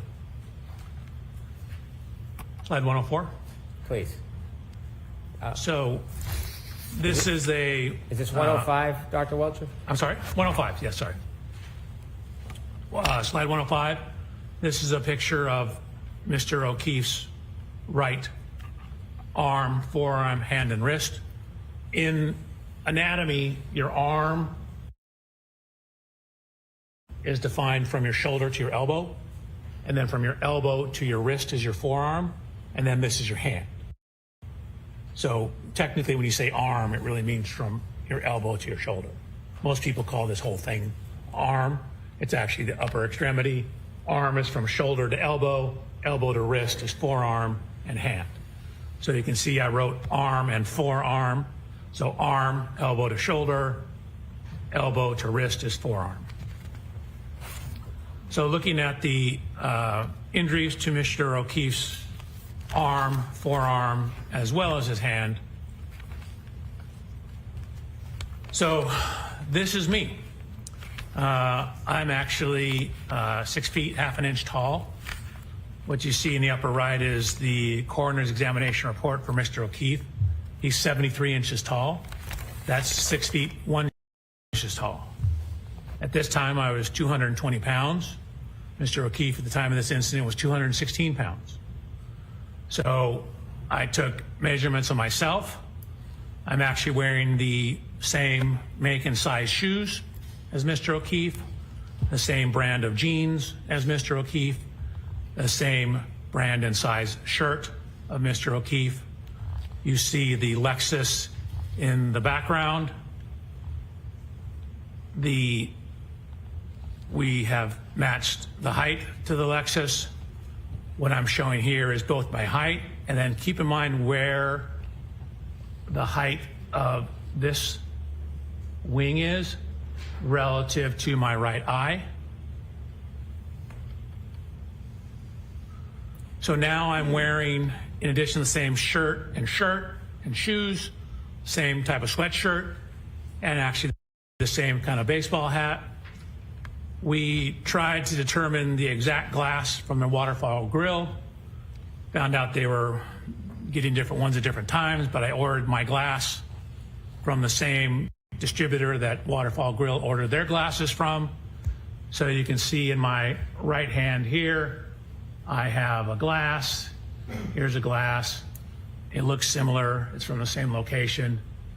And then in the lower right photograph, what I've done is I've rolled up my sleeve, taken the sweatshirt off, and I'm going to look at how this contact pattern lines up. So the first set of slides, I'm simply standing next to the Lexus. We know we have a broken taillight. We know how scratches on Mr. O'Keefe's arm. I'm seeing how those may or may not relate to the height and position of the taillight. Dr. Welchure, if you could back up one slide, I have a question for you. In the middle photograph, at the top of the Lexus, there's like a rim. What do you call that? I call it a wind wing. I mean, it could be a wing. Okay, thank you.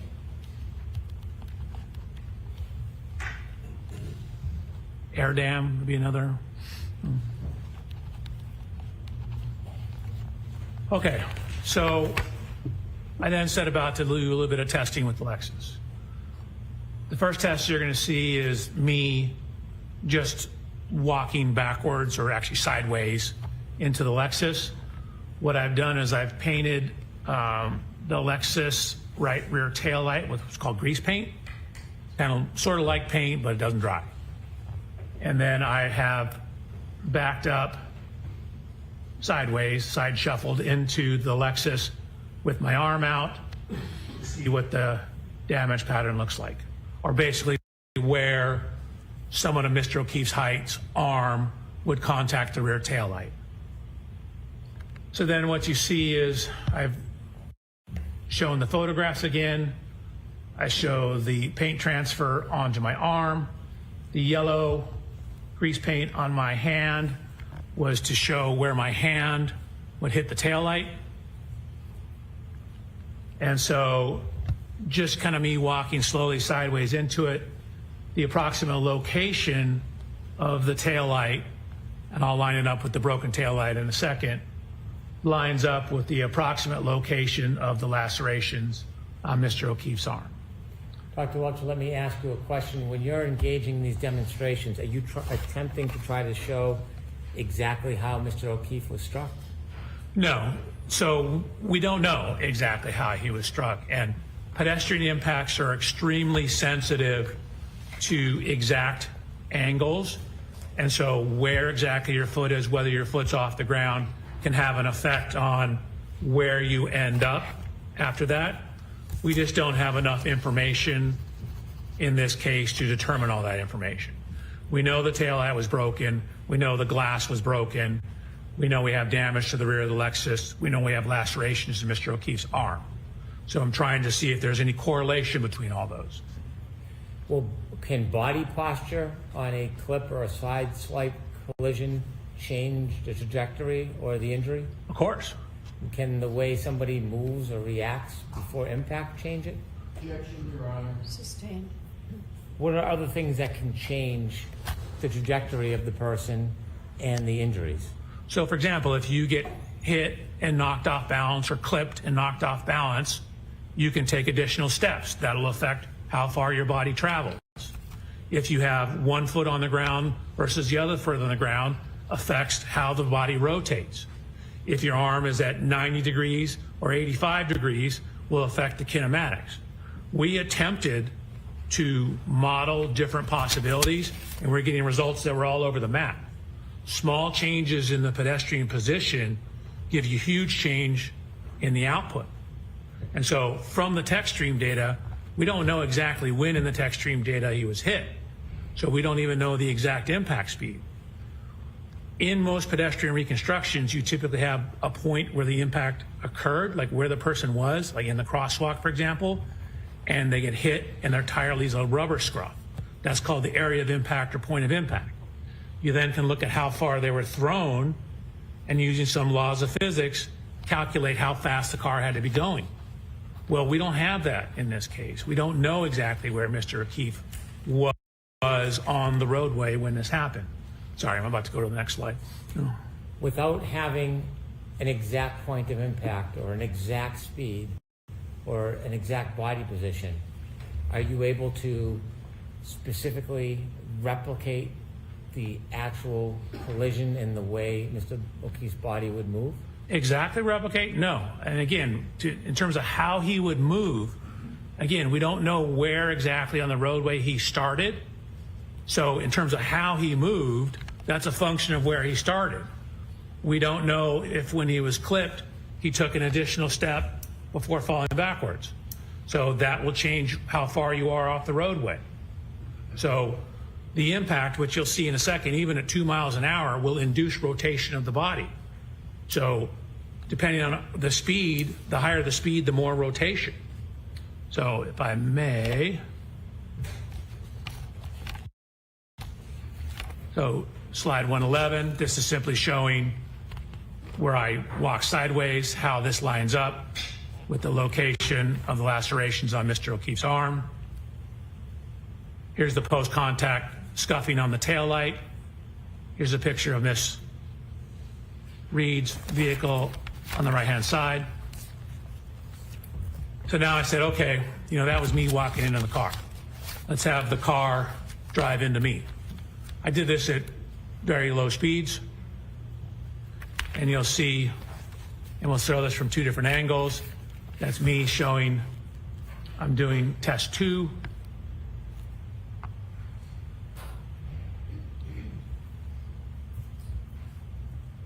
This is from a camera that we have pointing down at it.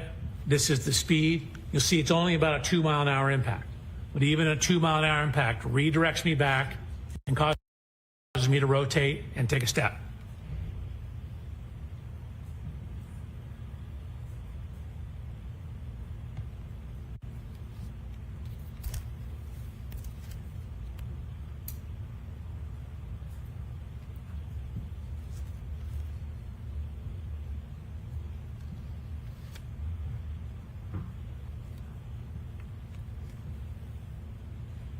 Rhonda, can we approach, please? Yes.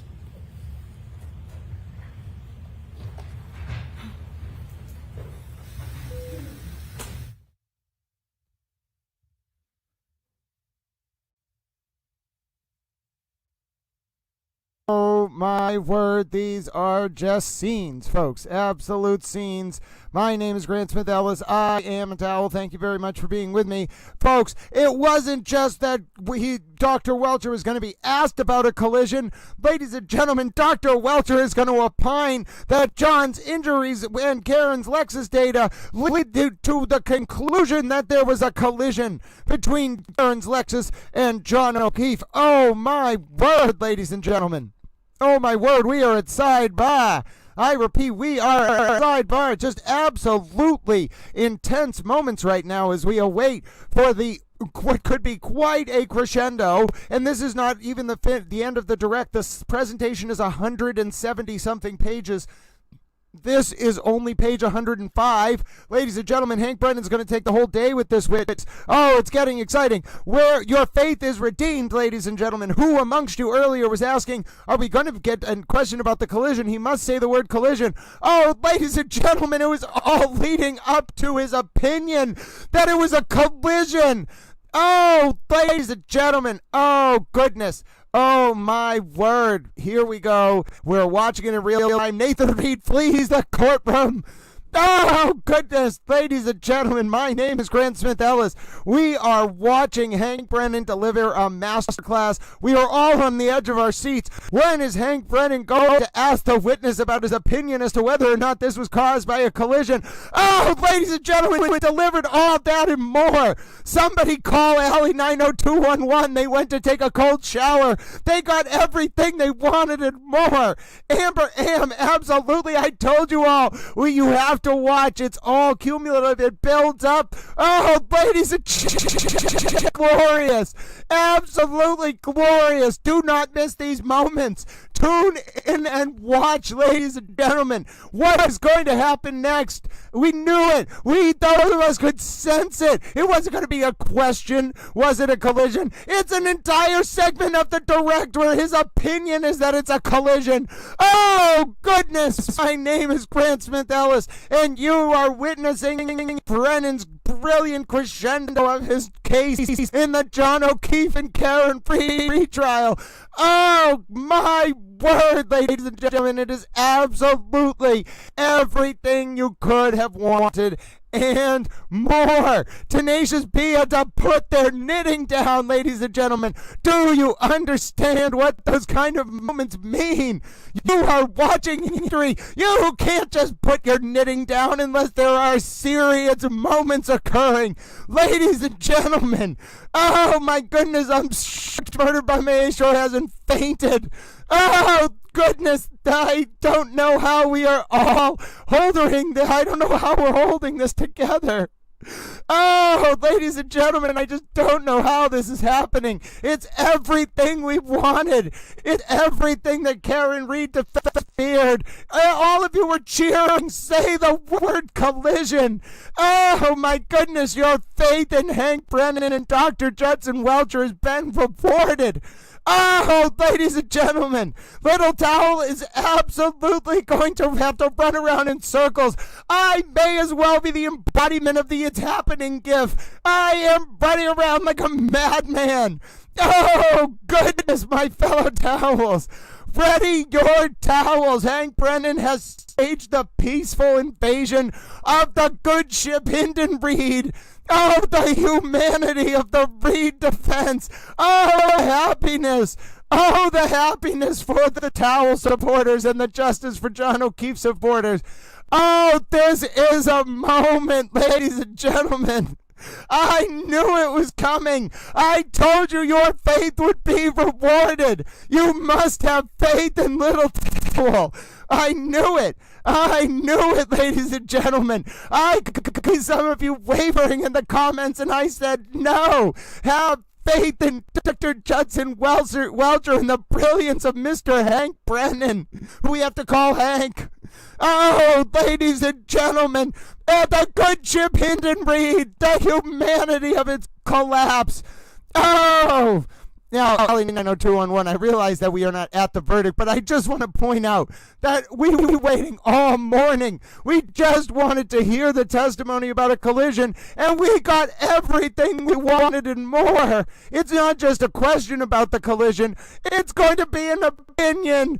Oh, ladies and gentlemen, the Reed defense is melting down. We're at another sidebar. Don't miss these moments. YouTube.com/@GrantSmithEllis. Watch the Karen Gam, chat with the Towel friends. Don't forget to like and subscribe. The channel is fascinating, and the community and Towel friends are wonderful. Oh, ladies and gentlemen. Oh, my word, the sidebar. Oh, the sidebar of all sidebars. Bob Alessi, the ship is going down in flames. Oh, goodness, we're watching it happen. Bob Alessi spent half the day at Sidebar. The Reed defense doesn't know what to do. Oh, ladies and gentlemen. Oh, my word. Oh, I cannot believe it. I cannot believe it. I cannot believe it. I just cannot believe it. A collision... an expert. Hold on. How did I frame this? Hank Brennan's expert is going to opine about a collision between game. Just wow. Just that's not how you spell opine. It's OPINE. My word. Oh, my word, Little Towels. Oh, my word. This is just incredible. Absolutely incredible, ladies and gentlemen. Absolutely incredible. And I have been tracking every minute. We're still not back from Sidebar. Oh, my goodness, ladies and gentlemen. The Reed defense has been demoralized by the good ship Hank Brennan. The good ship Karen Reed is done. It's gone. Oh, we might be coming back from Sidebar. Ladies and gentlemen, just about 20 seconds now. Ready your towels. Ready your towels, ladies and gentlemen. Here we go. Hank Brennan at it again. The masterclass continues. My name is Grant Smith Ellis. I think I know where this is going, and it's going to be glorious. Oh, my word. Here we go. Take it away, Mr. Brennan.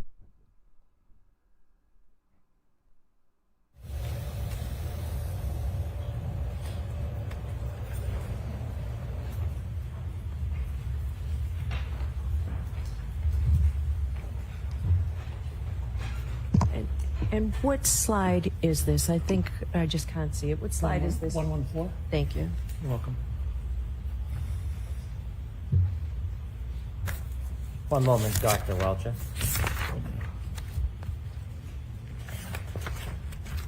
When you were showing us this video, you walked to the side of the passenger side of the car, didn't you? I did. And why did you do that? I was discussing with them what to do. You were discussing with who what to do? The driver. In no way were you trying to imitate or give a demonstration of what you believed Mr. O'Keefe's movements to be? Oh, no. This speed's just 2 miles an hour. I was having a discussion with the driver about what we needed to do to conduct the test. So when you walked up to the passenger side, it wasn't to replicate a study or a movement or give an opinion? No, that walking simply... had nothing to do with this case except for me instructing the driver what to do. Thank you for that clarification. Sorry about that. No apology necessary. Could you go back to the beginning when you were explaining this so we can go through it? So this is the dynamic test 2.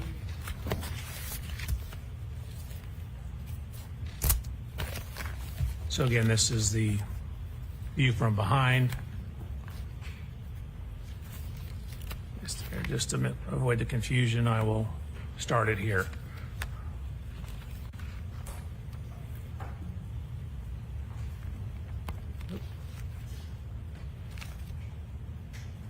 What speed is the car traveling? You can see it.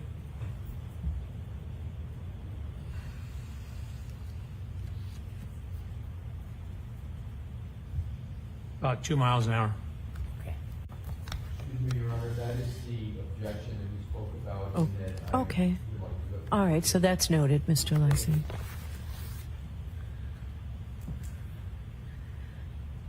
So similar to the other test, this is the post-contact image of the transfers onto my arm. Actually, the yellow paint you can see from my hand is here. This is from the arm and forearm. Here's the paint transfer pattern. And that slide number, I'm Dr. sorry, Welcher? I'm terrible with that. That's Slide okay. 116 now. That was 115. Thank you. Slide 116. What I've done is I've taken these yellow lines to show the extension of the components on the rear of the exemplar Lexus. Then I've done this extension of those same components on the rear of Miss Reed's Lexus and shown how the approximate location of the fractures in the taillight match up with the approximate location of the contact of the arm onto the taillight. Dr. Welcher, do you have any indication of how Mr. O'Keefe's arm was bent, what angle it was bent at? Not exactly, but for these to be taillight shard fragments, they would need to be in the area of the taillight, but it could be further up. We know from the police photographs that there was a damage to the rear body panel in the area I'm searching here. So it's possible his arm was a little higher up and the glass hit the rear of the Lexus and caused that damage. In the bottom right. Excuse me, Your Honor, objection is speculation. I will strike that last part about the glass. Thank you, Your Honor. The purpose of the circle is for what, Dr. Welcher? To show, in this case, primarily the location of the lacerations up on the arm, the upper part of the arm, and that they match up with the locations of at least the one remaining shard in the rear taillight of Miss Reed's Lexus. Looking at the picture of the Lexus, bottom right, middle, are there any marks on the Lexus itself that you took note of? Yes, it's on the next slide. Thank you. Actually, it's 2 slides. So there, again, this is the evidence marker There was a horizontal scuff. We know Mr. O'Keefe had blue jean type pants on. There's a scuff in the area that would approximately correspond to hip level for Mr. O'Keefe. And next slide, please. Yes, ma'am. 118. Thank you. Did you describe what you saw on the bottom right-hand corner photo as well? I believe, yes, I did. That's the scuff that lines up with the approximate height of Mr. O'Keefe's right hip. So then I included previous image that you've seen, slide 119, with the reconstructed photograph of the rear taillight, showing where some of the fragments are. You can see where those fragments are relative to the curvature of the taillight. They'd be in the area somewhat centered within the region of the two yellow lines on slide 119. Is there anything about the photograph in the top right-hand corner that's important? If so, could you zoom in and show us? So again, it's showing that this is when it's, I believe, in the Sally Port at the police station, showing that scuff on the right rear body panel.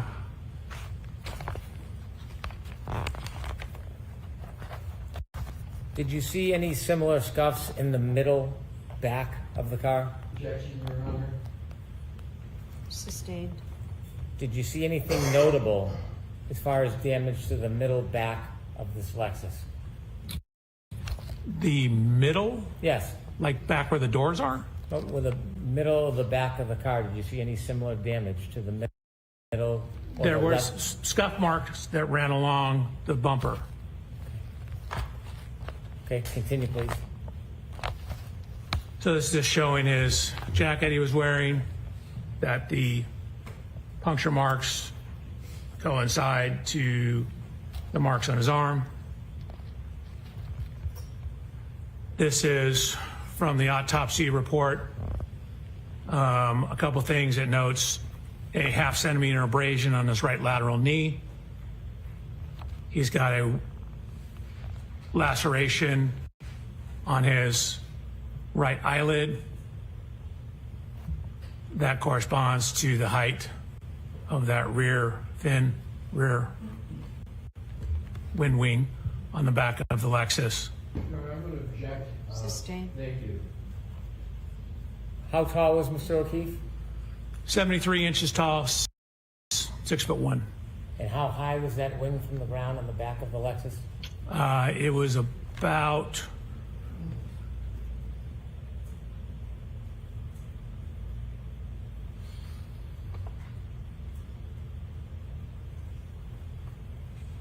it's about 5 feet 11 inches, maybe 5 feet 10 and a half. Thank you. You're welcome.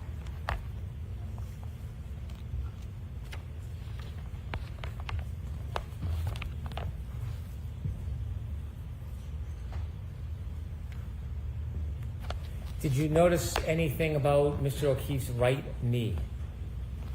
I noticed there was a 0.5 centimeter abrasion on the right lateral knee. Did you note how high from his foot that bruise was on his knee? We don't know the exact length of his knee. The abrasion appears to be right here at knee level. If you go back and look at where my knee is, that would be at the approximate level of the bumper. And could you focus in on the bumper to show it relative to the height of your knee? Sure. Oops.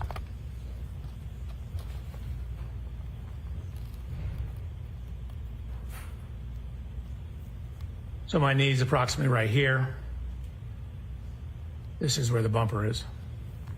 So the side of Mr. O'Keefe's knee would be in this general area. Okay, thank you. You're welcome. Sir, do you have an opinion to a reasonable degree of engineering certainty about the lacerations on Mr. O'Keefe's right arm and forearm regarding its orientation relative to the broken taillight on the defendant's Lexus? Yes. Your Honor, may I read my report, my opinion? Okay. The location orientation of the laceration on John O'Keefe's right forearm and arm are consistent with the geometry and orientation of the right taillight of the Reed 2021 Lexus LX 570. After considering these three different subjects that we discussed, the tech stream data, analyzing the touching between the defendant's Lexus and Mr. O'Keefe's car, and then your demonstrations regarding the injury to Mr. O'Keefe's right arm, did you consider further evidence in reaching any conclusions as an accident reconstructionist and a biomechanical engineer? Yes, I did. Could you turn us to slide 124, please?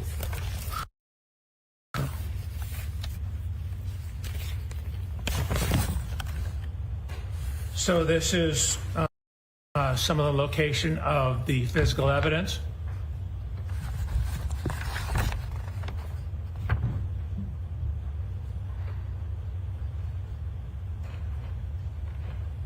Red plastic, clear plastic. There, his point of rest was indicated to be 7 feet off the roadway. There was a sneaker that was found near the curb.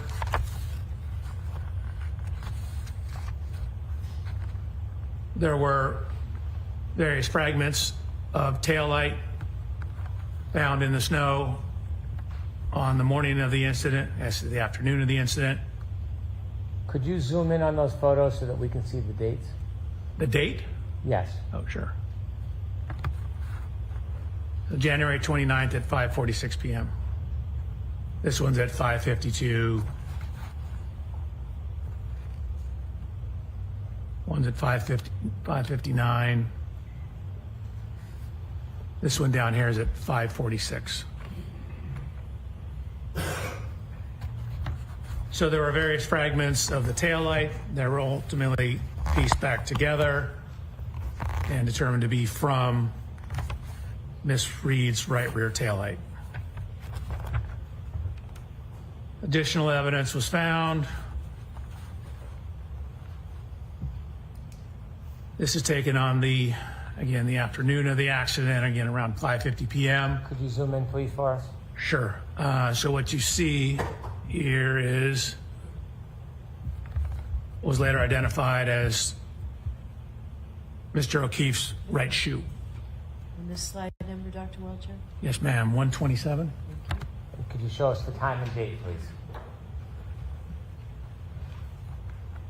January 29th at 5:50 p.m. So a series of photographs. Again, you can see on the right-hand photograph that this is the roadway, this is the curb. The grass will be up towards the top of the right image. On slide 127, the shoe is found, up against, in the roadway, up against the edge of the curb. Baseball hat, again, acquired a same baseball hat. Baseball hat was also found in the snow. You can see. I want you, before you move ahead, the baseball hat, could you give us a close-up view and also the date and time? So that's where it's buried in the snow. These were taken on February 3rd. I'm not sure what time it was.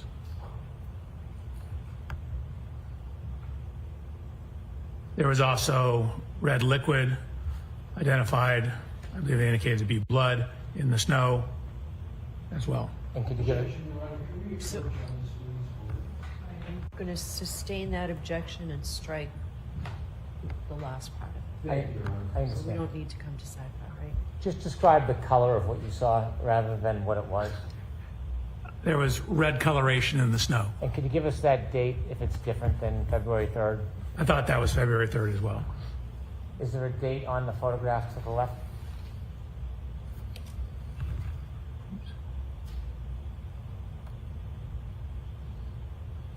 I don't see one. Okay. Do you know if those photos were taken by the Canton Police Department? System.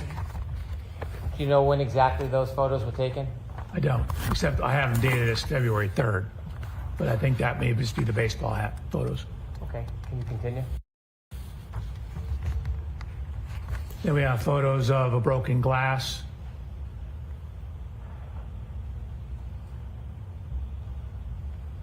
Surrounded by red marks in the snow.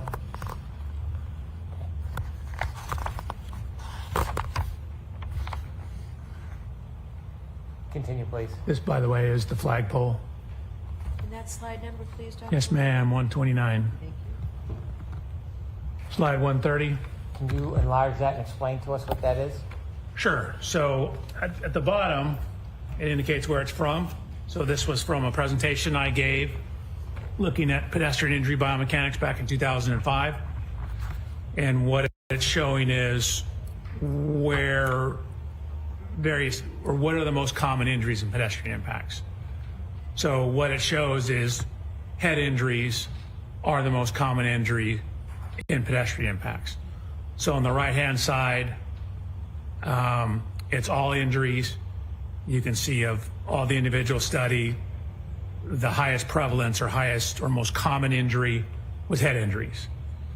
In those that sustained severe life-threatening injuries, again, the highest was also head injuries.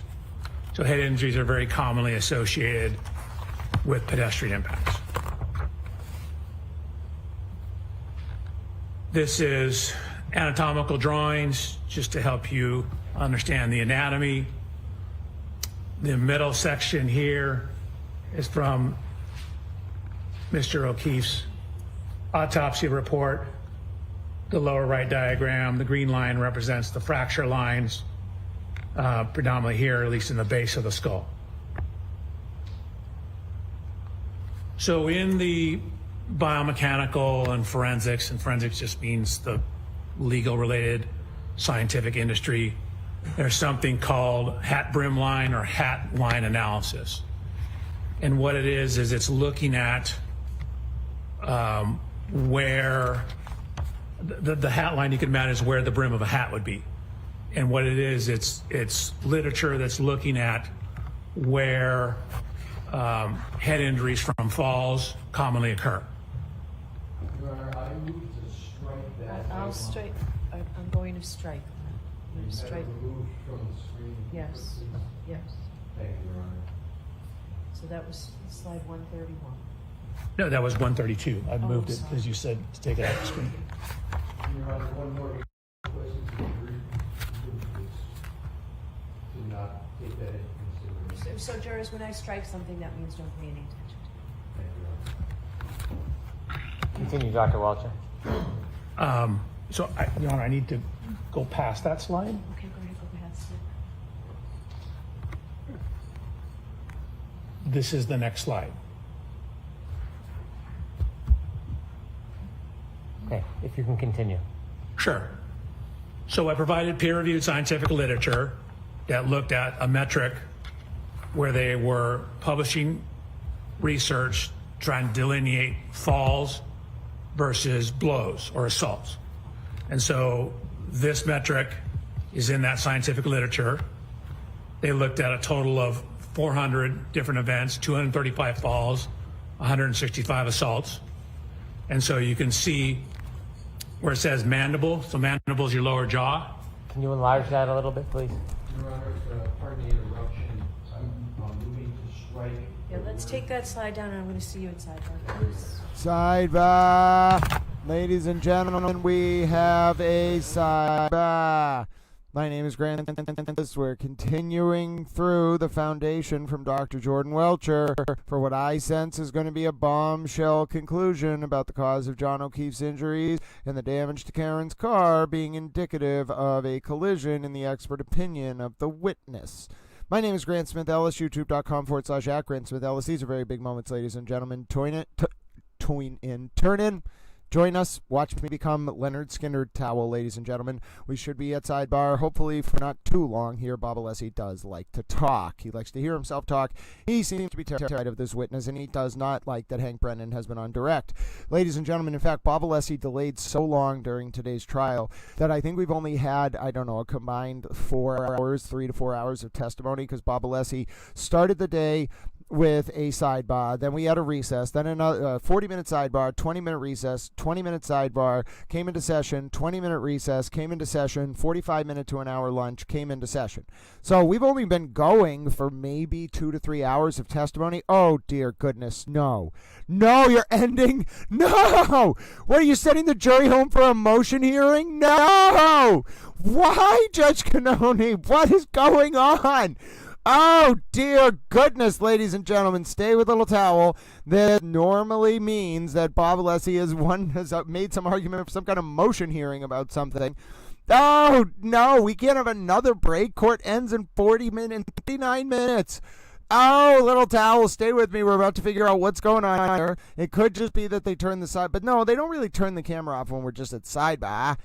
So stay with little towel. What is going to happen?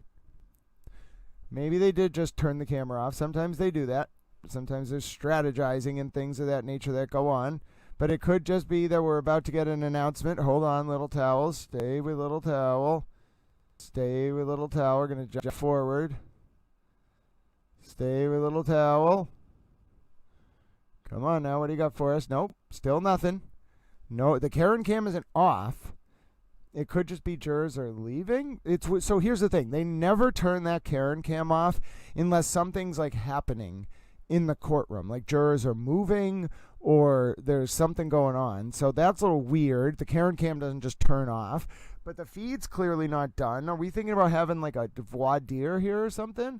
Oh, goodness. Ladies and gentlemen, we are right. We can't even get to the conclusion of the testimony because Bob Alessi keeps freaking out about it. Also, you don't have to watch the fan. I have a plan, ladies and gentlemen. You don't have to watch the fan. I am the towel with the plan. Look at that. Look at that. Not only do we have Karen Cam, not only do we have Towel's erudite and interesting commentary, I can cover the fan. Well, it's not actually me. It's a Puff Marshmallow Man. But it may as well. Oh, wait a minute. Mr. Alessi, Mr. Brennan is going to do this in open court. Just talk to Dr. Welcher for a minute, okay? Yes. Is there any objection? I have no objection. Are we on the transcript or not? Yes. Right. Yes. Okay, wait a minute. I'm sorry. I am utterly baffled. Dr. Welcher, on the headings evidence, the Lexus and John O'Keefe. Yes. That's number 5. Absolutely. Thank you. And they're going to be removed. No talking, court still in session. And we're going to remove the heading on each one of the slides. I don't want to repeat what it says, but on each one of them, we're going to put Thank you. Anything else? that's all that's going to be. And I'm going to now use a few minutes to see if there's anything else in the report to be waiting. So it starts on page 124. Is that right, Mr. Brennan and Mr. Alessi? I don't have the whole one in front of me. Dr. Welcher, is that where it starts? That appears to be, Your Honor, yes. 124.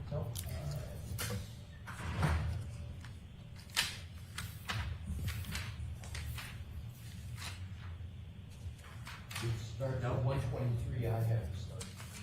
I actually have 122 is already redacted, but I have it at 123 as well. I'll be there. All right, I don't have it on 123. 123 was a blank slide. May I approach, Your Honor? Yes. I have 123 as a blank slide. Okay. So So from 124. Triple M, you do not have that. For 124. Thank you. Yep.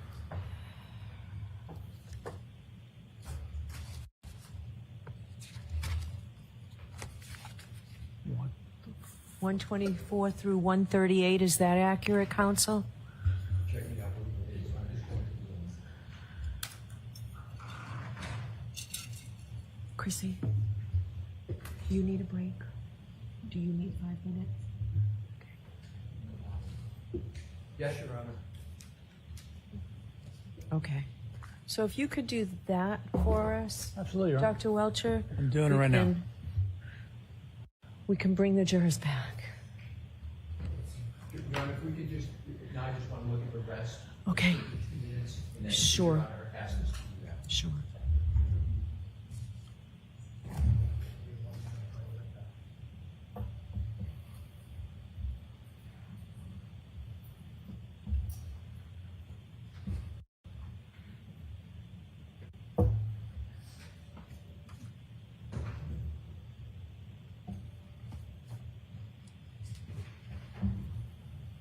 confer with Mr. Brennan on one point? Mr. Brennan, I approach you. Thank you. Not on the record, Chris.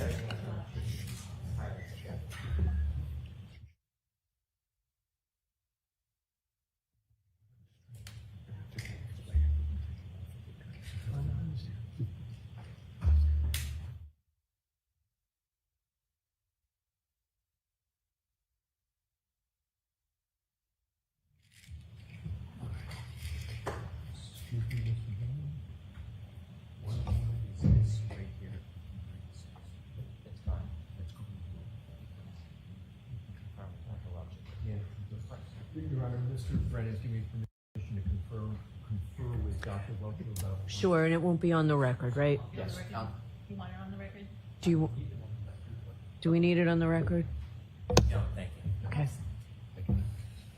Welchure, Yes, sir. please turn to slide 137.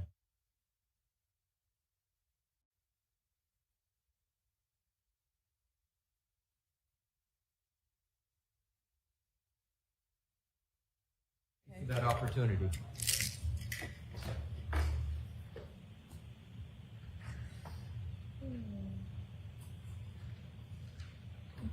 Jan, you struck one slide. I'm sorry.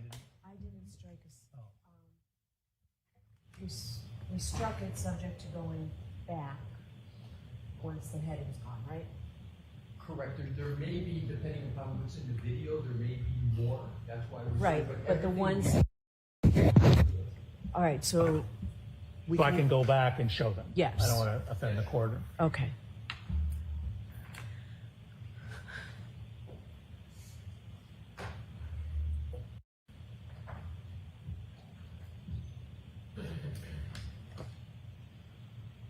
So are we starting on slide 132? 132, Your Honor. Okay, thank you.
May I inquire if Dr. Welch's PowerPoint is ready on the screen? It looks like it's up. Is it ready, Dr. Welcher?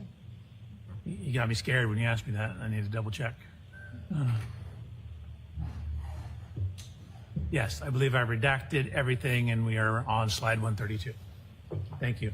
And by the way, It appears that way to me, Mr. Lessie, from here. the battery died on this. Okay, thank you. Whoever in charge of. I mean, I brought my own, fortunately, but actually, no, I can't find mine. Oh, Ms. Gilman has one.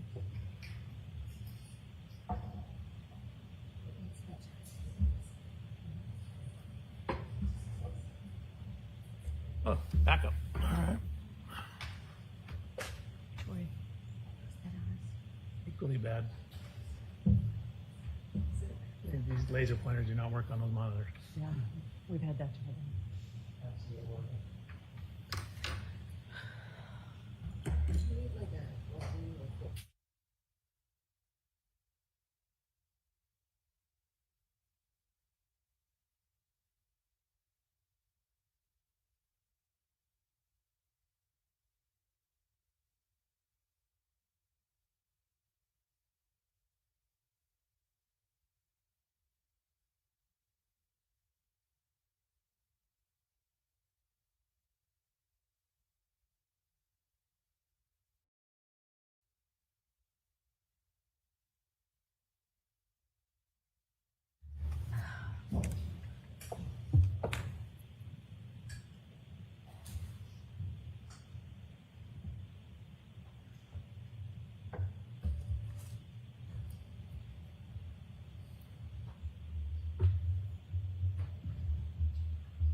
proceed. Court is in session.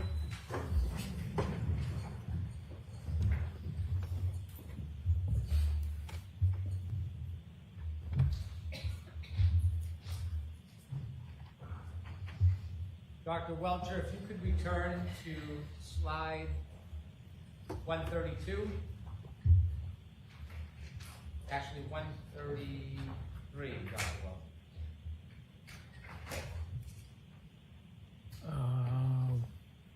Is that me or?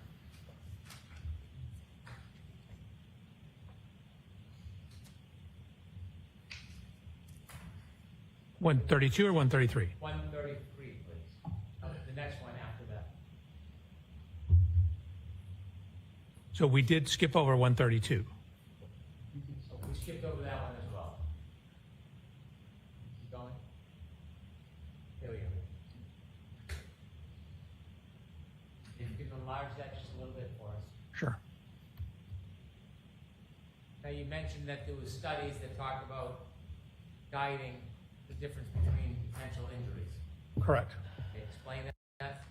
Sure. So I gave 3 papers and someone's dissertation on this issue.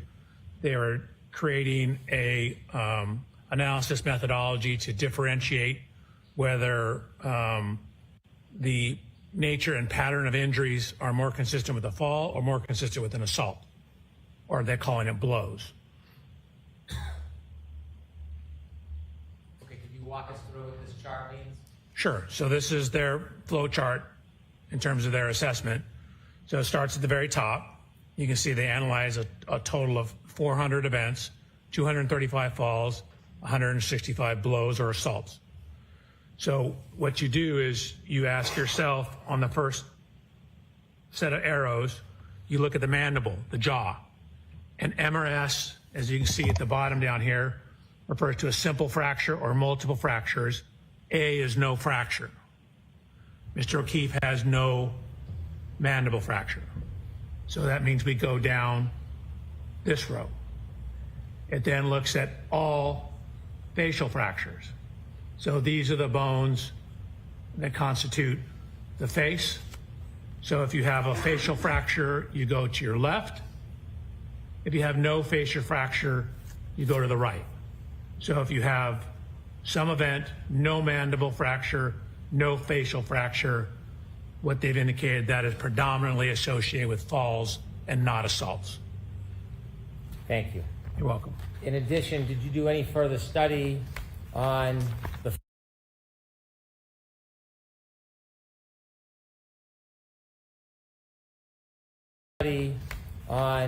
force of a person falling back and landing on their head? Oops, I did. Could you So what I did was I did what are called drop test. I took an anthropomorphic test device, ATD, which is just a fancy name for a crash test dummy, and dropped it backwards onto a hard surface to look at what happens if you were to, say, fall backwards and hit your head onto a hard surface. So on this particular photograph of Mr. O'Keefe in the upper left, there's noted to be abrasions above the fracture line in the area. You can't see that at all. You can see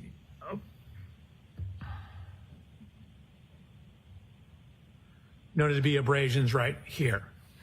Your Honor, I brought a hat. That was the one I used in my testing. May I put it on and demonstrate something?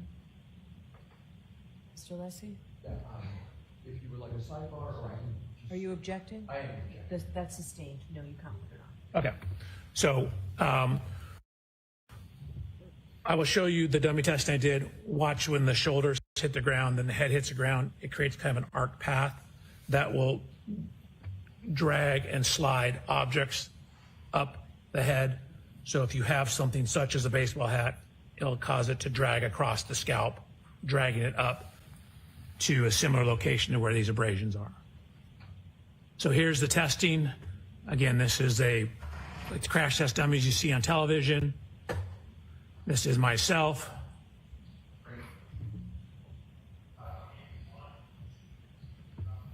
Giving me similar instructions, telling them what we're going to do. I said, and watch Shoulders come in, then the head contacts the ground. What you see is if you fall backwards and land on a very hard surface or hard surface, you'll get extremely high loads on the head.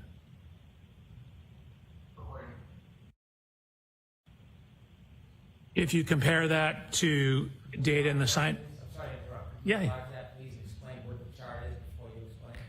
oh, sure. This chart up here? Nope, on the next page. Right.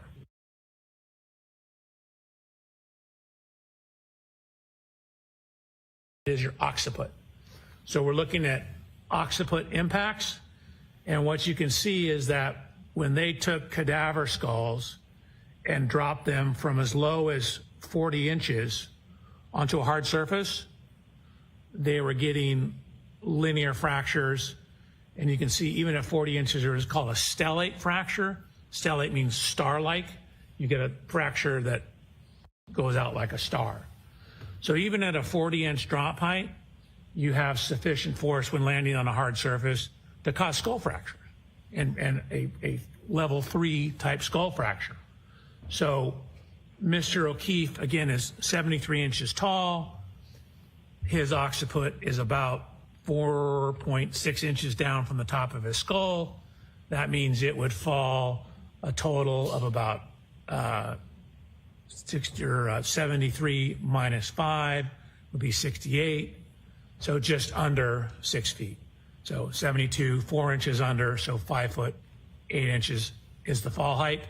What is data showing that even at a fall height as low as 40 inches onto a hard surface, you can get fairly severe skull fractures.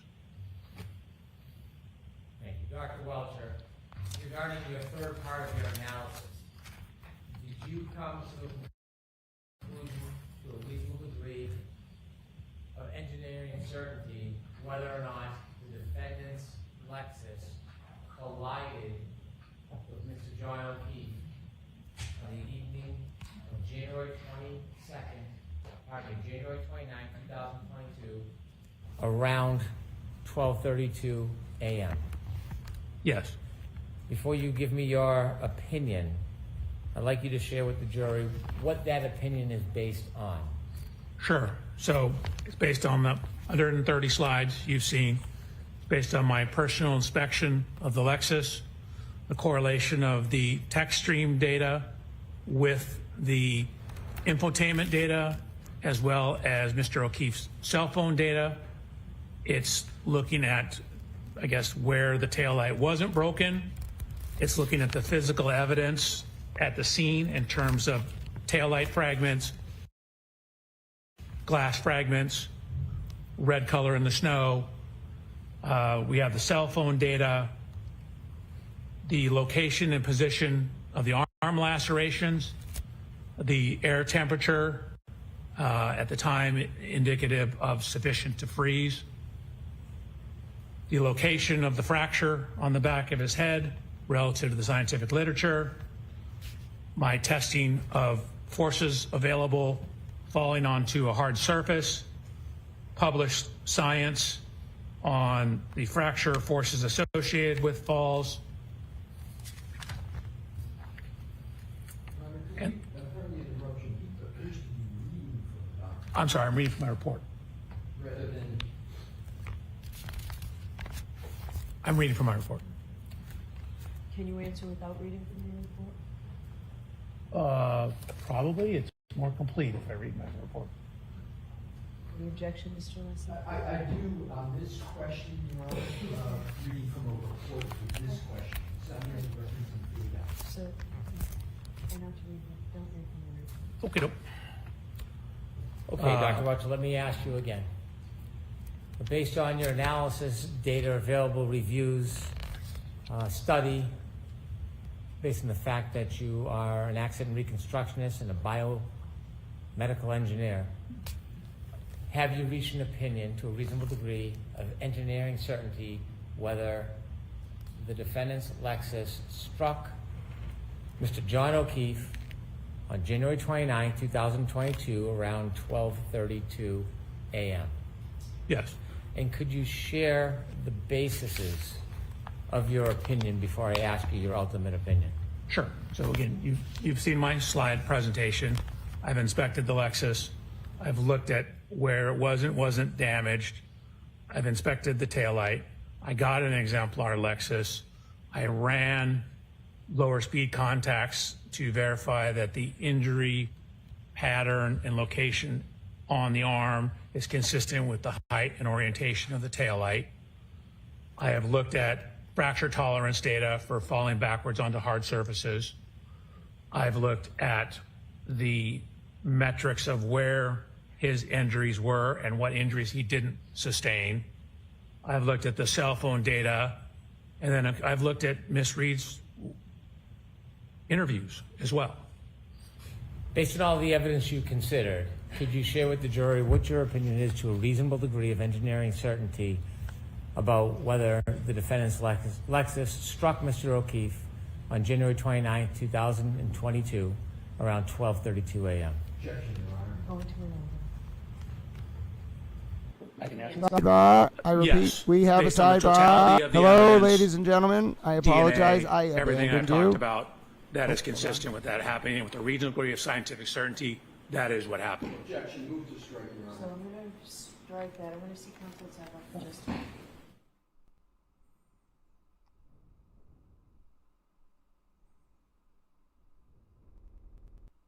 Sidebar.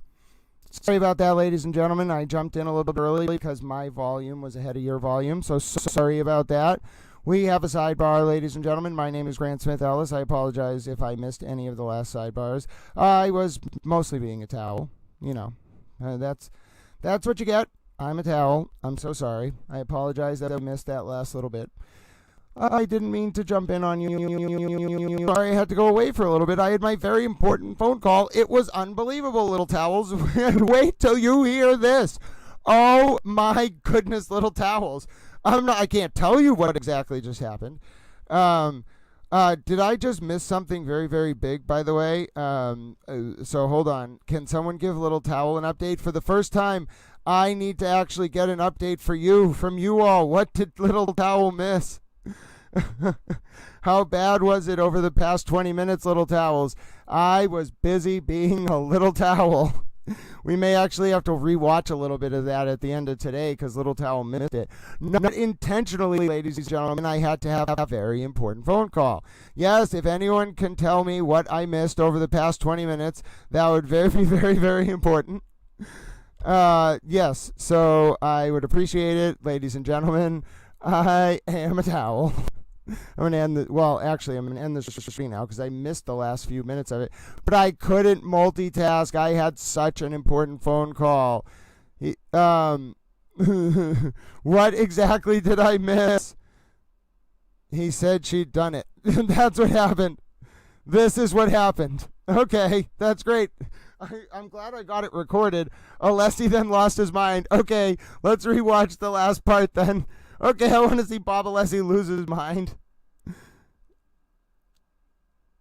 Oh, they were just standing there together? What? Oh, you went to side? No, so we came back from sidebar, then they were standing there. Okay, so all you were really watching was Welchure standing there. What was going on? What happened while I was gone? Listen, without the date, what? Listen, I don't think you all understand. Listen, I don't think you understand how big that phone call was for Little Towel. Like, it could well have changed a lot of things for Little Towel. That was huge. I did not expect it to go that direction. I can't tell you yet, but my word. Like, I'm really onto something. I'll tell you, Little Towels. It's not about necessarily, it's just about something I'm working on, but oh my word. I didn't think oh yeah, but also, what did I miss? Oh my goodness. How do we rewind? They're at sidebar. We can't rewind it until they're done with the sidebar. John DePetro looks like he's seen a ghost. He looks so happy. What is going on? Murder by maestro. Please, someone just give me a one-sentence explanation of what happened. I'm here all the time for you all. Oh, please, just between 3:30 and 3:45, what happened? Oh, Modelo Maisie, I don't know what I'm going to be on, but if this all works out, like I can't even tell. Listen, I just had the biggest moment of my career, like hands down. That was unbelievable. But first of all, also, what exactly is going on? Someone tell Little Towel. That's what I'm saying. I missed the last question. All right, we're rewatching it.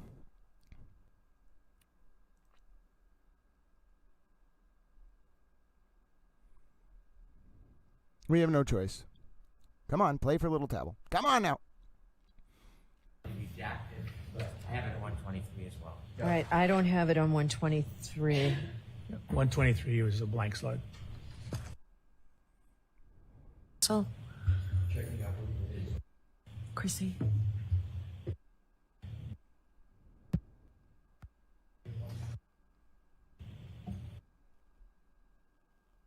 What was his question?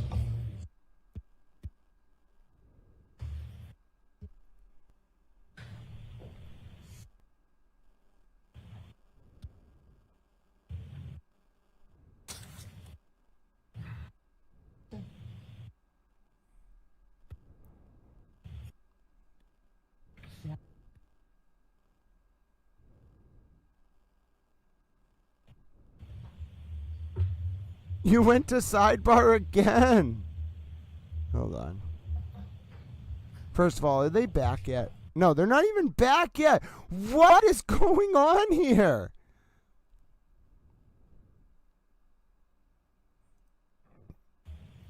$132. Actually, 130. Listen, they're still at Sidebar. We're going to figure out what the hell is going on here. Is that me or?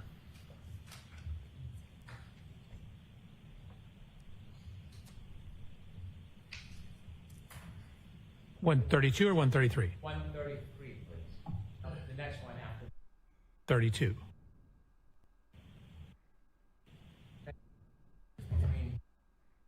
In a analysis methodology to differentiate whether the nature and pattern of injuries are more consistent with a fall or more consistent with an assault, or they're calling it blows. Okay, could you walk us through what this chart means? Sure. So this is their flow chart in terms of their assessment. So it starts at the very top. You can see they analyze a total of 400 events, 235 falls, 165 blows or assaults. So what you do is you ask yourself on the first set of arrows, you look at the mandible, the jaw. And MRS, as you can see at the bottom down here, refers to a simple fracture or multiple fractures. A is no fracture. Mr. O'Keefe has no mandible fracture. So that means we go down this row. It then looks at all facial fractures. So these are the bones that constitute the face. So if you have a facial fracture, you go to your left. If you have no facial fracture, you go to the right. So if you have some event, no mandible fracture, no facial fracture, what they've indicated that is predominantly associated with falls and not assaults. Thank you. You're welcome. In addition, did you do any further study on the force of a person falling back and landing on their head? Oops, I did.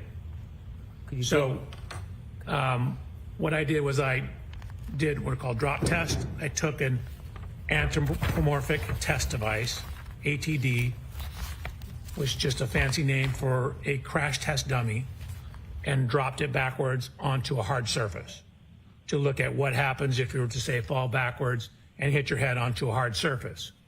So on this particular photograph of Mr. O'Keefe in the upper left, there's noted to be abrasions above the fracture line in the area. You can't see that at all. You can see. All right. What's Noted to be going abrasions on? right Hold on, here. hold on. We're jumping forward. We're jumping forward. What is going? We're gonna rewatch that together in a second. Hold on. The media looks like they have just been hit with a bomb. Dr. Welchure, we have to come back tomorrow anyway. Jurors, I don't want to stand in this anymore. Okay, so those same caution, please do not discuss this case with anyone. Don't do any independent research or investigation into this case. If you happen to see, hear, or read anything about this case, please disregard it and let us know, and please be very careful with your social media use. So we'll see you tomorrow. Stay here. Stay here, Oh, folks. I'm sorry. We're starting an hour late tomorrow. Is that what this is? So we're starting at 10 a.m. tomorrow. Did you hear that, folks? 10 a.m. start tomorrow. Stay here. We are going to watch that. We are going to figure out what just happened together, ladies and gentlemen. That was huge. That is huge. That was crazy.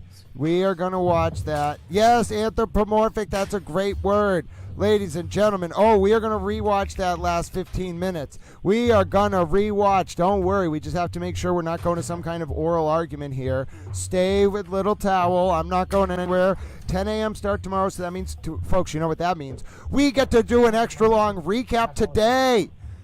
Oh, wait, we're back. We're back, ladies and gentlemen. Don't go anywhere. We're back.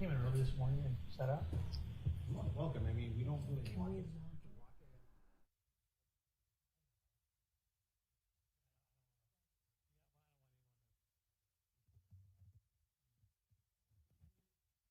Yeah, I'll do that.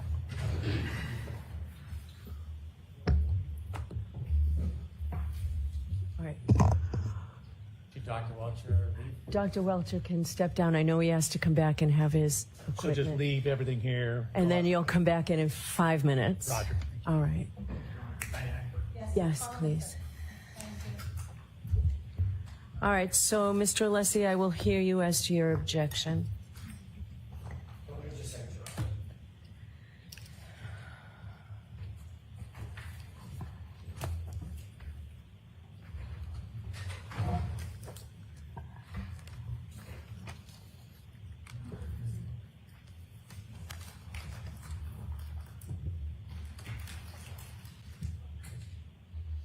Thank you, Your Honor. Would you like me to go to the podium or stand? Right there's fine, and let's try and wrap this all up by 4 because I've already heard you at Sidebar. We'll do so, Your Honor. That means both of you I'll hear from within the next 5 minutes. Go ahead, Mr. Alessi. Thank you, Your Honor. The point number 1 is the question of whether, based on a reasonable degree of scientific or engineering certainty, he has an opinion whether a collision occurred. I'm going to give a dramatic and accurate example that happens in courts all the time and equivalent. So, by analogy, if the issue is whether or not a defendant has stabbed an individual and caused a certain event, that is the ultimate question for the jury. That question is never permissible in a trial. By analogy, this is the exact analogous situation. The question of whether there was a collision is the ultimate question for the jury. That is why we are having this trial. The defense strongly asserts there was no collision, and there is substantial evidence to that. We are going to cross-examine Dr. Welchure. We are going to put in our own strong case to demonstrate no collision occurred. That's no surprise. It was in our opening statement. This witness cannot, by precedent for years, opine on the ultimate question that is going to the jury. I accept, subject to evidentiary issues, the two questions that a biomechanist always answers in these situations. Is the damage to the vehicle consistent with a pedestrian hitting the vehicle? And are the injuries to the individual consistent with being hit by a motor vehicle?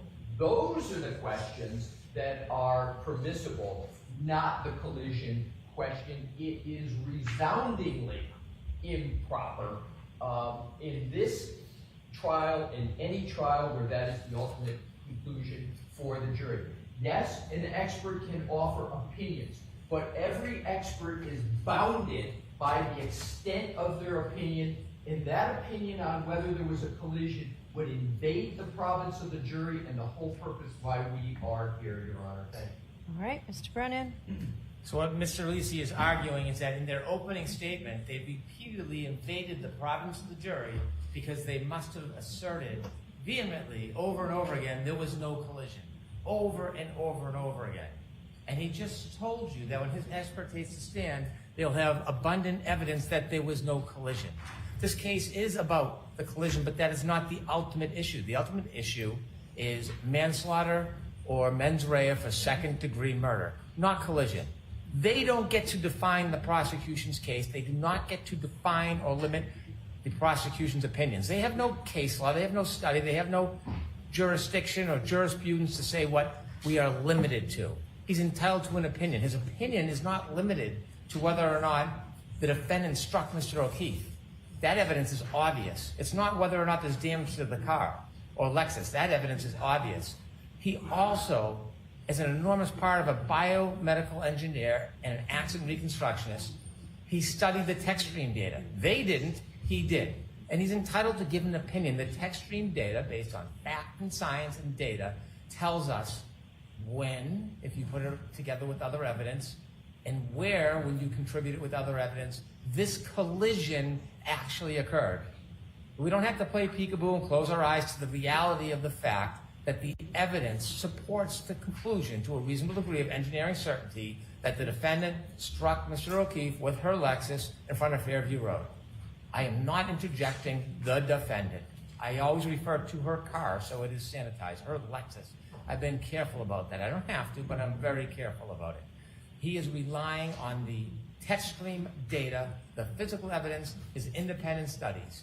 He is allowed to offer an opinion about whether the injuries are consistent with the damage to the car, whether the damage to the car is consistent with the injury to Mr. O'Keefe, and he's also allowed to answer, in his opinion, the issue of a collision. Putting aside the fact that that was emphasized and repeated in the opening statement, and it's going to happen again when other people testify. It's not our fault that ARCA didn't testify or look into the tech stream data or they don't have an expert for it. It doesn't belittle or limit that evidence. We expect to ask Dr. Welchure, does he have an opinion to a reasonable degree of engineering certainty whether the defendant's Lexus collided with Mr. O'Keefe on January 29, 2022 around 12:32 a.m. That is one of the opinions we're going to ask him. Nothing to do with the ultimate opinion of guilt or innocence or whether it's manslaughter or there's mens rea for second-degree murder. And what was your second? You said that's one of the opinions you're going to ask him. What else are you looking at? I will also ask him about the consistent with, whether the injuries are consistent with. With what? I'm going to ask him after this part about the difference between a clip or a side swipe as opposed to a full-on injury, pedestrian collision from a front or back of a bumper, and there are further slides to emphasize that point. And so there'll be an opinion regarding that as well. And you consistency with a side swipe or a clip. Okay, so this is not the end of Dr. Welcher's testimony. He's just moving on to another area. It's close, but it's not the end. Okay. Go ahead. Yeah. Your Honor, here's a case. Attorney Brennan said, go to case law. Here it is. Commonwealth v. Coleman, 366 Mass 705. And it stands as a proposition exactly that I articulated. I won't repeat it. Secondly, Your Honor, we practice what we preach. I have the ARCA report right in front of me, and I have the report of... Is that a new one, or is that a... This is the new one. Okay. It's also, the old one is the same. So I can... Either one is the same. They do not... Mr. Brennan incorrectly said what our experts are going to do. I don't know why he did that, because he has these in writing. Neither Dr. Wolf or Dr. Welchure talk about a collision or conclusion. It's consistency. It's those two questions I said at sidebar. And for reference, Your Honor, for the most recent is page 15. There is no... I don't have that report, so I'd like a copy of that report. Your Honor, a copy, and I also, Your Honor, refer Your Honor to ARCA's existing report, which I'm going to do from memory, I think is February of 2024, that was done for the U.S. Department of Justice and FBI, where they basically said and gave opinions on those two items I spoke to you at Sidebar. So Attorney Brennan is incorrect when he says what our experts are going to say or not. We've already committed in writing to what they're going to say. We're consistent, we practice what we preach. All right, so we will discuss this tomorrow before we start. I'll tell you my ruling tomorrow before we start. I need to go back and see what exactly came in to evidence today. Whoa. All right, so I'll see you in the morning. Cliffhanger, ladies and gentlemen. Cliffhanger in the John O'Keefe and Karen Freed trial. Oh, my word. I don't know anyone saw that coming. My name is Grant Smith Ellis. You just saw the motion hearing, ladies and gentlemen. Listen, if you just... Thank you for keeping track, Monty. Listen, first of all, folks, there's a lot going on. I got so discombobulated earlier that I dropped literally everything. I got a phone call in the middle of Sidebar. Then I missed the last 15 minutes of testimony.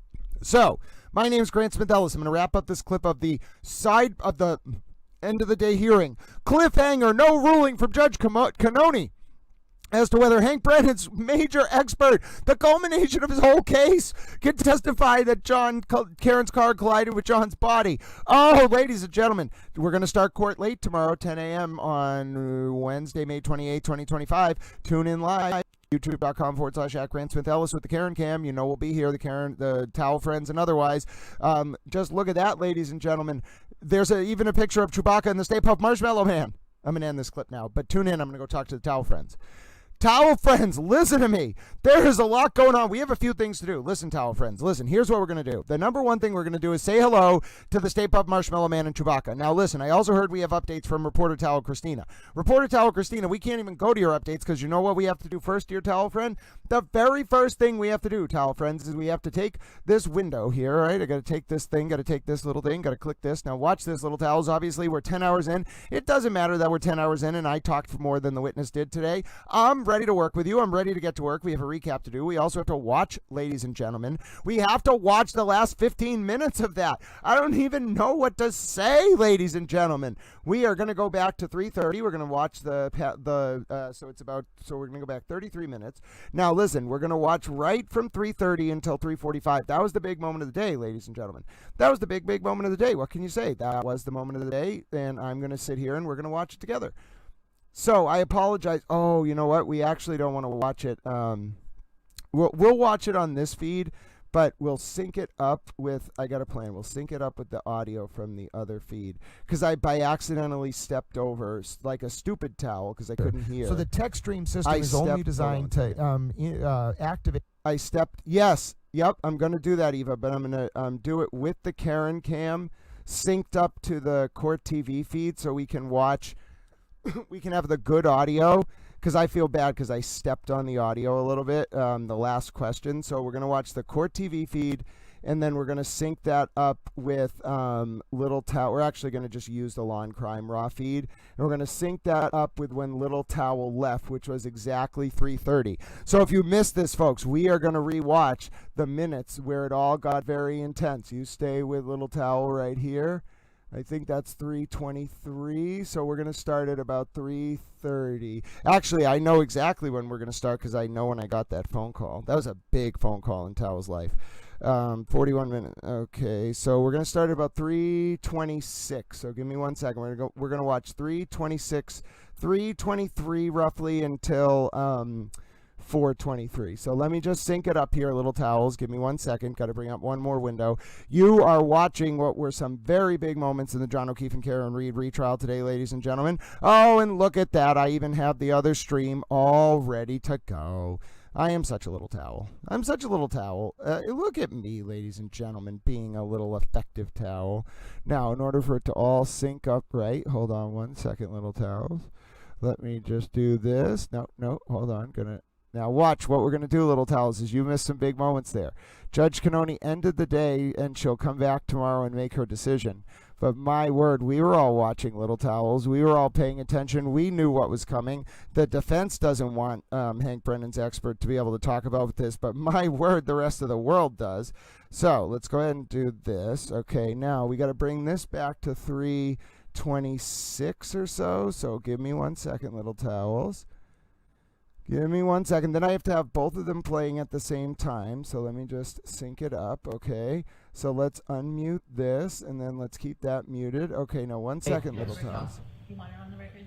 Do you? Was that at 3? Do we need it on the record? Hold on, Little Towels. I got to see what time this is at. Okay. Now we are watching this back. Yes, sir. Please turn to slide 1. So there you go. Let me just get to a little bit earlier on this feed when they're kind of standing around, and then when they all go to break to leave. 1 second. And I'm going to now Just give me 1 second. 1 second. As soon as they walk away. So it starts on page 124. All right, we're good. We're watching Is it that right, live. Mr. Brennan and Mr. Lessie? Should be pretty good. Dr. Welcher, is that where it starts? That appears to be, Your Honor, yes. 124.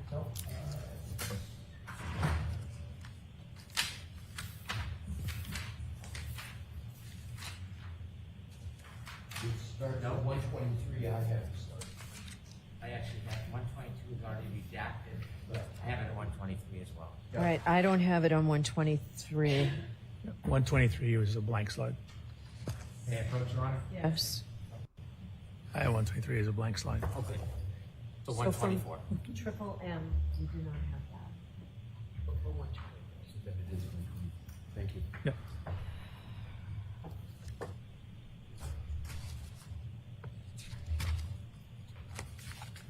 What? 124 through 138, is that accurate, counsel? Checking out what it is. I'm just going to Chrissy, do you need a break? God bless you, Pat Brooks. You're a super towel. Yes, Your Honor. Okay. So if you could do that for us, Absolutely, Your Honor. Dr. Welcher. I'm doing it right now. We can bring the jurors back. Your Honor, if we could just, now I just want to look at the rest. Okay. 2 minutes. And then Sure. Your Honor asks us to do that. Sure.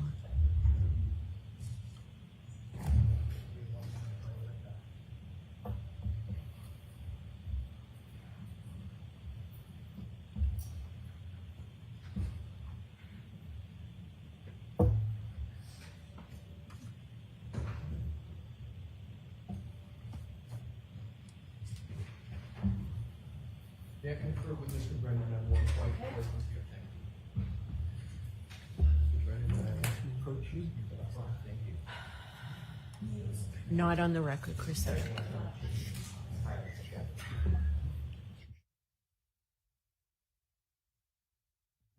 Oh, folks, while we're waiting for the jurors to come back, Pat Brooks is a super towel. I love that super towel pair. We're watching the biggest moments of today's Karen Reed and John O'Keefe trial. They happen between 3:26 and 4:26 p.m. If you're just tuning in, don't worry. You didn't miss it. We're going to watch it together. Just say thank you to Pat Brooks. Pat Brooks is such a super towel. Look at that dancing pair. You are amazing, little dancing pair. I love you, little super towel. Oh, God bless you. I give you a rub on the head, little super towel. We're doing our recap, folks, but we got to watch this first. Now we got Sure, dual it won't be on the record, right? Yes. You want it on the record? Do we need it on the record? No, thank you. Okay. All right, Yes, stay sir. here. Please turn to slide 137.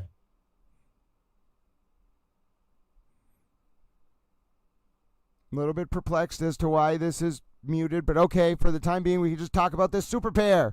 I love you, little pair. All right, jurors should be coming back now. Don't get discouraged, little towels. Judge Cannoni's going to rule for Hank Brennan. I know it. I love the dancing super towel pair. Oh, you wonderful little towels. You are a super towel, Pat Brooks. I'm just a little towel. And folks, we're rewatching the last 20 minutes of testimony during today. Everything came grinding to a halt, folks. The defense had a meltdown. But the ones. And yes, the defense will be All right, ruling so in the morning. The I can judge will go be back ruling in and the show morning. them. Yes. I don't want to offend the court. Okay.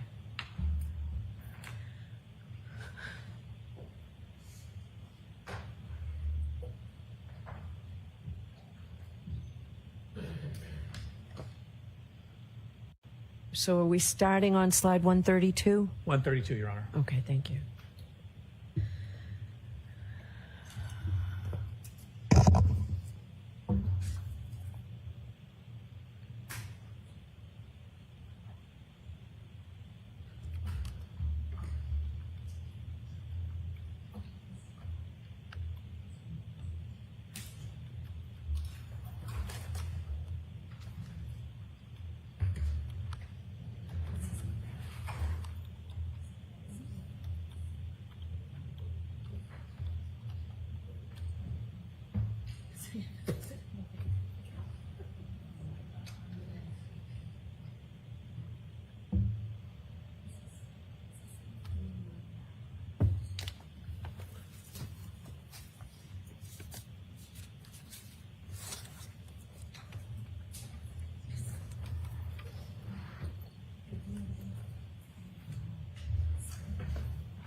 Inquire if Dr. Welch's PowerPoint is ready on the screen. It looks like it's up. Is it ready, Dr. Welcher?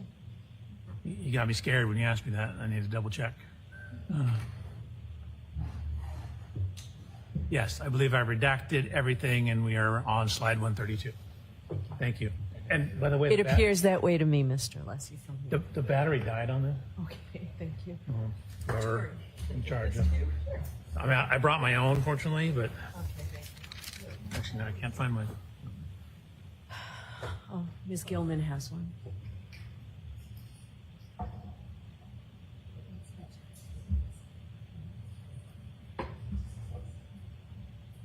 Oh, backup. All right.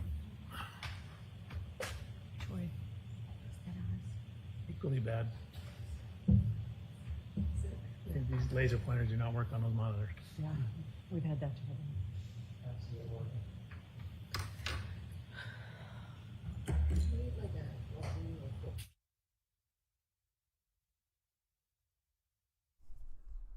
No sound on the source feed, just waiting for it to return.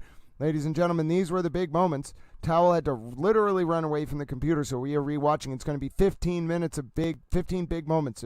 Literally, if you missed this today, we're going to do our recap entirely, but these are the moments you want to watch. Folks, these are the moments you want to watch. Let me just tell you right now, little towels, these were some big moments. They were some big moments. You know what? Here we go. Jurors coming back in.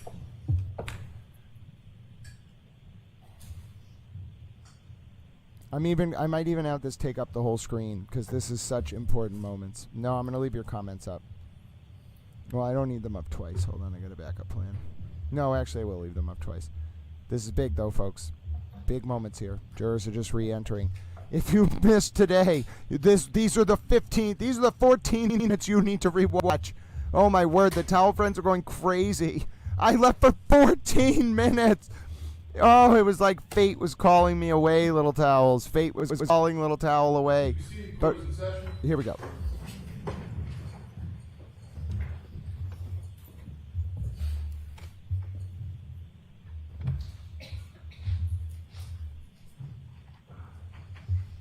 Dr. Welcher, if you could return to slide 132. Actually, 133, Dr. Welcher.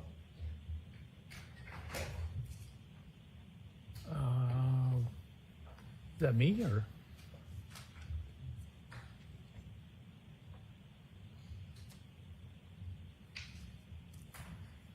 $132 or 133? 133, please.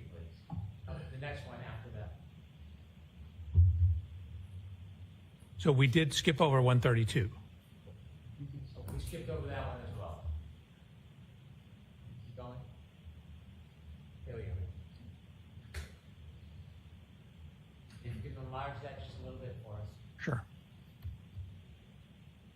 Now, you mentioned that there was studies that talk about guiding the difference between potential injuries. Correct. Okay, explain that. Sure. So I gave 3 papers and someone's dissertation on this issue.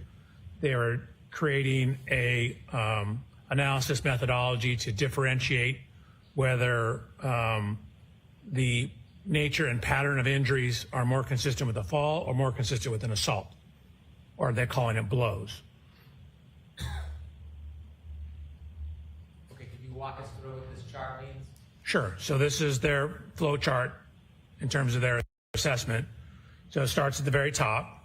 You can see they analyze a total of 400 events, 235 falls, 165 blows or assaults. So what you do is you ask yourself on the first set of arrows, you look at the mandible, the jaw. And MRS, as you can see at the bottom down here, refers to a simple fracture or multiple fractures. A is no fracture. Mr. O'Keefe has no mandible fracture. So that means we go down this row. It then looks at all facial fractures. So these are the bones that constitute the face. So if you have a facial fracture, you go to your left. If you have no facial fracture, you go to the right. So if you have some event, no mandible fracture, no facial fracture, what they've indicated that is predominantly associated with falls and not assaults. Thank you. You're welcome. In addition, did you do any further study on the force of a person falling back and landing on their head? Oops, I did. Could you So what I did was I did what are called drop test. I took an anthropomorphic test device, ATD, was just a fancy name for a crash test dummy, and dropped it backwards onto a hard surface to look at what happens if you were to, say, fall backwards and hit your head onto a hard surface. So on this particular photograph of Mr. O'Keefe in the upper left, there's noted to be abrasions above the fracture line in the area. You can't see that at all. You can see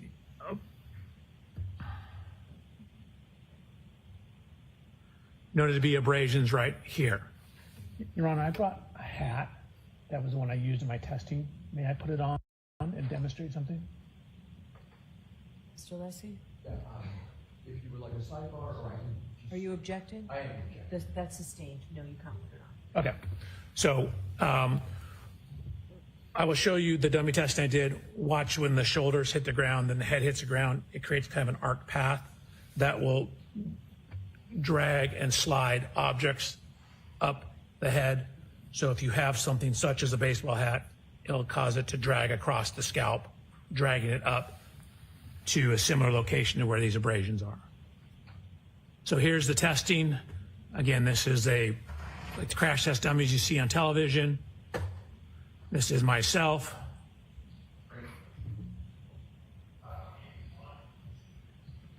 Me giving me similar instructions, telling them what we're going to do. I said, and watch. Shoulders come in, then the head contacts the ground. What you see is if you fall backwards and land on a very hard surface or hard surface, you'll get extremely high loads on the head. If you compare that to data in the site. I'm sorry to interrupt. Yeah. Please explain what the chart is before you explain. Oh, sure. This chart up here? Nope, on the next page. Right. You can enlarge and tell us what it is before you get into the details. Absolutely. So this is actually kind of a famous study that was published, one of the first studies looking at head fracture or skull fracture tolerances. So what you see, the portion at the back of your skull is called the occiput, the occiput bone. So that bone, if you put your hand on the back of your head, is your occiput. So we're looking at occiput impacts. And what you can see is that when they took cadaver skulls and dropped them from as low as 40 inches onto a hard surface, they were getting linear fractures. And you can see even at 40 inches, there is called a stellate fracture. Stellate means star-like. You get a fracture that goes out like a star. So even at a 40-inch drop height, you have sufficient force when landing on a hard surface to cause skull fracture. And a level 3 type skull fracture. So Mr. O'Keefe, again, is 73 inches tall. His occiput is about 4.6 inches down from the top of his skull. That means it would fall a total of about 73 minus 5 would be 68. So just under 6 feet.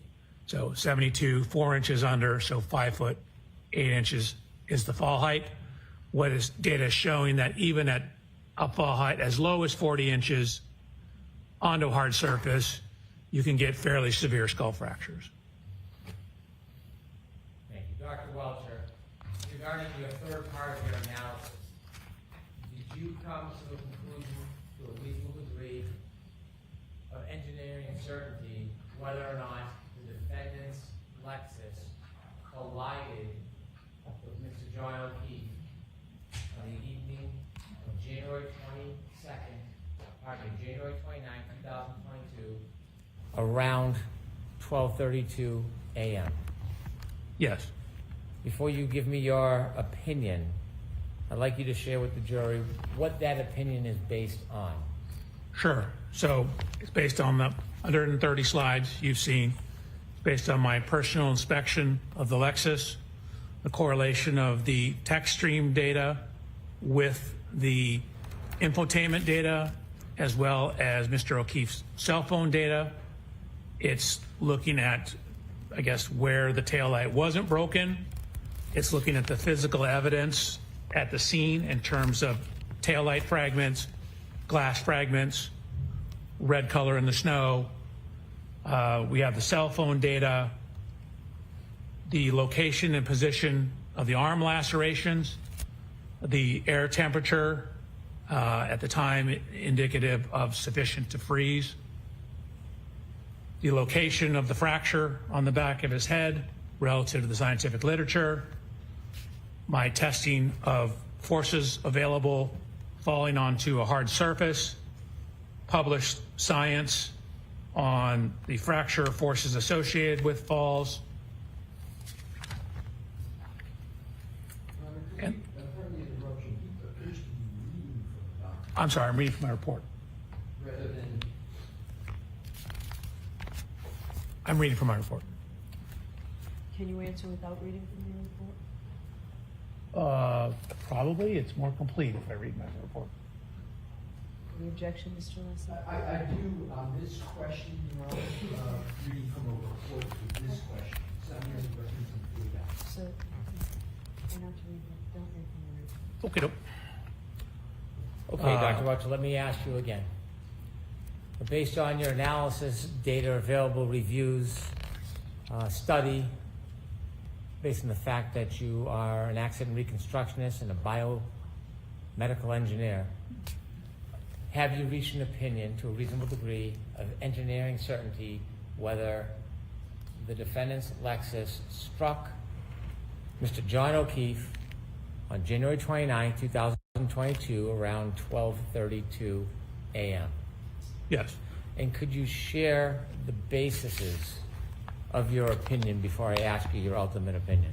Sure. So again, you've seen my slide presentation. I've inspected the Lexus. I've looked at where it wasn't damaged. I've inspected the taillight. I got an exemplar Lexus. I ran lower speed contacts to verify that the injury pattern and location on the arm is consistent with the height and orientation of the taillight.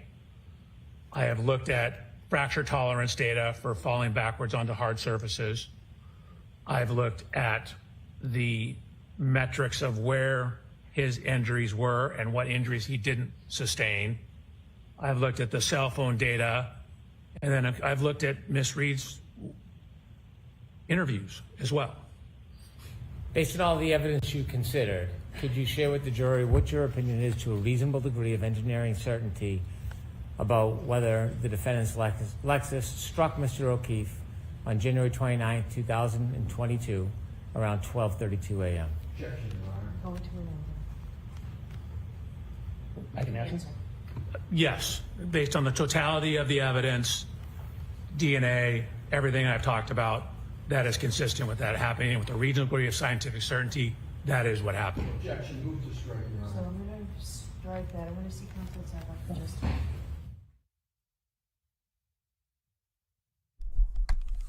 Oh my word! Oh my word! That is how it ended! Oh my God, he said she did it! Oh my God, he said she did it! That was glorious. My name is Grant Smith Ellis. That was the greatest 11 minutes of the John O'Keefe and Karen Reed trial. No, people did not overreact to that. That was absolutely freaking glorious, ladies and gentlemen. Glorious, glorious, glorious, glorious. My name is Grant Smith Ellis. We start court tomorrow at 10 a.m. We're going to do a recap right now with the Towel Friend. I'm going to end the Towel Friends. I'm going to end this clip.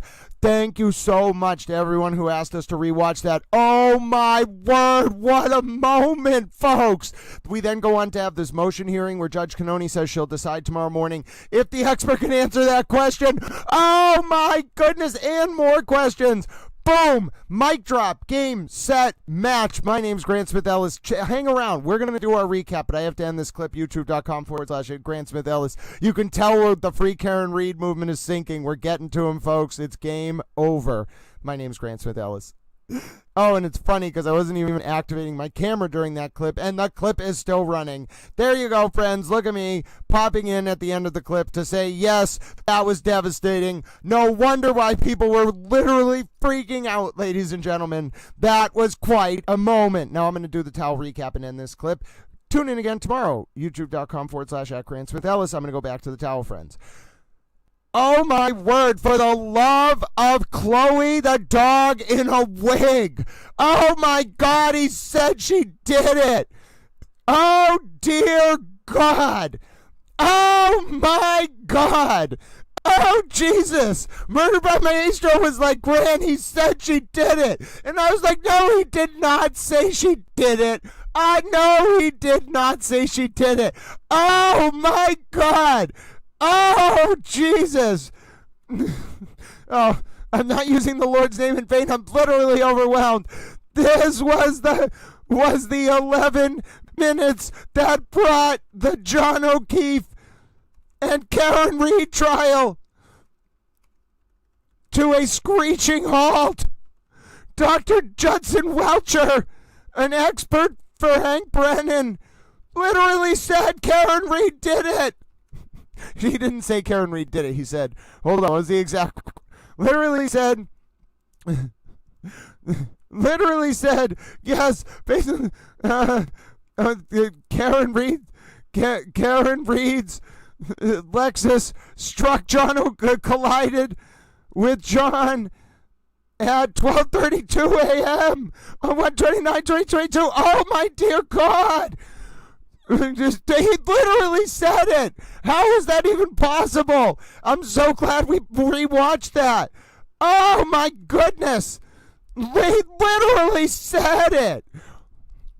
Oh goodness. Judge Karen's lawyer, Bob Alessi, then had an apoplectic. Then had an apoplectic meltdown, called for a motion hearing to restrict the witness from giving further opinions about John's injuries being caused by a collision with Karen's car.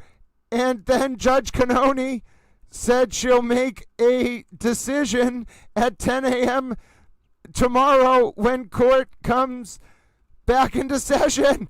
Oh my dear God, ladies and gentlemen. Did that really just happen? No wonder you were all literally running around like little towels. Oh my goodness. Oh, ladies and gentlemen, I am an excitable towel. Not only that, I had 48 hours off, so listen, I am well rested. We don't have to start court until 10 tomorrow. Ladies and gentlemen, I am like that kid in the viral video that's like, I'm playing video games, I'm watching a movie. I have a childlike joy about me, ladies and gentlemen. Oh, dear goodness, I cannot believe we all just saw that.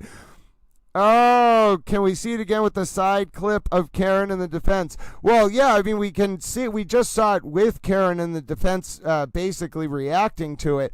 So you want to watch like just that specific moment? I'm a little bit confused. No, he's definitely going to be allowed to make his opinion. No, we didn't see a ruling about the witnesses for the defense. Yeah, there's no way that the judge is going to limit the scope of Dr. Welchure's testimony. That was the cliffhanger. Dr. Welchure's testimony being subject to that weird end of the day motion was the cliffhanger. Oh, goodness, ladies and gentlemen. Now, we had a request. What did you want to watch? You wanted to watch, you want to watch all 11 minutes of that again with the Karen cam synced up? We can do that. Hold on. So the best way to do it is to start it from when the three of them walk on the witness. So hold on. You want to watch the same 11 minutes again? I realize it's very important, but you want to watch it maybe like with me off the screen. So we'll kind of like make it much larger. You know what I'm saying? So it'll be just the Karen cam. Yeah, I think we can do that. Hold on. Let me see. And then I can sync it up too if I do it really right. I just need the moment they walk away from the witness, so give me a second. But yeah, we can do that. Just about her hitting him. Okay, hold on, all of 19. We can do that. So that was about 3:43 or so. Give me a second. So it was. Well, he didn't come back afterwards, right? It was just objection, and then that was how the day ended. So what time did that happen? It happened at the end of that clip. How about this, Olive? We'll re-watch that part once I upload the clip, because I'm not going to try to think it. That would be a little bit too much. I think Little Towel's brain is going in 47 different directions right now.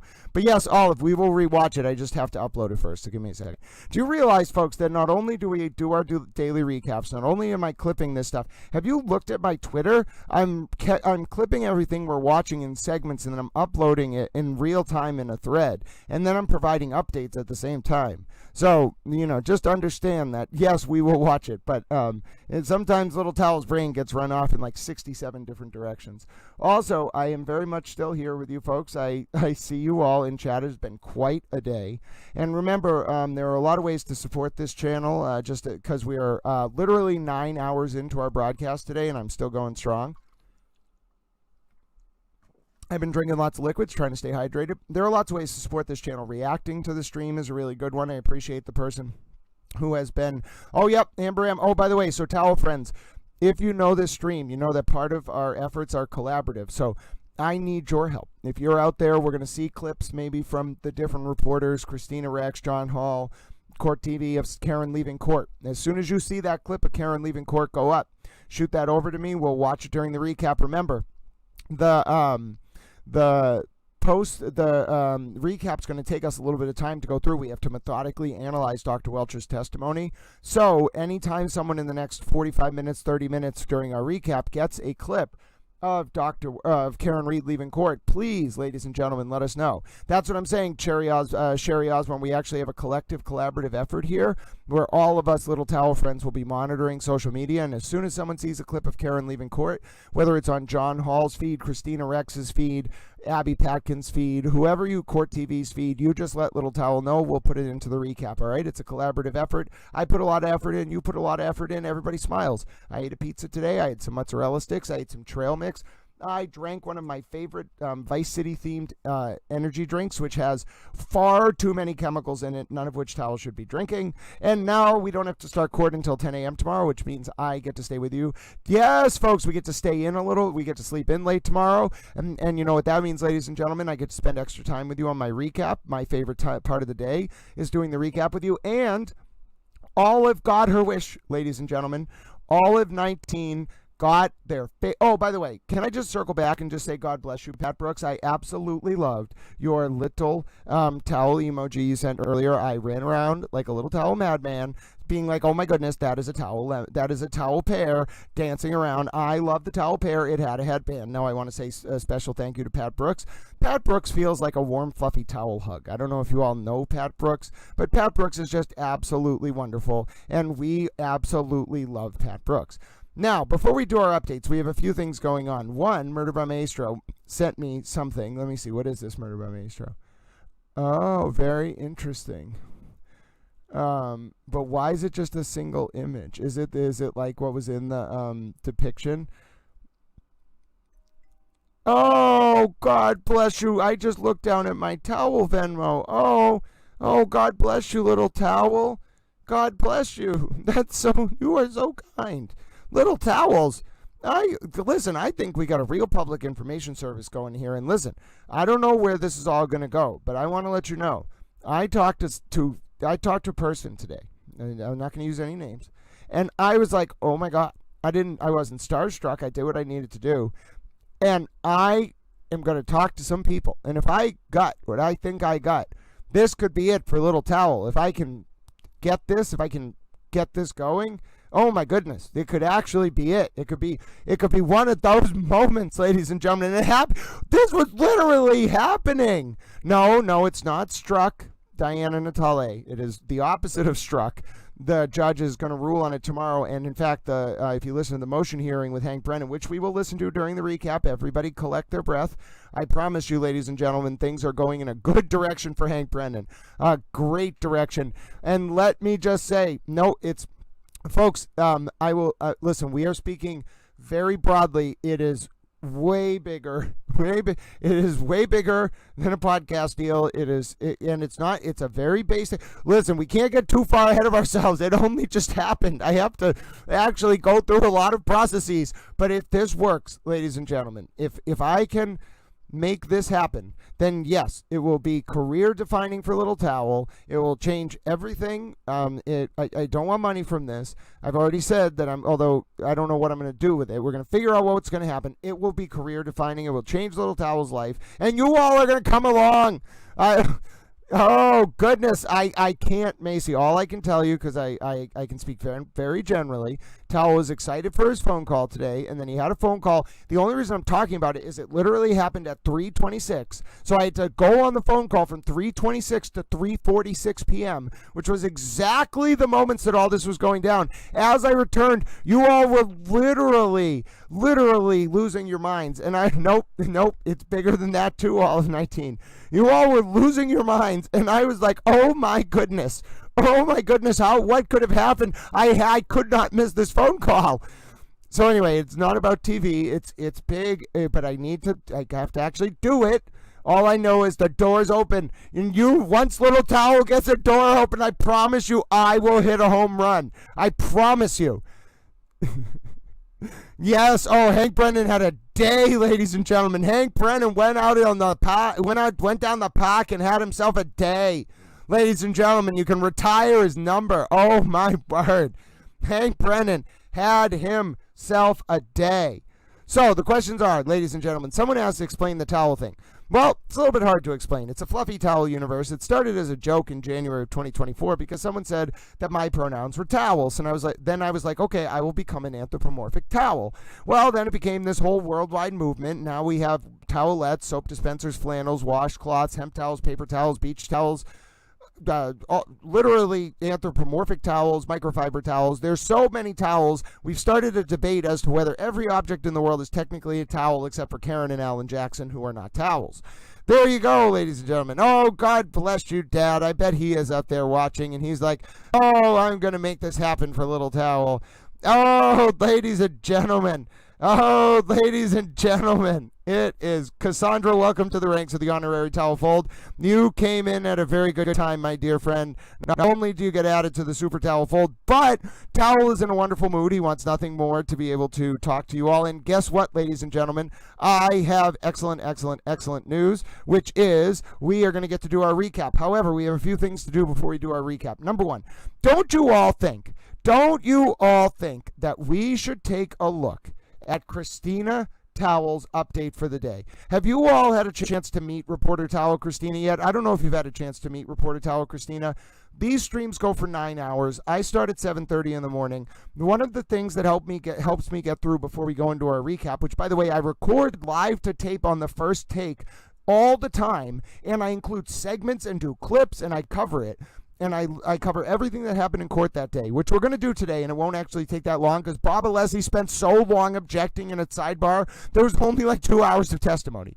But ladies and gentlemen, let me just tell you, Reporter Towell Christina, she is wonderful. If you have not met Reporter Towell Christina, I just want to tell you, Little Towel thinks Reporter Towell Christina is absolutely just wonderful. Beach Nance, what am I answering? No, it's not ground. No, listen, no one moved for a mistrial. The only thing, and I just want you to procedurally understand, folks, we'll listen to the motion hearing to just calm everyone's nerves down. Bob Alessi didn't move for a mistrial. The only thing Bob Alessi did was stand up and say at the motion hearing at the end of the day, Your Honor, can you please limit this witness's testimony in line with some case he cited about? And the real issue was, does this go to the findings of law of the jury, the material issue? And it's not the material issue. She's charged with second-degree malice, murder, and manslaughter and leaving the scene. She's not charged with the act of whether John's injuries were caused by the car is not the underlying legal conclusion. That involves mens rea, an approximate cause analysis, and an act requirement. This is an expert testifying on one narrow thing. Not only did Bob Alessi not move for a mistrial, he's going to lose his motion to limit the scope of the expert's testimony. The expert's going to be allowed to give even more evidence tomorrow on this very opinion. I'm telling you. Ladies and gentlemen, Little Towel has this just prescient sense. I listened to the motion hearing. Not only, forget, mistrial's not even on the table. You have to move for a mistrial right there. Bob Alessi didn't do it. You cannot preserve your right to a mistrial. I promise you, Oh my goodness, Christina Towell has sent the greatest update I've ever seen in my entire life. And yes, I'm thrilled that you all are pleased that there's definitely not going to be a mistrial. I promise you that you literally have to move for a mistrial. I'm not a lawyer. I'm a towel. Get a lawyer if you have questions about the law. Get a towel if you want to prove that unconditional love exists, even in spite of ridiculous circumstances. Literally, that may take you to Europe.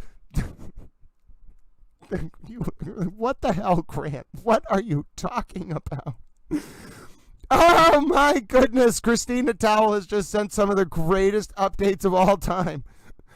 Grant, who do you want to take to Europe and why? And what are you talking about? Listen, I can't answer any of those questions. I have no comment. I don't know what's going on. I am a towel. All I'm telling you is that, oh my goodness, it's sheep. Oh, you all have no idea. Listen, if you like Reporter Towell Christina's updates. Oh my goodness, they're in the courtroom and they're sheep. Oh, where did you get this? Oh, this is the greatest thing I've ever seen. Oh my goodness, it's a little sheep. Oh God. Oh, folks, listen, we need moments of levity every now and again if you're new to these streams. Let me just tell you, I am not over-exaggerating right now. You all are about to lose it. I don't know if you're going to be able to contain yourselves, ladies and gentlemen, when I show you our moment of levity. We have these before we go into our recaps for the day. Oh, I'm so glad that you used a towel to calm your laughing tears. Wait till you see this. Listen, Cassandra, this gets so much better than you could possibly imagine. First of all, look at the kangaroos. Oh, my God, look at them. Look at them, ladies and gentlemen. Is that not the greatest thing you've ever seen? Look at those kangaroos. No, wait a minute. Hold on. I need your comments back. You all make me laugh. Look at the kangaroos, ladies and gentlemen. Oh, look at them. Look at those kangaroos. Reporter Towell Christina gets the exclusives. Ladies and gentlemen, I know it's going to be about 5 more seconds before your comments come up, but how can you not love to look at those kangaroos? Listen, if you missed it earlier, we have a plan. Towel is going to collect kangaroos from Australia, koalas from Australia, pandas from China, peacocks from India, and then camels from somewhere in the Middle East. And then I'm going to go on a diplomatic mission to all the countries of the world, and I'm going to train these animals to be diplomats, and we're going to facilitate the rise of world peace, and they're going to call it towel-based animal diplomacy. Yes, kangaroos. Ladies and gentlemen, look at those kangaroos. How would you know, oh, listen, sis, you might not get it because you had to be here earlier. I will just try to explain it to you. Earlier during the stream, if you watch the full recap during the pre-show, court didn't start until 10:30 because Bob Alessi was being a Bob Alessi and I was getting frustrated. So I started talking about how I had a plan to bring about world peace based on animals and using them for diplomatic missions. Now, I realize that it's a little bit out there, okay? It's just a little bit out there, but I think it can work, ladies and gentlemen. You just have to give it. First of all, the little kangaroos are wearing shirts. If you had to be here earlier, I'm telling you, if you ask some of your towel friends, they will tell you we had a whole story arc going about the kangaroos and the camels. I'm not sure. I think H-Towel wanted camels to come into it. And then we were trying to decide what animal we could take from India that wouldn't upset the Indians because they see cows as very sacred. So someone came along with the idea, I think it was LA Connection, of a peacock. I don't know if it was LA Connection. There were a lot of people making suggestions. So then we had those, and then someone was like, what about koalas? And then someone was like, well, what about pandas? So then we had these 5 animals, and we decided we were going to put them on an ark with me, and I was going to go around the world and conduct diplomatic missions based on the animals, okay? Now listen, I also have one more update for you, ladies and gentlemen. Christina Towell, this one's way more related to the sidebars at the Karen Reed trial. Christina Towell has discovered that the reason why we are stuck in sidebars for so long is that Chewbacca and the Stay Puft Marshmallow Man have been riding sheep around the courtroom. I knew it wasn't just Bob Alessi. It was clearly the Stay Puft Marshmallow Man and Chewbacca riding sheep around. Oh, that's great, Christina. I didn't realize the kangaroos are wearing peace shirts. And there's pandas and camels in the background. I didn't see the pandas and the camels.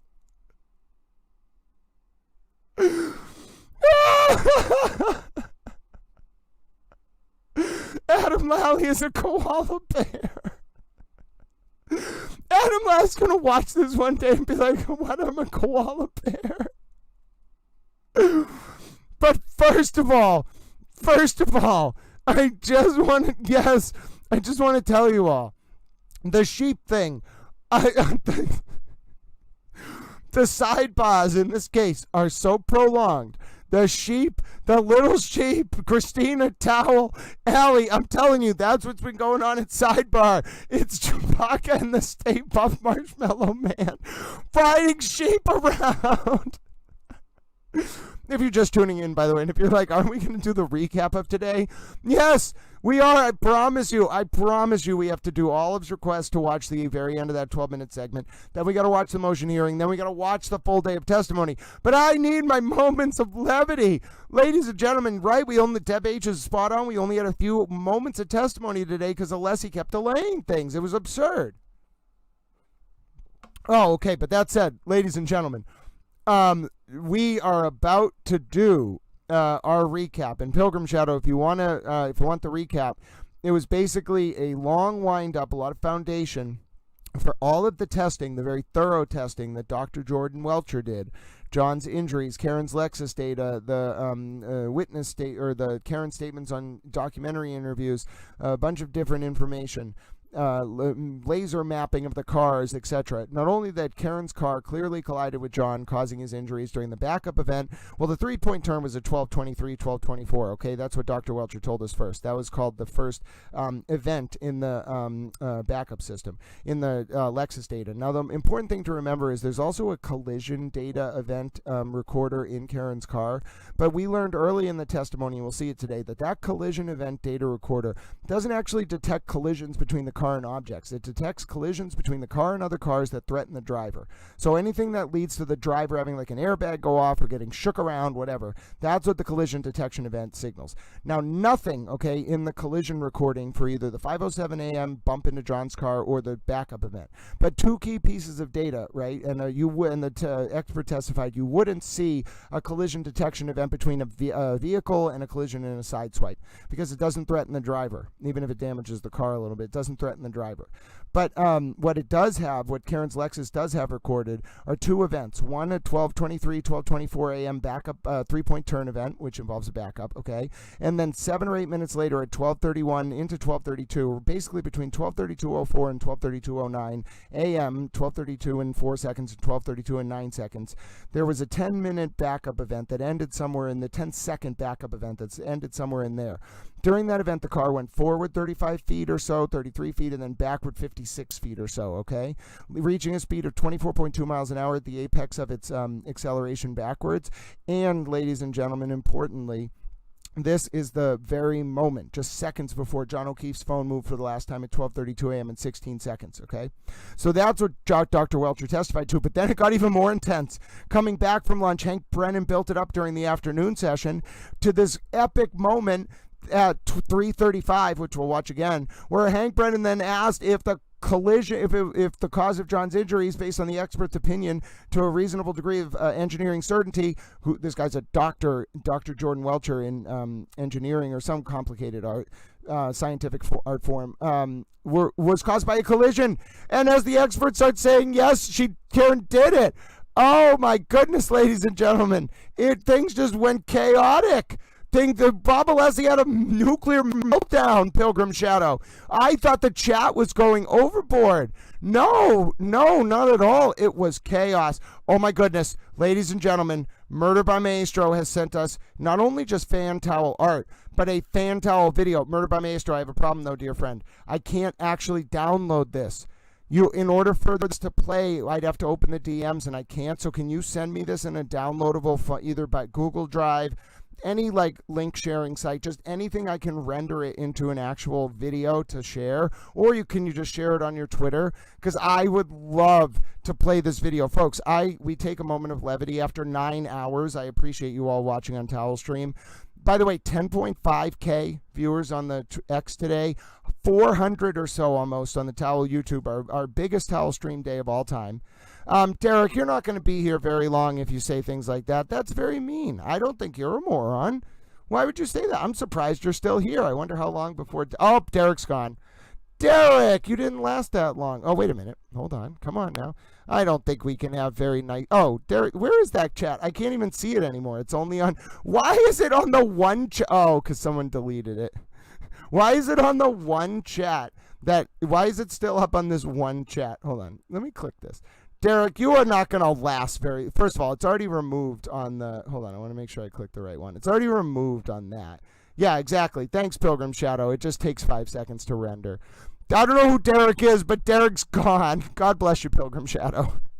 Oh, Dewdrops, get your rest. And folks, before we do our recap, can we do, because Dewdrops was here for the whole day, can we say a special towel word of compassion and spread some towel love to Towelette Dewdrops, who has been here and is here every day from the very beginning. Towelette Dewdrops needs their rest, so let them know that when they go to bed tonight, the thoughts of all their towel friends are with them. Towelette Dewdrops literally in the stream all day, chatting with you all. I know that some of you all have made friends here with Towelette Dewdrops. She is just a wonderful person. She cares so much for her 2 girls, always letting them out, always thinking about them first. So why don't you, if you can, please send some warm bedtime thoughts to Dewdrops, who is a little bit ahead of us and can't stay up as late, but Dewdrops, I know you'll be with me in the chat early tomorrow. Dewdrops, we'll start at our regular 7:30 a.m. Eastern time. Just means 2.5 hours of chatting with Towel in the morning as we wait for 10 a.m. court.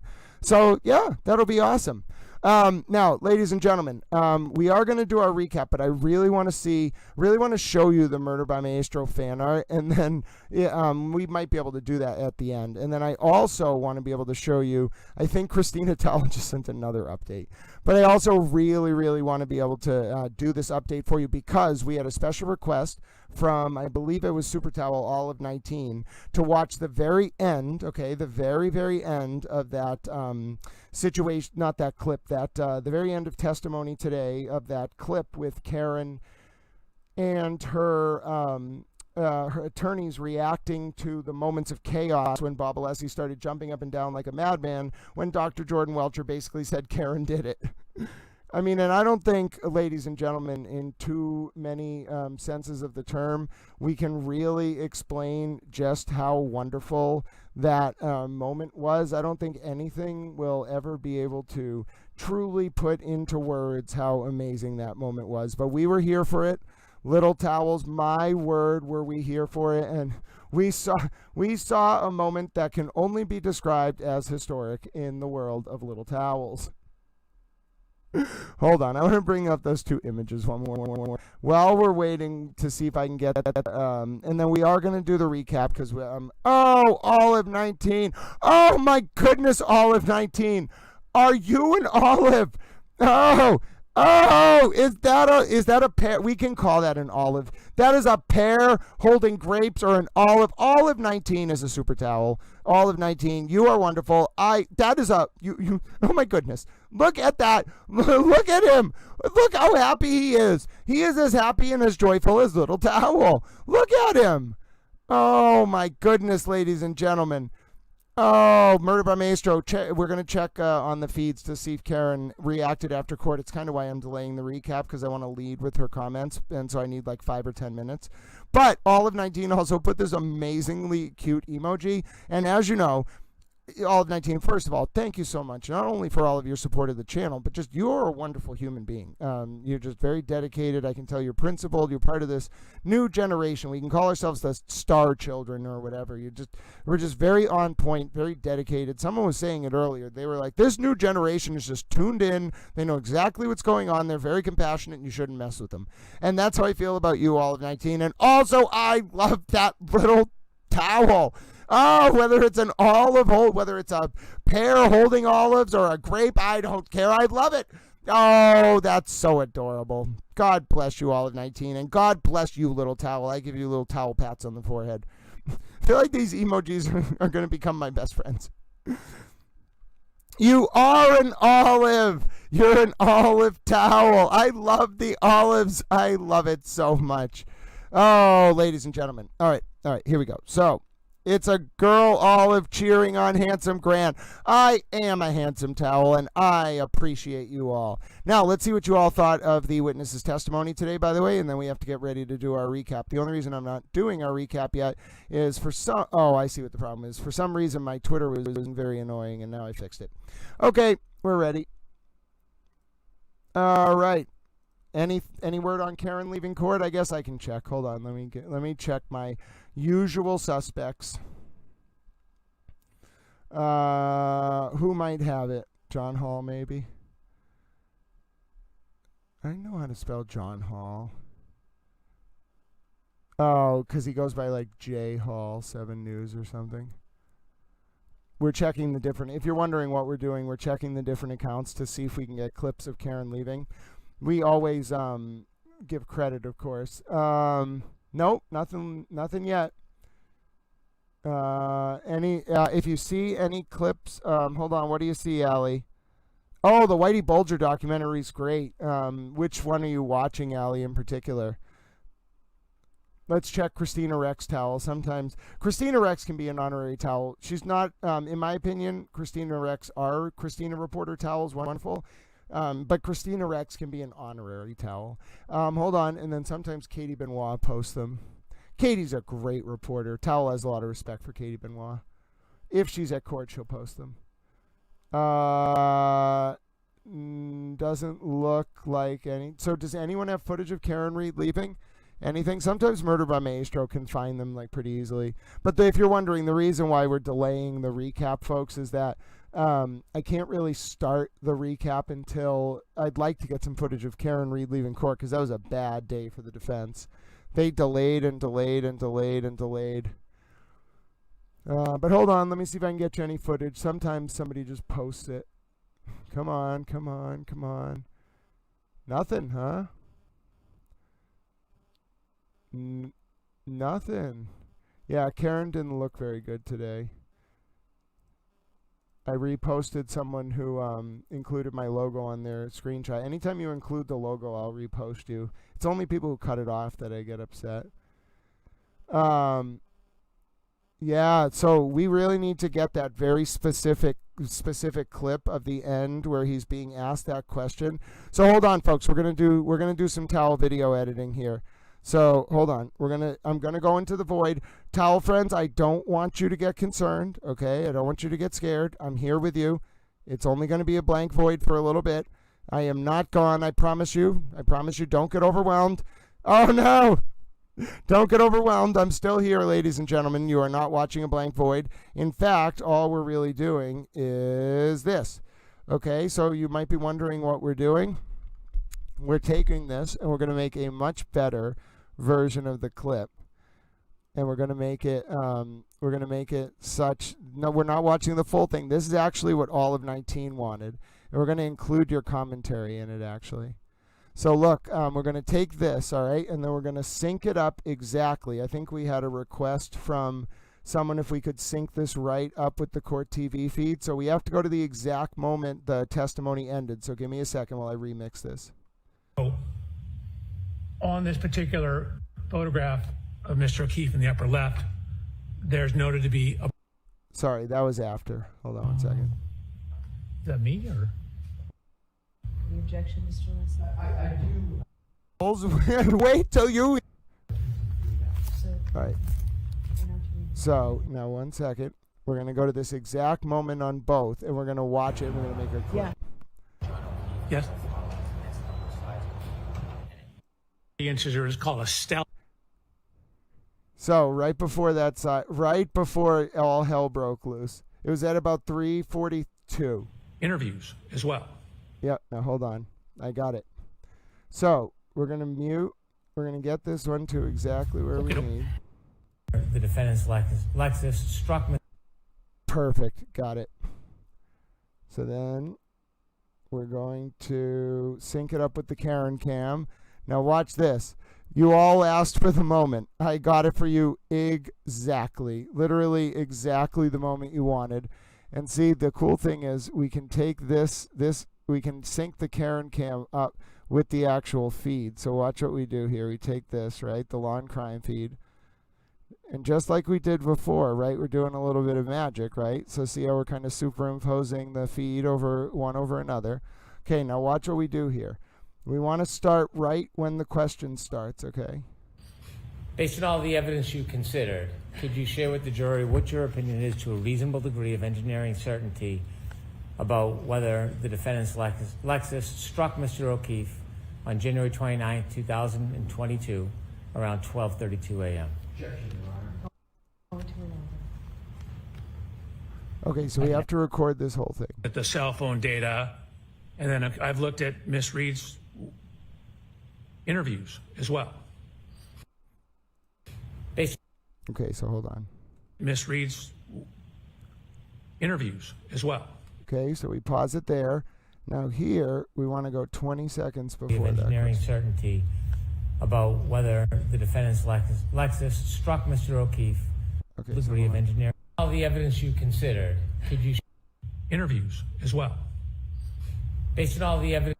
Okay, hold on. Interviews as well. Okay, pause. Now 1, 2, 3, 4. Okay, now we're going to do this. Ready, folks? This is going to be quite an experiment here. We're going to mute this one. This one's going to be unmuted. We are literally going to create art in real time. Watch Little Towels. Watch this. So, I'm going to start this. Oh, this is going to be incredibly difficult, but I'm going to do it.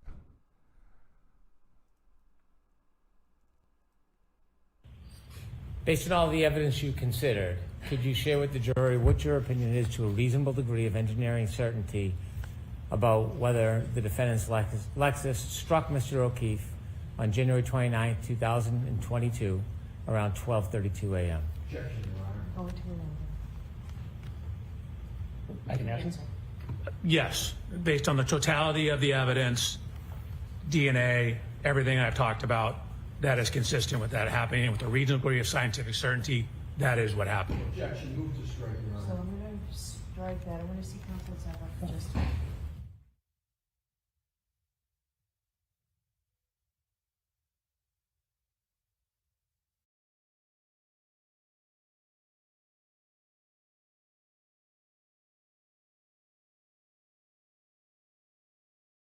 Considered. Could you share with the Phone data, and then I've looked at Miss Reed's interviews as well. to a reasonable degree, based on all the evidence you considered, interviews as well.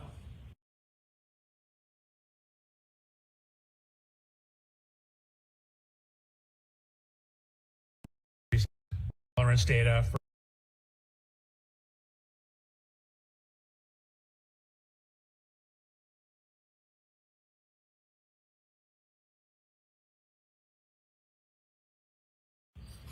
based on all the evidence you considered, could you share with the jury what your opinion is to a reasonable degree of engineering certainty about whether the defendant's Lexus struck Mr. O'Keefe on January 29, 2022, around 12:32 a.m.? Objection, Your Honor.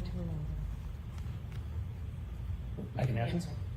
Yes, based on the totality of the evidence, DNA, everything I've talked about, that is consistent with that happening with a reasonable degree of scientific certainty. That is what happened. Objection, move to strike, Your Honor. So I'm going to strike that. I want to see Counsel Zabak just. Ladies and gentlemen, that was it. That was the best clip I could get. All right, I'm coming back up on your screen now. That was the best clip I could get. It wasn't perfectly synced, but I'll sing it better afterwards. What a moment, folks. What a moment. What a moment. You saw it in real time, folks. I was there with Little Towel. Thank you so much.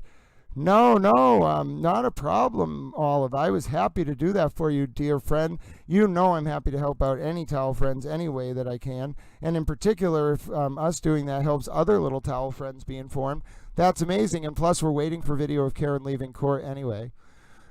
Here was the moment court came to...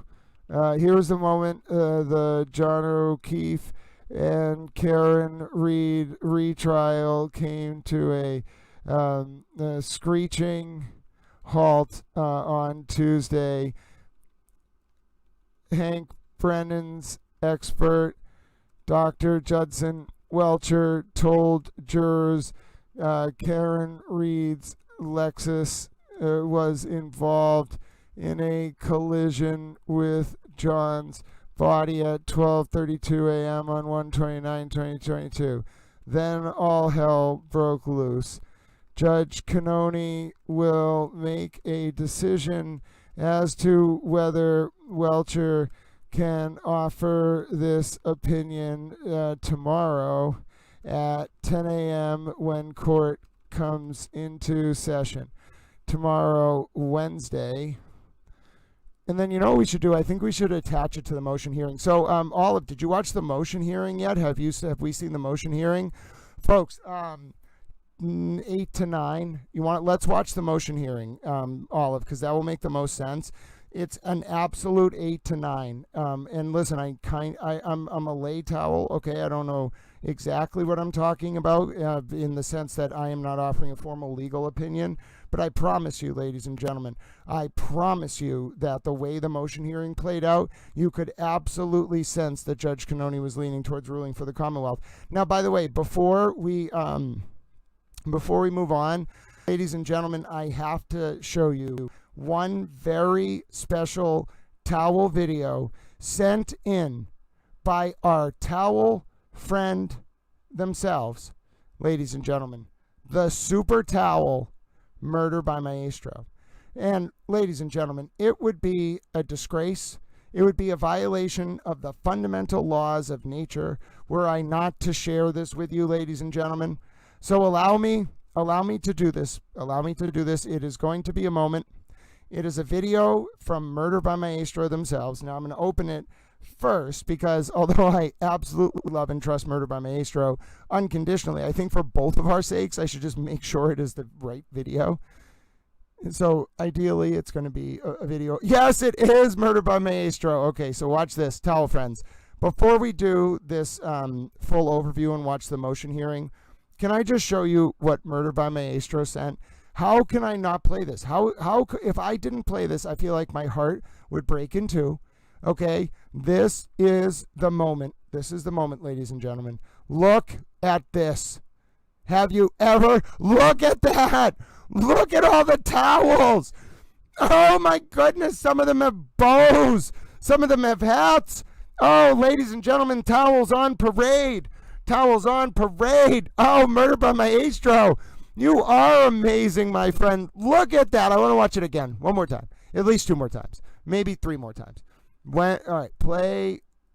Okay, play forever, clearly. Why would I not want it to play forever? Now, please play.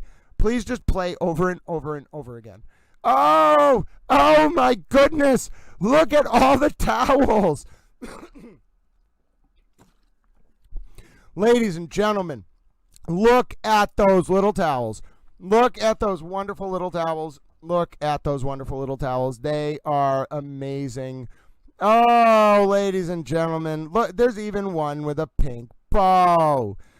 Oh, it's glorious. Oh, I just want to hug them all. Oh, there's millions. It's a worldwide towel. The towels are taking over.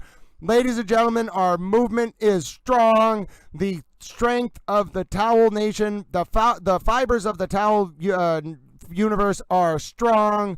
We are wonderful towels. She said, I'll allow the question. And then the witness answered. And then after the answer, she said, okay, sidebar. And then we had a motion hearing. Now, before we do our recap, let's just, first of all, this is adorable. Can we all just hug Murder by Maestro? Look at this. Look at this. Murder. One of them is walking with feet on his head. Oh, no. You little dowel. How'd you get feet up on your head? I'm a little concerned for you. Maybe those are golf clubs. No, yeah, well, no, he's definitely upside down. Oh, yes, imagine if we all just went there and we were just standing there with towels and they were like, what are those people doing?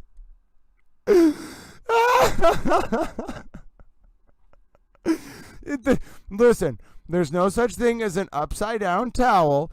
Every towel sees the world in their own unique way. The upside down towel is Australian. Hi, Holistic Psychology. I don't know if this is the first time you're joining the channel. It's a bit of an interesting moment. We are a collection of super towels that are trying to liberate the world from self-interest and greed and embrace the world in fluffy, learned knowledge through a public information service designed to engender cogent public discourse, ward off usurpation of representative forms of government, and then somehow use animals to bring about world peace. We haven't really thought about the third part. We're working on the first 2 parts. Anyway, yep, this is an absolutely ridiculous stream. I do not deny it, but I did not make this video, ladies and gentlemen. Murder by Maestro did. I am just the conductor of this crazy train. Shout out Ozzy Osbourne. I think we do it a little bit better. All aboard. At least we have fun, ladies and gentlemen. No one will ever say that we do not have fun. There's always one confused one in the group walking upside down. Holistic Psychology certainly chose their moment. You pick your spots. You really pick your spots, Holistic Psychology. All right, now listen, we actually do serious things on these streams. So one of the things we're going to do is, so I want to watch the motion hearing, all right? So if you didn't catch the motion hearing, we just saw what just went down there, all right? But here was the actual motion hearing, okay? Because I actually got the motion hearing. Hold on, where's the motion hearing? Hold on, I uploaded it already. I'm not doing it again. Bob Alessi ran around like a madman, but he never asked for a mistrial, and you have to ask at the time, or you cannot do it. So where's the motion hearing? I got it. I got the motion hearing for you, Olive. I'm a super towel. Here we go. Let's listen to it. I'm a towel. Olive's a towel. Everyone's a towel. We all can be little towels. And now we're going to watch the motion hearing while we're little towels. All right, here we go. Good night, Tenacious P. God bless you, dear friend.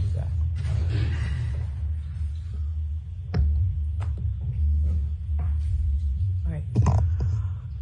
Dr. Welchure. Dr. Welchure can step down. I know he has to come back and have his So equipment. just leave everything here. And then you'll come back in 5 minutes. Roger. All right. Yes, please. All right, so Mr. Alessi, I will hear you as to your objection.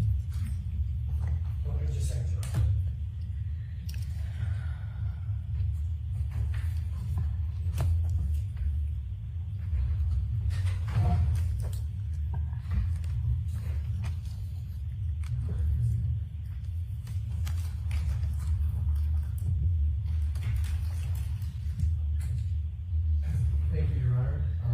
Would you like me to go to the podium or stand? Right there's fine, and let's try and wrap this all up by 4 because I've already heard you at Sidebar. We'll do so, Your Honor. That means both of you I'll hear from within the next 5 minutes. Go ahead, Mr. Alessi. Thank you, Your Honor. The point number 1 is the question of whether, based upon a reasonable degree of scientific or engineering certainty, he has an opinion whether a collision occurred. I'm going to give a dramatic and accurate example that happens in courts all the time equivalent. So, by analogy, if the issue is whether or not a defendant has stabbed an individual and caused a certain event, that is the ultimate question for the jury. That question is never permissible in a trial. By analogy, this is the exact analogous situation. The question of whether there was a collision is the ultimate question for the jury. That is why we are having this trial. The defense strongly asserts there was no collision, and there is substantial evidence to that. We are going to cross-examine Dr. Welchure. We are going to put in our own strong case to demonstrate no collision occurred. That's no surprise. It was in our opening statement. This witness cannot, by precedent for years, opine on the ultimate question that is going to the jury. I accept, subject to evidentiary issues, the two questions that a biomechanist always answers in these situations. Is the damage to the vehicle consistent with a pedestrian hitting the vehicle? And are the injuries to the individual consistent with being hit by a motor vehicle?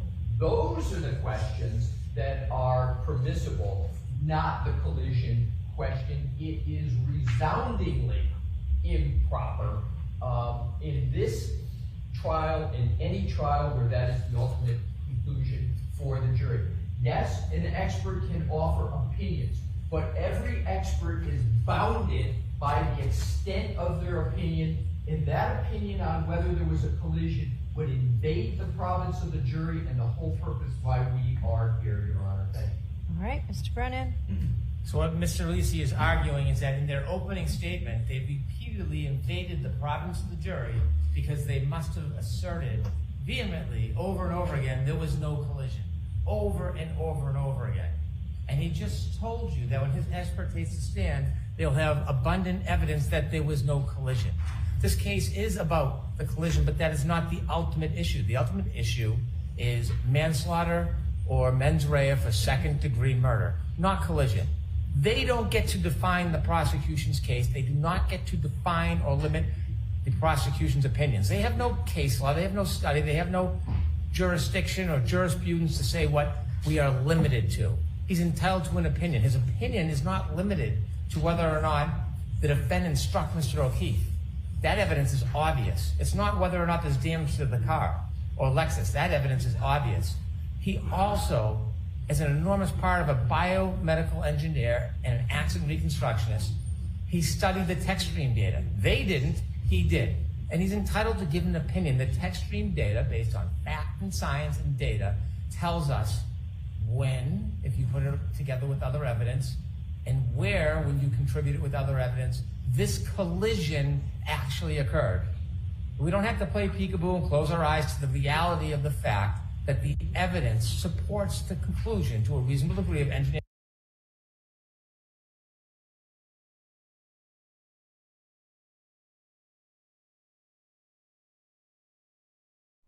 Sorry, towel friends, that's not your fault. We are going to watch this motion hearing. That was a Twitter buffer error. Come on, little Twitter. I know you can go back to 517. Hold on. Wow, I got it exactly. Hold on. Oh, and now you don't want to buffer either? Come on, little Twitter. This actually could be a Twitter issue. But needless to say, little towels, I am here with you. We are going to do our recap. I just wanted to watch the motion hearing starting at 5:17 for Super Towel Olive. And don't worry, we can always come back to it during our recap. However, ladies and gentlemen, I do think we need to go. All right, here we go, Super Towel Olive. Let's see if we can get this going. Mr. O'Keefe, occurred. We don't have to play peekaboo and close our eyes to the reality of the fact that the evidence supports the conclusion to a reasonable degree of engineering certainty that the defendant struck Mr. O'Keefe with her Lexus in front of Fairview Road. I am not interjecting the defendant. I always refer to her car, so it is sanitized, her Lexus. I've been careful about that. I don't have to, but I'm very careful about it. He is relying on the tech stream data, the physical evidence, his independent studies. He is allowed to offer an opinion about whether the injuries are consistent with the damage to the car, whether the damage to the car is consistent with the injury to Mr. O'Keefe, and he's also allowed to answer, in his opinion, the issue of a collision. Putting aside the fact that that was emphasized and repeated in the opening statement, and it's going to happen again when other people testify. It's not our fault that ARCA didn't testify or look into the tech stream data or they don't have an expert for it. It doesn't belittle or limit that evidence. We expect to ask Dr. Welchure, does he have an opinion to a reasonable degree of engineering certainty whether the defendant's Lexus collided with Mr. O'Keefe on January 29, 2022 around 12:32 a.m. That is one of the opinions we're going to ask him, nothing to do with the ultimate opinion of guilt or innocence or whether it's manslaughter or there's mens rea for second-degree murder. And what was your second? You said that's one of the opinions you're going to ask him. What else are you looking at? I will also ask him about the consistent with, whether the injuries are consistent with. With what? I'm going to ask him after this part about the difference between a clip or a side swipe as opposed to a full-on injury, pedestrian collision from a front or back of a bumper, and there are further slides to emphasize that point. And so there'll be an opinion regarding that as well. And you consistency with a side swipe or a clip. Okay, so this is not the end of Dr. Welch's testimony. He's just moving on to another area. It's close, but it's not the end. Okay. Go ahead. Yeah. Your Honor, here's a case. Attorney Brennan said, go to case law. Here it is. Commonwealth v. Coleman, 366 Mass 705. And it stands for the proposition exactly that I articulated. I won't repeat it. Secondly, Your Honor, we practice what we preach. I have the ARCA report right in front of me, and I have the report of... Is that a new one, or is that a... This is the new one. Okay. And it's also, the old one is the same. So I think either one is the same. They do not...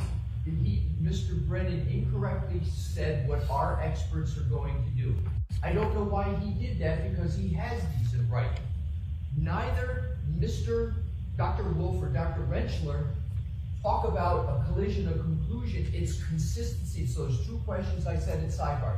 And for reference, Your Honor, for the most recent, it's page 15. There is no... I don't have that report, so I'd like a copy of that report. Your Honor, a copy, and I also, Your Honor, refer Your Honor to ARCA's existing report, which I'm going to do from memory. I think it's February of 2024 that was done for the U.S. Department of Justice and FBI, where they basically said and gave opinions on those 2 items I spoke to you at Sidebar.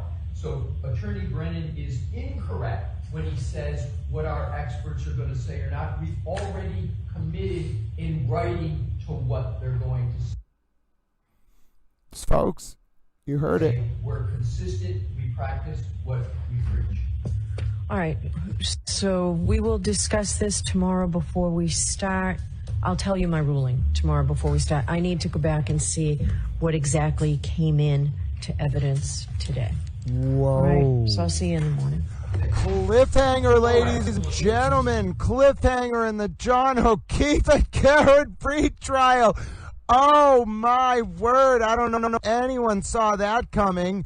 My name is Grant Smith Ellis. You just saw the motion hearing, ladies and gentlemen. Listen, if you just... Thank you for keeping track, Monty.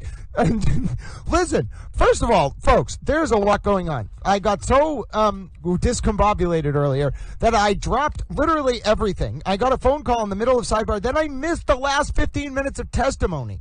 So, my name is Grant Smith Ellis. I'm going to wrap up this clip of the end of the day hearing. Cliffhanger, no ruling from Judge Cannoni as to whether Hank Brennan's major expert.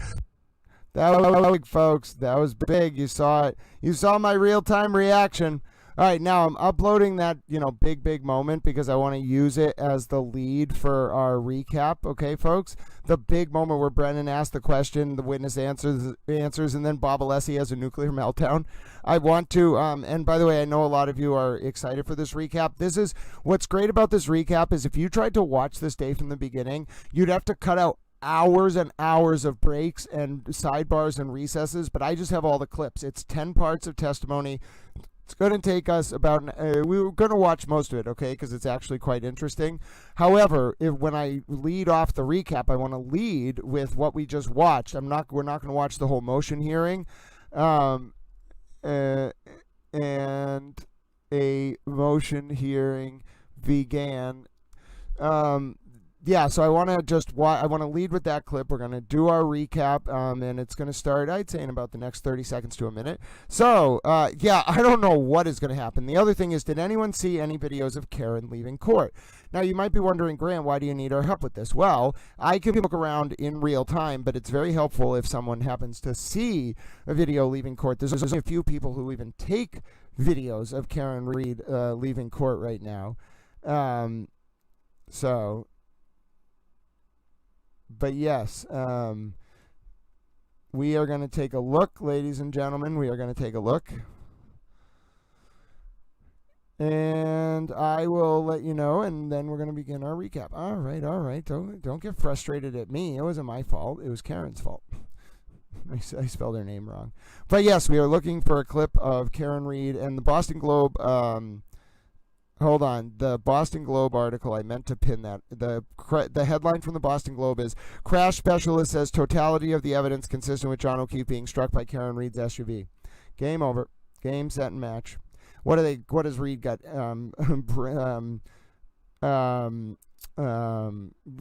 Dr. Marie Russell. I'm just shocked there's no there's no video of Karen Reed leaving court. Normally that's one of the first things that goes up, but nothing at all today, huh? Anybody seeing anything?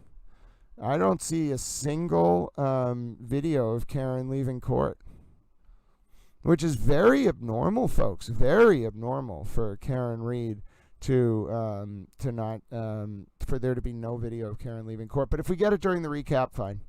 All right, hold on. Got to get ready to do this recap here. So 1 second. We are ready. All right, so watch how this works, folks. So we go over to this screen, right? Let me make sure this is up. Yep, that's up on the screen. So take a look at the video I just uploaded.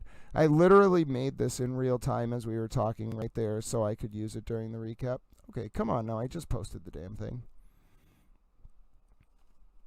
Got to give Towel some. It's been 10 hours and we're still going.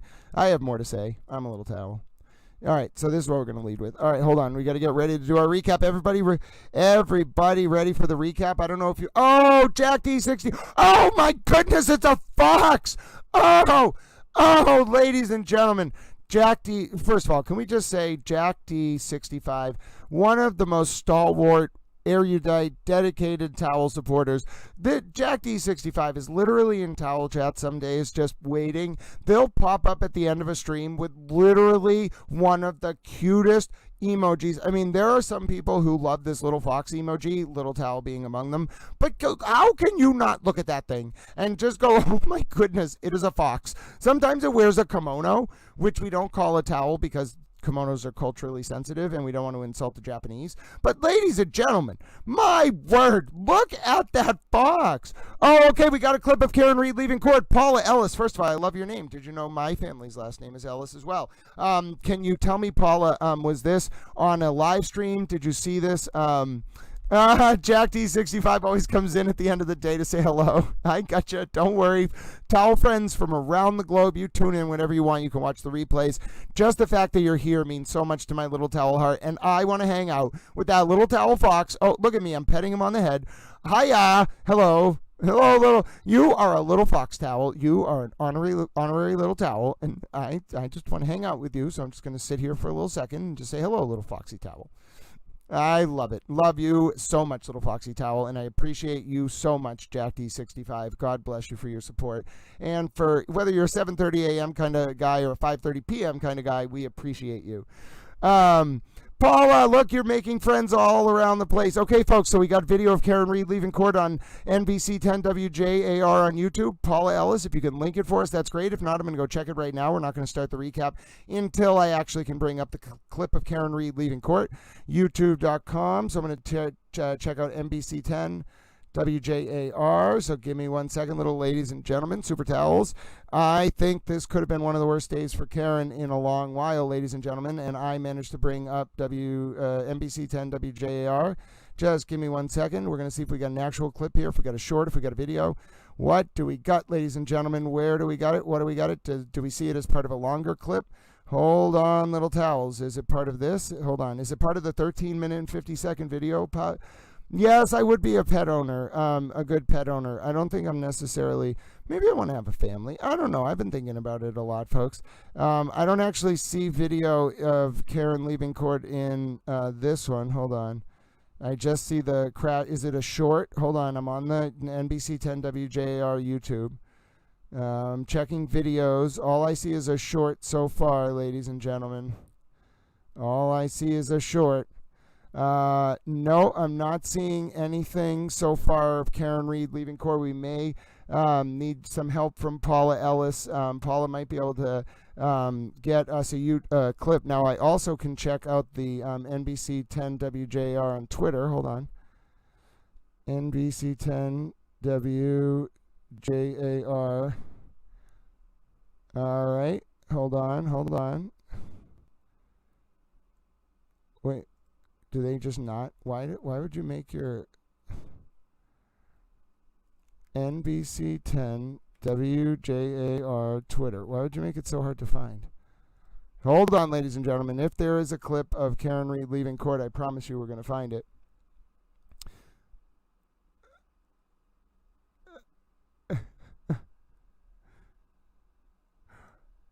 I will do my best.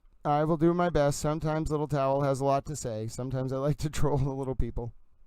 I like to troll people sometimes. Hold on, I'm not seeing... so someone has a clip of Karen leaving court on NBC 10 WJR on YouTube, but unfortunately I couldn't find it. So we're just going to start our recap, and if I'm able to get that clip, we'll get that done. Actually, you know, we can do one more fun thing before we start our recap. So I don't know. The trial captivating a nation. Reed is accused of killing her boyfriend's Boston police officer, John O'Keefe. The defense claims she was framed in a police cover-up. On the scene to keep you informed at every turn. I was looking for that video, but that was not it. Paula is a wonderful name. But yeah, towel friends, we don't have court until late tomorrow. So I want to do one more thing. Here. Because I think one of the biggest moments that we just saw was that testimony. So I want to show you something cool you can do here. So you can see up on your screen, we're going to do in just a second our towel recap. But one of the things that I also want to do is I want to show you, so on YouTube, right? So it's very important, I think, that people learn about what just was said, right? And I think a lot of you towel friends would agree that the testimony from that from Dr. Welchure today, especially that last question. Oh, don't worry at all, Paula Ellis. We will figure it out. We got towel friends all over the map. If anyone watching NBC 10 WJR on YouTube manages to come across that important clip that Paula talked about, please let us know. But take a look, towel friends. I'm actually going to put you in the YouTube short. So this is a video of Karen. We just saw. This is that important question, right? Now look what I'm going to do here.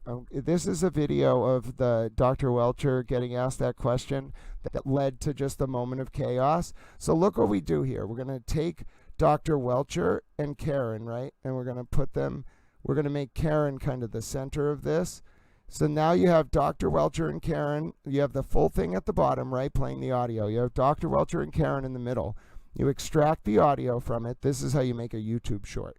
Delete that audio, right? Now the top video already has no audio. We're going to copy it, make it one more time now. And now at the top, what do we do? Because what are most people watching this for, right? They're watching it for Karen. So we just take this one big video here at the top, and then we make it a video of Karen, okay? Now if we really want to be fancy schmancy, we do that, and then we can send it to the back so it doesn't overlay. And then we go up like this. There we go. Ladies and gentlemen, take a look at that. Now, that is a YouTube short. Okay, so it should have one audio track. Second. It's important to get this out. This is incredibly important information. So now I'm also going to add captions to it. This is the video of Dr. Welchure, by the way, getting asked that question that resulted in just all hell breaking loose. So if you're wondering what I'm doing, YouTube shorts have to be made a very specific way. They have to be formatted a certain way, like to get them up. And you want to get this kind of information up right away when it gets out. And so you can put the captions right here to make Karen look like an idiot. And then there we go. And then all you do is render that down. Now I unmuted the site. Let's just make sure that there's only one audio track. Based on all the evidence you considered, could you share with the jury what your opinion is to a reasonable degree of engineering certainty about whether... We don't need two, just one. All right, so there you go. And then you download it. So we just made a YouTube short, and now we'll get that up while we're doing our recap. Thanks very much, towel friends. I appreciate you while I did that. I love to show you real-time ding. And you all just saw how a YouTube short comes together, so hopefully that information will be right for you, will be useful. Yeah, you all made it in the comments of the YouTube short, I'm pretty sure, at a certain point. Okay, so here's what we got to do, friends. We got to do our recap. We got to start all the way back at the beginning of the day. But you want to know what the best part of this is? I literally did a thread in order of the whole testimony, cutting out all the nonsense. So if you've never been to a towel, objection! I love it. If you've never been to a towel recap before, we normally do a little bit of a moments of levity when court ends, and then right about now when the evening news starts, we do our towel recap, because you don't have to get a sound bite, you get the whole entire recap. So we're going to start it at 5:39 or so. What time is it exactly? 5:38:30. All right, let me compose myself.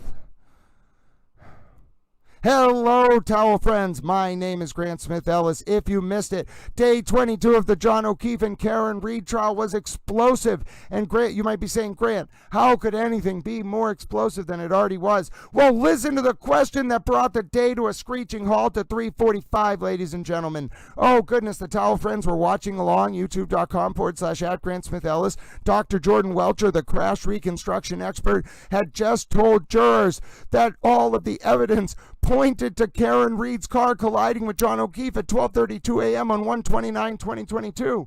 And it caused the Reed defense to go into an apoplectic meltdown.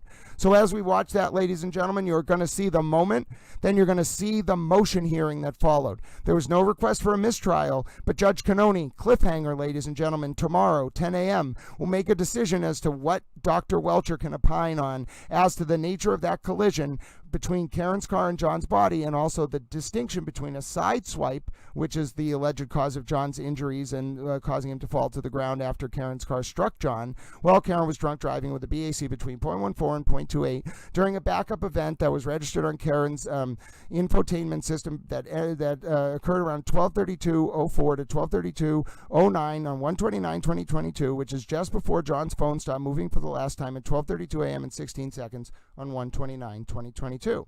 So, ladies and gentlemen, let us listen to this question, let us listen to the answer, and then let us watch all hell break loose before we circle back and go through the day's testimony. Mind you, the Reed defense, throughout today's testimony, ladies and gentlemen, after a 5-day weekend, they must have known something big was coming. There was a 40-minute sidebar to start the day, then at 9 o'clock, then there was a 20-minute recess, then another 20-minute sidebar, then we got 40 minutes of testimony, then we got another break, then we got 40 more minutes of testimony, then a lunch break, then a little bit of testimony after lunch, and then this meltdown from the Reed defense. It was a huge day, ladies and gentlemen. It was an absolute huge day in every sense of the term, and we are going to watch exactly why.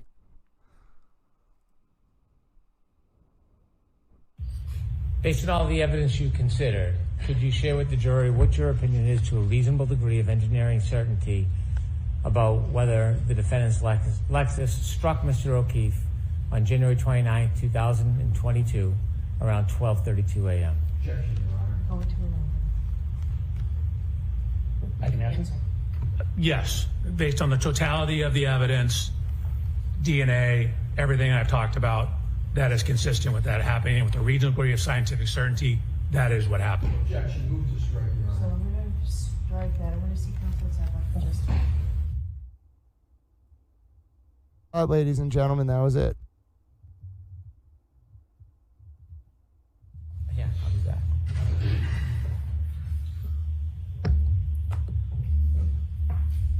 All right. Did Dr. Welchure leave? Dr. Welchure can step down. I know he has to come back and have his equipment. So just leave everything here. And then you'll come back in 5 minutes. Roger. All right. Yes, please.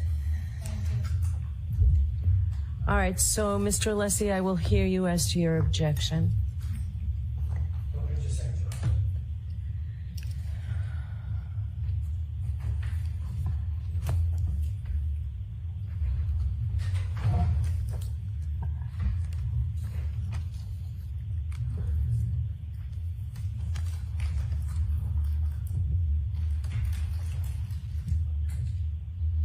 Thank you, Your Honor. Would you like me to go to the podium or stand? Right there's fine, and let's try and wrap this all up by 4 because I've already heard you at Sidebar.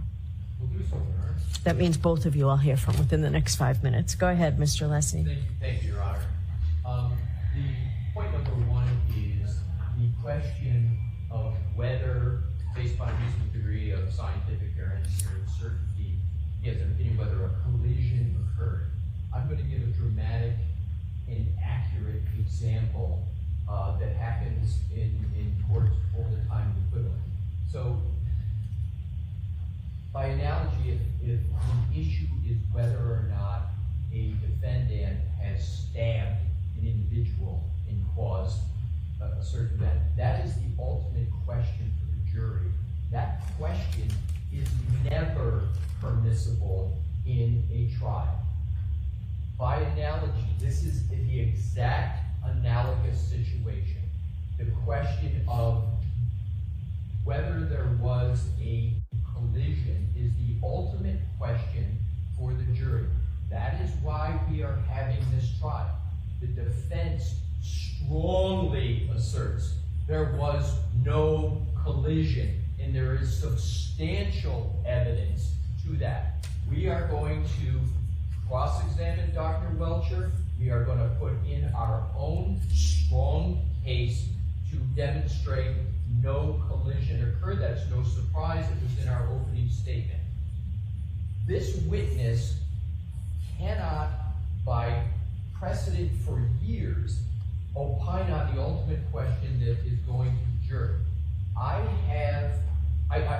accept, subject to evidentiary issues, the two questions that a biomechanist always answers in these situations. Is the damage to the vehicle consistent with a pedestrian hitting the vehicle, And are the injuries to the individual consistent with being hit by a motor vehicle? Those are the questions that are permissible, not the collision question. It is resoundingly improper in this trial, in any trial where that is the ultimate conclusion for the jury.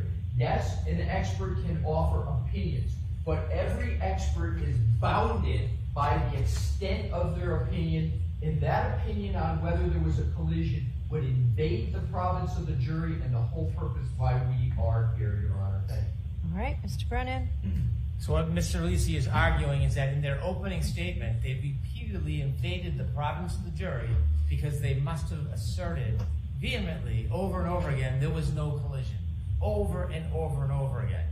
And he just told you that when his expert takes the stand, they'll have abundant evidence that there was no collision.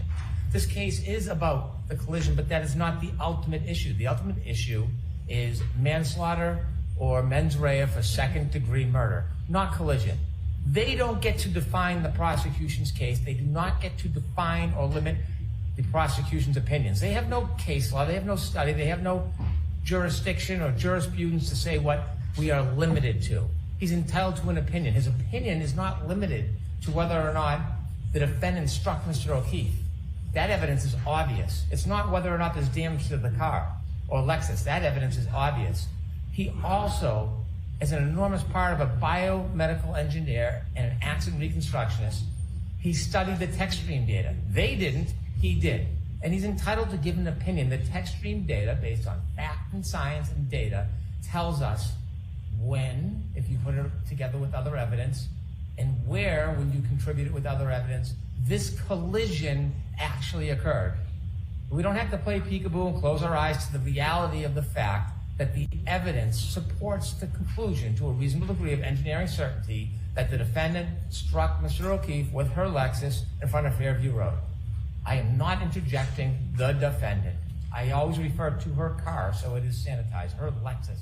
I've been careful about that. I don't have to, but I'm very careful about it. He is relying on the test stream data, the physical evidence, his independent studies. He is allowed to offer an opinion about whether the injuries are consistent with the damage to the car, whether the damage to the car is consistent with the injury to Mr. O'Keefe, and he's also allowed to answer, in his opinion, the issue of a collision. Putting aside the fact that that was emphasized and repeated in the opening statement, and it's going to happen again when other people testify. It's not our fault that ARCA didn't testify or look into the tech stream data or they don't have an expert for it. It doesn't belittle or limit that evidence. We expect to ask Dr. Welchure, does he have an opinion to a reasonable degree of engineering certainty whether the defendant's Lexus collided with Mr. O'Keefe on January 29, 2022 around 12:32 a.m. That is one of the opinions we're going to ask him. Nothing to do with the ultimate opinion of guilt or innocence or whether it's manslaughter or there's mens rea for second-degree murder. And what was your second? You said that's one of the opinions you're going to ask him. What else are you looking at? I will also ask him about the consistent with, whether the injuries are consistent with. With what?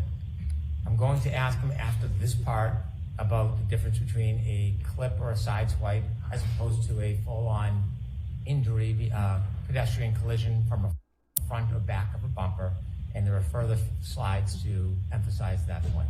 And so there'll be an opinion regarding that as well. And you consistency with a side swipe or a clip. Okay, so this is not the end of Dr. Welch's testimony. He's just moving on to another area. It's close, but it's not the end. Okay. Go ahead. Yeah. Your Honor, here's a case. Attorney Brennan said, so that case, well, here it is.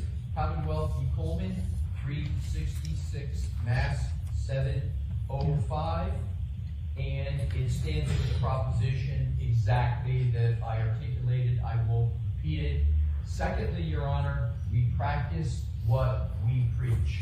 I have the ARCA report right in front of me, and I have the report of... Is that a new one, or is that a... This is the new one. Okay. It's also, the old one is the same. So either one is the same. They do not, Mr. Brennan incorrectly said what our experts are going to do. I don't know why he did that, because he has these in writing.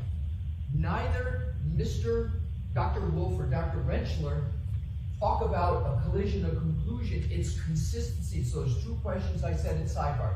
And for reference, Your Honor, for the most recent is page 15. There is no... I don't have that report, so I'd like a copy of that report. Your Honor, a copy, and I also, Your Honor, refer Your Honor to ARPA's existing report, which I'm going to do from memory. I think it's February of 2024 that was done for the U.S. Department of Justice and FBI, where they basically said and gave opinions on those two items I spoke to you at sidebar. So Attorney Brennan is incorrect when he says what our experts are going to say or not. We've already committed in writing to what they're going to say. We're consistent, we practice what we preach. All right. You saw it, ladies and gentlemen. You saw it there. Oh, goodness, folks. Oh, goodness. It was quite a day. It was quite a day. Oh, God bless you so much to the folks who were paying Little Towel their kind respects. That was the end of the day. And just to end on that cliffhanger, you must be wondering, Grant, how did we get there? How could the defense be so worried about this witness? How smart is this human being? How did everything come crashing to a halt? Oh, we're going to find out. Folks, we're going to find out. You know why? Because my name is Grant Smith Ellis, and when I say we're going to do a recap, when Wicked Uma wants a recap, ladies and gentlemen, let me tell you right now, nothing in the world will stop me from doing that recap. And so we are starting from the beginning. Here we go. Part one of Dr. Welchure's testimony. Wait till you see how smart this man is. Wait till you see how Hank Brennan built this testimony up. And I cut out all the noise for you, ladies and gentlemen. It's just the testimony. May I refer to my resume? Before we start this, folks, everybody, super towel hug to Alana and her service dog. They went down the beach tonight after a tough day of thinking about the case, and Alana is appreciated and loved and hugged by all the towel friends. All right, Mr. Brennan. Thank you. Whenever you're ready. Good morning, sir. Morning, Mr. Brennan. Could you please introduce yourself to the jury and spell your first and last name for the court reporter who's next to you? Absolutely. My name is Judson Welchure. My first name is Judson. Last name is Welchure, Welcher. Sir, what do you do for a profession? I'm an accident reconstructionist and biomechanical engineer. I'd like you to explain to us a little bit about what an accident reconstructionist does. Sure. You can think of accident reconstruction and things such as this as the physics and engineering that happens in car crashes. So accident reconstruction tends to deal with everything that happens to the car and outside the car, skid marks, vehicle damage, the electronic recording systems in the vehicle, things that have to do with the motion forces and how the physics of everything occurred and how that affected the motion of the vehicles. You said that you were an accident reconstructionist, but also a biomechanical engineer. How is your work as a biomechanical engineer different than an accident reconstructionist? So simply, you can think of biomechanics as similar, but to everything inside the car. So biomechanics is looking at how the effects of physical forces are applied to the human anatomy. When I'm trying to explain to somebody what I do, I say, hey, it's like a civil engineer who's designing a bridge. So many trucks and cars on the bridge. Are that going to cause the beams in the bridge to fail? Is that going to cause the cables to fail? So a human body is governed by the same laws of physics, just like the bridge. Obviously, it's made of a lot of different materials, but in the human body, my beams are bones. My cables are the muscles and ligaments. Different material properties, but everything's governed by the laws of physics and principles of engineering. So I'm looking at how physical forces, the outside of the car, for when people are inside the car, seat belts, airbags. The first seat belt was patented by an engineer. It's engineers who quantify the force of the crash and what kind of injury damage there is to the body. So it is force that causes damage like a fracture. And so we're looking at how the physical forces are applied to the body and what that means in terms of what happens to the body. Dr. Welchure, I want to ask you a little bit about how you became a biomechanical engineer and an accident reconstructionist. Could you tell us? Sure. So when I was getting ready to go to college, my father, who was a physician, said, whatever you do, do not go to medical school. Because I was getting ready to go to medical school. So this was 39 years ago, I believe. 35 years ago. 39 years ago. He said, it's just not worth it. So I said, okay. So then I entered into the mechanical engineering. I grew up riding motorcycles, taking things apart, frequently pissing my parents off when I couldn't put it back together. But I like taking things apart and figuring out how things worked. So I went to university and got my undergraduate degree in mechanical engineering. From there, I happened to be at a Thursday meeting of the American Society of Mechanical Engineers. A group came in from a company that did this type of work, and they showed some examples of how you apply engineering concepts that you learn in mechanical engineering to the human body. And so I was like, man, that's a great job. That's the perfect mix of engineering that I have and my desire, to learn the medical side of things as well without becoming a doctor. So I talked to them. I actually applied to the company and was ultimately hired as a biomechanical engineer.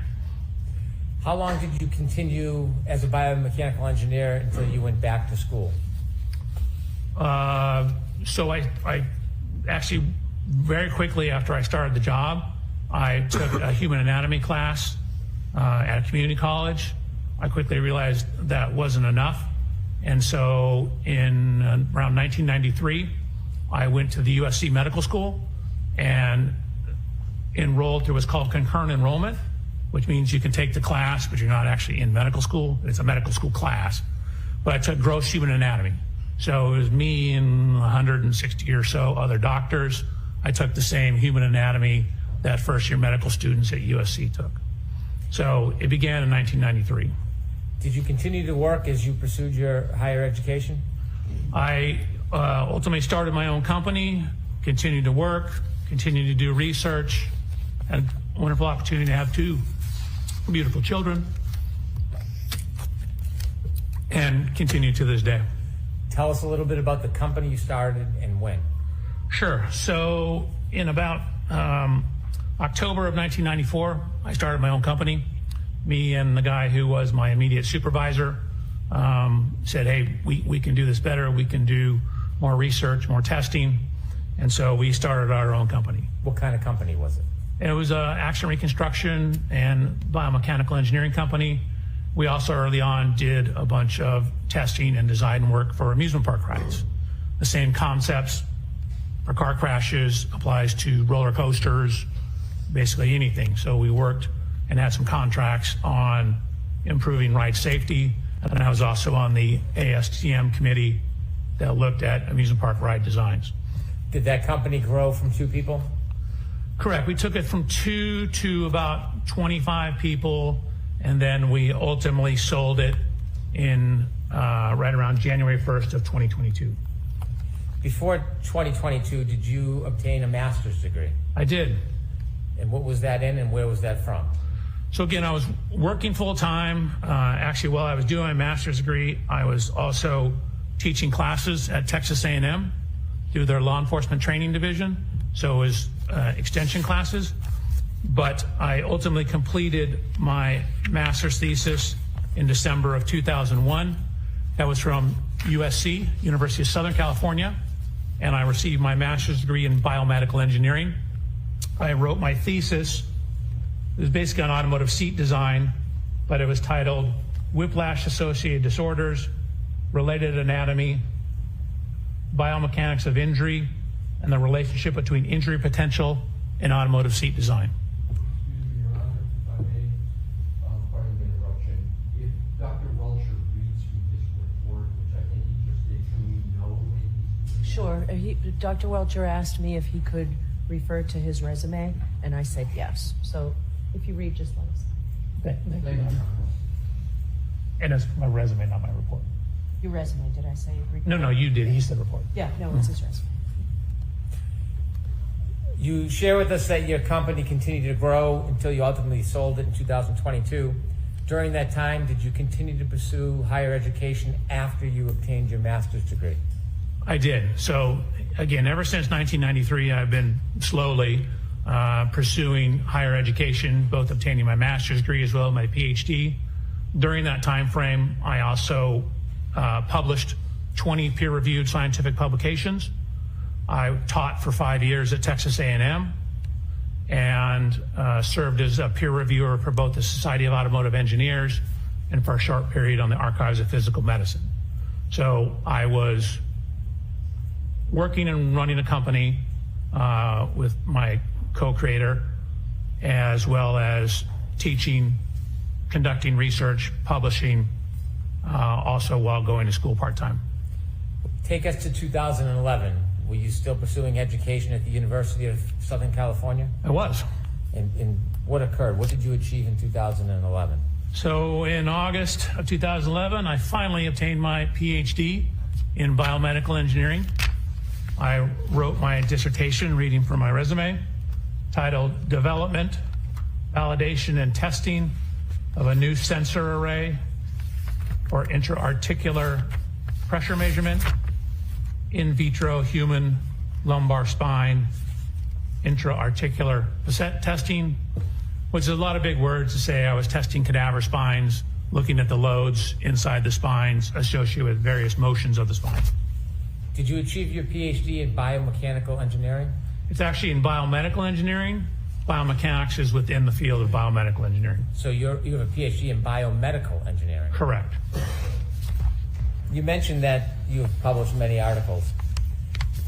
Have there been articles that you have published that are relevant to some of the subjects that you're going to talk about during your testimony? I mean, I have a number of, again, peer-reviewed scientific publications. Peer review just means you submit it to a journal and they have other people review it, give you comments, your peers in the field. I do believe there are a number of them that could certainly be relevant to both the physics and, for example, pedestrian injuries. If I could mention a few. You wrote an article on sideswipe collision dynamics. What's sideswipe collision dynamics? So I was actually an invited speaker at the World Congress, or sorry, not the World Congress, the World Reconstruction Expedition. They asked me to give a presentation on the theory, science, and mathematics behind sideswipe or side impact collisions. That would include side collisions, glancing collisions, shallow angle impacts such as like a corner of a bumper goes into the side of a car, any kind of glancing or clipping type impact. Similarly, in many of the articles that you wrote, is one of them about methods for quantifying the impact severity of low-speed side impacts at varying angles? It is. Tell us a little bit what that... So that was a Society of Automotive Engineers paper, again, another peer-reviewed paper that we worked on. It was kind of an extension or continuation of all that research, where we just looked at the physics and the mathematics, basically the reconstruction of glancing or sideswipe type impacts. Similarly, methods for quantifying the impact severity of low-speed side impacts at varying angles. Is that similar to the other papers, or was that different? Yeah, I thought that was the same one.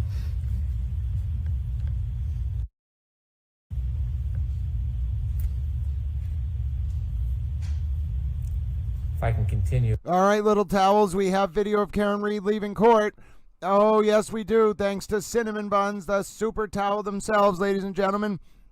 We are going to get the opportunity to watch Karen Read leaving court in the middle of our update. Now, you might be saying, ladies, there is no way, right? There is just no way that Karen Read can have done that poorly, right? Leaving court. Well, apparently it was as bad as you can imagine, ladies and gentlemen. We are going to watch it together right now. Watch this pop up on your screen. My dear little towel friends, it is as ridiculous as you can possibly imagine.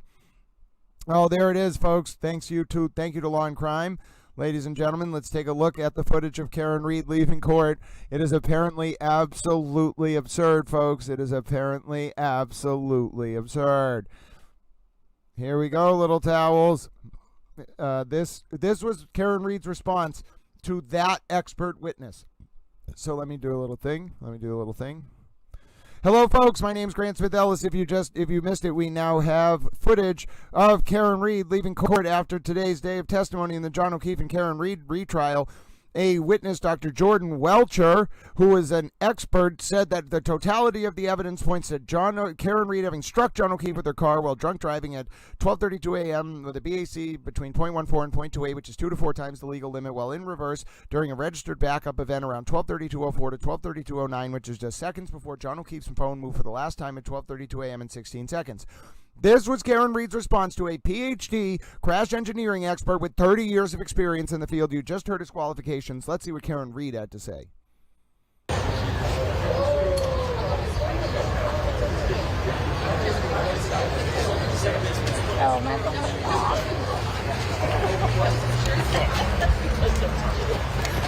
Karen, did you think Dr. Welcher's recreations were good with the test dummy and the glancing glow? And the grease paint on his arm? No. Karen, did you? And he backed up into himself at 2.2 or something miles per hour. So he tried to dress identically to John, but didn't do anything else to mimic what the Commonwealth is accusing me of. So did you go in reverse 24 miles an hour, 53 feet? The data is what the data is, and it's going to come out cleanly, more cleanly in our case in chief. I think it's important to demonstrate what is the Commonwealth accusing me of. The speed, the positioning, recreate that for us. Back up into the crash test dummy at 24.2 miles an hour in the arm and see what happens. That's what I would want to see if I were you. Do you recall that at all, Karen? No, because it didn't happen. Any update on if you're calling Proctor, given that his friends are now witnesses on your list? No comments. No, it's one of these 4 new witnesses. Say anything about them? Well, no comments. Are you going to take the stand? No comments. No comments. Sorry. Somebody asked me if I'm going to take the stand. Can I say thank you, Chef? Oh, that's a good point. That's a good point. Touche. Thank you, Chef. Thank you, Chef. I see you cooking stuff up. Did you see that? You must love the beer. Did you see the steaks?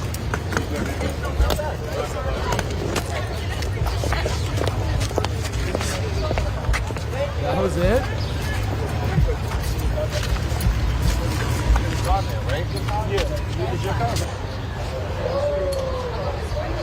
That was it, huh? It was literally that, and that it just plays over and over and over again. What? That was it? That's all Karen had to say? Folks, let me just show you the conclusion of today's testimony, because Karen, you were outrageous. So we were at 11:38:24 in part 1. We're going to come back to that on our recap. But let me just show you, for the folks who want to see Karen Read's comments after court, this is what she was reacting to. This was the end of the day. The woman basically lost her mind. This expert is literally more qualified than Karen Read's entire team and any witnesses she might call. And this was the question the day ended with. Based on all the evidence you considered, could you share with the jury what your opinion is to a reasonable degree of engineering certainty about whether the defendant's Lexus struck Mr. O'Keefe on January 29, 2022, around 12:32 a.m.? I can answer. Yes, based on the totality of the evidence, DNA, everything I've talked about, that is consistent with that happening, and with a reasonable degree of scientific certainty, that is what happened. Objection, move to strike, Your Honor. So I'm going to strike that. I'm going to see counsel's have just. Oh my goodness, Karen Read is literally, I think, losing her mind. That's how she responded, ladies and gentlemen, on the courthouse stairs to that testimony. My name's Grant Smith Ellis. You just saw Karen Read leaving court. We're going to go back to the recap. I'm just going to end this clip now for folks who want to see Karen Read leaving court. YouTube.com/@GrantSmithEllis. Join the Towel Friends. We're doing our recap. We're nearly 11 hours in. We're having a lot of fun. It's how we do our thing. Ladies and gentlemen, court doesn't start until 10 a.m. Eastern tomorrow, but I'll be with you at 7:30 a.m. no matter what, because I have things to say. YouTube.com/@GrantSmithEllis. All right, Towel Friends, let's go back to our recap. We were at 11:38 of part 1, exactly, precisely to the minute. So we are not just going to get thrown off our recap. We are going to look at Karen Read looking absolutely ridiculous on the courthouse stairs. And then, ladies and gentlemen, we are going to go back to part 1. Yes, indeed, we are going to go back to part 1, ladies and gentlemen. And then we are going to go to 11 minutes and 38 seconds. And then I'm going to pick you up. Hold on one second. Exactly where you left off. If I can continue, another article, a publication that you wrote, Occupant kinematics and loading in low-speed lateral impacts. What does that mean? So in the course of my career, I've done probably 12 to maybe 1,300 actual crash tests. I've crashed everything from skateboards, mopeds, up to trains, motorhomes, and ambulances. I've conducted, relative to this case, probably or been involved with 50 to maybe 70 pedestrian impact tests. So the low-speed side impact one is we actually put human volunteers in side impact collisions. And what we did is we had accelerometers, which are things that measure acceleration. If you had physics or memory, Newton told us force equals mass times acceleration. So knowing the acceleration of something, you can get an idea of how much force is applied to it. So we have various sensors on the body. We have various sensors on the car for the reconstruction aspects of it. So that study was the biomechanics portion, and the first paper you read about the reconstruction was the reconstruction portion. So the first paper you discussed was everything outside the car. Then we looked at how the forces applied to those impacts to people inside the car. Have you had a lot of publications and studies about the force applied to people outside of a car? I don't know if I'd say a lot, but I was an invited lecturer to the Accident Reconstruction and Collision Safety Institute conference, where I specifically gave a paper and a series, or basically a lecture on what's called pedestrian impact biomechanics, which was exactly as the name implies, what happens to pedestrians when they're impacted predominantly by cars and vehicles. How much of your work involves pedestrian impacts? Probably maybe 10%, 5 to 10%. Most of it's car to cars. Biomechanics of low-speed impacts. Is that another paper that you wrote? That is a paper I wrote. I don't want to read all of your papers and all of your publications, but on a different topic, did you write a paper on the study of the measurement of Generation 2 Toyota event data recorders and low-speed side impacts? Yes. Could you tell us a little bit about what measurement of event data means in this? So, Toyotas, newer Toyotas particularly, have two types of electronic equipment on board that can record crashes. There is what's referred to as an event data recorder, or EDR. It's somewhat commonly referred to as a black box. That's not exactly right, but it's close. And then there's a secondary system, which is really more closely tied to maintenance. That's called TechStream, but it will pick up data that you can frequently relate back to various events. So that particular paper was looking at the event data recorder data in Toyotas. We'll get more into that subject later, but is event data recorders a subject that you're well schooled at? Yes. In addition to the papers that you've written, have you continued through the years and after becoming a PhD, your research in this area, in these areas? Correct. For example, every year we're part of a conference called SATI, which is our company, largely led by an engineer, Christopher Furbus, that we work with, has spearheaded us going out and conducting crash tests for that conference. For 10 years, we did a lot of the instrumentation and crash testing at the Accident Reconstruction and Collision Safety Institute conference. And then for a number of years, I actually, the company actually went down and did crash testing for what's referred to as the Spine Research Institute down in San Diego. So we've been hired by various professional organizations. We came out here once, the Massachusetts Association of Accident Reconstructionists, I think I'm messing the name up, had a conference. We came out here and conducted crash tests for training other experts out here. We did all the instrumentation, the biomechanics of that crash testing. In your research and testing, you have pages with dates of the different researches and testing you've done. There's over a dozen of the research and testing items and articles that deal with pedestrians. Is that a common topic in your research and testing? Yes. So again, frequently at the conference we're doing pedestrian tests. The last Action Reconstruction Collision Safety Institute conference, there was a series of pedestrian crash tests run there. SATI 2 years ago, maybe 3 years ago, some pedestrian crash tests that were done there as well. So there are a number of instances on my resume where I have both attended class, and then I mentioned the one time where I gave an hour and a half long lecture on pedestrian injuries. After you became a PhD or a doctor, do you continue your education and research?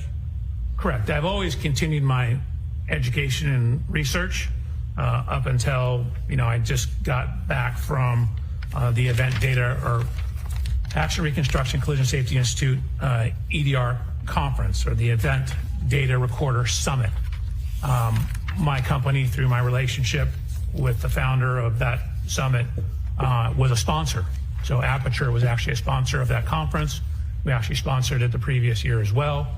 And also as part of that, I assisted one of the researchers in conducting, it's called front camera module testing for pedestrian impacts on Chrysler vehicles. General Motors vehicles. As a biomedical engineer, are there any groups, organizations, or certifications that are important? I think ACTAR is important. So ACTAR is an acronym. It's ACTAR, and that's short for the Accreditation Commission for Traffic.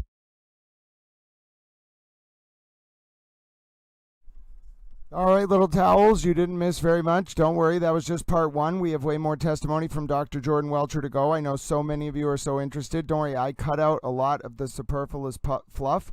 So we just go part one, part two, part three, and then we just go right through the day. Some of the parts are shorter than others. This next part is part two of Dr. Welchure's testimony. It gets even more interesting as it all builds up. And my name is Grant Smith-Ellis, and I'm here to take you through today's recap. Let's keep watching. Reconstructionist.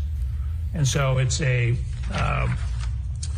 bunch of professional groups, originally from some concerns, I believe, from the Department of Transportation, got together and set standards for reconstructionists.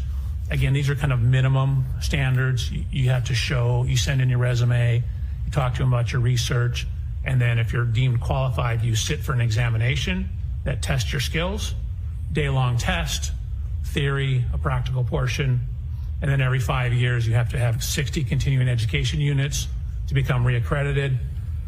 I've been an accredited accident reconstructionist since February of 1995, and my accreditation is current and active up through today. So you've been accredited for 30 years? Yeah, correct. I don't want to trick you on the math. No, I never thought about it, but yeah, I guess it has been 30 years. Have you testified in court before? I have. Have you testified in state courts? I have. Have you testified in federal court? I have. Matter of fact, in Boston. Have you ever testified in civil cases? Yes, I have. Have you testified being called by the plaintiff? I have. Have you ever testified being called by a defendant in a civil case? Yes. Have you testified in criminal cases? I have. Have you ever been called by the state or the government? Yes. Have you ever been called by a defendant? Correct. Public Defender's Office. In any of the cases, whether it's civil, criminal, plaintiff, defendant, government defendant, does that in any way change your analysis about data, regardless of who or where you testify? No. I take my job as to be a critical analysis of the data. So I wanted to look at the data as objectively as possible and form conclusions based upon the data, trying to remove wherever possible speculation, try to remove wherever possible reference to testimony. Now, sometimes testimony is the only thing we have, and so we need to rely on it for bits and pieces. But generally, my job is to try and look at data and see what the data shows. I have no dog in this fight. I don't, quite frankly, care. What I'm doing is trying to do a good engineering job, which is looking at the data and drawing sound principles and sound conclusions from the data. Presently, you said you had a company and you sold it. Where do you work? It's a company called Aperture. I guess we were acquired or merged into it technically. How many offices do you know if Aperture has? Oh God, I should know that. I mean, we have them in Massachusetts. We have them in, I think there's 3 or 4 in Texas. There's, I think, 4 or 5 in California. So I want to say there's at least, I don't know, 13 to 15. Do you work at a particular location? I do. Where do you work? Long Beach, California. Do you work with other people? Do you have a team? I do. How many people are on your team? 5. And what's the team comprised of? Is everybody a PhD and engineer? One individual is a PhD in engineering, Dr. Umali, and then I have 3 other engineers and 1 case reader. I guess it's 6 people. I have a case manager as well. Is there any, do you work interchangeably at the different branches around the country, or do you have your own team in California that you work with? 99% of the time, it's my own team. Occasionally, we'll get a case from another office. I've worked on a couple cases out of the Texas office, and maybe a couple out of the Nevada office.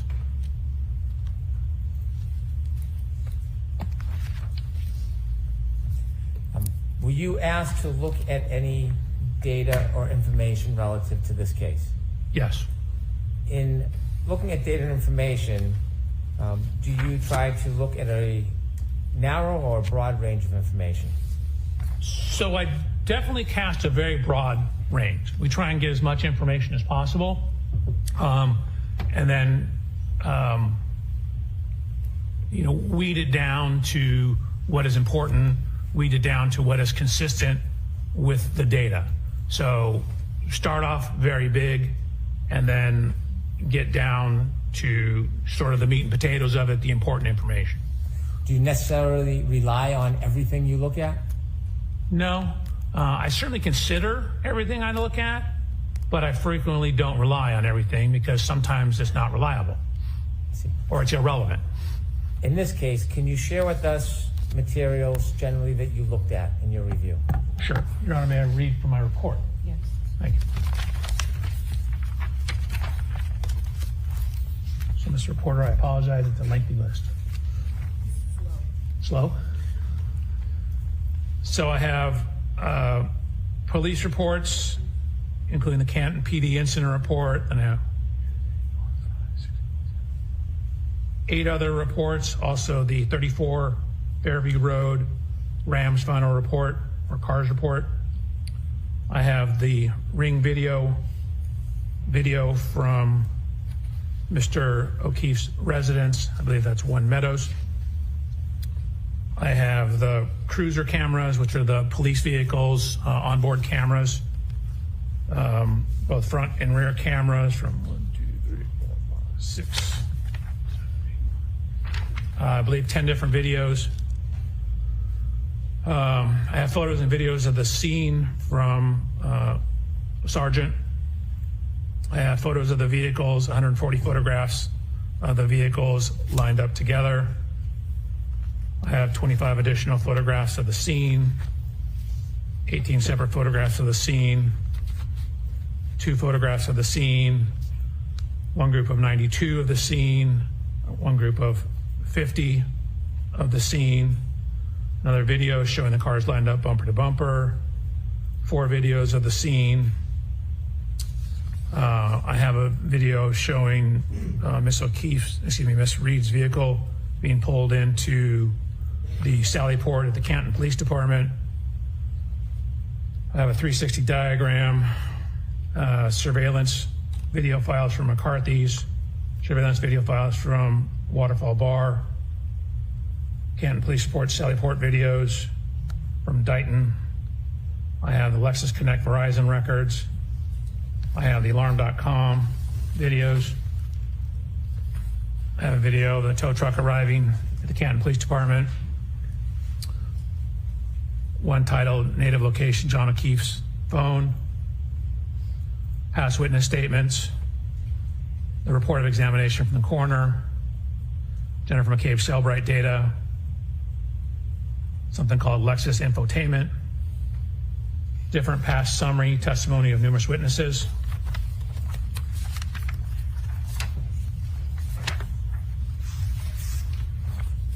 Have earlier summary testimony of numerous witnesses. The Boston Magazine interview with Miss Reed, a Dateline interview with Miss Reed, a 2020 interview with Miss Reed, lab reports from BODE, the Crime Scene Response Unit Boston, Crime Scene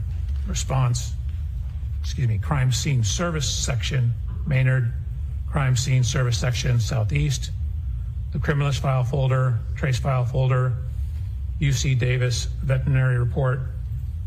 I have Verizon records, GPS location records, John O'Keefe GPS points, Axiom cache location, weather reports, medical records, including the Canton Fire Department run report for both Mr. O'Keefe and Miss Reed, medical records for both Mr. O'Keefe and Miss Reed from Good Samaritan. I have 2 retrograde extrapolation reports, one, and a serum plasma conversion report relative to Miss Reed. I have the neuropathology report. I have the Orange County Medical Examiner's report, the diagrams, the postmortem toxicology report, and a second same autopsy report, more pages. In addition to the information that you reviewed, did you on your own go out and obtain information that you thought might be helpful for your review?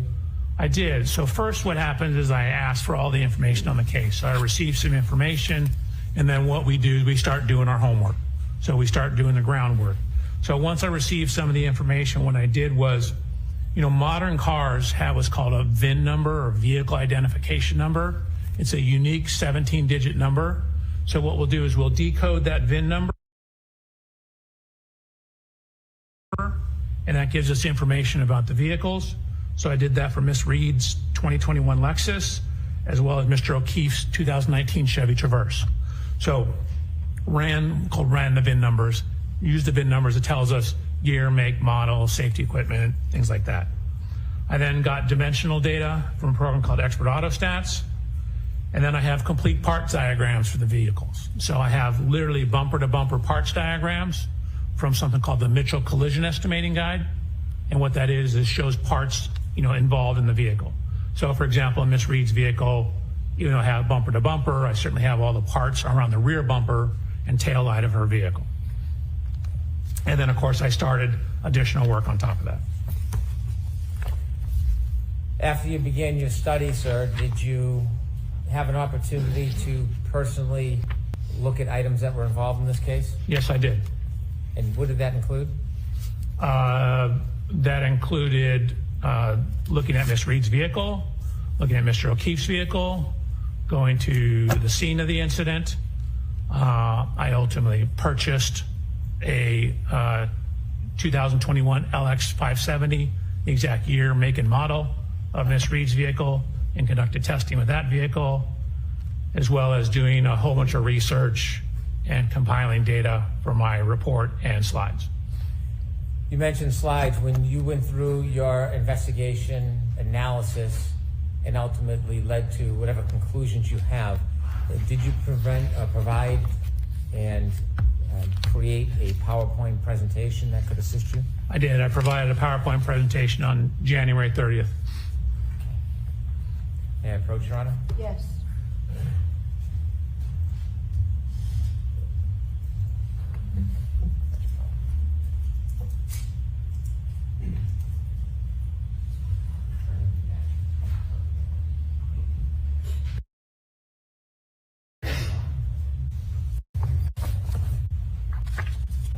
So does that appear to be a copy of the PowerPoint presentation that you prepared for us today?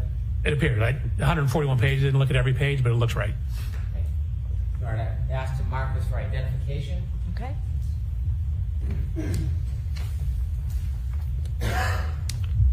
MMM for identification. With the court's permission, I'd like to have Dr. Welchure use his PowerPoint presentation to walk us through some of the information he'd like to share today. Okay. No objection, Mr. Alessi, right? No objection, Your Honor. Thank you. Your Honor, I'm looking at a paper version in front of me. Okay. Is the paper version the same as what we're going to see up here? It is. Okay, then that's fine. Thank you. And Dr. Welcher is going to manage the PowerPoint presentation. Sir, you mentioned that you wanted to look at the area and look at the scene. Your office is in California? It is. Why was it important to come all the way out to this area to see the scene firsthand? Hold on a second. I'll let you set up before I start asking you more questions.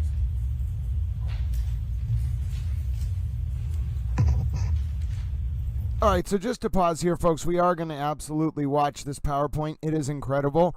But we've had a request from the Super Towel themselves, Sig Girl 22, about Commonwealth v. Coleman and Commonwealth v. Lannon, which were cited. You just heard them cited by Bob Alessi there at the end of the oral argument.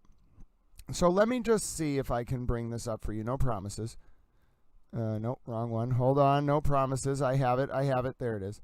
Look at that, ladies and gentlemen. So, hold on. It's going to take me a second to really zoom in on this for you. I'm going to have to cover your comments for a second. But so this is the Commonwealth v. Coleman case, all right, that Alessi cited. It's from 74. It's 336 Mass 705. If you scroll down, okay, there's like 3 sections. I just read it quickly. I read it earlier, but I read it again now. What we're looking for is subsection 2, paragraph A, under the testimony of the medical examiner. So I highlight the paragraph here. Let me zoom in for you 1 sec. So you want to go to this part here if you want to see what argument Bob Alessi was making. I think I can scroll in. I can zoom in even for. Oh, yeah, look at that.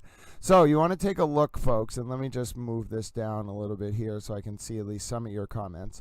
But you want to take a look at this paragraph right here. If you want to, Bob Alessi's argument is very weak. And I'm not a lawyer. I'm a towel. None of this is legal advice. Get a lawyer if you have questions about the law. Towels are for expressing unconditional love.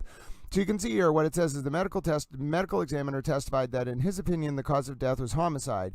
We observed in Commonwealth v. Lannon, 364 Mass 480, 42, 1974, that the better course was to exclude such opinion testimony, but here it was innocuous. In the Lannon case, accident was offered as a defense and homicide could be taken to contradict that defense theory. Here, homicide does not seem to have such a contradictory implication as to the defense theory of self-defense. Now, ladies and gentlemen, let me just look. We go over to Lannon, right? And we get this part here, okay?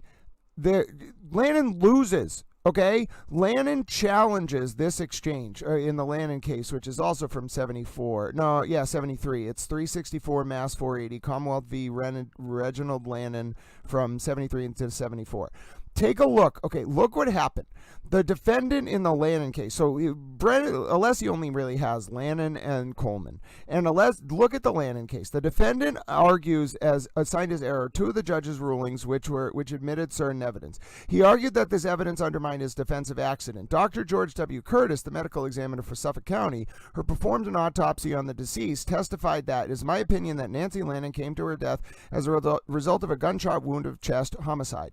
The defendant's motion to strike the last word of the response was denied and an exception taken. A death certificate signed by Dr. Curtis was also admitted in evidence. The form contained in the printed words accident, self-harm, or homicide, and a line on which was written Dr. Curtis's response, homicide.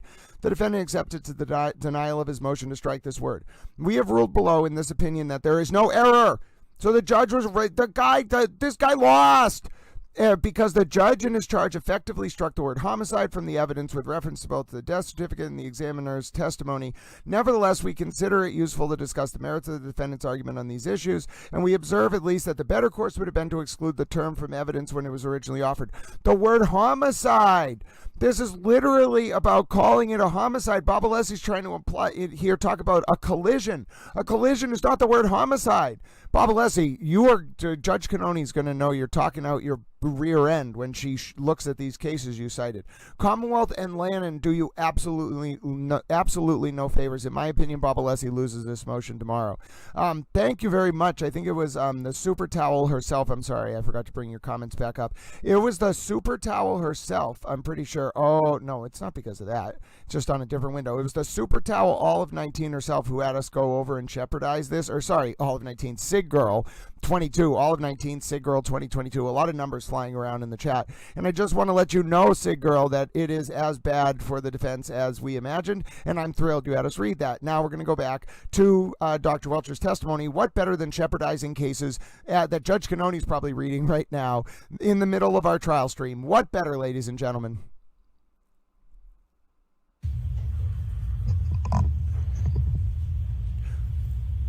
Oh, by the way, before this gets started, I'm starting up again. If you're just joining for the recap, you came at absolutely the right moment because Dr. Welcher's PowerPoint is about to start, and oh my goodness, it is absolutely amazing. The Welcher PowerPoint, get ready for it, folks. This recap is going to be an epic towel recap. We have to finish, though. We only have about 50 more minutes before the YouTube stream has to end. We can't go more than 12 hours, so let's go quick. We went through this, had it working perfectly. Actually, you know what? We are going to have to jump forward because I don't want to actually go to 12 hours. So this was the evidence that was reviewed in the case. Now, here is the first analysis. This is of the three-point turn. This is big, okay? You want to have an accurate model. And let's actually look at the video of the three-point turn, okay? Dr. Welcher does a wonderful video. We're going to actually look at that next. That was the next moment in the case. So Dr. Welcher looked at all the evidence, explained his background, and then let's look at the video of the three-point turn, okay? Because that is at 12:24. It sets up, ladies and gentlemen, the ending of today's, or the next part, which is the backup event. So let's take a look. This was the simulation of the three-point turn. This was at 12:24, confirming Karen Reed did from that information, we ran a simulation to show you what the text stream data means. This is what the 10 seconds of data is.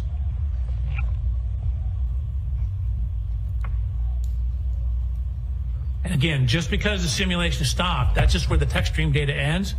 Again, as we showed you earlier, the car's still moving. That's just the last data point we have. So what that text stream data shows is matching a three-point turn on that Cedar Crest Street. So we have the vehicle motion, the timing data consistent with the interview statements about making a turn, three-point turn. Can you take us back to the data chart and show the 2 points that you just mentioned, the turning? Where is that reflected in the data? Sure. So you can see you'll have to enlarge that. I'm sorry, Doctor. Column N, that's the ship position. So that's looking, we start off going forward right here. And you can see at the start of the simulation, we're going about 9.94 miles an hour.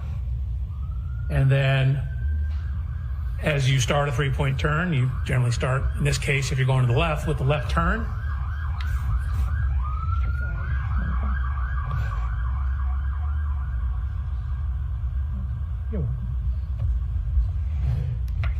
So you can see we have this steering angle here, then the transmission. So again, we have the brake application. So you're coming in, but you're slowing down, and you get down to a speed of approximately 0.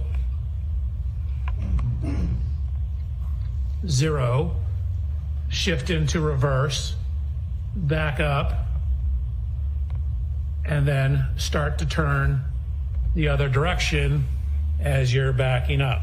So again, you want the rear to go to the right, you turn the steering wheel to the right, right is negative, and then as you start to pull around and pull forward, you turn back to correct for the steering, and so that's what this shows. So again, if you put it all into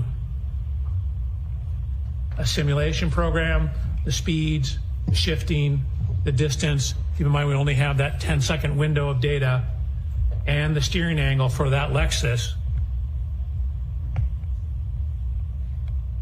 that's what it indicates. Can you enlarge the photograph on the right with the data points and explain to us the significance of that? Sure. So again, what we're trying to do is we have the infotainment, we have a text stream.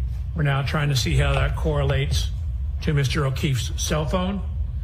So we had originally very coarse data points, 154 and 155. There's additional data points between here. So we're looking at how well does our predicted time compare to those two? So with the cell phone correction, you end up with the text stream data at 12:23:59 to 12:24:07. So that's actually right in between these two data points. And so we know 154 was closest, but it's on the right-hand side of the road. 155 is when it's turned around and heading back in the southerly direction. So the cell phone data corroborates the text stream timing data in conjunction with the infotainment system data. Thank you. Please continue.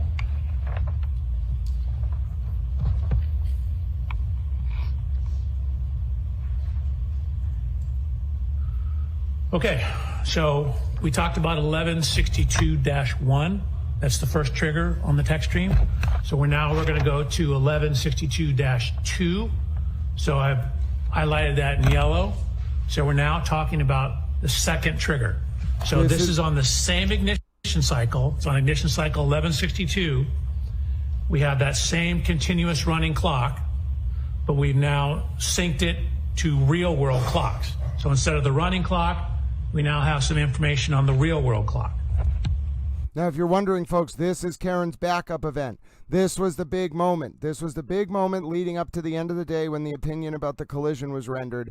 The backup event was a key piece of testimony. We're going to watch it now. We can only go for another 50 minutes, so we're going to try to watch this last 20-minute segment of testimony, ladies and gentlemen. And oh my word, was it a big one, and it all led up to then what happened after. So let's go to the section about the backup event. Here we go. This is the backup event, ladies and gentlemen. And I think this shows the most explicit overview of the data. Here we go, ladies and gentlemen. Let's watch it.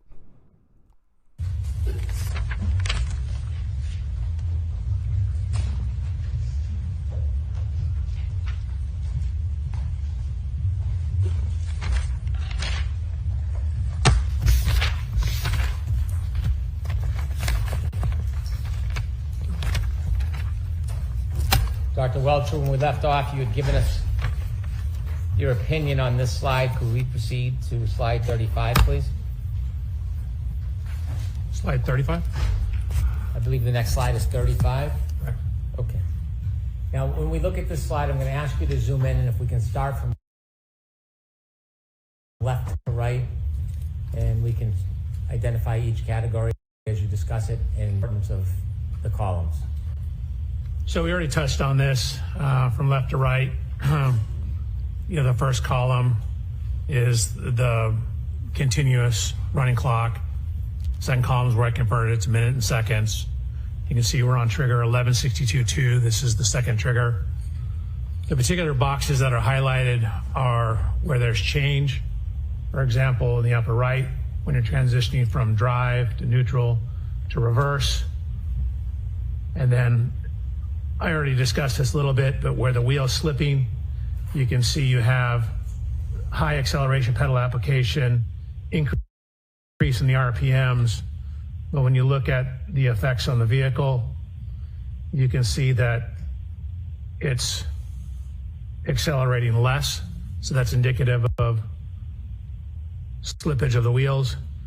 And then I simply show at the bottom the math I use to derive all that. So again, we touched on most of this. It's the same slide you saw before, just to show how corrected for the speed. If you could zoom in for a second, I want to ask you a question about the RPM column. RPM column, go ahead. If you could zoom in. Oops. You see in the last line, the last piece of data captured, the RPMs changed from 3,200 to 3,300. Correct. And the accelerators is it fair to say, is that depressed? What's the way you characterize that? Objection, Your Honor. Sustained. How would you characterize 74? What does that mean? I mean, it's 3/4 of full throttle. It's 74% of full throttle. If above it's 74.5, it drops to 73.5 and then back to 74. Why is the RPM higher than above? So there's again, this data is referred to as being asynchronous. You're reporting it at particular times, but the computer's scanning the network for the data. So it's not all on exactly the same time step. Not only that, but there's frequently, I'm sorry.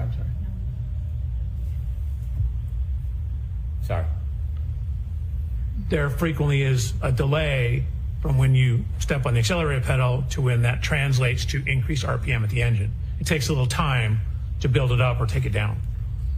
Okay, thank you. You're welcome. So similar to what we did on the first one, basically what we did is we took all the text stream data that we had, which includes the shifting, the forward, the reverse, and the steering. Again, there was a tiny bit of leftward steer, and put that into a simulation program where we're simulating what the Lexus will do. So we've taken into account the mechanical characteristics, the steering response to the Lexus. So this is to show what it represents on the left-hand side. So each one of these little hash marks, a different color, represents 10 feet. The red lines show the extent of motion.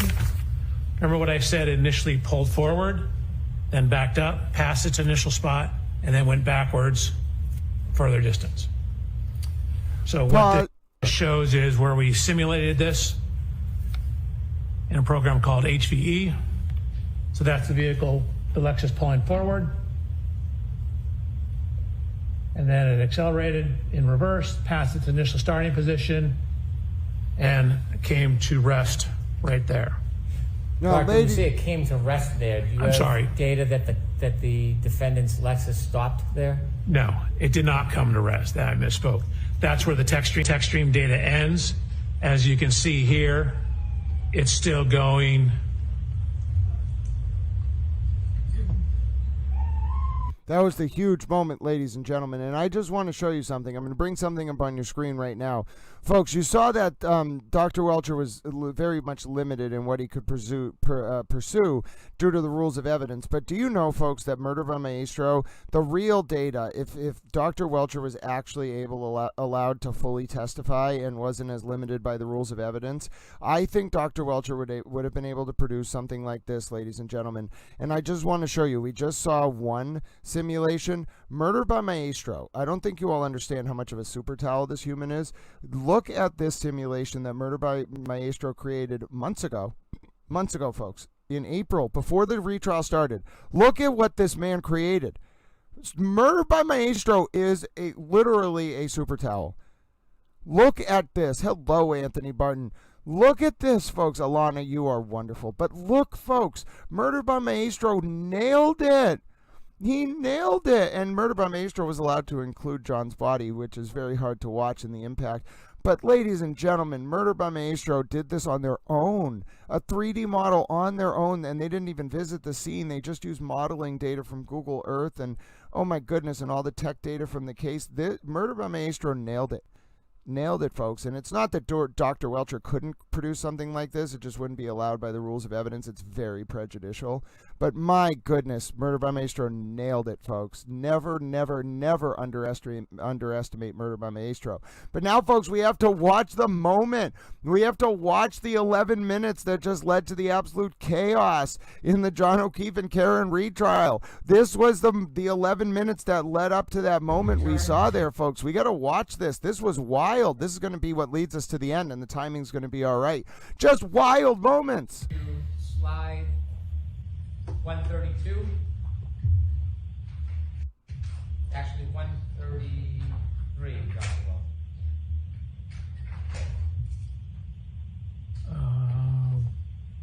Is that me or?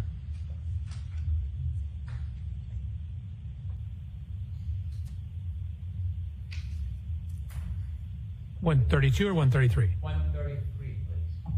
The next one after that. So we did skip over 132. So we skipped over that one as well. Going. There we go. If you can enlarge that just a little bit for us. Sure. Now you mentioned that there was studies that talk about guiding the difference between potential injuries. Correct. Okay, explain that. Sure. So I gave 3 papers and someone's dissertation on this issue. They are creating a analysis methodology to differentiate whether the nature and pattern of injuries are more consistent with a fall or more consistent with an assault, or they're calling it blows. Okay, can you walk us through what this chart means? Sure. So this is their flow chart in terms of their assessment. So it starts at the very top. You can see they analyze a total of 400 events, 235 falls, 165 blows or assaults. So what you do is you ask yourself on the first set of arrows, you look at the mandible, the jaw. And M or S, as you can see at the bottom down here, refers to a simple fracture or multiple fractures. A is no fracture. Mr. O'Keefe has no mandible fracture. So that means we go down this row. It then looks at all facial fractures. So these are the bones that constitute the face. So if you have a facial fracture, you go to your left. If you have no facial fracture, you go to the right.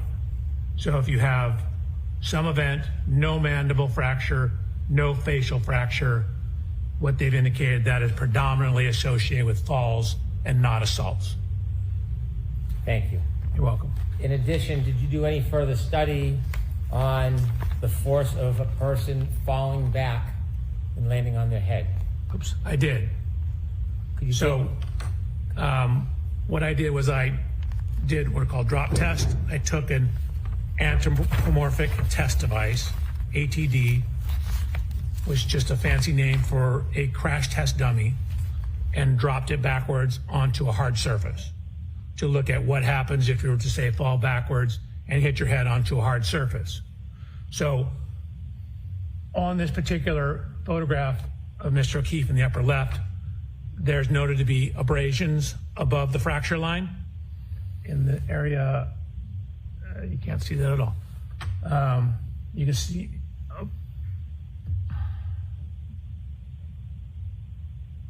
noted to be abrasions right here. Your Honor, I brought a hat. That was the one I used in my testing. May I put it on and demonstrate something? Mr. Lessie? If you would like a sidebar, or Are you objecting? I am objecting. That's sustained. No, you can't put it on. Okay. So I will show you the dummy test I did. Watch when the shoulders hit the ground, then the head hits the ground. It creates kind of an arc path that will drag and slide objects up the head. So if you have something such as a baseball hat, it'll cause it to drag across the scalp, dragging it up to a similar location to where these abrasions are. So here's the testing. Again, this is it's crash test dummies you see on television. This is myself.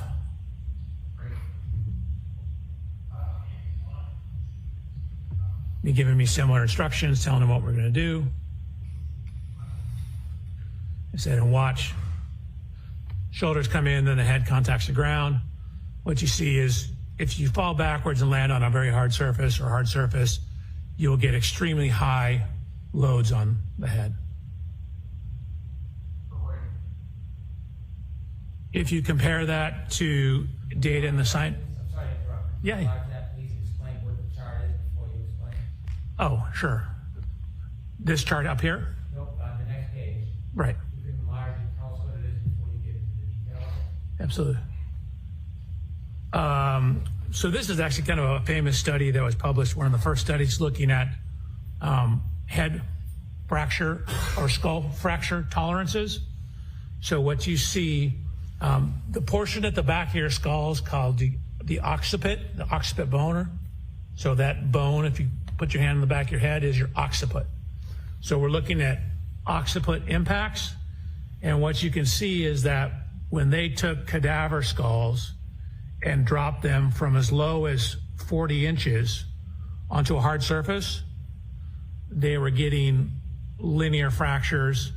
And you can see even at 40 inches, there is called a stellate fracture. Stellate means star-like. You get a fracture that goes out like a star. So even at a 40-inch drop height, you have sufficient force when landing on a hard surface to cause skull fracture and a level 3 type skull fracture. So Mr. O'Keefe, again, is 73 inches tall. His occiput is about 4.6 inches down from the top of his skull. That means it would fall a total of about 73 minus 5 would be 68. So just under 6 feet. So 72, 4 inches under, so 5 foot, 8 inches is the fall height. What is data showing that even at a fall height as low as 40 inches onto a hard surface, you can get fairly severe skull fractures.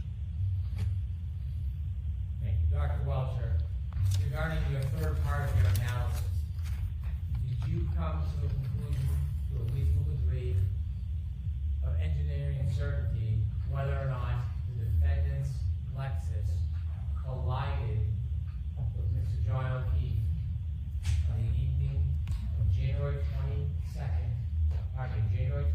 2022, around 12:32 a.m.? Yes. Before you give me your opinion, I'd like you to share with the jury what that opinion is based on. Sure. So it's based on the 130 slides you've seen, based on my personal inspection of the Lexus, the correlation of the text stream data with the infotainment data, as well as Mr. O'Keefe's cell phone data. It's looking at, I guess, where the taillight wasn't broken. It's looking at the physical evidence at the scene in terms of taillight fragments, glass fragments, red color in the snow. We have the cell phone data, the location and position of the arm lacerations, the air temperature at the time indicative of sufficient to freeze, the location of the fracture on the back of his head relative to the scientific literature, my testing of forces available falling onto a hard surface, published science on the fracture forces associated with falls. And, I'm sorry, I'm reading from my report. I'm reading from my report. Can you answer without reading from your report? Probably. It's more complete if I read my report. Any objection, Mr. Leslie? I do on this question, reading from a report to this question. So I'm hearing the questions in freedom. So, I don't read from the report. Okay, Dr. Welchure, let me ask you again. Based on your analysis, data, available reviews, study, based on the fact that you are an accident reconstructionist and a biomedical engineer, have you reached an opinion to a reasonable degree of engineering certainty whether the defendant's Lexus struck Mr. John O'Keefe on January 29, 2022, around 12:32 a.m.? Yes. And could you share the bases of your opinion before I ask you your ultimate opinion? Sure. So again, you've seen my slide presentation. I've inspected the Lexus. I've looked at where it wasn't damaged. I've inspected the taillight. I got an exemplar Lexus. I ran lower speed contacts to verify that the injury pattern and location on the arm is consistent with the height and orientation of the taillight. I have looked at fracture tolerance data for falling backwards onto hard surfaces. I've looked at the metrics of where his injuries were and what injuries he didn't sustain. I've looked at the cell phone data, and then I've looked at Miss Reed's interviews as well. Based on all the evidence you considered, could you share with the jury what your opinion is to a reasonable degree of engineering certainty about whether the defendant's Lexus struck Mr. O'Keefe on January 29, 2022, around 12:32 a.m.? I can answer. Yes, based on the totality of the evidence, DNA, everything I've talked about, that is consistent with that happening with a reasonable degree of scientific certainty. That is what happened. Objection, move to strike, Your Honor. Oh, Strike that. I want to see counsel's just. you heard it, ladies and gentlemen. Oh my goodness, Bob Alessi absolutely lost his mind. Okay, that was how the day of testimony ended. That very quote, ladies and gentlemen. Then if you're wondering what happened when Karen Reed came out of court, oh my goodness, ladies and gentlemen, I will show you. Well, first of all, we have to watch very quickly the very end, okay? So let's watch Hank Brennan's argument at the motion hearing that took place. So Bob Alessi raised his objection, talked for a while, then this is what Hank Brennan had to say. All right, Mr. Brennan. So what Mr. Lisi is arguing is that in their opening statement, they repeatedly invaded the province of the jury because they must have asserted vehemently over and over again there was no collision, over and over and over again. And he just told you that when his expert takes the stand, they'll have abundant evidence that there was no collision. This case is about the collision, but that is not the ultimate issue. The ultimate issue is manslaughter or mens rea for second-degree murder, not collision. They don't get to define the prosecution's case. They do not get to Do you get why that's so big in relation to the cases Alessi cited? Those cases were about someone describing a murder as a homicide. This case is about the mens rea for manslaughter and second-degree malice murder, not about a collision. So Alessi's argument that the witness can't testify about the Lexus colliding with John is outrageous, because that's not the issue. That's not the mens rea for malice second-degree murder, and that is not the underlying issue for involuntary manslaughter. That's why Brennan's point is so strong. Define or limit the prosecution's opinions. They have no case law, they have no study, they have no jurisdiction or jurisprudence to say what we are limited to. He's entitled to an opinion. His opinion is not limited to whether or not the defendant struck Mr. O'Keefe. That evidence is obvious. It's not whether or not there's damage to the car or Lexus. That evidence is obvious. He also, as an enormous part of a biomedical engineer and an accident reconstructionist, he studied the tech stream data. They didn't, he did. And he's entitled to give an opinion. The tech stream data, based on fact and science and data, tells us when, if you put it together with other evidence, and where, when you contribute it with other evidence, this collision actually occurred. We don't have to play peekaboo and close our eyes to the reality of the fact that the evidence supports the conclusion to a reasonable degree of engineering certainty that the defendant struck Mr. O'Keefe with her Lexus in front of Fairview Road. I am not interjecting the defendant. I always refer to her car, so it is sanitized, her Lexus. I've been careful about that. I don't have to, but I'm very careful about it. He is relying on the tech stream data, the physical evidence, his independent studies.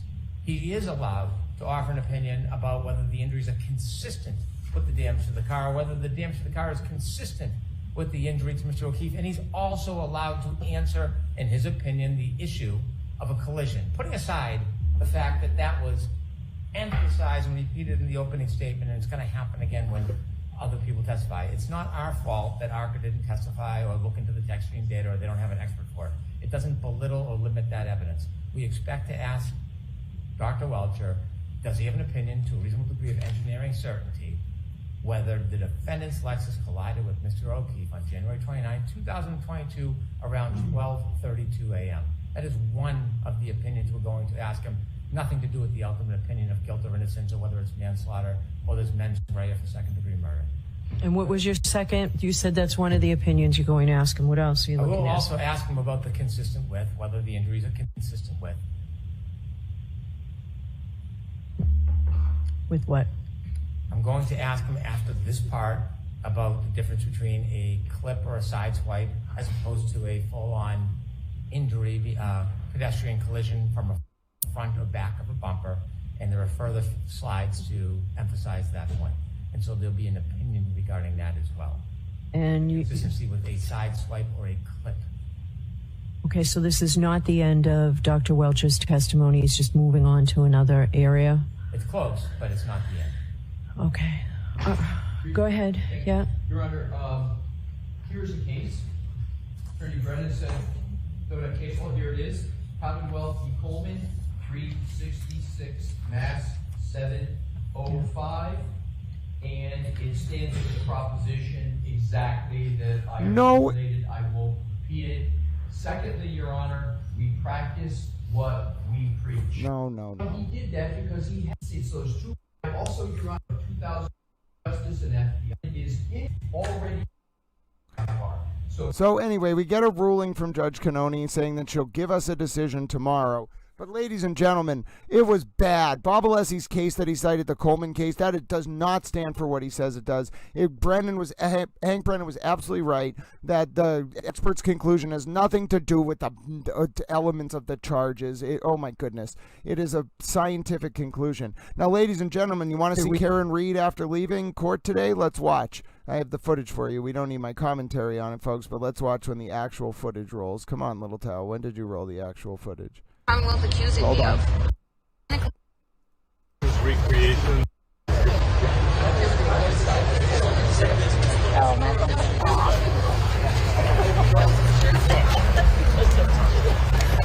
Karen, did you think Dr. Welcher's recreations were good with the test dummy and the glancing glove? And the grease paint on his arm? No. Karen, did you? And he backed up into himself at 2.2 or something miles per hour. So he tried to dress identically to John, but didn't do anything else to mimic what the Commonwealth is accusing me of. So did you go in reverse 24 miles an hour, 53 feet? The data is what the data is, and it's going to come out cleanly, more cleanly in our case in chief. I think it's important to demonstrate what is the Commonwealth accusing me of. The speed, the positioning, recreate that for us. Back up into the crash test dummy at 24.2 miles an hour in the arm and see what happens. That's what I would want to see if I were you. Do you recall that at all, Karen? No, because it didn't happen. Any update on if you're calling Proctor, given that his friends are now witnesses on your list? No comments. No, who might be four new witnesses? Did you say anything about them? No comments. Are you going to take the stand? No comments. No comments. Sorry. Somebody asked me if I'm going to take the stand. And that was literally it, folks. She had no comment beyond that. It was a horrid day for Karen Reed.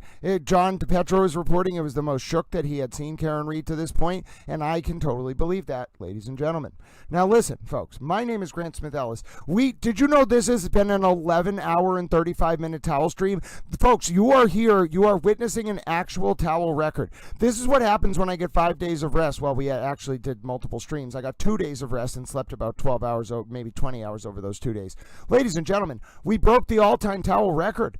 You are here for literally one of the longest towel streams in history. We can't even do very much longer than this because YouTube will not save the recording over 12 hours. Ladies and gentlemen, this has been quite a day. So, thank you for watching this recap. I'm not going to quite end the towel stream, but I am going to end the recap. Tune in tomorrow, 7:30 a.m. or so Eastern, youtube.com/@GrantSmithEllis. We'll get the cliffhanger ruling when court comes into session around 10 a.m., but we'll talk all morning. We'll get caught up. We'll be wonderful little towel friends. And, of course, you can watch this and more coverage each and every day. As I mentioned, we have the Towel Friends. We have the Karen Cam. It's a great place to be on this YouTube channel. I really appreciate all of you who tune in each day. And to end this recap, I actually have to make a note before I go back to saying hello to the Towel Friends. It's 7:30. So, ladies and gentlemen, that recap went from 5:38:30 to 7:30. 7:30. So literally our recap went for almost 2 hours. And ladies and gentlemen, that's how much I love you, little towels. Now, as you know, we end this stream the same way every day, and I'm not going to break that tradition. And folks, it means so much to me. Chloe with a wig on. Yes, Chloe is getting tired, ladies and gentlemen. We are not just going to keep Chloe awake gratuitously. But listen, we will look at one more thing. You heard those cases Bob Alessi cited. Let me just show you. So I went to the Coleman case, okay? The operative part is Section 2A, and the Coleman case is, as you can see up here, Commonwealth v. Coleman, 366 Mass 705. Thank you to the Super Towel, the wonderful Super Towel in the chat, SigGirl22, who asked about this earlier. If you go to Section 2, Part A, you can see that the key part of this is when the medical examiner used the word homicide. That wasn't even enough, ladies and gentlemen. That wasn't even enough. Now, ladies and gentlemen, hold on. Before we finish reading this case, can we just take a moment to say a super thank you to the Super Towel Pat Brooks themselves? Look at that little pair. I needed that giggle after 11 hours and 38 minutes of streaming. Ladies and gentlemen, I needed that little giggle. Look at that towel emoji. Ladies and gentlemen, Pat Brooks is just a wonderful human being. Pat Brooks knows how to make Towel giggle when Towel needs it at the end of a long stream. And ladies and gentlemen, I am so grateful. God bless you, Pat Brooks. And that little pair with a headband, oh, it's telling me thank you. And I promise you, pair with a headband, it is I, dear friend, who thanks you. I give you a little rub on the towel head. It doesn't matter that we're running out of time. I'm going to say thank you and giggle at that amazing little towel pair. Oh, God bless you. Oh, thank you, little towel pair. Oh, you're such a nice little towel pair. God bless you, dear towel pair friend. I want a little plushie of you that I can hang around with all the time. Oh, you are just a wonderful little towel. Pat Brooks, you are so wonderful, dear friend. God bless you for all your support of the channel. But yes, ladies and gentlemen, God bless you, Deb H. You were here all day. You were in the Towel Chat in the morning. You all have been with Towel for a record-breaking stream. God bless you. We literally broke the Towel record over 11 hours and 39 minutes, ladies and gentlemen. But yes, just to wrap it up, take a look. This is the testimony. This is the case that Bob Alessi was citing there. It works against him completely. This talking about a homicide, which is literally an element of the offense. Landon v. Commonwealth, you can see the very same thing. It was a medical examiner testimony about a homicide, not an expert talking about colliding with a car colliding with a person's body. So, ladies and gentlemen, that leaves us with my favorite part of the stream. Number one. So, if you've been on here for 12 hours, first of all, celebration, Little Towels. We literally made it the longest towel stream in history. I'm so glad to have you with us. And you know, I just want to let you know, you don't have to do any kind of donations or anything like that to make Little Towels Day, to support Little Towel, liking the stream, subscribing, telling your towel friends around the world, letting folks know, telling your family. That can help this little stream. And that makes me feel that this public information service, which is designed to engender cogent public discourse and to educate, inform, and entertain the wider polity, such as to ward off usurpation of our representative forms of democracy, is thriving. And ladies and gentlemen, some of you have made so many friends here. This community is strong and thriving. Now I have to do your names very quickly. Alana, Colleen Henry, Sig Girl, Rachel McIntyre, Pilgrim Shadow, Pat Brooks, Deb H., Debbie Brooks, Rachel McIntyre again, Colleen Henry, Holistic Psychology, all of 19. We'll be with you to give you updates tomorrow. God bless you, Pat Brooks. Eva, Pat Brooks again, all of 19. Lisa Cox, Holistic Psychology. Eva, Vic's Moms 06. God bless you, dear friend. Macy, you are a super towel. Debbie Boros, it was great to have you. Welcome to the honorary towel ranks. Oh, ladies and gentlemen, Rachel McIntyre was in there. Look at all these wonderful towel friends. Jack D65, you're still here. Alana, super towel hugs to you and your super towel service dog. Oh, Malcolm Barrett, it was great to see you, dear friend. Linda A, towel hugs to you. Colleen Henry. Ladies and gentlemen, if Colleen Henry's here, you know what that means. We still have 19 minutes left on the Towel YouTube stream. And you know that means, ladies and gentlemen, we can play the Call Me Hank clip. If I have 19 minutes left and I can still scroll up a little bit after we play the Call Me Hank clip, oh, by God, ladies and gentlemen, I'm going to do it. Nothing in the world will stop me from playing the You Can Call Me Hank clip. It would be a violation of the sanctity of the Call Me Hank clip to not play it in these moments. Here you go, ladies and gentlemen. The You Can Call Me Hank clip. You as well, Mr. Brennan. Okay, sir, I will, Hank.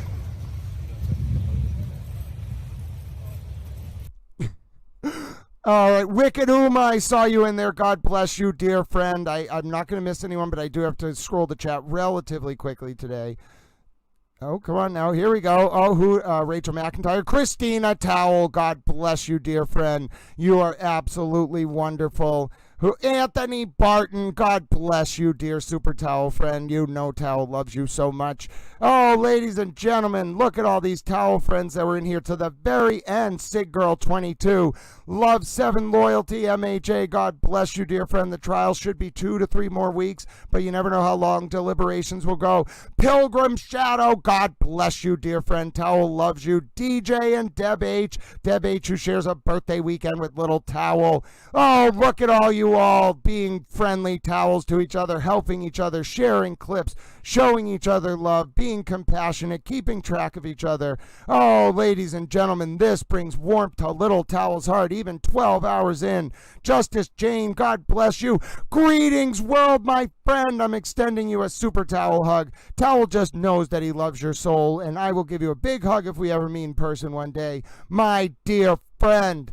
Oh, ladies and gentlemen, look at all these towel friends. Jeff Williams was here. Olive 19, I saw you again. LA Connection, God bless you. Kim Cordeau, I saw you pop in. P. McKinley, super towel hugs to you, my dear friend. You are a super towel. You and Kim Cordeau popping in to say hello. Super towel hugs to both of you. You're both wonderful. LA Connection and Jeff Williams, as I mentioned, I saw you pop up. Cinnamon Buns, thank you so much for that link to Karen leaving court. You were the super towel today, my dear friend. Oh, ladies and gentlemen, look at all these towel friends. No stray ants. God bless you for being in there, dear towel friend.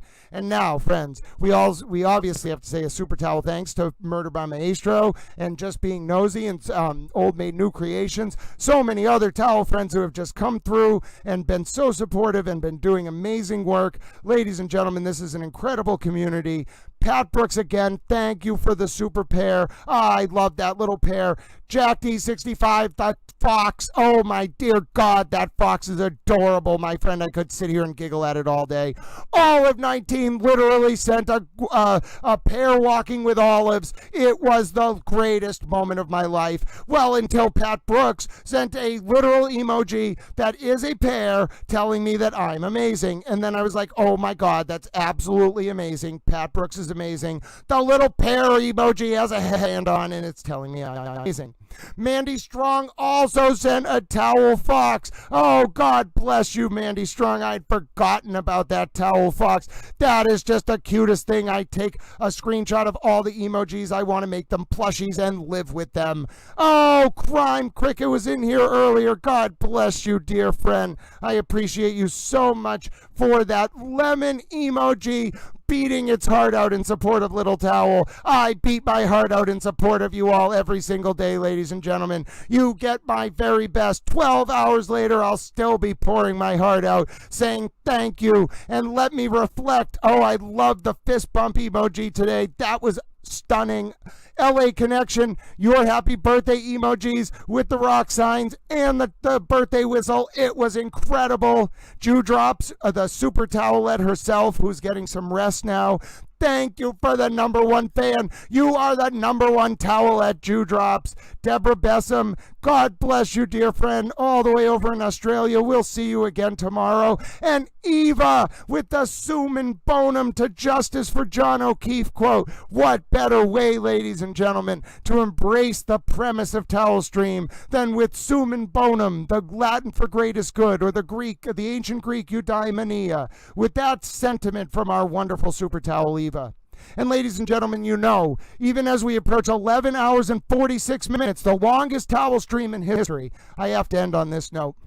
If you benefited from this stream today, if you learned something, if you care about the people here, if you care about Little Towel, if you think a public information service is worth something, then please pay it forward with small acts of service. Please look for a reason to help other people around you, whether it's donating to homeless veterans, as so many of us were thinking about this Memorial Day weekend in America, or saying hi to a neighbor on the street, or shaking a friend's hand, or calling a family member you haven't talked to in a while, or donating 200 tomato plants like Francis Fruchel did, and having those tomato plants get named honorary towels.